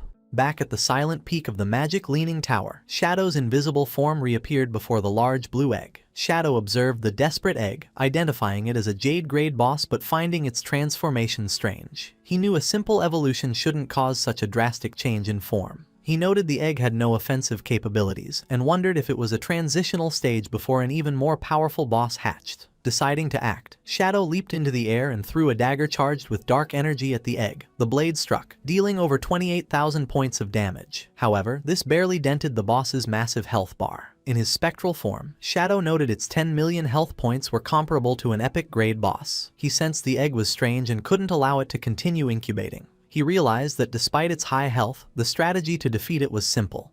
He knew the egg had no anti-invisibility capabilities, meaning it was completely blind to his presence. His plan was to continuously attack with his skills to charge his ultimate finisher. Once his ultimate was ready, he unleashed the Scarlet Blade again. A massive wave of crimson energy slammed into the egg, dealing over 100,000 damage and causing large cracks to spread across its surface. Shadow stood confidently amidst the shattered egg, knowing a stationary, blind opponent's defeat was only a matter of time. Suddenly, something caught his attention. After shattering the Desperate Egg, Shadow was surprised by what he found. Instead of another monster, a young woman with long, light blue hair lay unconscious on the floor. A system window identified her as the Desperate Princess, but she was only level 1 with a mere 10 health points. Shadow materialized near the girl. Puzzled, he realized this must be the princess's true form, confirming a legend he had heard about a princess cursed by a white dragon. Seeing her 10 health points, he wondered if he had to kill the defenseless girl to officially defeat the boss. He summoned his dagger to end the fight but paused, contemplating the strange situation. His hesitation proved critical. Suddenly, a dark, swirling vortex with intense blue lightning formed in the sky above him. To his shock, a massive skeletal dragon emerged from the portal. A system window confirmed the new threat. It was the cursed white dragon, Ates, a terrifying level 100 mythical grade monster. After the Desperate Egg shattered, a massive skeletal dragon, the cursed white dragon, Ates, emerged from a sky portal, launching a powerful attack toward Shadow. Shadow was shocked, wondering why a mythical grade boss had suddenly appeared. As the dragon roared, Shadow realized it was a hidden boss and the legend of the princess cursed by a white dragon was true. On the ground, the desperate princess, now in her human form, began to awaken. Shadow watched as the princess rose and floated towards the giant skeletal dragon's head. She flew directly to the monster and, instead of fighting, she gently hugged its snout. As she tearfully embraced it, her body started to burn away, revealing a bright, red heart in her chest. The princess completely disintegrated in a flash of light against the dragon's face, and the light expanded to engulf the beast. The cursed white dragon's skeleton began to crumble, leaving Shadow perplexed as only a glowing red heart remained floating in the air. As the heart approached him, the system informed Shadow he had stopped the resurrection of an ancient god named Cthulhu and had obtained the Heart of the Curse. The item gave him two options: use it to become a servant of Cthulhu by devouring lifespan, or destroy it to receive a mythical grade item. Faced with the choice, Shadow weighed his options. He considered that using the heart might grant powerful new skills, but the description suggested it was a parasitic curse that could lead to him being devoured by Cthulhu. Deciding the risk wasn't worth it, he chose to destroy the heart immediately. As he crushed the pulsating organ, it exploded in a brilliant flash of light. Shadow was surprised by the intensity of the blast, which completely engulfed him. When the light faded, he found himself transported. He was still on top of the magic leaning tower, but something was different. He realized he was inside the body of a knight with horns, looking down at his own armored hands. He wondered if he had triggered some kind of trial or memory. Just then, a young princess with long greenish hair ran up and affectionately called him Atez. He saw a young man with white hair and horns sitting on the wall. The princess asked Atez if he was going out again. Atez explained with an apologetic smile that an enemy had summoned a monster to attack the harbor, and as a guardian of the kingdom, he had to go provide support. The young princess became furious, calling him a liar and reminding him that he had promised to teach her to ride the wind that day. She argued it was a 7-day journey to the coast, so it was impossible for him to return today. She was upset he was lying to her just like her father always did. She pointed at him angrily, declaring that all men were terrible liars and scoundrels. Ates, looking flustered, tried to calm her down, asking where she learned such harsh words. He then presented her with a silver scale-like object, calling it the Scale of Promise. He explained that under its witness, anyone who broke a promise would lose their wings and never be able to fly again. The princess, blushing and flustered, immediately rejected the gift, exclaiming that she didn't want Atez to lose his wings. Reassuring the princess, Atez promised he would not break his word and told her not to underestimate his wind-riding skills. He then unfurled a pair of magnificent, large white wings. The princess watched with stars in her eyes, exclaiming that his transformation was always handsome and cool. Before leaving, he promised to return for dinner and explained that his 3 shadow guards would stay to keep her company. With that, Ates launched into the sky and flew away, as the princess waved and wished him a safe journey. Filled with determination, the princess declared that since Ates was working hard, she couldn't fall behind either. She commanded the shadow guards to follow her, announcing she would go prepare ingredients so Ates could have a grand dinner. At this point, Shadow understood he was witnessing a memory sealed within the heart of the curse, showing the past shared between the desperate princess and Atez, the white dragon.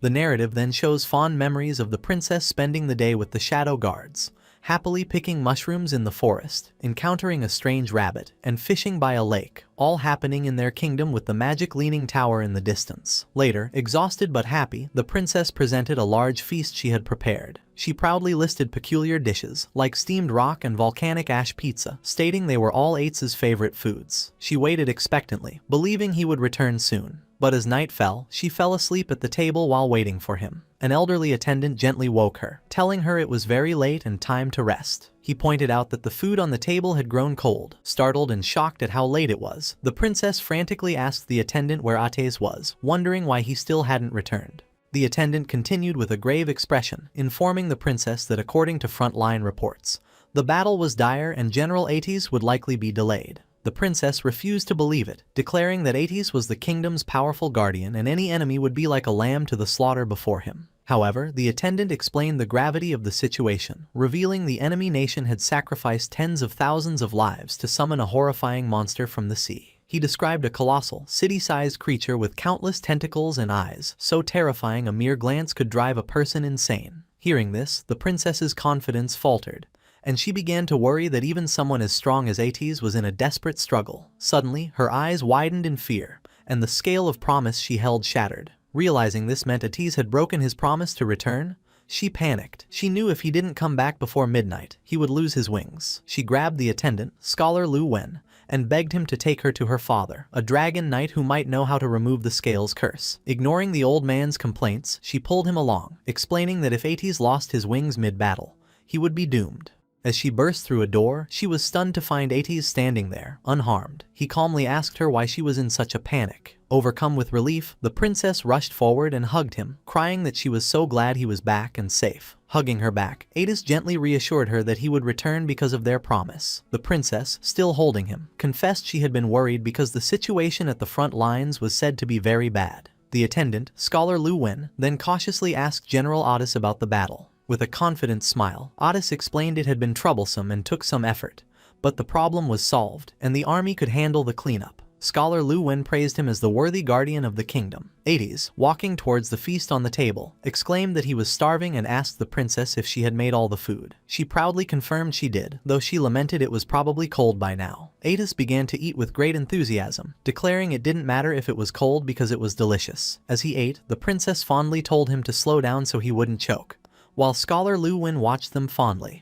Later, on top of the magic leaning tower, Ates announced it was time to learn how to ride the wind, as promised. However, the princess let out a huge yawn. Ates asked if she was sleepy, and she explained she was tired from preparing his feast all day, suggesting they could learn tomorrow instead. Still wanting to fly, she sat on the ground and hugged his leg, pleading for him to change into his true form and take her for a ride. Ates hesitated, reminding her the king had forbidden him from taking her on such a dangerous activity. The princess grew angry, grabbing his armor and blaming him for coming home so late. She reminded him of the effort she put into his meal and again called him a faithless scoundrel. Sighing, Ates agreed but made her promise not to tell the king, or he would be scolded. The princess immediately smiled, her anger gone. Ates then closed his eyes, and blue energy swirled around him as he began to transform. In a brilliant flash, he became a magnificent white dragon. The princess looked on in wonder at Ates' magnificent dragon form. She approached the large white dragon and gently touched his snout, lovingly telling him to be safe. Green energy then lifted the excited princess into the air, and she settled onto Ates' head. He told her to hold on tight as they were about to depart. With a powerful beat of his wings, Ates launched into the night sky, soaring high above the land. From the tower, Scholar Lu Wen and a shadow guard watched them disappear into the starry sky. Lying on Ates' back, the princess looked down at the world in awe. She marveled that this was the beautiful world Ates saw from above. Ates asked if she thought it was beautiful, and she agreed it was super beautiful. As they flew past a large tolling bell tower, the princess asked Ates if he would protect this place forever. After a pause, he solemnly promised that he would. Now sleeping peacefully on his back, she whispered a quiet, "Thank you." The memory continues, showing Ates gently tucking the sleeping princess into bed with a teddy bear. After she is settled, he quietly leaves her room, looking back one last time before closing the door. Later, Ates is seen speaking with the king. The king noted with concern that Ates was badly injured and asked if the monster he fought was truly that formidable. Ates, though weary, smiled and reassured the king. He explained his injuries were not fatal and he just needed time to recover, adding that he had already burned the monster to ashes with his dragon flames. The king's expression remained grave. He revealed he believes the enemy empire is conducting a dark ritual,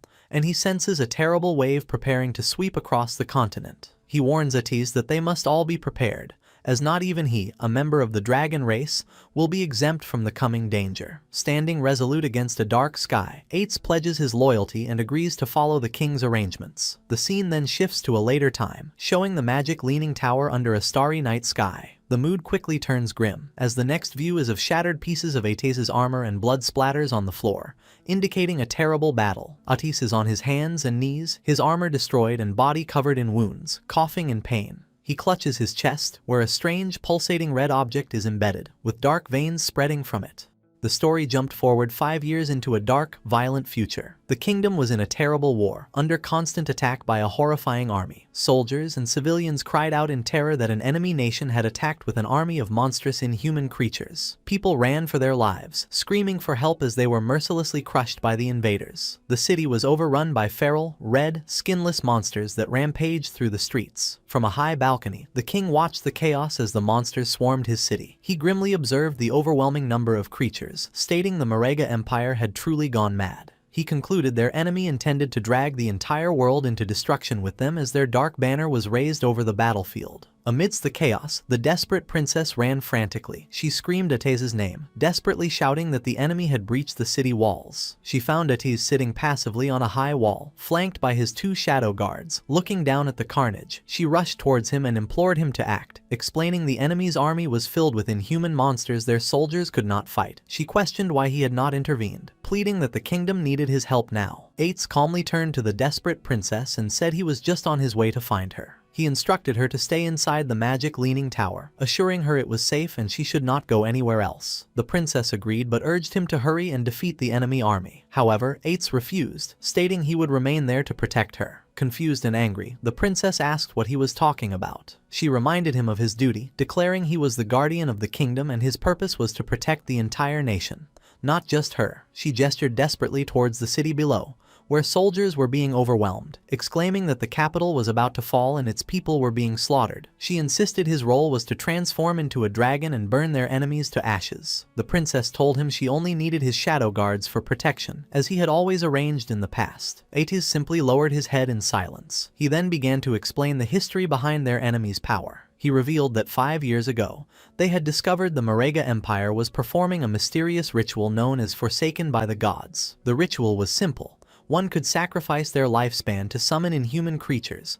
The more lifespan offered, the more terrifying the summoned monster. Ates explained this was an ancient ritual, as no sane person would trade their life for a monster. However, he continued, for the Marega Empire, this desperate ritual was their only hope. He elaborated by showing a map. The Marega Empire was an inland archipelago, rich in a rare magical plant called the Blood Flower. This unique plant, which only grew there, emitted a powerful magic that had greatly extended its people's lifespan to an average of 700 years. Thousands of years ago, conflict began to spread from their nation across the continent. To end the endless wars, the Marega Empire sent powerful envoys, like Ates, to other nations. These envoys were bound by contracts to serve the kingdoms they were assigned to. By lending their strength to the weaker side in any conflict, they could maintain a balance of power and bring peace. However, the king of Marega grimly reflected that they had underestimated the malice of humankind. The envoys' arrival made other nations realize a terrifying truth. The long-lived people of the Marega Empire were the greatest threat. Soon, the leaders of other nations secretly formed a consensus with a single goal. The people of the Marega Empire had to be completely eradicated. What followed was a period of immense suffering for the Marega Empire. They were afflicted by curses, plagues, and division. Even their own envoys were turned against them. The other nations relentlessly plundered the Marega lands until the blood flower finally began to wither and die. Without the flower, the balance of power was shattered, and the Marega Empire lost its last bit of value. The death of the last blood flower's petal triggered a devastating avalanche. The Marega Empire was invaded, and its people were slaughtered by their former allies. The sole reason for this disaster was greed. The other nations could not stand for the Marega Empire to possess a resource they could not have. In the darkness, the dying people of Marega clung to one last, desperate hope. That hope was the ritual, Forsaken by the Gods. As terrifying purple energy surged through a chamber of bones, the ritual began. This was less a ritual and more a curse. Every person from the Marega Empire was branded, causing their lifespan to drain as monstrous creatures grew inside their bodies, eventually bursting out. These monsters had only one purpose: to destroy humanity. Bringing his story to a close, Ates turned back to the princess, his face etched with pain as he prepared to tell her the consequence of this curse. As the princess listened, Ates revealed his face, now covered in grotesque, bloody growths. He explained with a sorrowful expression that he could no longer transform into a dragon. From now on, he would only become a monster. The princess stared back in shock and horror, stammering his name as she asked why this had happened. Ates continued, revealing a deep secret. He stated that very few people knew the true identity of the Marega people. They were also known as the Dragon Race. The envoys like him were called Guardians of the Kingdom by most humans. The princess's eyes widened as she processed this stunning revelation. Standing on the wall, Ates told her that an unstoppable tide of darkness had swept across the continent and the end of humanity was here.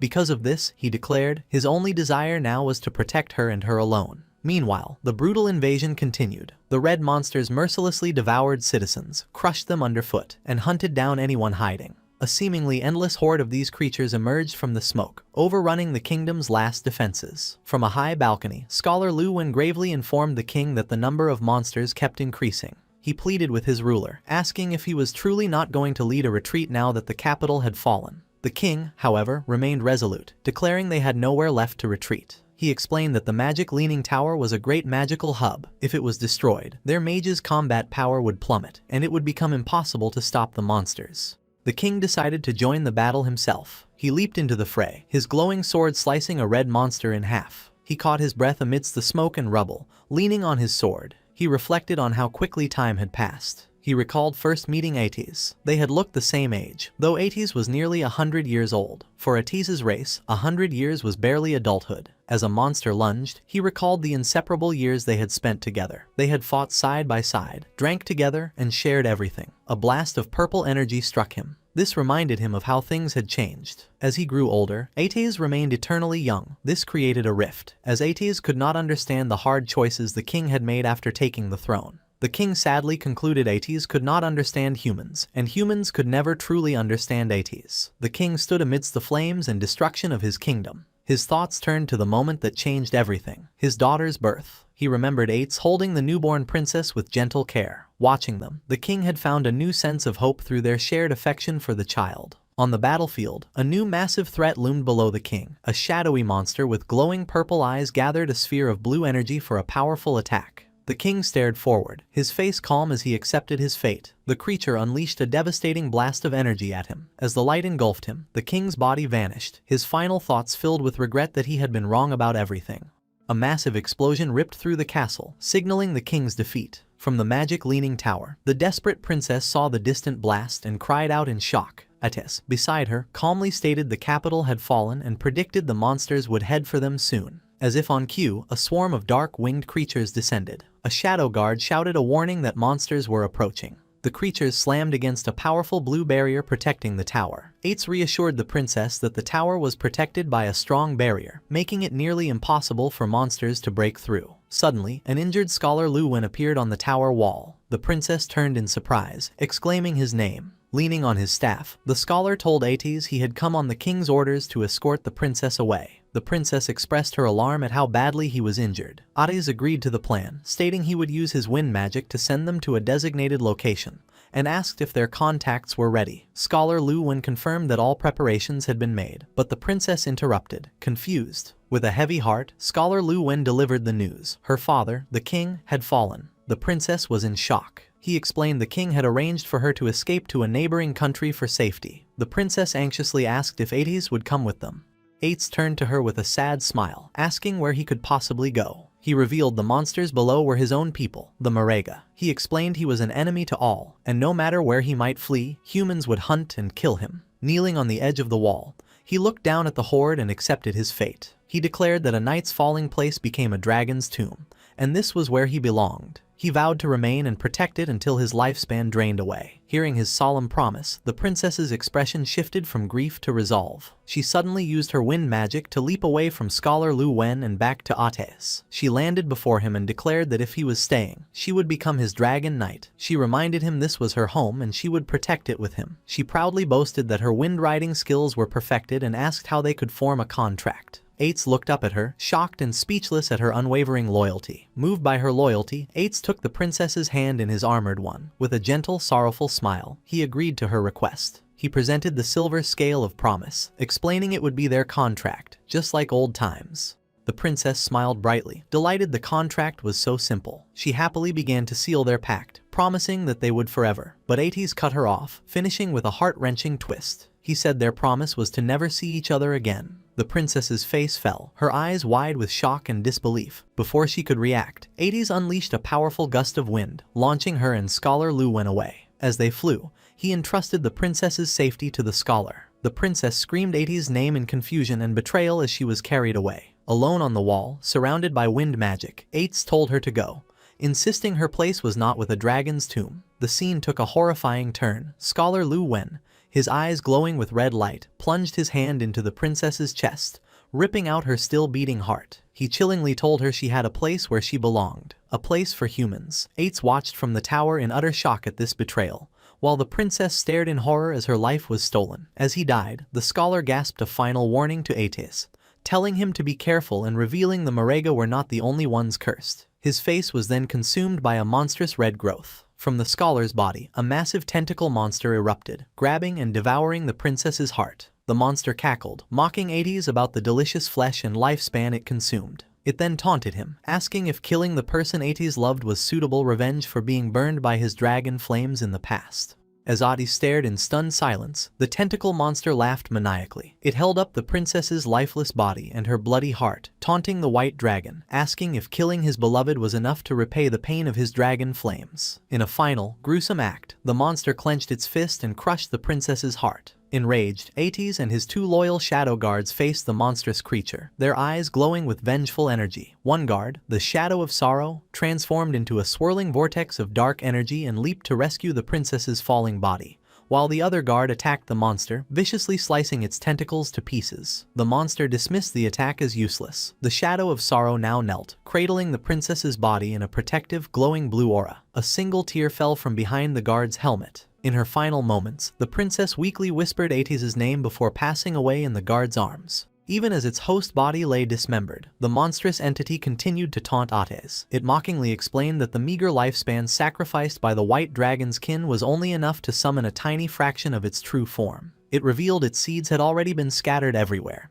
parasitizing hosts and waiting for the right moment to mature and burst forth, just as it did with the old scholar. The creature, Cthulhu, continued its psychological assault, reminding Ates that the monsters born from his own people were now swarming the world. It pointed out that Ates himself was deeply cursed and could transform at any moment, and that he had always known his beloved princess was destined for a tragic end. Cthulhu emphasized Ates' powerlessness, suggesting he was helpless and might even have become the very monster to kill the princess. The entity reveled in Ates' inner turmoil, describing the hatred, sorrow, anger, and despair filling his heart, calling them wonderfully strong emotions. Then it presented a tempting offer, telling Ates it could change everything. Cthulhu formally introduced itself, stating it could hear the violent beating of Ates's heart. It declared itself an ancient, all-powerful god. It made an incredible promise. Not only could it help Ates defeat the monsters and protect the kingdom, but it could also resurrect the princess so they could be together forever. It explained that all of this could be achieved through a simple transaction. The price, Cthulhu revealed, was for Ates to simply give it his heart.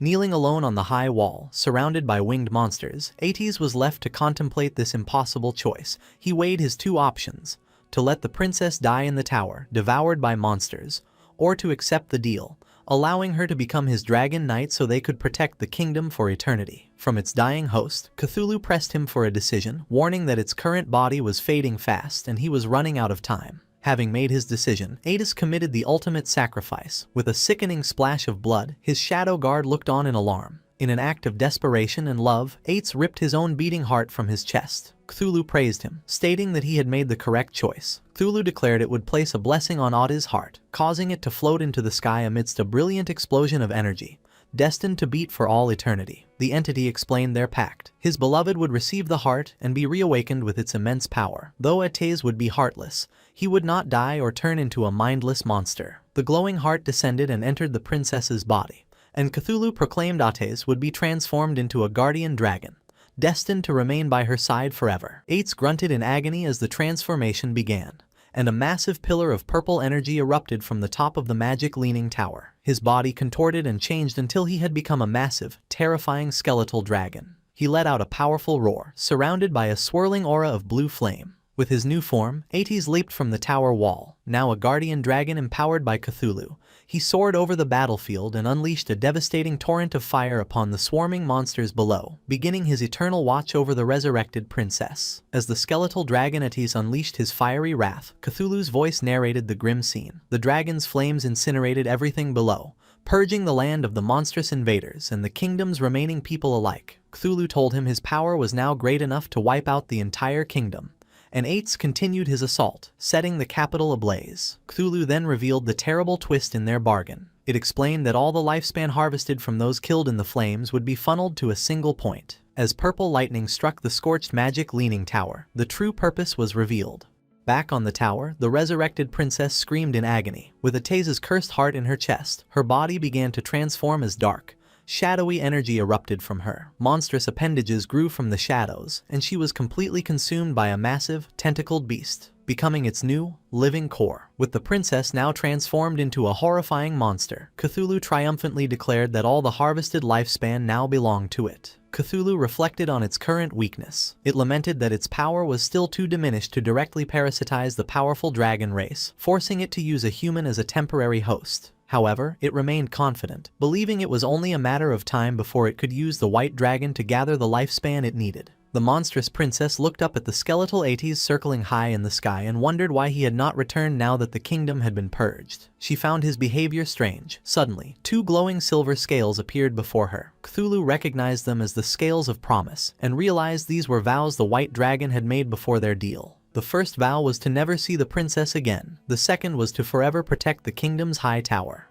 In a flash of fury, Cthulhu understood Ates' final act of defiance. He had anticipated the entity's plan and used his own vows to bind himself to the magic leaning tower, locking himself away from the transformed princess. Cthulhu cursed the white dragon, enraged that he chose to become a mindless zombie-like guardian rather than be used as its pawn. Thwarted, Cthulhu declared it would use the tower as its nest, preying on the lifespan of anyone who approached. It vowed that one day, it would be fully revived and rule the world again. The memory faded with the image of the tower standing alone as countless ages passed. The memory faded, returning to the present at the magic leaning tower. Shadow reappeared on the desolate rooftop, purple energy lingering in his hand. He processed the tragic story he had witnessed, wondering if the vivid images were just game lore.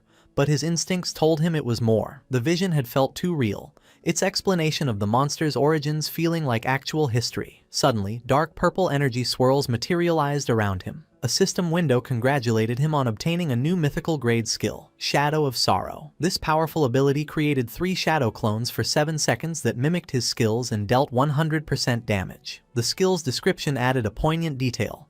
These were the shadows created by the white dragon, Eights. To protect what was most important, Eights had used immense mental energy to maintain them for 15 years without letting them fade. Shadow examined his hand, now wreathed in purple energy, and recognized the skill from the memory. He was awestruck, realizing this single ability could quadruple his damage output for a short time. He marveled at how terrifying a mythical grade skill was. More system notifications rewarded him for the trial. He obtained the key to the magic leaning tower's hidden area, reached level 19, and received many evolution points, equipment, and skill books. Among his new rewards were a gate key and a map for a level 20 area called the Withered Bone Ruins. Shadow was intrigued, as he had never heard of this location. He unrolled the old map and found Withered Bone City, on an island in an inland sea. Seeing its location, he made a connection, realizing it must have once been part of the Marega Empire from Ate's story. Convinced this new area was tied to the White Dragon's homeland, Shadow was excited, certain it held greater secrets and rarer treasures. Knowing the area was for level 20 players and he was now 19,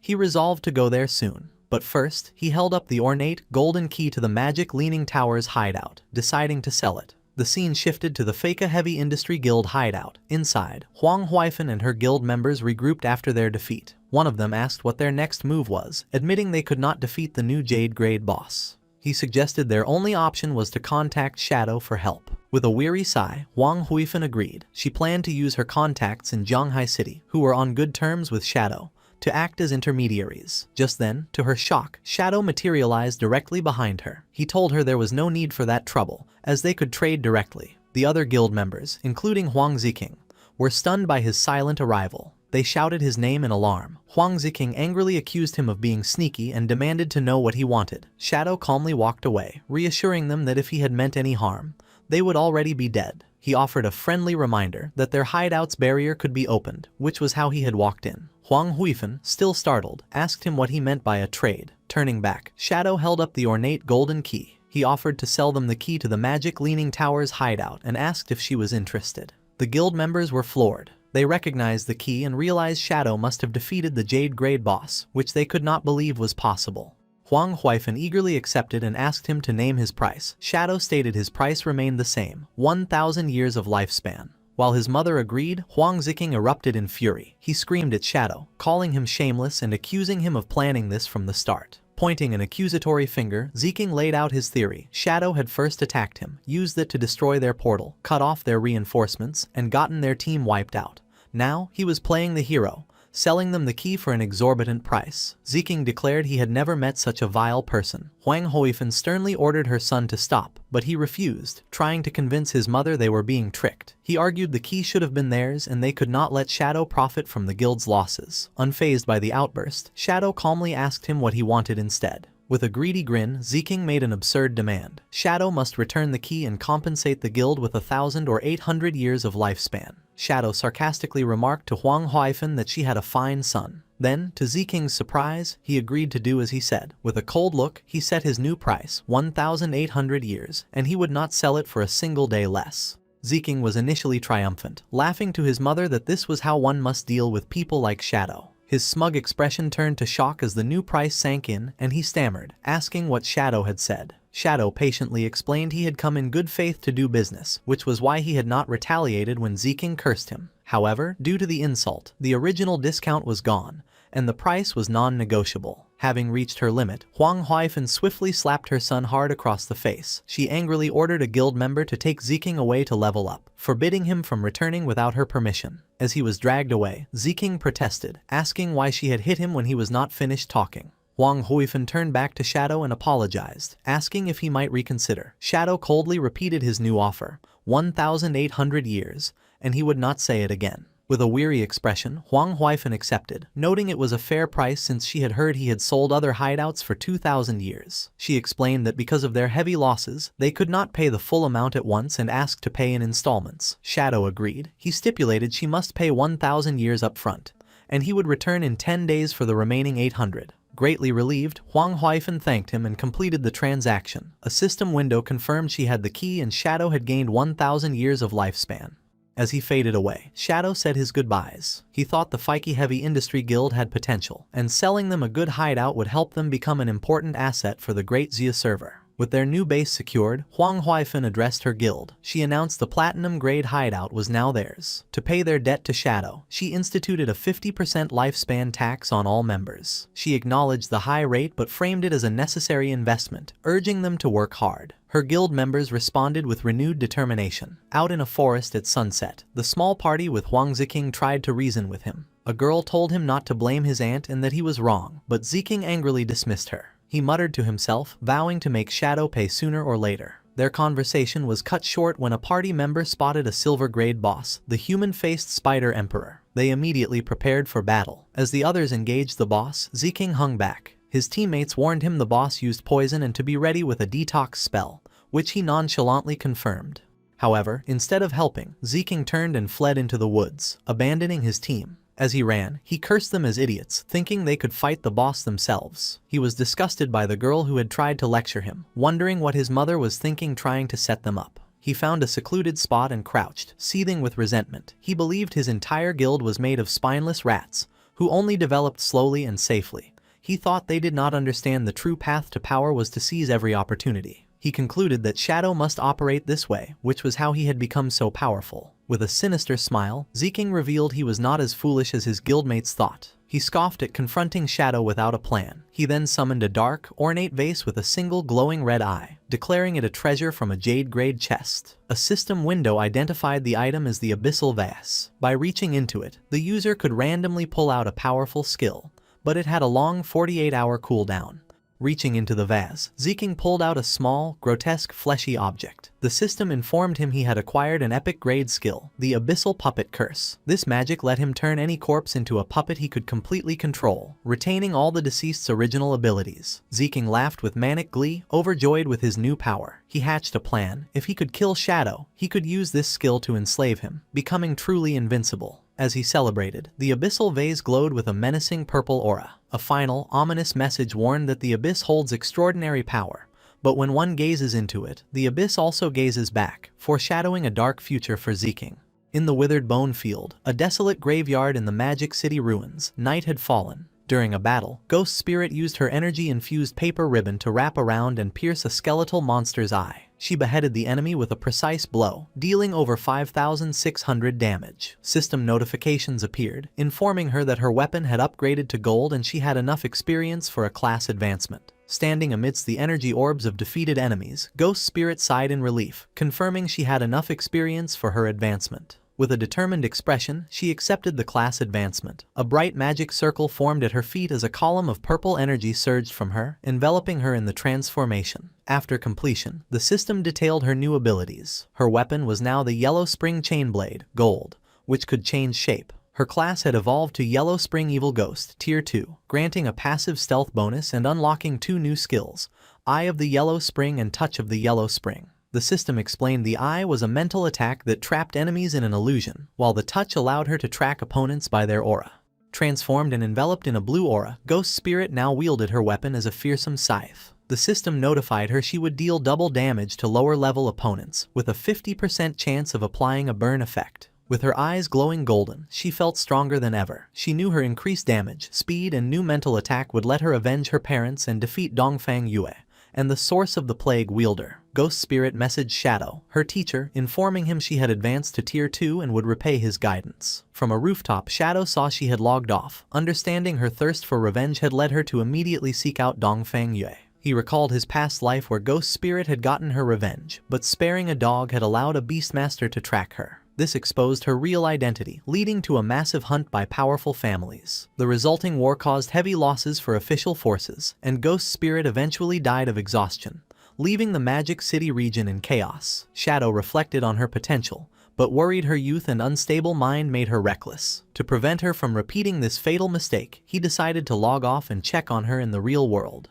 The scene shifted to the Dongfang Manor on the outskirts of Magic City, shrouded in a poisonous fog. Two guards on patrol complained about their shift. They talked about girls, and one remarked that Mrs. Dongfang was still attractive, which his friend agreed with. They fantasized about defeating her bodyguard and having their way with Dongfang Yue. Suddenly, one guard noticed something in the mist. An illusion of Dongfang Yue materialized before them, dressed in a seductive black dress and kneeling provocatively. The guards were completely stunned, stammering as they asked why she was there and dressed so revealingly. The illusion leaned in, whispering that she could no longer tolerate her weak husband and needed other men to satisfy her desires, asking if they were up to the task. Completely captivated and drooling, the guards couldn't believe their luck and eagerly asked if she was being serious. The guards argued over who should be first with the alluring illusion. The kneeling illusion of Dongfang Yue slyly suggested they could both enjoy her company at once. Before they could react, a streak of purple energy decapitated both guards instantly. Their headless bodies collapsed as the illusion dissipated. Dark energy erupted from their necks as the magical ribbon swirled around them.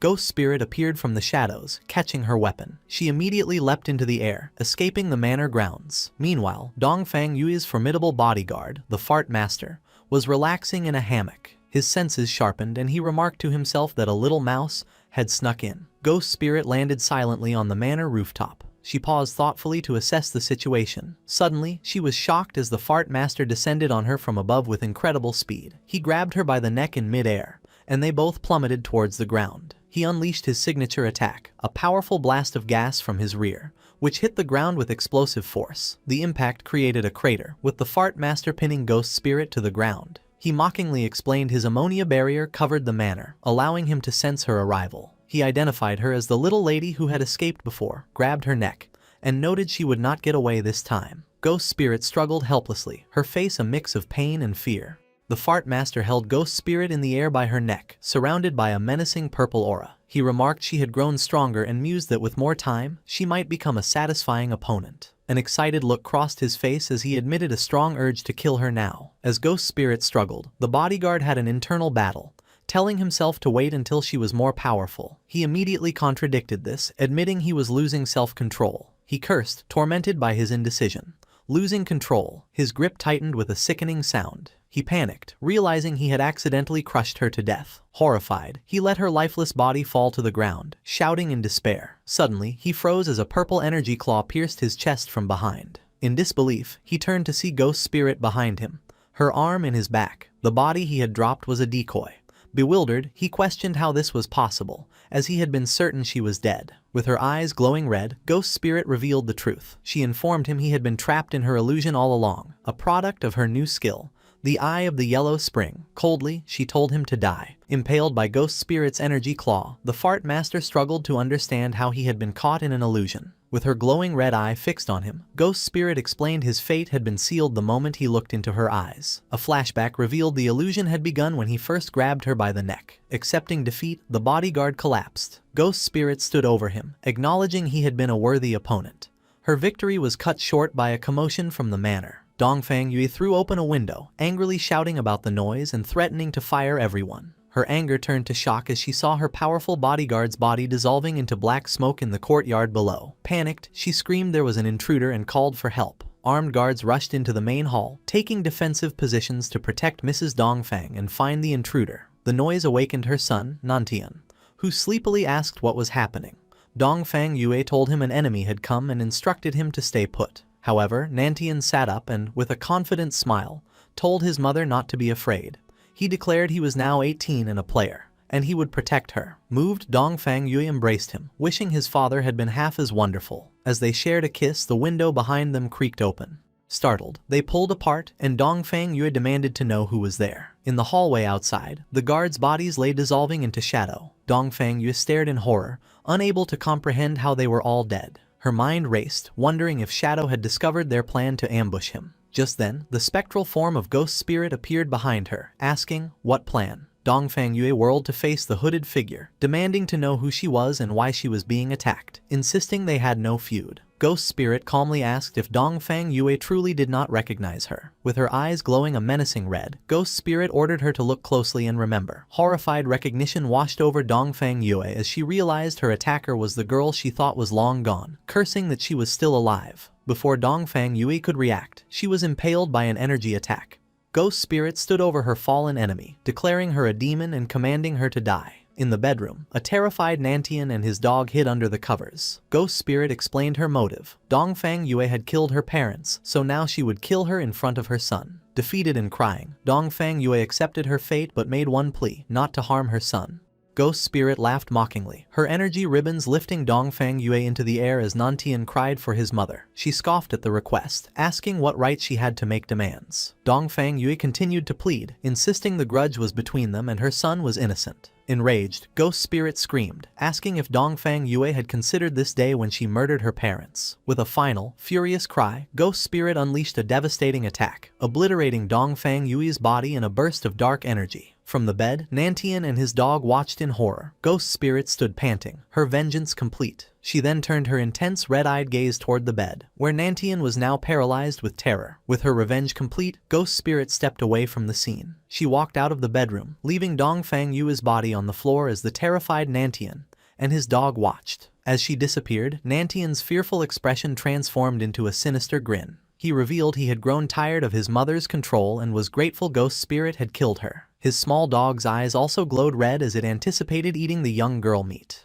Before Ghost Spirit got far, she sensed she was not alone and stopped, her body tensing. She turned around nervously to see several shadowy figures floating in the air, surrounding her. Back in the bedroom, Nantian pointed from under his blanket, a malicious smile on his face. He revealed his true power as the corpse necromancer, and commanded his undead minions to capture her alive. The shadowy figures were reanimated corpses, strengthened by his power and retaining their abilities. They advanced on the trapped Ghost Spirit. Suddenly, a massive explosion shattered the manor's side. Ghost Spirit was sent flying out of the building, screaming in pain. Outside, the reanimated corpses descended upon her as she lay helpless. The one-handed gunman prepared to fire a deadly energy blast at point-blank range. Just as he fired, black spikes intercepted the attack, saving her. The force of the counterattack knocked the undead minions down. Ghost Spirit looked up, confused by the sudden turn of events. In the bedroom, Nantian, who had been hiding, was now held up by the head, screaming in terror. A figure stood over him, holding his severed head and crushing his demonic dog underfoot. It was King Feng. He looked directly at Ghost Spirit through the shattered wall and delivered a cold, final lesson. Showing mercy to your enemies was the same as being cruel to yourself. Ghost Spirit lay on the ground, looking up at King Feng in a broken window. Still unsure who had saved her, she asked who he was. From the shadows, King Feng told her that one should never show mercy to enemies. He then used his blooming curse ability on Nantian's decapitated body, causing red spider lily flowers to sprout from his head. Realizing this man was her savior, and had allowed her to complete her revenge, Ghost Spirit blushed and thanked him, calling him master. Surrounded by a field of crimson flowers, a reminder of her vengeance, Ghost Spirit finally let her emotions overwhelm her. She cried in relief and sorrow, saying aloud that she had finally avenged her parents. As the flowers absorbed life force, a system message indicated that 788 years of tradable lifespan had been absorbed. King Feng approached and asked her what her plans were now that she had her revenge. Without a purpose, Ghost Spirit admitted she did not know and contemplated dying to reunite with her parents. King Feng sternly told her that revenge only leads to emptiness and she should have been prepared for it. He warned her that if she was willing to sink into despair, he had nothing more to say. But there was something she must know. He showed her a vision of the game world, explaining that the god-forsaken game had endless secrets, and among them, a way to resurrect the dead might exist. He told her that as long as a person kept moving forward, they would find infinite possibilities. If she only saw revenge as her endpoint, his words were useless. Turning his back, he gave her a choice. If she wanted to move forward, she must follow him. But the decision was hers. After a moment of reflection, with new determination in her eyes, Ghost Spirit got to her feet and ran to follow King Feng through the moonlit field. The scene shifted to Magic City in the real world. At King Feng's hideout, the soul-cleansing land, they found themselves in a vast ethereal water-like space. Ghost Spirit asked where they were, and King Feng explained it was his hideout in the real world. He led her to the doors of an incredibly luxurious mansion, leaving her stunned. Upon entering, they were greeted by King Feng's maid, who welcomed her master home. Ghost Spirit was surprised he even had a maid. King Feng ordered his maid to prepare dinner for two and explained to a confused Ghost Spirit that the maid had been created by the Divine Authority book. He continued, saying the book could create all sorts of necessary items and promised to take her to challenge the Tower of Divine Authority in Magic City so she could get her own book. Gratefully, Ghost Spirit thanked her master once more. The scene shifted to the Chu family manor in Magic City. Sometime after King Feng and Ghost Spirit had left, a man rushed in, yelling at his men to hurry with the rescue, declaring that no harm must come to his wife. This was Chu Kunshan, Dongfang Yui's husband and a military staff officer. He was confused, recalling a frantic call for help from his wife and wondering who could have attacked so late. His immediate suspect was Shadow, and as he ran into the manor, he worried their secret fireworks factory plan had been discovered. Though he quickly dismissed the thought, inside, his personnel were investigating the scene, examining a large crater in the empty bedroom. An officer reported to a shocked Chu Kunshan that while there were clear signs of a battle, they had not found a single person. Growing more frantic, Chu Kunshan demanded to know the whereabouts of his wife, son, guards, and servants. The officer confirmed the grim reality: no one was there, not even any bodies. Chu Kunshan was enraged, realizing this was what had happened to the Dongfang family. Everyone had vanished without a trace. The horrifying conclusion that his wife and son were gone sent him stumbling back in denial. His despair turned to tearful rage as he screamed that Shadow had killed his family and demanded a warrant for his immediate capture. Lin Qingyu, who had been observing, stepped in and asked how he could be so sure it was Shadow. He furiously retorted that it was because his wife's family, the Dongfangs, were also killed by him. Unfazed, Lin Qingyu pointed out the lack of evidence in the Dongfang case, making the connection to his wife's disappearance tenuous. With a sharp glare, she questioned if he had inside knowledge, suggesting perhaps his family had a grudge with Shadow, and this might be simple revenge. Her questions struck a nerve, and a furious Chu Kunshan warned her to watch her words, questioning if she was interrogating a military staff officer. Lin Qingyu calmly told Chu Kunshan his threats were useless against her. She revealed that recently, the Sky Dome Guild had captured members of the Magic City Black Dragon Hall and handed them to the authorities. During interrogation, the men confessed that Chu Kunshan had ordered the attack on Shadow's hideout. They also admitted to a plan to lure Shadow to a fireworks factory with the intent to kill him in a massive explosion. She explained that the authorities had originally planned to capture them all at the factory. However, with Dongfang Yu now missing, she was officially suspected of fleeing justice. Lin Qingyu then accused Chu Kunshan of abusing his authority and conspiring to commit a terrorist act, requesting he accompany them for an investigation. As two officers grabbed him, a shocked Chu Kunshan struggled and demanded to know what they were doing. He angrily shouted at Lin Qingyu, questioning her audacity for colluding with a trashy guild to arrest an official. As he was restrained, Lin Qingyu calmly stated that official status did not matter, as she only stood on the side of justice. Chu Kunshan continued to struggle, screaming for them to release him. She coolly advised him to cooperate, adding that if proven innocent, he would be free to settle the score with her then. Lin Qingyu delivered a final, chilling piece of information. He would be taken to the Magic City prison for interrogation, a place where lifespan drains at 100 times the normal rate. She ominously told him to be prepared. As he was forced into an armored truck, Chu Kunshan screamed in protest, yelling that they could not do this and he would report them. Unseen, two figures watched from a nearby tree. One man confirmed that the loud man being arrested was indeed their target, identifying him as Chu Kunshan, the military staff officer. The two figures smirked and bumped fists as purple energy surged around them, ready to take action. A convoy of armored trucks drove through a forest road at night. Inside the lead vehicle, Chu Kunshan continued to protest his arrest to Lin Qingyu. A guard calmly informed him that the arrest had been ordered from above, leaving Chu Kunshan speechless. Suddenly, a bright blast of energy hurtled toward their vehicle. The blast impacted the truck with immense force, sending it careening off the road in a violent crash. Inside the overturned truck, Lin Qingyu braced herself, cursing. She looked over in shock to find the guard who had been sitting next to her was now dead, his face frozen in terror. Pinned by the wreckage, Lin Qingyu realized she was stuck as the truck's roof was torn open from the outside. A hand reached through and grabbed the unconscious Chu Kunshan by his collar, pulling him out. The two assailants, a man with a pompadour and a girl with blue hair, stood atop the wreck. The man held up Chu Kunshan, declaring that the mission had been easy. Just then, reinforcements from the second truck arrived, ordering the pair to release their prisoner and surrender. The two assailants only laughed, mocking the officials. As the arriving officers took aim, one of them noticed another threat. A large, muscular man with glowing red eyes descended from the trees, swinging a massive flaming hammer. He brought the weapon down with incredible force, striking the official's vehicle and leaping away as it erupted in a massive explosion, with screams coming from the flames. The man with the pompadour and another bald, muscular man watched the destruction. The pompadour-wearing man remarked on the attack's power, stating that a Mr. Theodore had not been lying. The hammer-wielding attacker landed amidst the fiery wreckage as orbs of lifespan floated up from the fallen officers. He laughed maniacally, reveling in the power of his attack and the joy of killing the official dogs of Great Zia. The muscular man with the hammer stood amidst the fiery wreckage, gloating over a glowing card he held. He boasted that the card from a Mr. Theodore had multiplied his attributes by 5, giving him the power of a level 50 player even though he was only level 10. He complained that the slain officers had dropped very little lifespan. The man with the pompadour dismissed the loot, reminding him their real reward from Mr. Theodore would be 1,000 years of lifespan.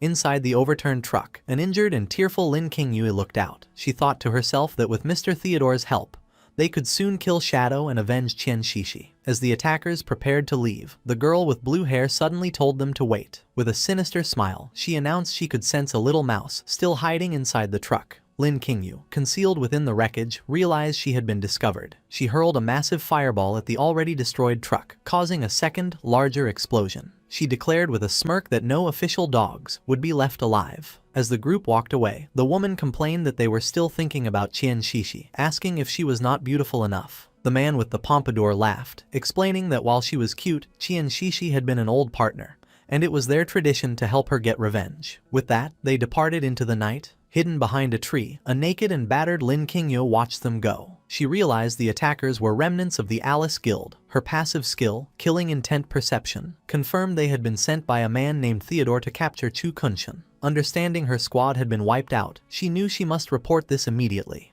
Having left the real world, Shadow had brought Ghost Spirit to the Tower of Divine Authority, located within the ruins of Magic City. He explained to a surprised Ghost Spirit that the NPC guarding the tower was known as Old Mom, but her true name was Queen Vier of the Waning Moon. Shadow elaborated on her tragic past. Vier had witnessed the brutal murder of her son and daughter. The trauma had driven her mad, and she now lived under the delusion that her children were still alive, often giving players impossible quests. He revealed that there was a way to exploit her delusion. If a young man and woman entered the tower together, Viger would mistake them for her long-lost children. This made the challenge significantly easier and improved the rewards. Shadow then instructed a horrified Ghost Spirit that when they entered, she must immediately call the NPC Mom, explaining this was why she had earned her nickname. He told her to focus on that while he handled the rest. Hesitantly, Ghost Spirit agreed, and they walked towards the tower's large glowing doors. Inside, a path of light led them to Viere, who appeared in a starry, ethereal space. With tears of joy she welcomed them, calling them her children and asking if they had returned for the Divine Authority book. Playing along, Shadow confirmed that was why they were there. Addressing her as Mom, Ghost Spirit, embracing her role, began to cry,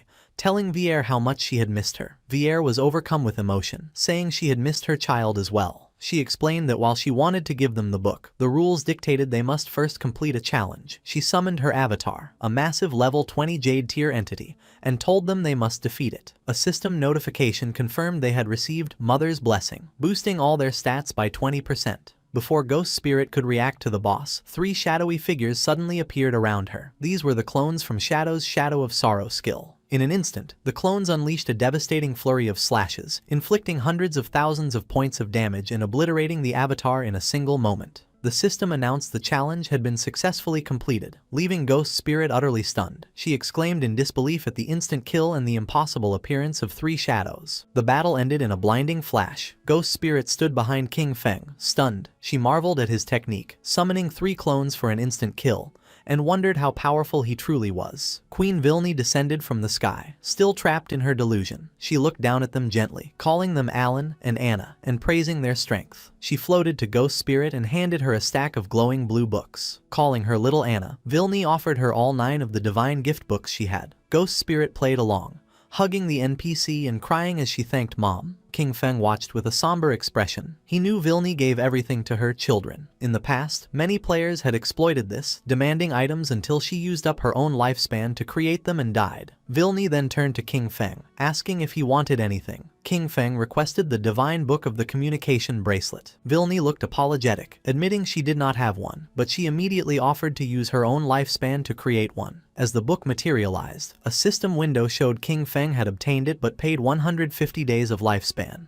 Vilni smiled warmly, touched that her son had given her lifespan instead of letting her drain her own. King Feng told her to keep the lifespan and turned to leave. Vilni bid them a safe journey, telling Anna that if she encountered danger, she should stay by her brother's side for protection. Hearing this, Ghost Spirit looked at King Feng and blushed, thinking he was a suitable age to be her older brother. She ran to catch up and playfully asked if she should call him master or brother in the future. King Feng stopped and turned with a terrifying glare, his eyes glowing. He coldly told her she could call him anything except brother. Ghost Spirit was shocked by his harsh reaction. As he walked away, she awkwardly agreed, wondering why he had rejected the title and if he had a tragic past connected to the word. Captain Anyu contacted Shadow via voice chat, asking to share his friends list. Shadow was confused, so Anyu explained. A serial killer has appeared in Zhonghai City with 7 victims, and rumors are spreading that Shadow is the killer. She explained the victim's time of death matched Shadow's login times. The killer was meticulous, leading many to suspect him. Anyu added that she and her team knew he wouldn't do something so low. Shadow deduced that for someone to frame him based on his login times, the leak must have come from someone on his friends list. Shadow listed the suspects: Anyu's squad, Radiant Martial Virtue, Milky Snow, Old Man Zhang and his granddaughter from the Sky Dome Guild, and his own guild member, Ghost Spirit. Shadow asked where the bodies appeared. Anyu replied they were scattered across Zhonghai City and asked if he would investigate. Shadow confirmed he would. Relieved, Anyu said she would send the case files, confident he would catch the killer in minutes. Shadow then ordered Ghost Spirit to log off immediately for a mission. At his mansion hideout in the real world, King Feng handed Ghost Spirit the divine book, communication bracelet, allowing them to communicate between the game and reality. He also gave her the Ghost Knight wolf mount to help her find the killer. Ghost Spirit was shocked to receive such valuable items but admitted she didn't know how to investigate crimes. King Feng explained his reasoning. He had checked his friends' list and believed none of them were the culprit. However, since Wang Meng and the others reported to the officials,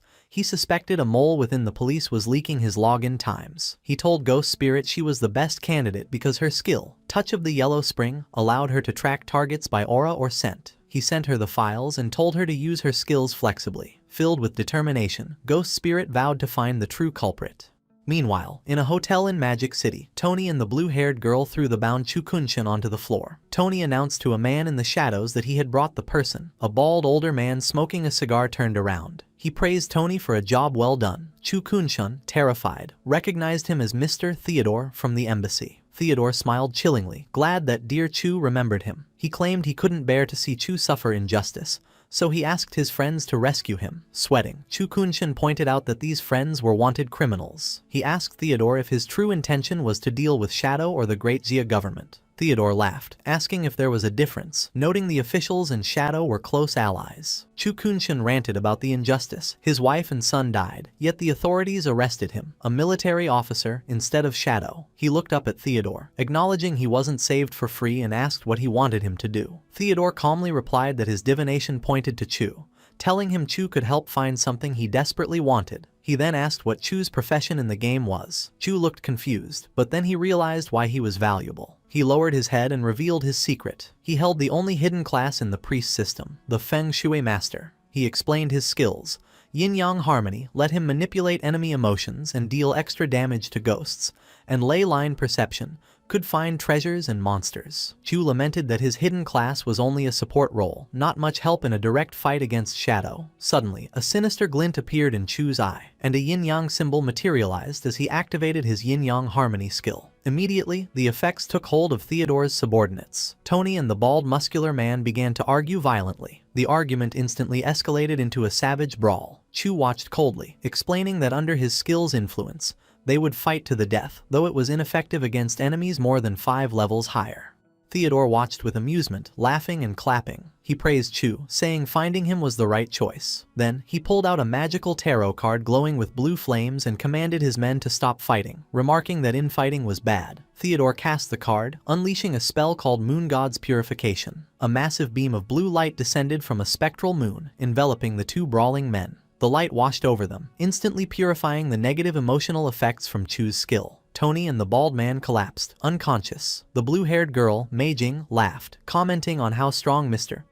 Chu's skill was. Theodore ordered her to heal them. Chu Kunshin watched in sweat-drenched terror. He was shocked because his powerful skill shouldn't be removed by ordinary purification. He stared at Theodore in fear, wondering about his class. Theodore spread his arms wide, formally welcoming Chu to their group. As he sat surrounded by magical energy, it was revealed that Theodore also held a unique hidden class in the priest system, the Diviner. His class allowed him to draw different cards to perform divination, enhancement, purification, and teleportation, and his cards could be given to others to use once. On the streets of Zhonghai City, Ghost Spirit was crouching, using her skill, Touch of the Yellow Spring. A red aura emanated from her fingertips as she sensed a trail. She declared that she had found the killer's aura. The trail led off into the distance, and Ghost Spirit pointed the way for her mount, the Ghost Night Wolf. She told the wolf to move out, mounting the beast as they dashed through the empty city streets, following the Crimson Trail. The scene shifted to a high-rise apartment, King Feng's former residence, where a knock was heard. Inside, Xiao Yu opened the door with a bright, expectant smile, greeting the visitor as Mom. Standing in the doorway were a middle-aged woman in a suit and a tall white-haired man, also in a suit. Xiao Yu excitedly asked if the man was there to buy the house, praising the woman for finding a buyer so quickly. However, the woman looked apologetic and corrected her. She explained this was not a buyer, but a diviner she had hired to help find Xiao Yu's brother. The white-haired man adjusted his tie and introduced himself as Diviner Ren Tu.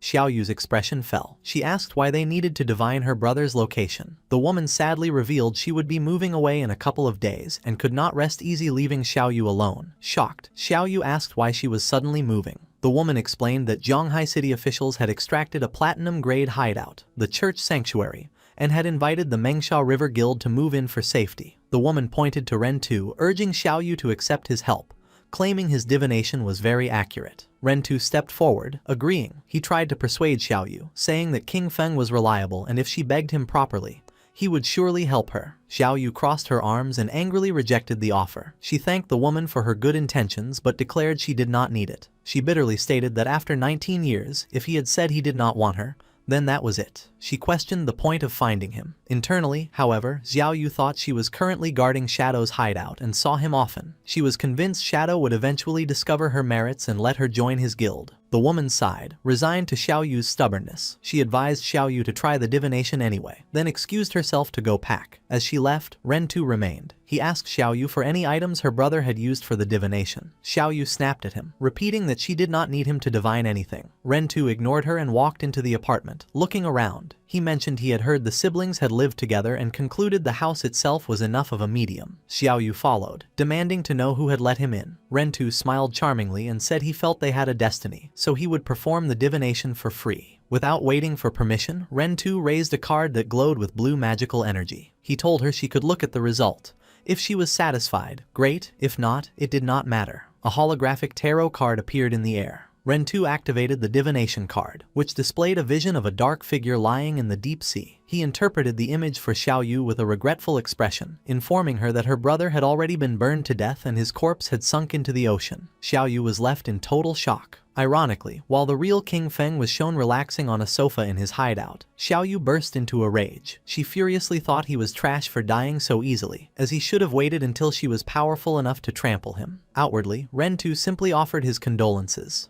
Ren Tu then changed the subject, mentioning he had heard she interacted with Shadow. He claimed his divination had found Shadow's location and asked if she wanted to go with him. Holding a gold card, he explained he could teleport her there immediately. He manipulatively suggested that although her brother was dead, if she recognized Shadow as her new brother, everyone would be happy. Xiao Yu eagerly agreed. Internally, she scoffed that King Feng had gotten off easy by dying, but decided it did not matter because Shadow would surely protect her. As she accepted, Ren Tu activated a blue magic circle beneath them, and they were transported away. They rematerialized in a dark, dingy room that looked like an abandoned lab. Xiao Yu looked around in confusion, asking where Shadow was. Ren Tu, looking menacing as he removed his suit jacket, coldly replied that he should be asking her that. Without warning, Ren Tu struck Xiao Yu with a vicious right hook to the face, causing her to cough up blood. He then grabbed her by the ankle, dangling her upside down and demanding she tell him everything she knew about Shadow.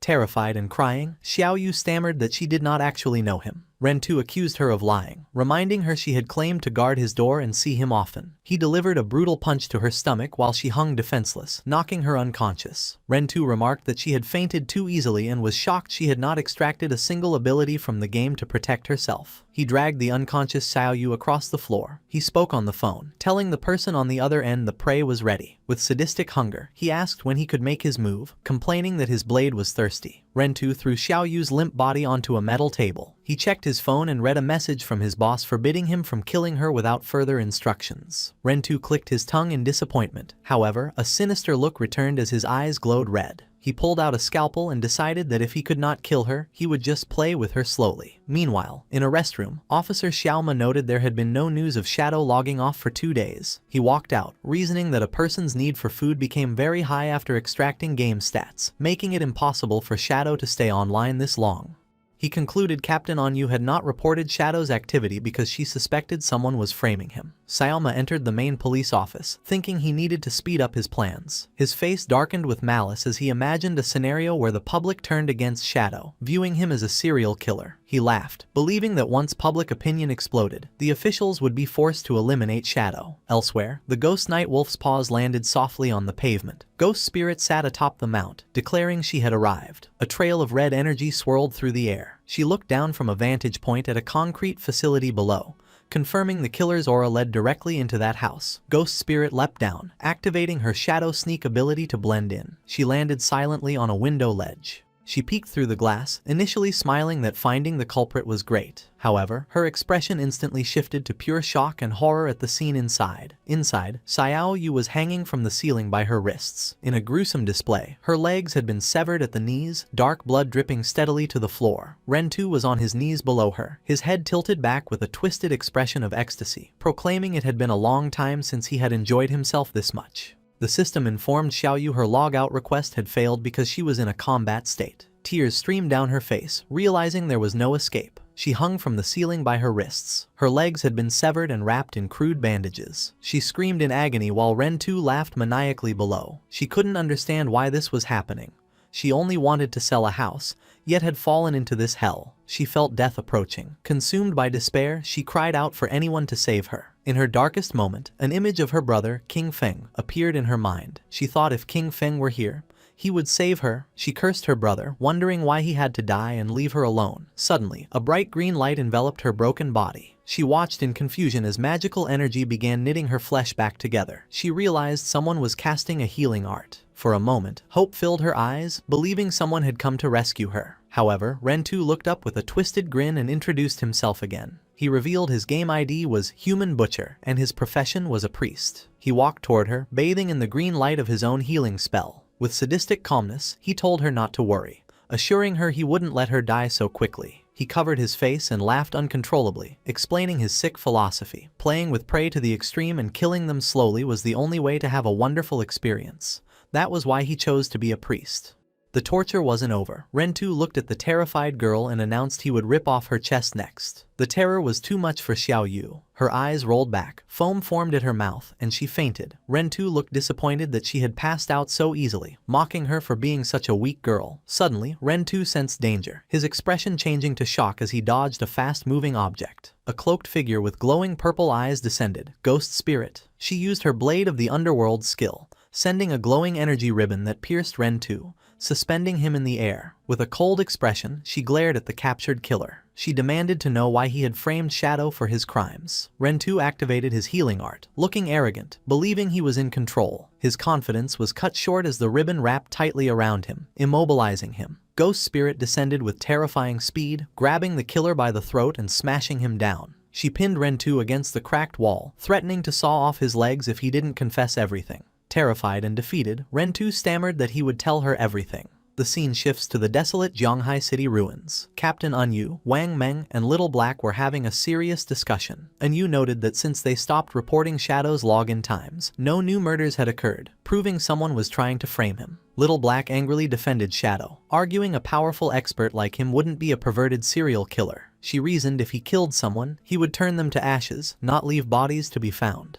Captain Anyu explained that while they knew Shadow was innocent, the public did not. She worried that spreading rumors would cause chaos, which was likely the killer's true goal. She feared that if the chaos grew, officials would be forced to kill Shadow to calm the public, even if he was innocent. Little Black asked if the officials could actually defeat Shadow. With a grim smile, Anyu admitted they could not. She explained that such a conflict would result in heavy losses for the government, allowing other countries to take advantage of the situation and endangering Great Xia. Wang Meng stated they needed to clear Shadow's name quickly. He deduced the person framing Shadow must be among the Zhonghai city officials. Deep in thought, Captain Anyu realized that considering someone within the Zhonghai officials who also had a grudge against Shadow, she could only think of one person. Officer Xiaoma stood in his office, sweating nervously as he looked at his phone. He was frustrated because 2 days had passed without news of Shadow logging off, and he worried Ren 2 might have lost control and accidentally killed the prey. Alone in the dark office, his obsession with Captain Anyu consumed him.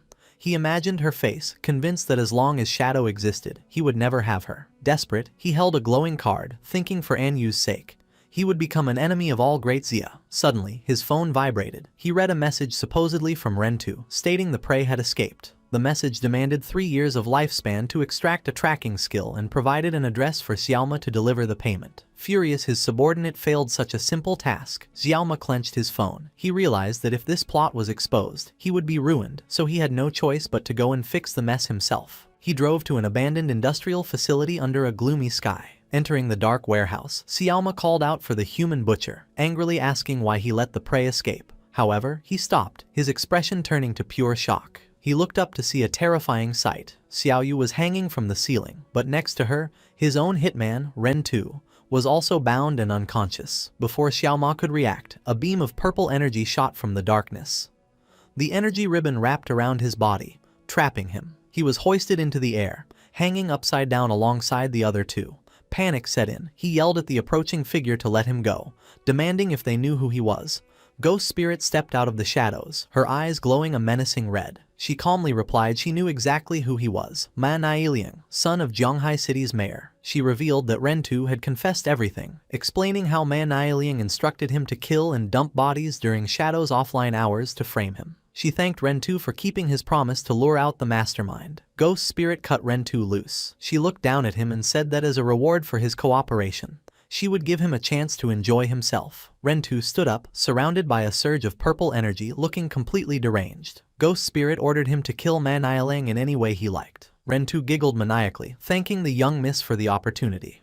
Ghost Spirit ordered the brainwashed Ren 2 to kill Ma Nailiang using his favorite method. Ren 2, completely under her control, agreed with a maniacal laugh, telling Ma Nailiang to stop struggling. Ma Nailiang screamed, but Ren 2 lunged forward with a scalpel. The human butcher mockingly apologized to Boss Ma, claiming he had no other choice. Ma Nailiang looked up in terror as the blade aimed for his throat. However, Ma Nailiang was prepared. Just before the blade connected, he activated a golden card. A shockwave erupted, pushing Ren 2 back and allowing Ma Nailiang to roll to safety. A massive explosion of fire and energy engulfed Ren 2. Ghost Spirit watched calmly as the blast lit up the warehouse. When the smoke cleared, Ren 2 lay dead, his body transforming into lifespan orbs. Ma Nailiang stood panting, glaring at Ghost Spirit, realizing she must be Shadow's disciple. Furious, Ma Nailiang slapped a glowing golden card onto his forehead. The card, imbued with the power of the Sun God, granted him a massive agility boost for 2 minutes. A golden crossbow appeared in his hand as he declared he would kill both Shadow and his disciple. Moving with incredible speed, Ma Nailiang leapt through the air, firing multiple energy arrows at Ghost Spirit. She calmly dodged the barrage, weaving through the explosions. Ma Nailiang tried to keep up the pressure, but Ghost Spirit vanished using her stealth ability. Panicked, Ma Nailiang floated in the air, realizing she had the same assassin abilities as Shadow and he had lost her. Suddenly, purple energy ribbons shot out from the darkness. Before he could react, the ribbons pierced his arms and wrapped around his body, immobilizing him. He screamed in agony as he was hoisted into the air with the other captives. Ghost Spirit reappeared below him, coldly asking if he was the one who wanted to harm her master. Ghost Spirit glared at him with glowing purple eyes. She noted Ma Nailiang was too weak to have such powerful card skills on his own and demanded to know who was backing him. In tears and pain, Ma Nailiang confessed everything. He revealed that the foreigners associated with Qian Shishi had found him.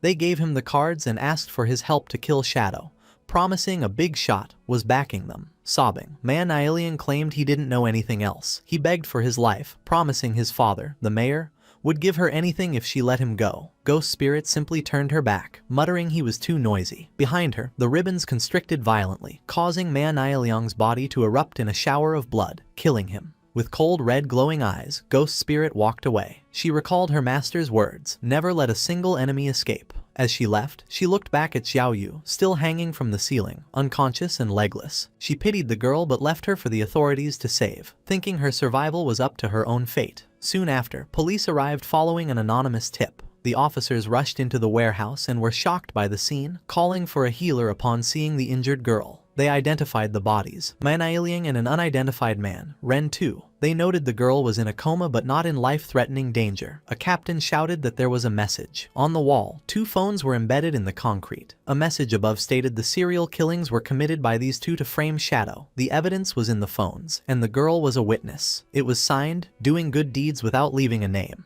The officers checked the phones and found records confirming everything. Ma Niaoliang had conspired with Ren 2 to kill and frame Shadow. They also discovered a mole inside the department who had been leaking Shadow's login times to Ma Niaoliang. The captain furiously ordered an immediate arrest for the traitor. Meanwhile, in the real world, King Feng was enjoying a massive meal when his phone rang. It was Captain An Yu. She excitedly shared the good news. The serial killer case had made a huge breakthrough. King Feng feigned ignorance, asking if they had found the killer. An Yu confirmed they had identified Ma Niaoliang and Ren 2 as the culprits, noting both were dead. She explained they had found evidence and a witness, but since the girl had lost her legs and was in a coma, they needed to wait for her testimony to close the case.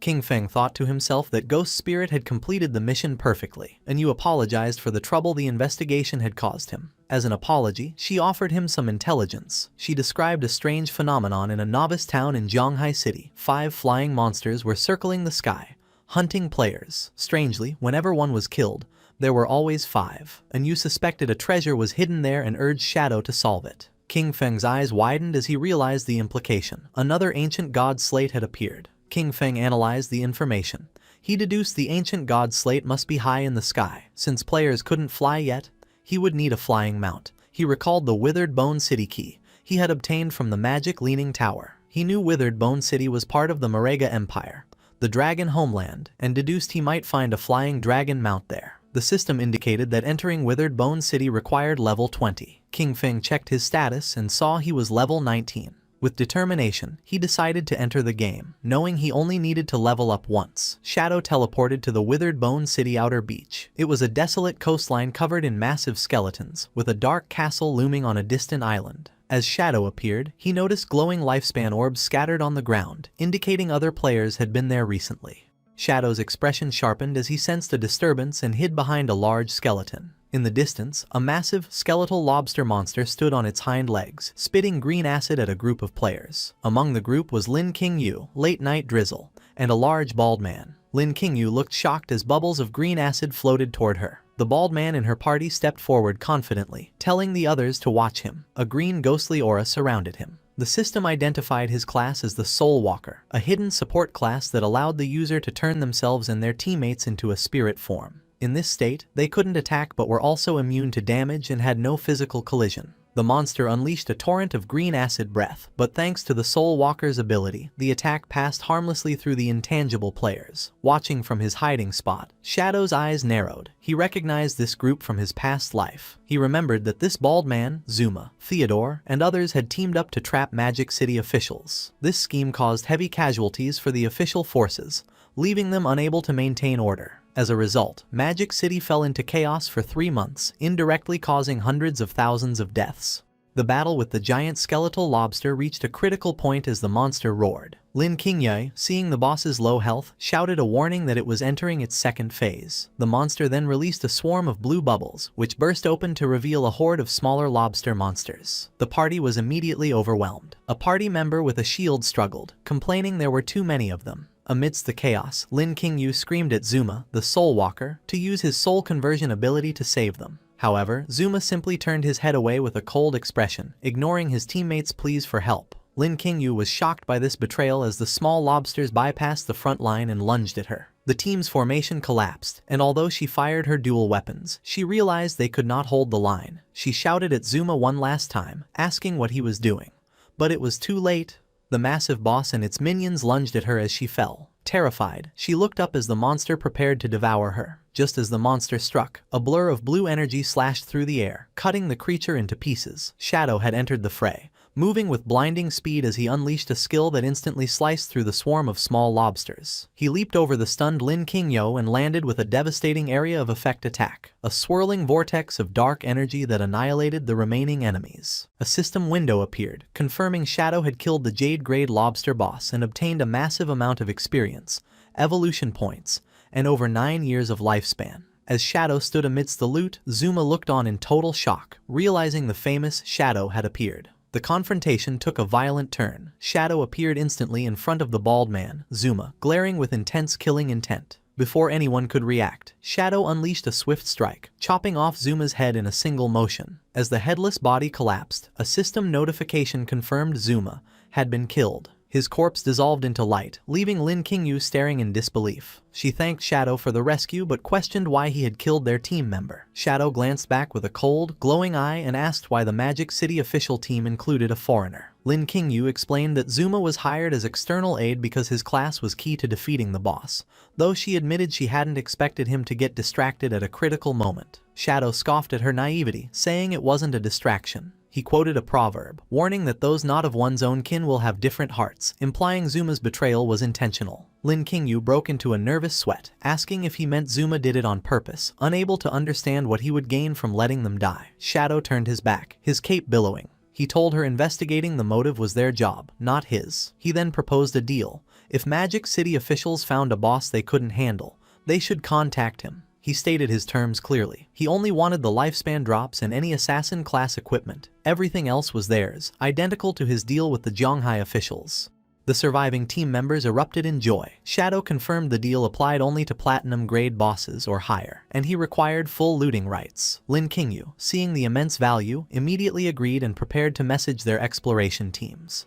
An announcement ordered exploration teams to report coordinates for high-level bosses because Shadow had agreed to help. Across the dangerous zones, players on the brink of death cried tears of happiness. They realized they no longer had to die repeatedly and could hope for a future with good equipment. Back on the cliff, Lin Qingyu was overwhelmed by messages. She told Shadow multiple coordinates for bosses had come in, with several nearby. Shadow was surprised by the speed, and Lin Qingyu explained that while Zhonghai officials were well equipped thanks to him, Magic City teams were still suffering. Shadow activated his flight ability, telling her to send the coordinates as he soared into the sky. Lin Qingyu and her team waved goodbye, thanking him as he flew off to hunt. The scene shifted to a rocky canyon where a massive, muscular monster, the platinum-grade long-haired Minotaur, stood guard, hidden behind a rock. A group of players waited nervously. A red-haired girl, blushing, whispered to her teammates that she heard Shadow was coming and wondered if he was handsome.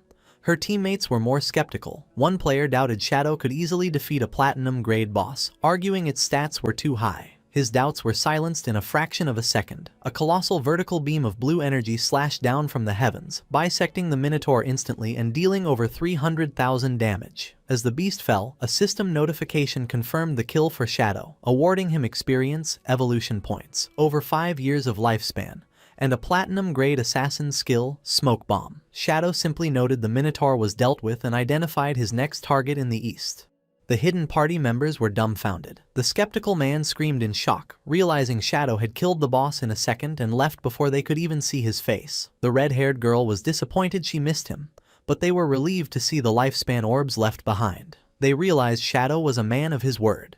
He had taken the lifespan but left all non-assassin equipment. The scene shifted to another location. Without warning, massive white spikes erupted from the earth, sending a group of players flying. A terrifying Jade-grade boss, the noble's eldest son, Traitor Lulu, in dark lava armor, emerged with a giant flaming sword. A player shouted in panic, realizing they had underestimated the perception range of a Jade boss. The giant knight swung its flaming sword down at a terrified player. The player froze, thinking his life was over. Just before the blade could crush him, a streak of purple energy sliced through the air, chopping the boss's arm clean off. The player watched in shock as the massive arm and sword flew away. Shadow descended from the sky, unleashing his Shadow of Sorrow skill. 4 Shadow clones appeared, surrounding the boss. In a blur of motion, they struck, dealing massive damage. The system confirmed the kill, awarding Shadow experience, evolution points, over 10 years of lifespan, and a Jade-grade skill, Merge into Darkness. The rescued players watched in awe, unable to comprehend that each shadow dealt over 300,000 damage. They questioned if they were even playing the same game as him. One of the rescued players, blushing, declared that the gap between them and Shadow was like the distance between a human and a god, resolving to worship him. Having cleared the bosses, a system window notified Shadow he had reached level 20. As dark energy swirled around him, he remarked that farming bosses was the fastest way to level up. Suddenly, another notification chimed. The natural disaster ancient god curse slate was fully charged. Shadow's eyes glowed yellow with anticipation as he prepared to draw a new affix from the slate. Shadow began to invest his evolution points into his newly acquired skills. A system window appeared, showing that he had consumed over 300 points to upgrade Merge into Darkness from Platinum all the way to Mythical grade. Standing in the windy wasteland, Shadow analyzed the skill, realizing it was a superior replacement for his standard stealth. He noted that this ability raised his stealth level to 21, making him undetectable to even most diamond-grade bosses. He then turned his attention to the Smoke Bomb skill. He spent his remaining points to upgrade it to legendary grade. However, Shadow looked at the resulting card with disdain, calling it a trash skill. Instead of learning it, he decided to use his Spirit Devourer bloodline ability to consume the card. The result was a massive increase in his stats. A system notification confirmed that by devouring the legendary skill, his elemental attack and elemental resistance had increased significantly. Feeling prepared, Shadow looked out toward the ocean where a dark castle stood on a distant island, the Withered Bone Ruins. He realized that while he was strong enough to enter, he had no way to cross the water, as there were no boats or teleporters nearby. He stared at the dark waves, knowing the sea was full of monsters. He concluded that attempting to fight underwater without specific skills or mounts would be suicide. Seeking a path, Shadow opened his map. He noticed a strange icon indicating a locked door located right on the shoreline. Curious about this anomaly, he transformed into a streak of shadow and dashed toward the location. He arrived at a cave entrance blocked by a massive ornate stone gate. As he approached, a glowing chain appeared over the door. The system informed him the door was locked and asked if he wanted to use the Withered Bone City key. Shadow was surprised, realizing the golden key he had obtained earlier, likely from the Magic Leaning Tower trade, was the specific item needed here. He pulled the glowing key from his inventory. As the heavy doors groaned open, Shadow stepped forward, though he wondered aloud how a door on this side of the coast could possibly lead to the ruins on the other side of the sea. Shadow stepped through the glowing gate, his form blurring as he activated his speed. He noticed the path descended sharply and realized with surprise that he was heading deep underground. As he traveled through the dark, rocky corridor, he deduced the tunnel's purpose. It traveled beneath the ocean floor to connect the mainland coast directly to the isolated island. Shadow continued through the long subterranean passage until he finally saw the exit ahead. He emerged from a cave mouth and found himself in a grim, stormy landscape. A dark, ruined castle loomed atop a high cliff, illuminated by streaks of lightning.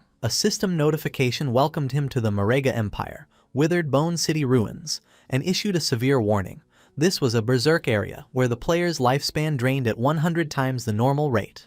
Looking out over the dark water, Shadow admired the ingenious design of the hidden tunnel. He recalled a memory from his past life when a madman had rambled about a secret passage under the sea. At the time, everyone ignored him, thinking he was confusing this world with another game. But Shadow realized now that the madman had been telling the truth. Shadow began to walk through a forest of withered trees and scattered bones. Suddenly, the ground beneath him began to tremble violently. A massive skeletal dragon's skull lying on the ground started to shake and crack. Without warning, a colossal creature burst out from within the skull, shattering it. Shadow stood his ground as the dust settled, revealing a grotesque monster. A giant skeletal centipede topped with a stitched-together female torso with a glowing red eye. The system identified the creature as the Withered Bone Ruins Guardian, Thousand-Blade Centipede, Mo Wire, a powerful diamond-grade boss. Shadow analyzed the enemy before him. He noticed that while her upper body retained a human shape, her lower half had transformed into a monster. He observed the festering wounds on her body, realizing they were identical to the scars he had seen on the white dragon, Ates. As the terrifying creature lunged at him, Shadow understood that she was a citizen of the Marega Empire who had been corrupted by Cthulhu's curse. Shadow dodged the massive centipede body as it swept through the air. Looking at the scars on her human torso,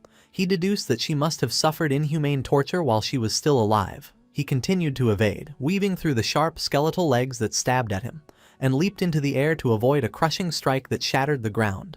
Launching his counterattack, Shadow activated his skills. He summoned his shadow clones and used a technique called Blessing of Release to inflict massive additional damage. In a flash of purple energy, he and his clones unleashed a synchronized Shadow Flash Slash, striking the boss 4 times instantly. The blade slashed across the monster's neck. Shadow's eyes glowed as the system indicated his skill cooldowns had instantly reset. He prepared to strike again. He unleashed the Blessing of Release once more, surrounding Mo Wire with a chaotic aura of red energy. The 4 shadows coordinated a final, devastating formation attack, slicing through the boss from all angles with beams of purple light. Mo Wire's monstrous body was sliced into pieces, exploding in a burst of magical fire as Shadow landed safely on the ground. A system notification appeared, confirming he had killed the Diamond Grade Guardian, Mo Wire. He gained a massive amount of experience, evolution points, over 10 years of tradable lifespan, and multiple items. Shadow looked down solemnly and told her to rest in peace. As she died, the monster faded away, briefly revealing the spirit of the beautiful woman she once was. She smiled peacefully, finally free from the curse, before dissolving into glowing orbs of lifespan. Shadow, having just dispatched the Diamond Grade Guardian, proceeds further into the desolate landscape. He looked up at the ominous lightning-wreathed castle perched atop the cliffs. Shadow unleashed a long-range attack, hurling a wave of dark energy from his hand. The attack struck a spider-like monster lurking in the shadows. The creature, a human female torso fused to a spider body, screamed as the dark energy impaled her. A system notification appeared, confirming Shadow had killed the cursed spider, Mo Li, granting him a massive amount of experience, evolution points, and 10 years of tradable lifespan. Shadow stood amidst the floating loot, observing the grim reality of this place. He noted that all the monsters here had human upper bodies fused with a twisted monstrous lower half. Furthermore, he realized they all still retained their human names. He looked at a massive dragon skull on the ground, pointing out that even the bones were mutated. The skull had multiple eye sockets and strange horn growths, suggesting extreme biological corruption. Shadow concluded that the entire withered bone ruins was a biochemical experimentation ground. He recalled the lore Ates had told him. To win the war, the people of Marega had summoned Cthulhu, an ancient sea god, who cursed the city. This curse twisted everyone, transforming the entire population into monsters. As Shadow walked deeper, he sensed the curse becoming thicker and more intense the closer he got to the city center. Suddenly, a massive object plummeted from the sky. A giant, rock-skinned golem crashed into the ground in front of him, blocking his path. The system identified the enemy as the Royal City Guard Commander, Ma Ren, a level 25 platinum grade boss. The golem glowed with internal magma-like energy. Shadow looked up at the towering giant but was unimpressed, questioning why a Royal Guard Commander was just a low-level platinum grade boss. The Guard Commander raised its massive stone arm, glowing with red energy. It slammed its fist into the ground with earth-shattering force, but Shadow easily evaded the attack, leaping aside as the ground cracked beneath the impact. The battle began as Shadow unleashed his Shadow Blade, striking the stone golem with a powerful slash. However, as the damage numbers popped up, a strange bounce effect triggered. Shadow was shocked to feel pain as the exact damage he had dealt was instantly reflected back onto his own body. Shadow landed on the ground, realizing the danger. He identified the ability as damage reflection. Staring at the glowing red eyes of the Royal City Guard Commander, Shadow analyzed that this boss had 10 times the health of a normal platinum boss and a terrifying 100% damage reflection attribute. He noted grimly that if he hadn't had his black light shield active, that single exchange would have killed him. He realized he could not be careless in such a dangerous land. Shadow leaped high into the night sky, silhouetted against the moon. To counter the reflection, he fully activated his defenses, summoning 10 layers of the black light shield. From the air, he rained down a barrage of 10 shadow blades. He explained his strategy. He would use multiple low-damage attacks to charge his ultimate move, while his shield absorbed the constant reflected damage. Once his energy was fully charged, Shadow descended with his ultimate attack, Blessing of Release, combined with the Crimson Blade. A massive vertical beam of red energy sliced through the golem, dealing a staggering 450,000 damage. Immediately, Shadow braced himself as that massive damage figure was reflected straight back at him. However, a golden barrier erupted around him, absorbing the impact completely. Shadow stood unharmed. He revealed that the damage reflection was meaningless, because his Crimson Blade provided 600% lifesteal. Since he was at full health, the massive healing was converted into an overflow shield worth 2.7 million points, making the 450,000 reflected damage feel like nothing more than a scratch. With the Royal City Guard Commander defeated, a system window appeared confirming Shadow's victory. He received a massive amount of experience, evolution points, and over 14 years of lifespan. However, the message contained a warning. The commander's death had alerted every guard within the city. Shadow paused, confused by the sudden shift in the atmosphere. High on a cliff, a monstrous sentry blew into a large horn, sending green sound waves rippling through the air to signal the alarm. Immediately, the ruins came alive. Monstrous figures began to descend from the cliffs in droves. Shadow watched as a swarm of winged creatures, spider hybrids, and other twisted beasts lined the ridges, staring down at him. A massive fur-covered foot slammed into the ground next to him. Within moments, Shadow was completely surrounded by a dense army of monsters, including a giant white bear and terrifying centipede creatures. A system notification triggered, announcing Shadow had activated the Monster Horde event. The condition to proceed was simple but brutal. Kill every single monster. Shadow looked up at the wall of enemies looming over him, their eyes glowing red in the darkness. But instead of feeling fear, his eyes narrowed with excitement. He laughed to himself, thinking this situation was incredibly refreshing and exactly what he wanted. The monsters, seeing their prey laugh, looked at each other in confusion, unsure why the human was not trembling in terror. Shadow moved with the speed of a storm. He unleashed his Dark Night Ring blade, slicing through the first wave of enemies. In a single strike, the system notified him he had killed 32 monsters. Not giving the horde a moment to breathe, he activated his Shadow of Slaughter skill, summoning dark clones from the ground to fight alongside him.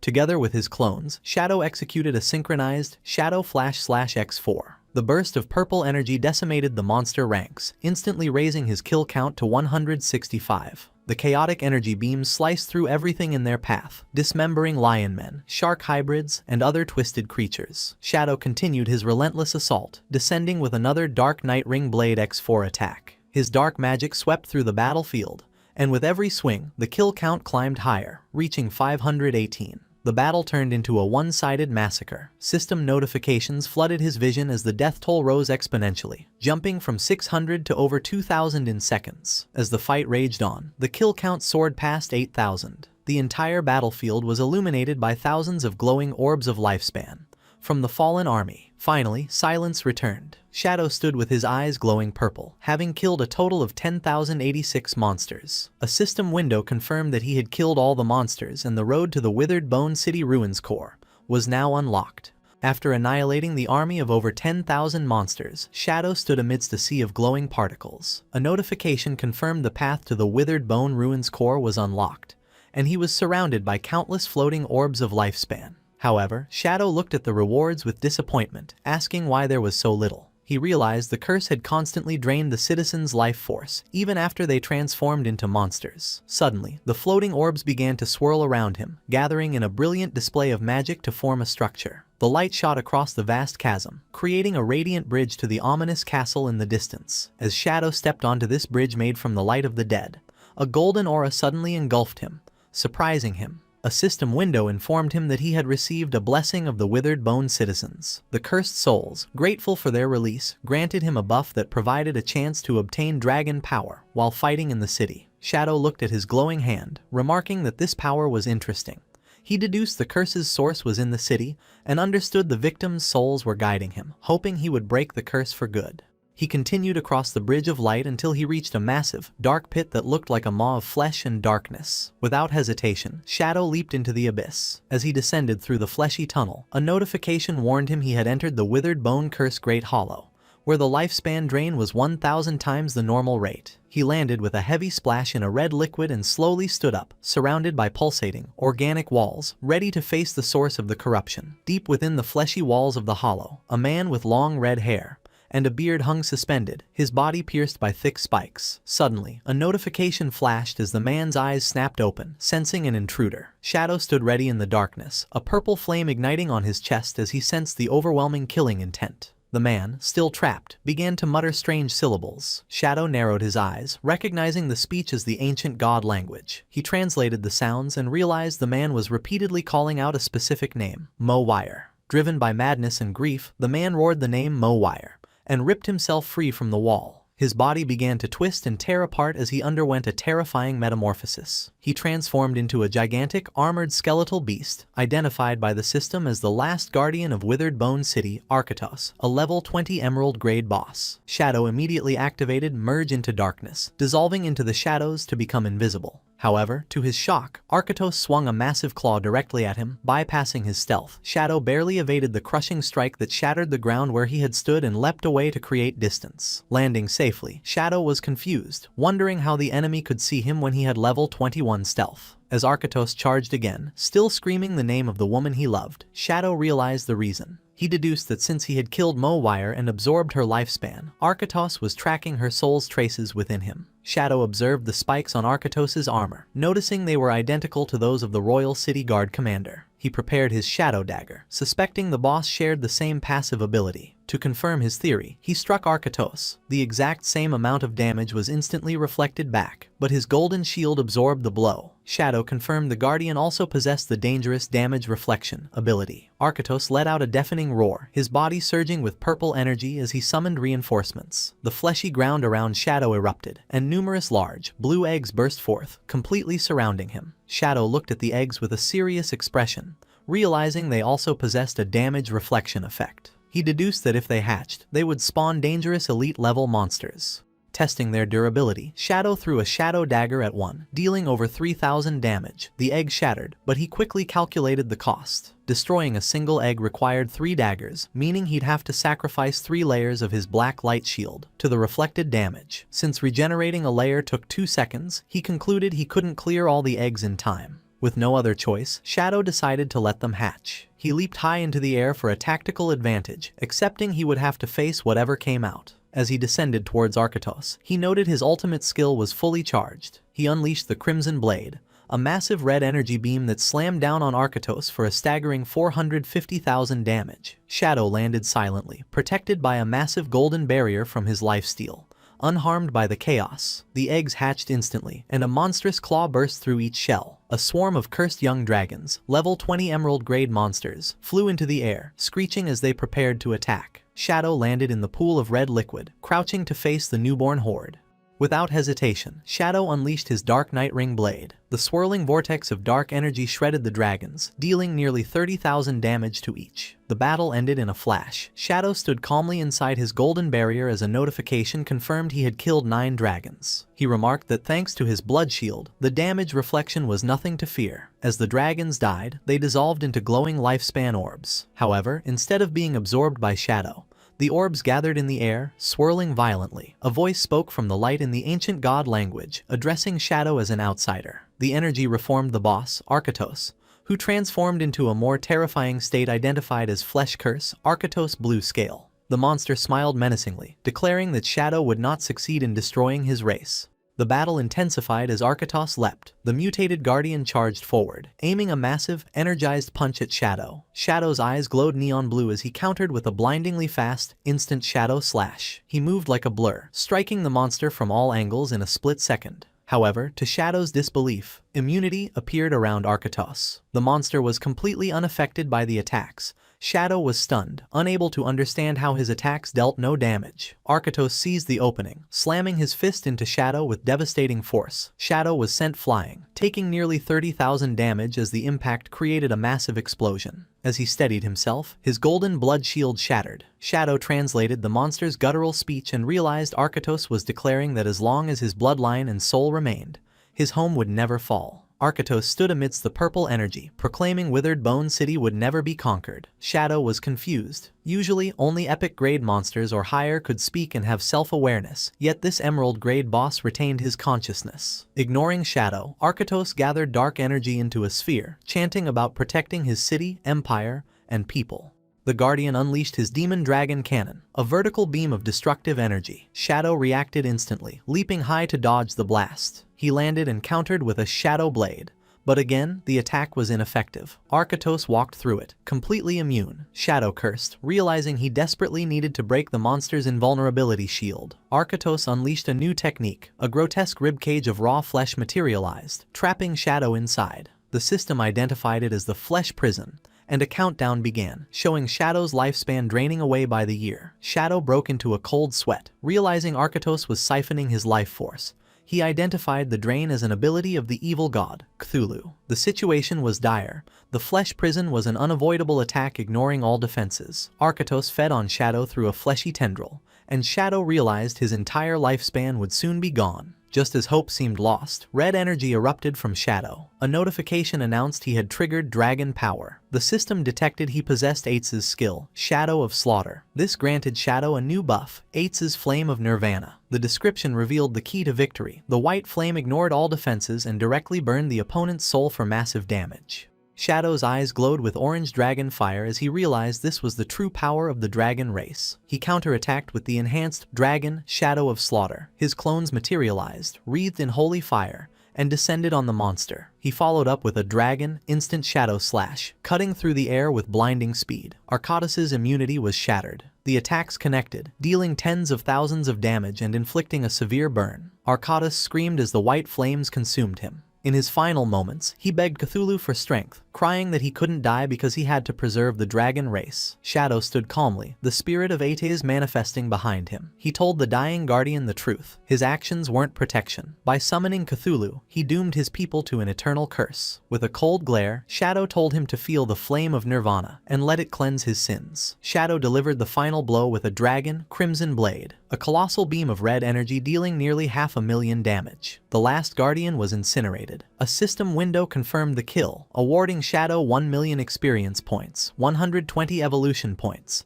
and nearly 40 years of lifespan. Shadow descended, surrounded by glowing victory notifications. The system awarded him 60 evolution points, nearly 40 years of lifespan, and a diamond-grade item called the Bone Spike.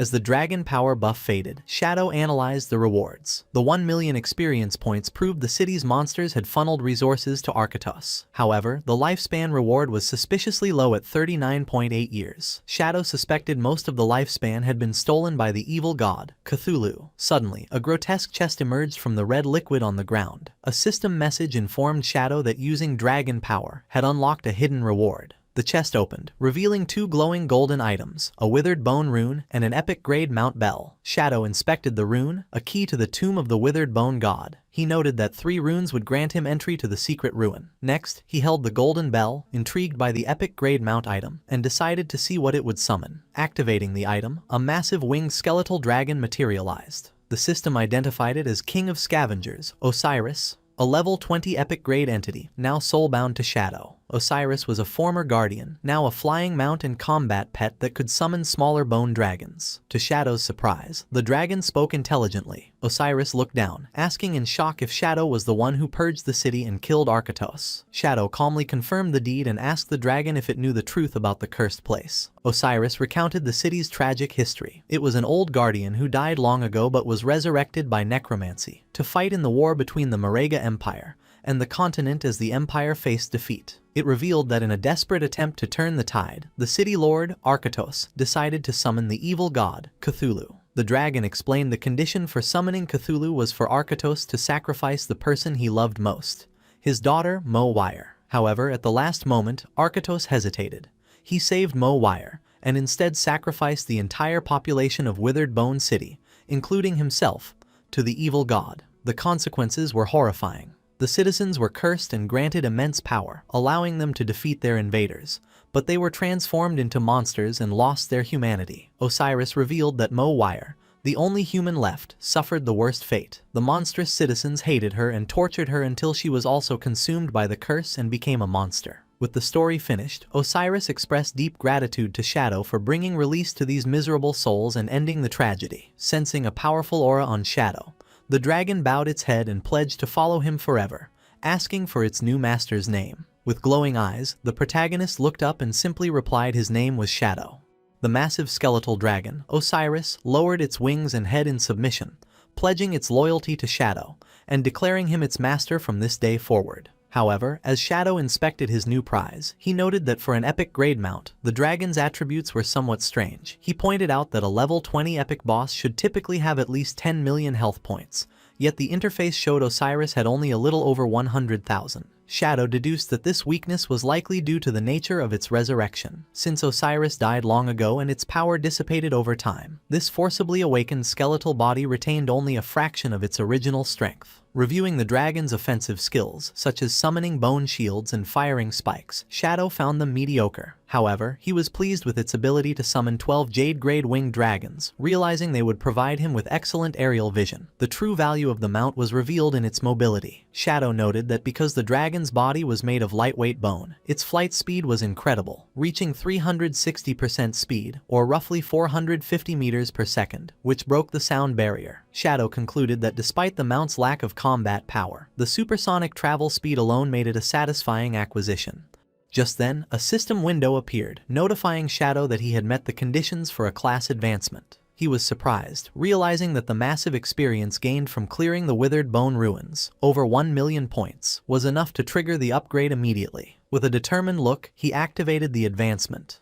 A vortex of dark energy began to swirl around him, and magical runes manifested in the air as the energy intensified. Shadow stood within the chaos, his eyes glowing with power, as a red ring of energy formed around him. The system confirmed the success. His Shadow class had advanced from Tier 2 to Tier 3. His attributes skyrocketed, with his strength and constitution doubling from 27 to 54, his spirit doubling to 90, and his agility jumping significantly to 144. Along with the stat boost, Shadow obtained a new class passive skill called Shadow Arc. The description revealed a powerful mechanic. Any damage, negative status, or stealth removal he suffered while invisible would be delayed by 1 second. Within that 1 second window, he could perform actions to negate the damage or the status effect completely. Shadow looked at his hand and laughed confidently, realizing that as long as his reaction time was fast enough, this skill would allow him to nullify almost any attack while he was in stealth. Shadow reflected on his new class advancement with deep satisfaction. He was certain that in his past life, no player with the Shadow class had ever survived the third advancement. Otherwise, the power of the Shadow Arc skill would have been famous for drastically lowering death rates. He reasoned that while a 1 second window for reaction seemed short, high-level players possessed incredible reaction speeds, making it more than enough time to cast multiple skills and turn the tide of battle. Moving on to his rewards, Shadow manifested a glowing red energy in his hand, revealing a diamond-grade weapon he also obtained. The system window identified it as the Spike of the Skeleton, a powerful dagger that significantly boosted physical and elemental attacks, along with a unique effect that broke the enemy's defense and resistance. Shadow equipped the weapon immediately, noting that between the class upgrade and this new gear, his power had increased massively. Ready to leave the ruins, the skeletal dragon Osiris leaped into action, and Shadow landed gracefully on its head. He decided to test his stealth capabilities with the mount and activated Merge into Darkness. As dark energy surged around them, Shadow was shocked to discover that the dragon's stealth level was actually level 21, which was higher than his own current level. Impressed, Shadow commanded the dragon to take off so he could witness its speed firsthand. Osiris obeyed, launching into the air with explosive force. They ascended rapidly from the depths of the underground hollow, moving as a blur of purple light. The dragon burst out of the ruins and shot straight up into the sky. The speed was so intense that Shadow was left speechless, the wind rushing past him. As his eye glowed in the wind, he had to admit that the dragon was incredibly fast. Having tested the incredible speed of his new mount, Shadow burst out of the underground tunnel and shot into the sky above the ocean. As he soared through the air, he formulated his next plan, deciding to head toward the location Captain On Yu mentioned where a flying monster and another ancient god slate were spotted. He resolved to fly to the Magic City ruins first and then use a teleporter to reach Lucky Town. Shadow noted that the journey from the Magic City to the Withered Bone City had originally taken him several hours of travel. Meanwhile, in a forest below, a party of adventurers was in the middle of a raid against a large black bear monster. The group included a swordsman, a mage, and a healer. The female mage charged a holy light fireball, while another member shouted for the team to kill the beast. Suddenly, a massive shockwave tore through the forest as Osiris flew past them at supersonic speed. The sheer force of the wind blew the entire party and the monster off their feet, sending them tumbling across the ground. In the aftermath, the mage looked around in confusion, while the swordsman was bewildered to find that the boss monster had been slammed into his sword by the wind and died instantly. Ignoring the chaos he caused below, Shadow continued his flight, appreciating that with Osiris, the return trip to the Magic City ruins took only 10 minutes. In the ruins of the Magic City, a dramatic scene unfolded between a couple standing in the desolate streets. A man held a woman's hands and begged for forgiveness, admitting that he only cheated on her once with another man, and that he was thinking of her the whole time. The woman asked him to promise to cut ties with the other person forever, and after he agreed, they shared a passionate kiss, professing their love for each other. Their romantic moment was violently interrupted as a massive pressure descended from the sky. The force slammed the man face first into the pavement, and the woman was also flattened against the ground by the impact. Shadow stepped off his dragon, his boot landing near the crushed couple. As the dragon loomed behind him, Shadow touched his mask and wondered if he hit something on his way down, but he quickly dismissed the thought and decided to ignore it. Shadow activated his invisibility skill to leave the ruins undetected. A system notification showed he had consumed 5.4 years of his lifespan to teleport to Lucky Town. Shadow complained that the cost to return to a novice town doubled each time, making it expensive. Despite having over 2,000 years of lifespan, Shadow was incredibly stingy and felt pain over the small expense. Still invisible, Shadow walked through the town gates, passing two guards who seemed to sense a disturbance but couldn't see him. Shadow observed their uniforms and deduced they were from the official government forces. Looking at the town's layout, he realized officials had stationed guards to help new players and prevent attacks. He noted this was happening months earlier than in his past life. Walking through the peaceful streets, Shadow reflected that his cooperation with the government likely accelerated their efficiency. He noticed that even elderly players were surviving well in this protected environment. He passed a heartwarming scene of an old man and woman sitting on a bench, acting like a couple in love. Suddenly, Shadow was startled by a desperate cry for help. At the town gate, a massive black insect monster had seized a player. The two official guards Shadow passed earlier sprang into action. The female guard cast a spell from her magic book, creating a holy shield around the player that blocked the monster's attack. The male guard charged forward, cursing the monster, and executed a powerful leap slash, striking the creature for over 1,600 damage.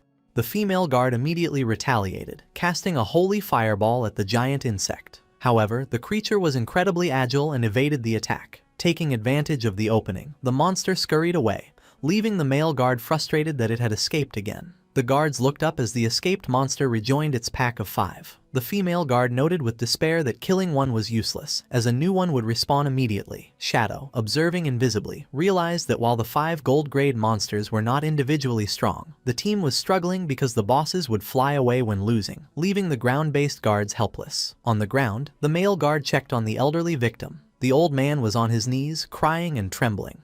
However, his fear instantly transformed into ungrateful fury. He screamed at the guards, calling them useless. Sitting in the dirt, the old man continued to berate his rescuers. He complained that these flying monsters had been blocking the town for days, making it impossible to hunt. He accused the guards of failing to care for the elderly and threatened to file a complaint. The female guard, stressed and confused, tried to calm him by explaining that Shadow was arriving. The male guard, losing patience, told the old man to show some respect. The mention of Shadow only agitated the crowd. The old man and the onlookers began to shout, asking where Shadow was. They mocked him, saying, "Big shots are always too busy and he was taking too long just to kill a few bosses." The increasingly hostile mob yelled that if Shadow was so powerful, he should be helping them. A bald old man shouted that he was waiting for his son to farm lifespan and Shadow was wasting their time.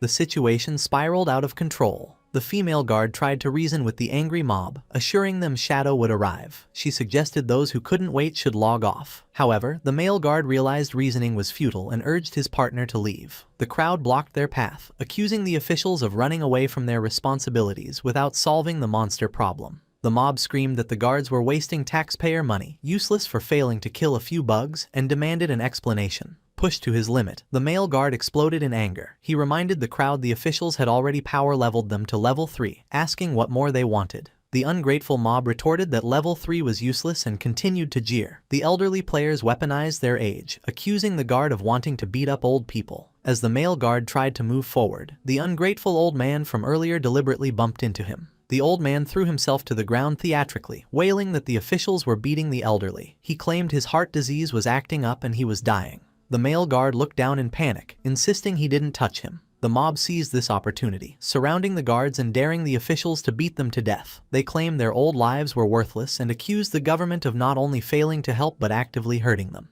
Amidst the chaos, a perverted old man in the crowd tried to take advantage of the female guard, reaching out to grope her chest. The female guard froze in shock and embarrassment. Reacting on instinct, she slapped the man across the face with all her might. The consequences were instant and devastating. Because of the vast stat difference, the slap launched the man through the air like a rag doll. The crowd watched in horror as his body disintegrated into golden lifespan orbs before hitting the ground. The female guard had accidentally killed him, leaving the other elderly players stunned and terrified. The accidental killing triggered instant hysteria, with the mob screaming that the government was murdering the elderly. The female guard, flushed with embarrassment, tried to explain she was groped, but her voice was drowned out by the crowd's roar to fight back. Seeing the situation turn violent, the male guard instantly deployed a protective barrier. He remarked that these people had gone mad but decided to let them exhaust themselves, confident their weak attacks could not penetrate his shield. The harassment escalated as a glob of spit landed on the shocked female guard's face. The perpetrator was the ungrateful old man, who laughed maniacally, reveling in his disrespect. Emboldened, the mob began hurling filth at the barrier. Shoes, rocks, and even women's underwear and feces pelted the golden shield as the guards huddled inside.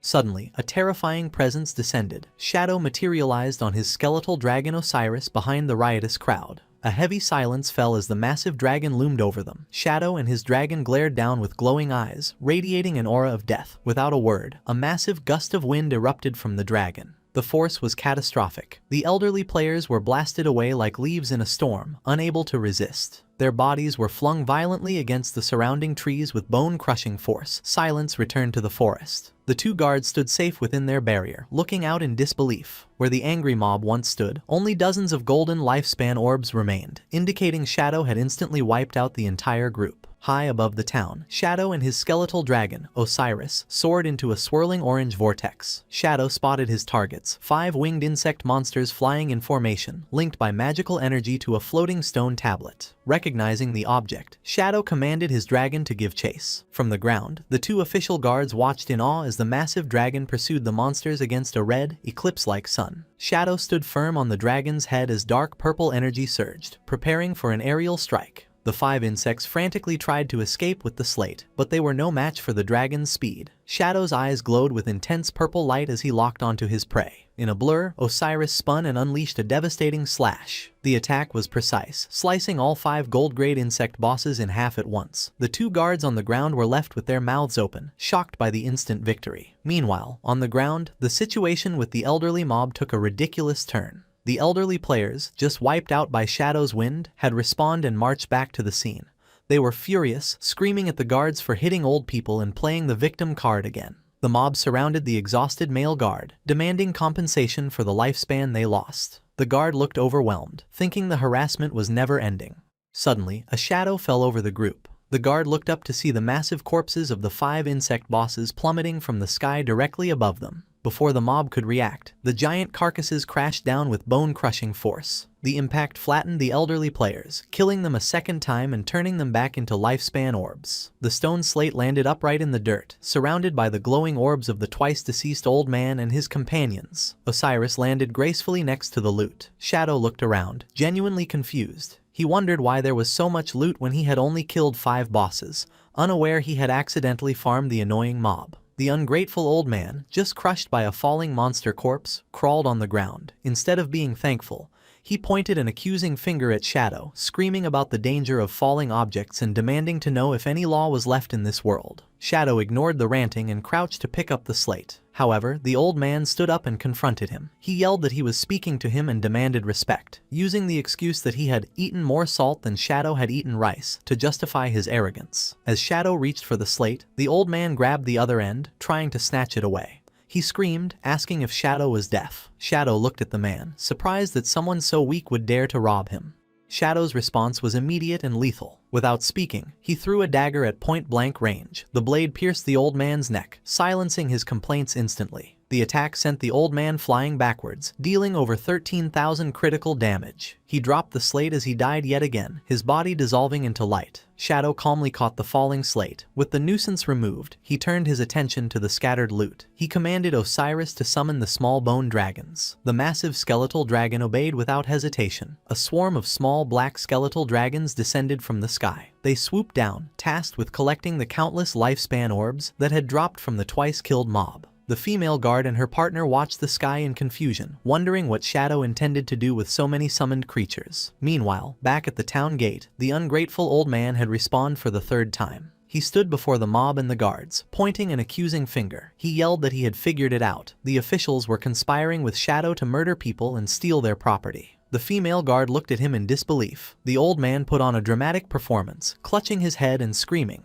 He lied, claiming he had been carrying 1,000 years of lifespan, and Shadow had stolen it all. The female guard was furious at his shameless lies. Electricity crackled from her eyes as she shouted back, asking who he thought he was fooling. The old man stubbornly retorted that his son had given it to him and accused the guard of defending Shadow because she wanted a share of the loot.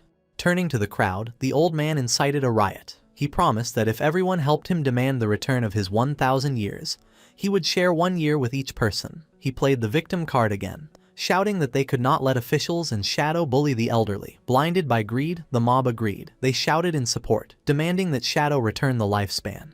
They demanded their lifespan back. The male guard gritted his teeth in frustration, wishing he could arrest them, but noted the troublemakers were cunningly staying inside the town's safe zone where guards could not attack. The elderly players, led by the ungrateful old man, pumped their fists in the air, screaming greedily. Suddenly, the small bone dragons swooped down into the crowd. Their claws gripped the elderly players, lifting them off the ground before they could react. The mob was hoisted into the air, dangling helplessly. The old man looked up in terror, wondering where these monsters had come from. The dragons flew high above the town, carrying the screaming players over the walls and outside the safe zone. The old man yelled frantically for help, demanding to be let go. The dragons complied literally. They released their claws, sending the players plummeting from the sky. As he fell, the old man panicked, screaming that he hadn't meant for them to let go right then. Shadow walked coolly out of the town gate while bodies crashed to the ground behind him. The female guard blushed. Shadow explained that while the safe zone prevented players from damaging each other, it did not suspend physics, meaning gravity was still lethal. With a cold stare, Shadow informed the guards that his bone dragons would remain stationed there to throw any unruly people out of town. He told the guards it was up to them whether to catch and imprison them or let them fall. He confirmed the bosses in the sky had been cleared and prepared to leave. The male guard called out, pointing out that Shadow had not collected the scattered loot. As his body dissolved to teleport away, Shadow simply told them to keep it as a gift, leaving the guards stunned. The male guard was in awe of Shadow's generosity. He looked at the ground covered in glowing lifespan orbs, marveling that the expert had left behind so much treasure. He turned to his partner, the female guard, calling her Electric Fox, and invited her to help him collect the loot. However, the female guard was completely distracted. She stood frozen with a dreamy expression. The male guard looked at her with a mix of confusion and disgust, asking what she was doing. Completely infatuated, she clasped her hands together and declared that her heart had left along with Shadow. To snap her out of it, the male guard tossed a lifespan orb at her. It struck her on the forehead with a solid impact. She cried out in pain and anger. The male guard scolded her to stop daydreaming. He brutally reminded her that a big shot like Shadow would never look at a minor character like her, saying she was a toad wishing to eat swan meat. Triggered by the insult, the female guard lashed out, shouting that he was the toad. The male guard playfully agreed, joking that if he was a male toad, then she was a female toad, implying they belonged together. Holding the glowing orbs, the female guard blushed deeply, flustered by his teasing. The skeletal dragons continued to drop screaming elderly players from the sky. Amidst this chaos, the two guards continued their banter. The male guard teased her, asking if she had a secret crush on him. She denied it, calling him disgusting. However, when he casually asked if she wanted to have dinner that night, her attitude instantly shifted, and she excitedly asked if he was serious. In the real world, outside Jianghai City Hospital, inside a room, Xiaoyu sat up in her bed, looking pale and miserable. A male official by her bedside expressed sympathy for her losing both legs during her ordeal. However, the conversation turned to the cost of her treatment. A female official informed Xiaoyu that her treatment had cost 50 years of lifespan. She explained that while the government reimbursed 10 years, Xiaoyu was responsible for the remaining 40. Xiaoyu panicked, exclaiming she did not have that much lifespan. Desperate, she asked if she could mortgage her 2 houses to pay the debt. The female official coldly replied they had already evaluated her properties, and in this new world, the houses were only worth 3 days of lifespan. Xiaoyu was shocked, screaming that she had spent millions and 200 days of lifespan on those properties. Unable to believe their value had crashed so hard, she frantically offered 500,000 in cash, but the officials explained old world currency was void and only lifespan was accepted. Xiaoyu trembled, admitting she didn't have enough. The male official gave her an ultimatum. She had 3 days to gather the lifespan, or they would stop all medical treatment. They offered a solution. She could be sent to the official logistics team to work off her debt. The work involved mining, gathering materials, or rebuilding in the game world for at least 15 hours a day. Xiaoyu covered her face and cried, arguing that she was a cripple and couldn't do physical labor. The official countered that while disabled in reality, her game body was complete, and high-level healing skills might exist in the future to restore her legs. Xiaoyu broke down screaming, terrified of the status, not the work. She yelled that she didn't want to be a laborer or be around sweaty, smelly people, calling it disgusting. She threw a tantrum, wailing that she was already pitiful and demanding to know why she was being treated this way, insisting none of this was her fault. The two officials stood silently, unimpressed by her victim mentality. The female official offered another solution. She asked if Xiao Yu had any family or friends who could act as guarantors. She explained that if she could find someone to vouch for her, they could approve a loan for the 40 years of lifespan with a low interest rate, allowing her to avoid forced labor. Tears streamed down Xiao Yu's face as she thought about her options. She fell into despair, believing her brother, King Feng, was dead. She thought of her mother but was unsure if she would be willing or able to guarantee such a debt. She curled up in pain and fear, sobbing quietly. Alone in the dark room, she admitted to herself she didn't know anyone who would help her, feeling completely abandoned. Suddenly, the door was kicked open with a bang. A loud voice announced that help had arrived. The two officials turned in surprise, while Xiao Yu looked at the entrance in confusion. A tall, muscular man entered, followed by a subordinate recording the event on a phone. It was the Knights Templar Guild leader. He reached out his hand, demanding Xiao Yu's phone and scoffing that 40 years of lifespan was a trivial amount. Xiao Yu recognized him. The guild leader smiled at her, claiming his heart ached when he heard of her disaster. A notification popped up on Xiao Yu's phone, causing her to blush. The guild leader had transferred 100 years of tradable lifespan to her. She stammered her thanks, overwhelmed by his generosity. The guild leader sat on her bed and put his arm around her, telling her there was no need to thank him. He said if she needed more, he could continue to help her get loans. However, Xiao Yu noticed a detail on the transaction regarding a 30% annual interest. The guild leader casually explained this was the 3 points interest for his guarantee. He then put on a charming smile, telling her to focus on her treatment and get well soon. He declared that the Knights Templar Guild was her strongest backing and her true home. Moved to tears by his perceived kindness, Xiao Yu looked up at him with admiration and thanked him, unaware she had signed a predatory contract. As the Knights Templar Guild leader prepared to leave, his subordinate continued to record. The guild leader waved goodbye, telling Xiao Yu to rest well because he had business to attend to. He left her with a final, manipulative comment, assuring her that no matter when, the guild would be waiting for her return. Xiao Yu was left alone, tears streaming down her face, but her despair had turned to resolve. With a flushed face and determined expression, she clenched her fist and vowed to do her best, completely falling for his act. Outside the room, the guild leader's demeanor shifted. His subordinate showed him the recording. The guild leader approved, ordering him to edit the footage properly before publishing it. As they walked down the hospital corridor, the guild leader gave specific instructions on how to spin the story. He wanted the propaganda to emphasize her miserable situation and highlight that while no one else would help, only their guild stepped up. A sinister grin appeared on his face as he revealed his true intentions. Since Xiao Yu had caused the guild a loss, he would use her tragedy as an advertisement to recruit more members. He viewed this as the true way to make use of waste.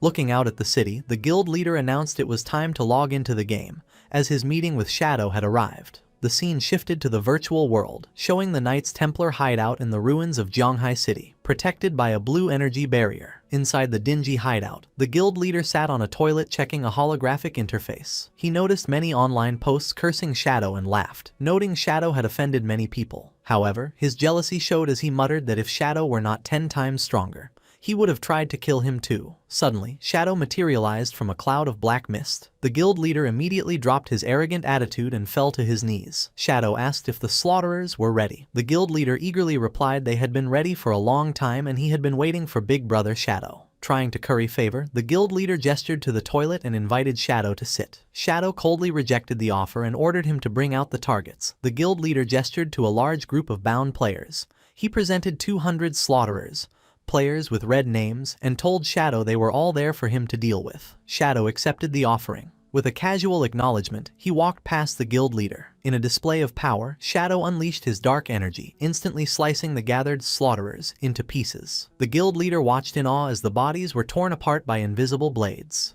As the prisoners died, they dissolved into a sea of lifespan orbs. A system notification confirmed Shadow's slaughter value had decreased by 2 layers. Standing amidst the floating lights, Shadow told the guild leader their debt was settled and turned to leave. Desperate to keep Shadow's favor, the guild leader hurriedly called out to stop him, shouting he had something urgent to report. He asked if Shadow had offended anyone recently and projected a holographic screen showing a viral news post. The article featured a picture of the ungrateful old man from Lucky Town, with sensational headlines accusing Shadow of killing an old man, scamming people, and colluding with corrupt officials. Shadow looked at the image and recognized the troublemaker he had dealt with. However, Shadow's sharp eyes caught another notification on the screen. It was the propaganda advertisement the guild leader had just created. The headline read, "Poor girl brutally mutilated and lost legs. Knights Templar Guild gives generous help," with a photo of a crying Xiao Yu. Shadow was stunned. He exclaimed her name, realizing the victim ghost spirit had rescued from the serial killer Ren 2 was his sister, Xiao Yu. He chuckled to himself, remarking on how small the world was and what an incredible coincidence it was. Keeping his discovery to himself, Shadow simply said, "Understood," and vanished. The guild leader, oblivious to the realization, stood by the toilet and bowed enthusiastically, shouting for his big brother to take care and come back often. High in the sky, flying on his skeletal dragon Osiris, Shadow contacted his disciple. He ordered Ghost Spirit to investigate and eliminate the person spreading the slanderous rumors online, deciding this small matter wasn't worth his personal attention. Ghost Spirit appeared in the communication window, furious that someone dared to slander her master, and vowed to handle it immediately. Standing on a high rooftop in Zhonghai City, Ghost Spirit looked at a holographic screen with angry disbelief, wondering how anyone dared to spread such vicious rumors about her master. The screen showed a news article with the face of the ungrateful old man from Lucky Town, claiming Shadow had plotted against an elderly person. Ghost Spirit found the accusation and the man's face disgusting. With cold determination, she pulled her hood over her head, declaring she had memorized the culprit's face. She immediately leapt from the edge of the building, a trail of purple energy following her as she vowed to bring him to justice. She dove through the air, gliding between the skyscrapers straight for her target. The scene shifted to a residential complex called Lakeview Garden, outside the home of a man named Feng Xiaoying. A hand knocked violently on the door. Outside stood a young man named Ma Dagon with a woman and their injured, drooling child. He furiously shouted for Feng Xiaoying to come out, accusing Feng's dog of knocking his son down the stairs and paralyzing him. He screamed that Feng could not escape responsibility. He slammed his fist against the door again, demanding an explanation. The door swung open, revealing Feng Xiaoying, the ungrateful old man from Lucky Town. He looked annoyed and aggressive, shouting at the family to stop bothering him. Feng Xiaoying pointed at Ma Dagon, accusing him of using his perspective eye's ability to spy on his wife showering and threatening to call the police. He insulted the neighbor, claiming the son was stupid and fell on his own, arrogantly asking for proof his dog was involved. Ma Dagon held up his phone, showing a video of a monstrous dog kicking his son down the stairs, declaring it ironclad evidence. In a violent outburst, Feng Xiaoying kicked the phone out of Ma Dagon's hand. With the evidence destroyed, he shamelessly demanded to see the so-called proof. Furious, Ma Dagon activated his eagle eye skill, locking onto Feng Xiaoying. He warned that he could attack with poisonous fog at any moment, and would hunt him down if he didn't stop being unreasonable. Unimpressed, Feng Xiaoying mocked Ma Dagon, daring him to attack. Ma Dagon prepared to use his skill, his eyes glowing blue. The system highlighted Feng Xiaoying as a target, but as the old man shouted more accusations, a notification appeared. Ma Dagon was unable to release any skills. He stood frozen, confused. Feng Xiaoying let out a sinister giggle, his demeanor changing. His eyes glowed orange as he laughed maniacally, taunting the terrified Ma Dagon about his failed skills and asking if he really thought he was fearless just because he was stupid.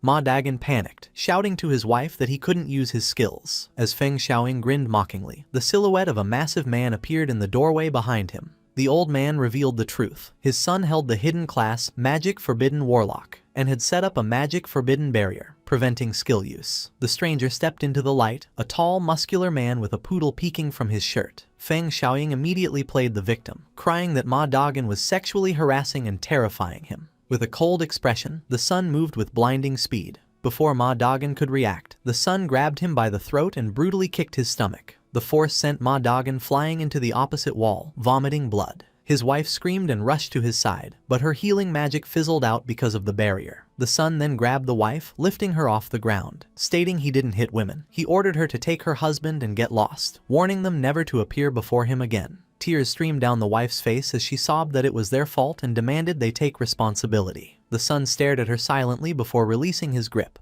Looking at her with contempt, he pulled back his fist, coldly declaring they lived in an era where the strong prey on the weak. The terrified woman screamed as his fist rushed towards her. At that moment, purple energy ribbons materialized, wrapping around her waist and pulling her to safety with incredible speed. The punch slammed into the wall right next to her head, and the son looked up, confused by the interference. Ghost Spirit stood shielding the wife. When the woman asked who she was, Ghost Spirit replied coldly that they were not qualified to know her, but she knew them. her eyes glowing a terrifying purple. She glared at the father and son, stating she knew they were spreading rumors to smear Shadow and would make them pay. The son asked in shock if she was Shadow. Behind him, Feng Xiaoying yelled not to be afraid, pointing out that Shadow was a man, not someone so petite. Regaining his confidence, the muscular son smirked. He boasted that even if the real Shadow came, it wouldn't matter. He explained he was level 16 with all his points in strength and constitution, making him invincible within his magic forbidden barrier, where only physical combat mattered.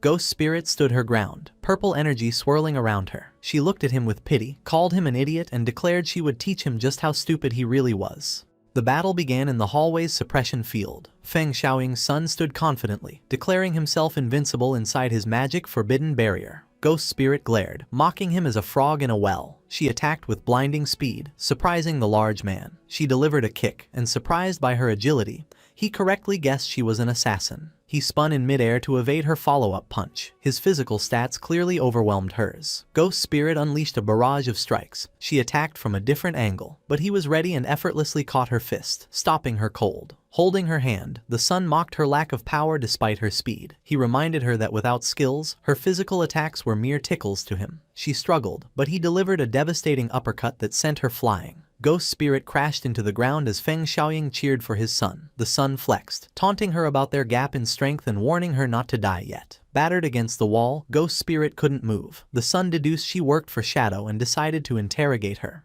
The towering son grabbed Ghost Spirit by the collar, enraged. He shouted that Shadow had killed his mother in the game multiple times and he had to kill him. He gave her 10 seconds to reveal everything about Shadow, then aggressively pulled her closer. He lifted her with one arm, threatening to tear off a hand if she didn't speak. Instead of fear, she just looked up with a mocking smile and called him an idiot. Confused, he froze until she told him to look at his body. It suddenly erupted in green ghostly flames. He collapsed, coughing, realizing too late he was poisoned. Ghost Spirit stood calmly, hand glowing green, and explained he was a fool for thinking his barrier made him invincible. She revealed she had used a venom enchantment beforehand. While new skills were blocked, the precast enchantment meant every punch applied a stacking poison. The son screamed in agony as the flames consumed him, crying for his mother while his father watched in horror. Ghost Spirit looked down at the dying man, revealing she had investigated them. She identified the father as a nuisance and the son, Han Bingxiang, as a magic forbidden warlock. She mocked his build, noting he disdained support classes and put all his points into strength, only learning the barrier skill to bully others. He died, and Ghost Spirit noted coldly that the basic priest skill Dispel would have saved him. Overcome with panic, Feng Xiaoying screamed she had killed his son and tried to call the officials. Before he could, a boot kicked the phone from his hand. He looked up in terror to see his neighbor, Ma Dagan, standing over him, fully healed and furious. Ma Dagan declared the barrier was gone and told the old man it was his turn to pay. Panicked, Feng Xiaoying screamed for help, but his pleas were ignored as Ma Dagan delivered a vicious kick to his face. Ma Dagan grinned, assuring the old man he'd hand him over to officials eventually, but first, he would beat him until satisfied. His wife encouraged him, promising to keep healing him so he could continue. Ma Dagan activated a transformation skill, his body bulging with muscles in a venom enhancement state. He then unleashed a barrage of heavy punches, pummeling Feng Xiaoying. His wife cheered, casting healing magic to support him. The beating ended with a final, crushing stomp to Feng Xiaoying's face. The old man died, dissolving into light. Ma Dagan stood panting, relieved after venting his anger. He asked his wife if the girl who saved them was still there. She confirmed she was, mentioning an angel's heart skill. Ma Dagan turned, expressing profound gratitude and saying they would have been doomed without her. He suggested calling the officials, but when they looked around, their mysterious benefactor was gone. His wife looked at torn clothes on the floor, confused as to when she left. Outside, Ghost Spirit had already leapt from the building. As she fell, she opened a communication window with Shadow to report the mission was complete. His praise for her speed made her smile with delight. The scene shifted to a wasteland 300 kilometers from Magic City. 4 cloaked figures trekked through, guided by Chu Kunshan. A subordinate questioned Chu, worried they were in the wrong place. The area was filled with poisonous gas and volcanic fumes that constantly drained their health, making him doubt anything could live there. Theodore remained confident. Chu Kunshan, using his ley line perception, assured them the treasure was in a nearby cave. They soon arrived at a massive cave entrance spewing ominous red energy. Before entering, Theodore ordered Zuma, the Soul Walker, to immediately turn the group into an invincible spirit state if they encountered danger. Zuma confirmed he understood. The four walked into the red vortex, navigating the terrain until they reached a cliff overlooking a sea of red liquid. Chu Kunshin suddenly pointed, shouting for them to look. Theodore laughed, realizing they had found it, a massive fiery plant rising from the center of the crimson pool. Chu Kunshin identified it as the Hell Flower of Nightmares, and declared with certainty that with this item, Shadow would undoubtedly die.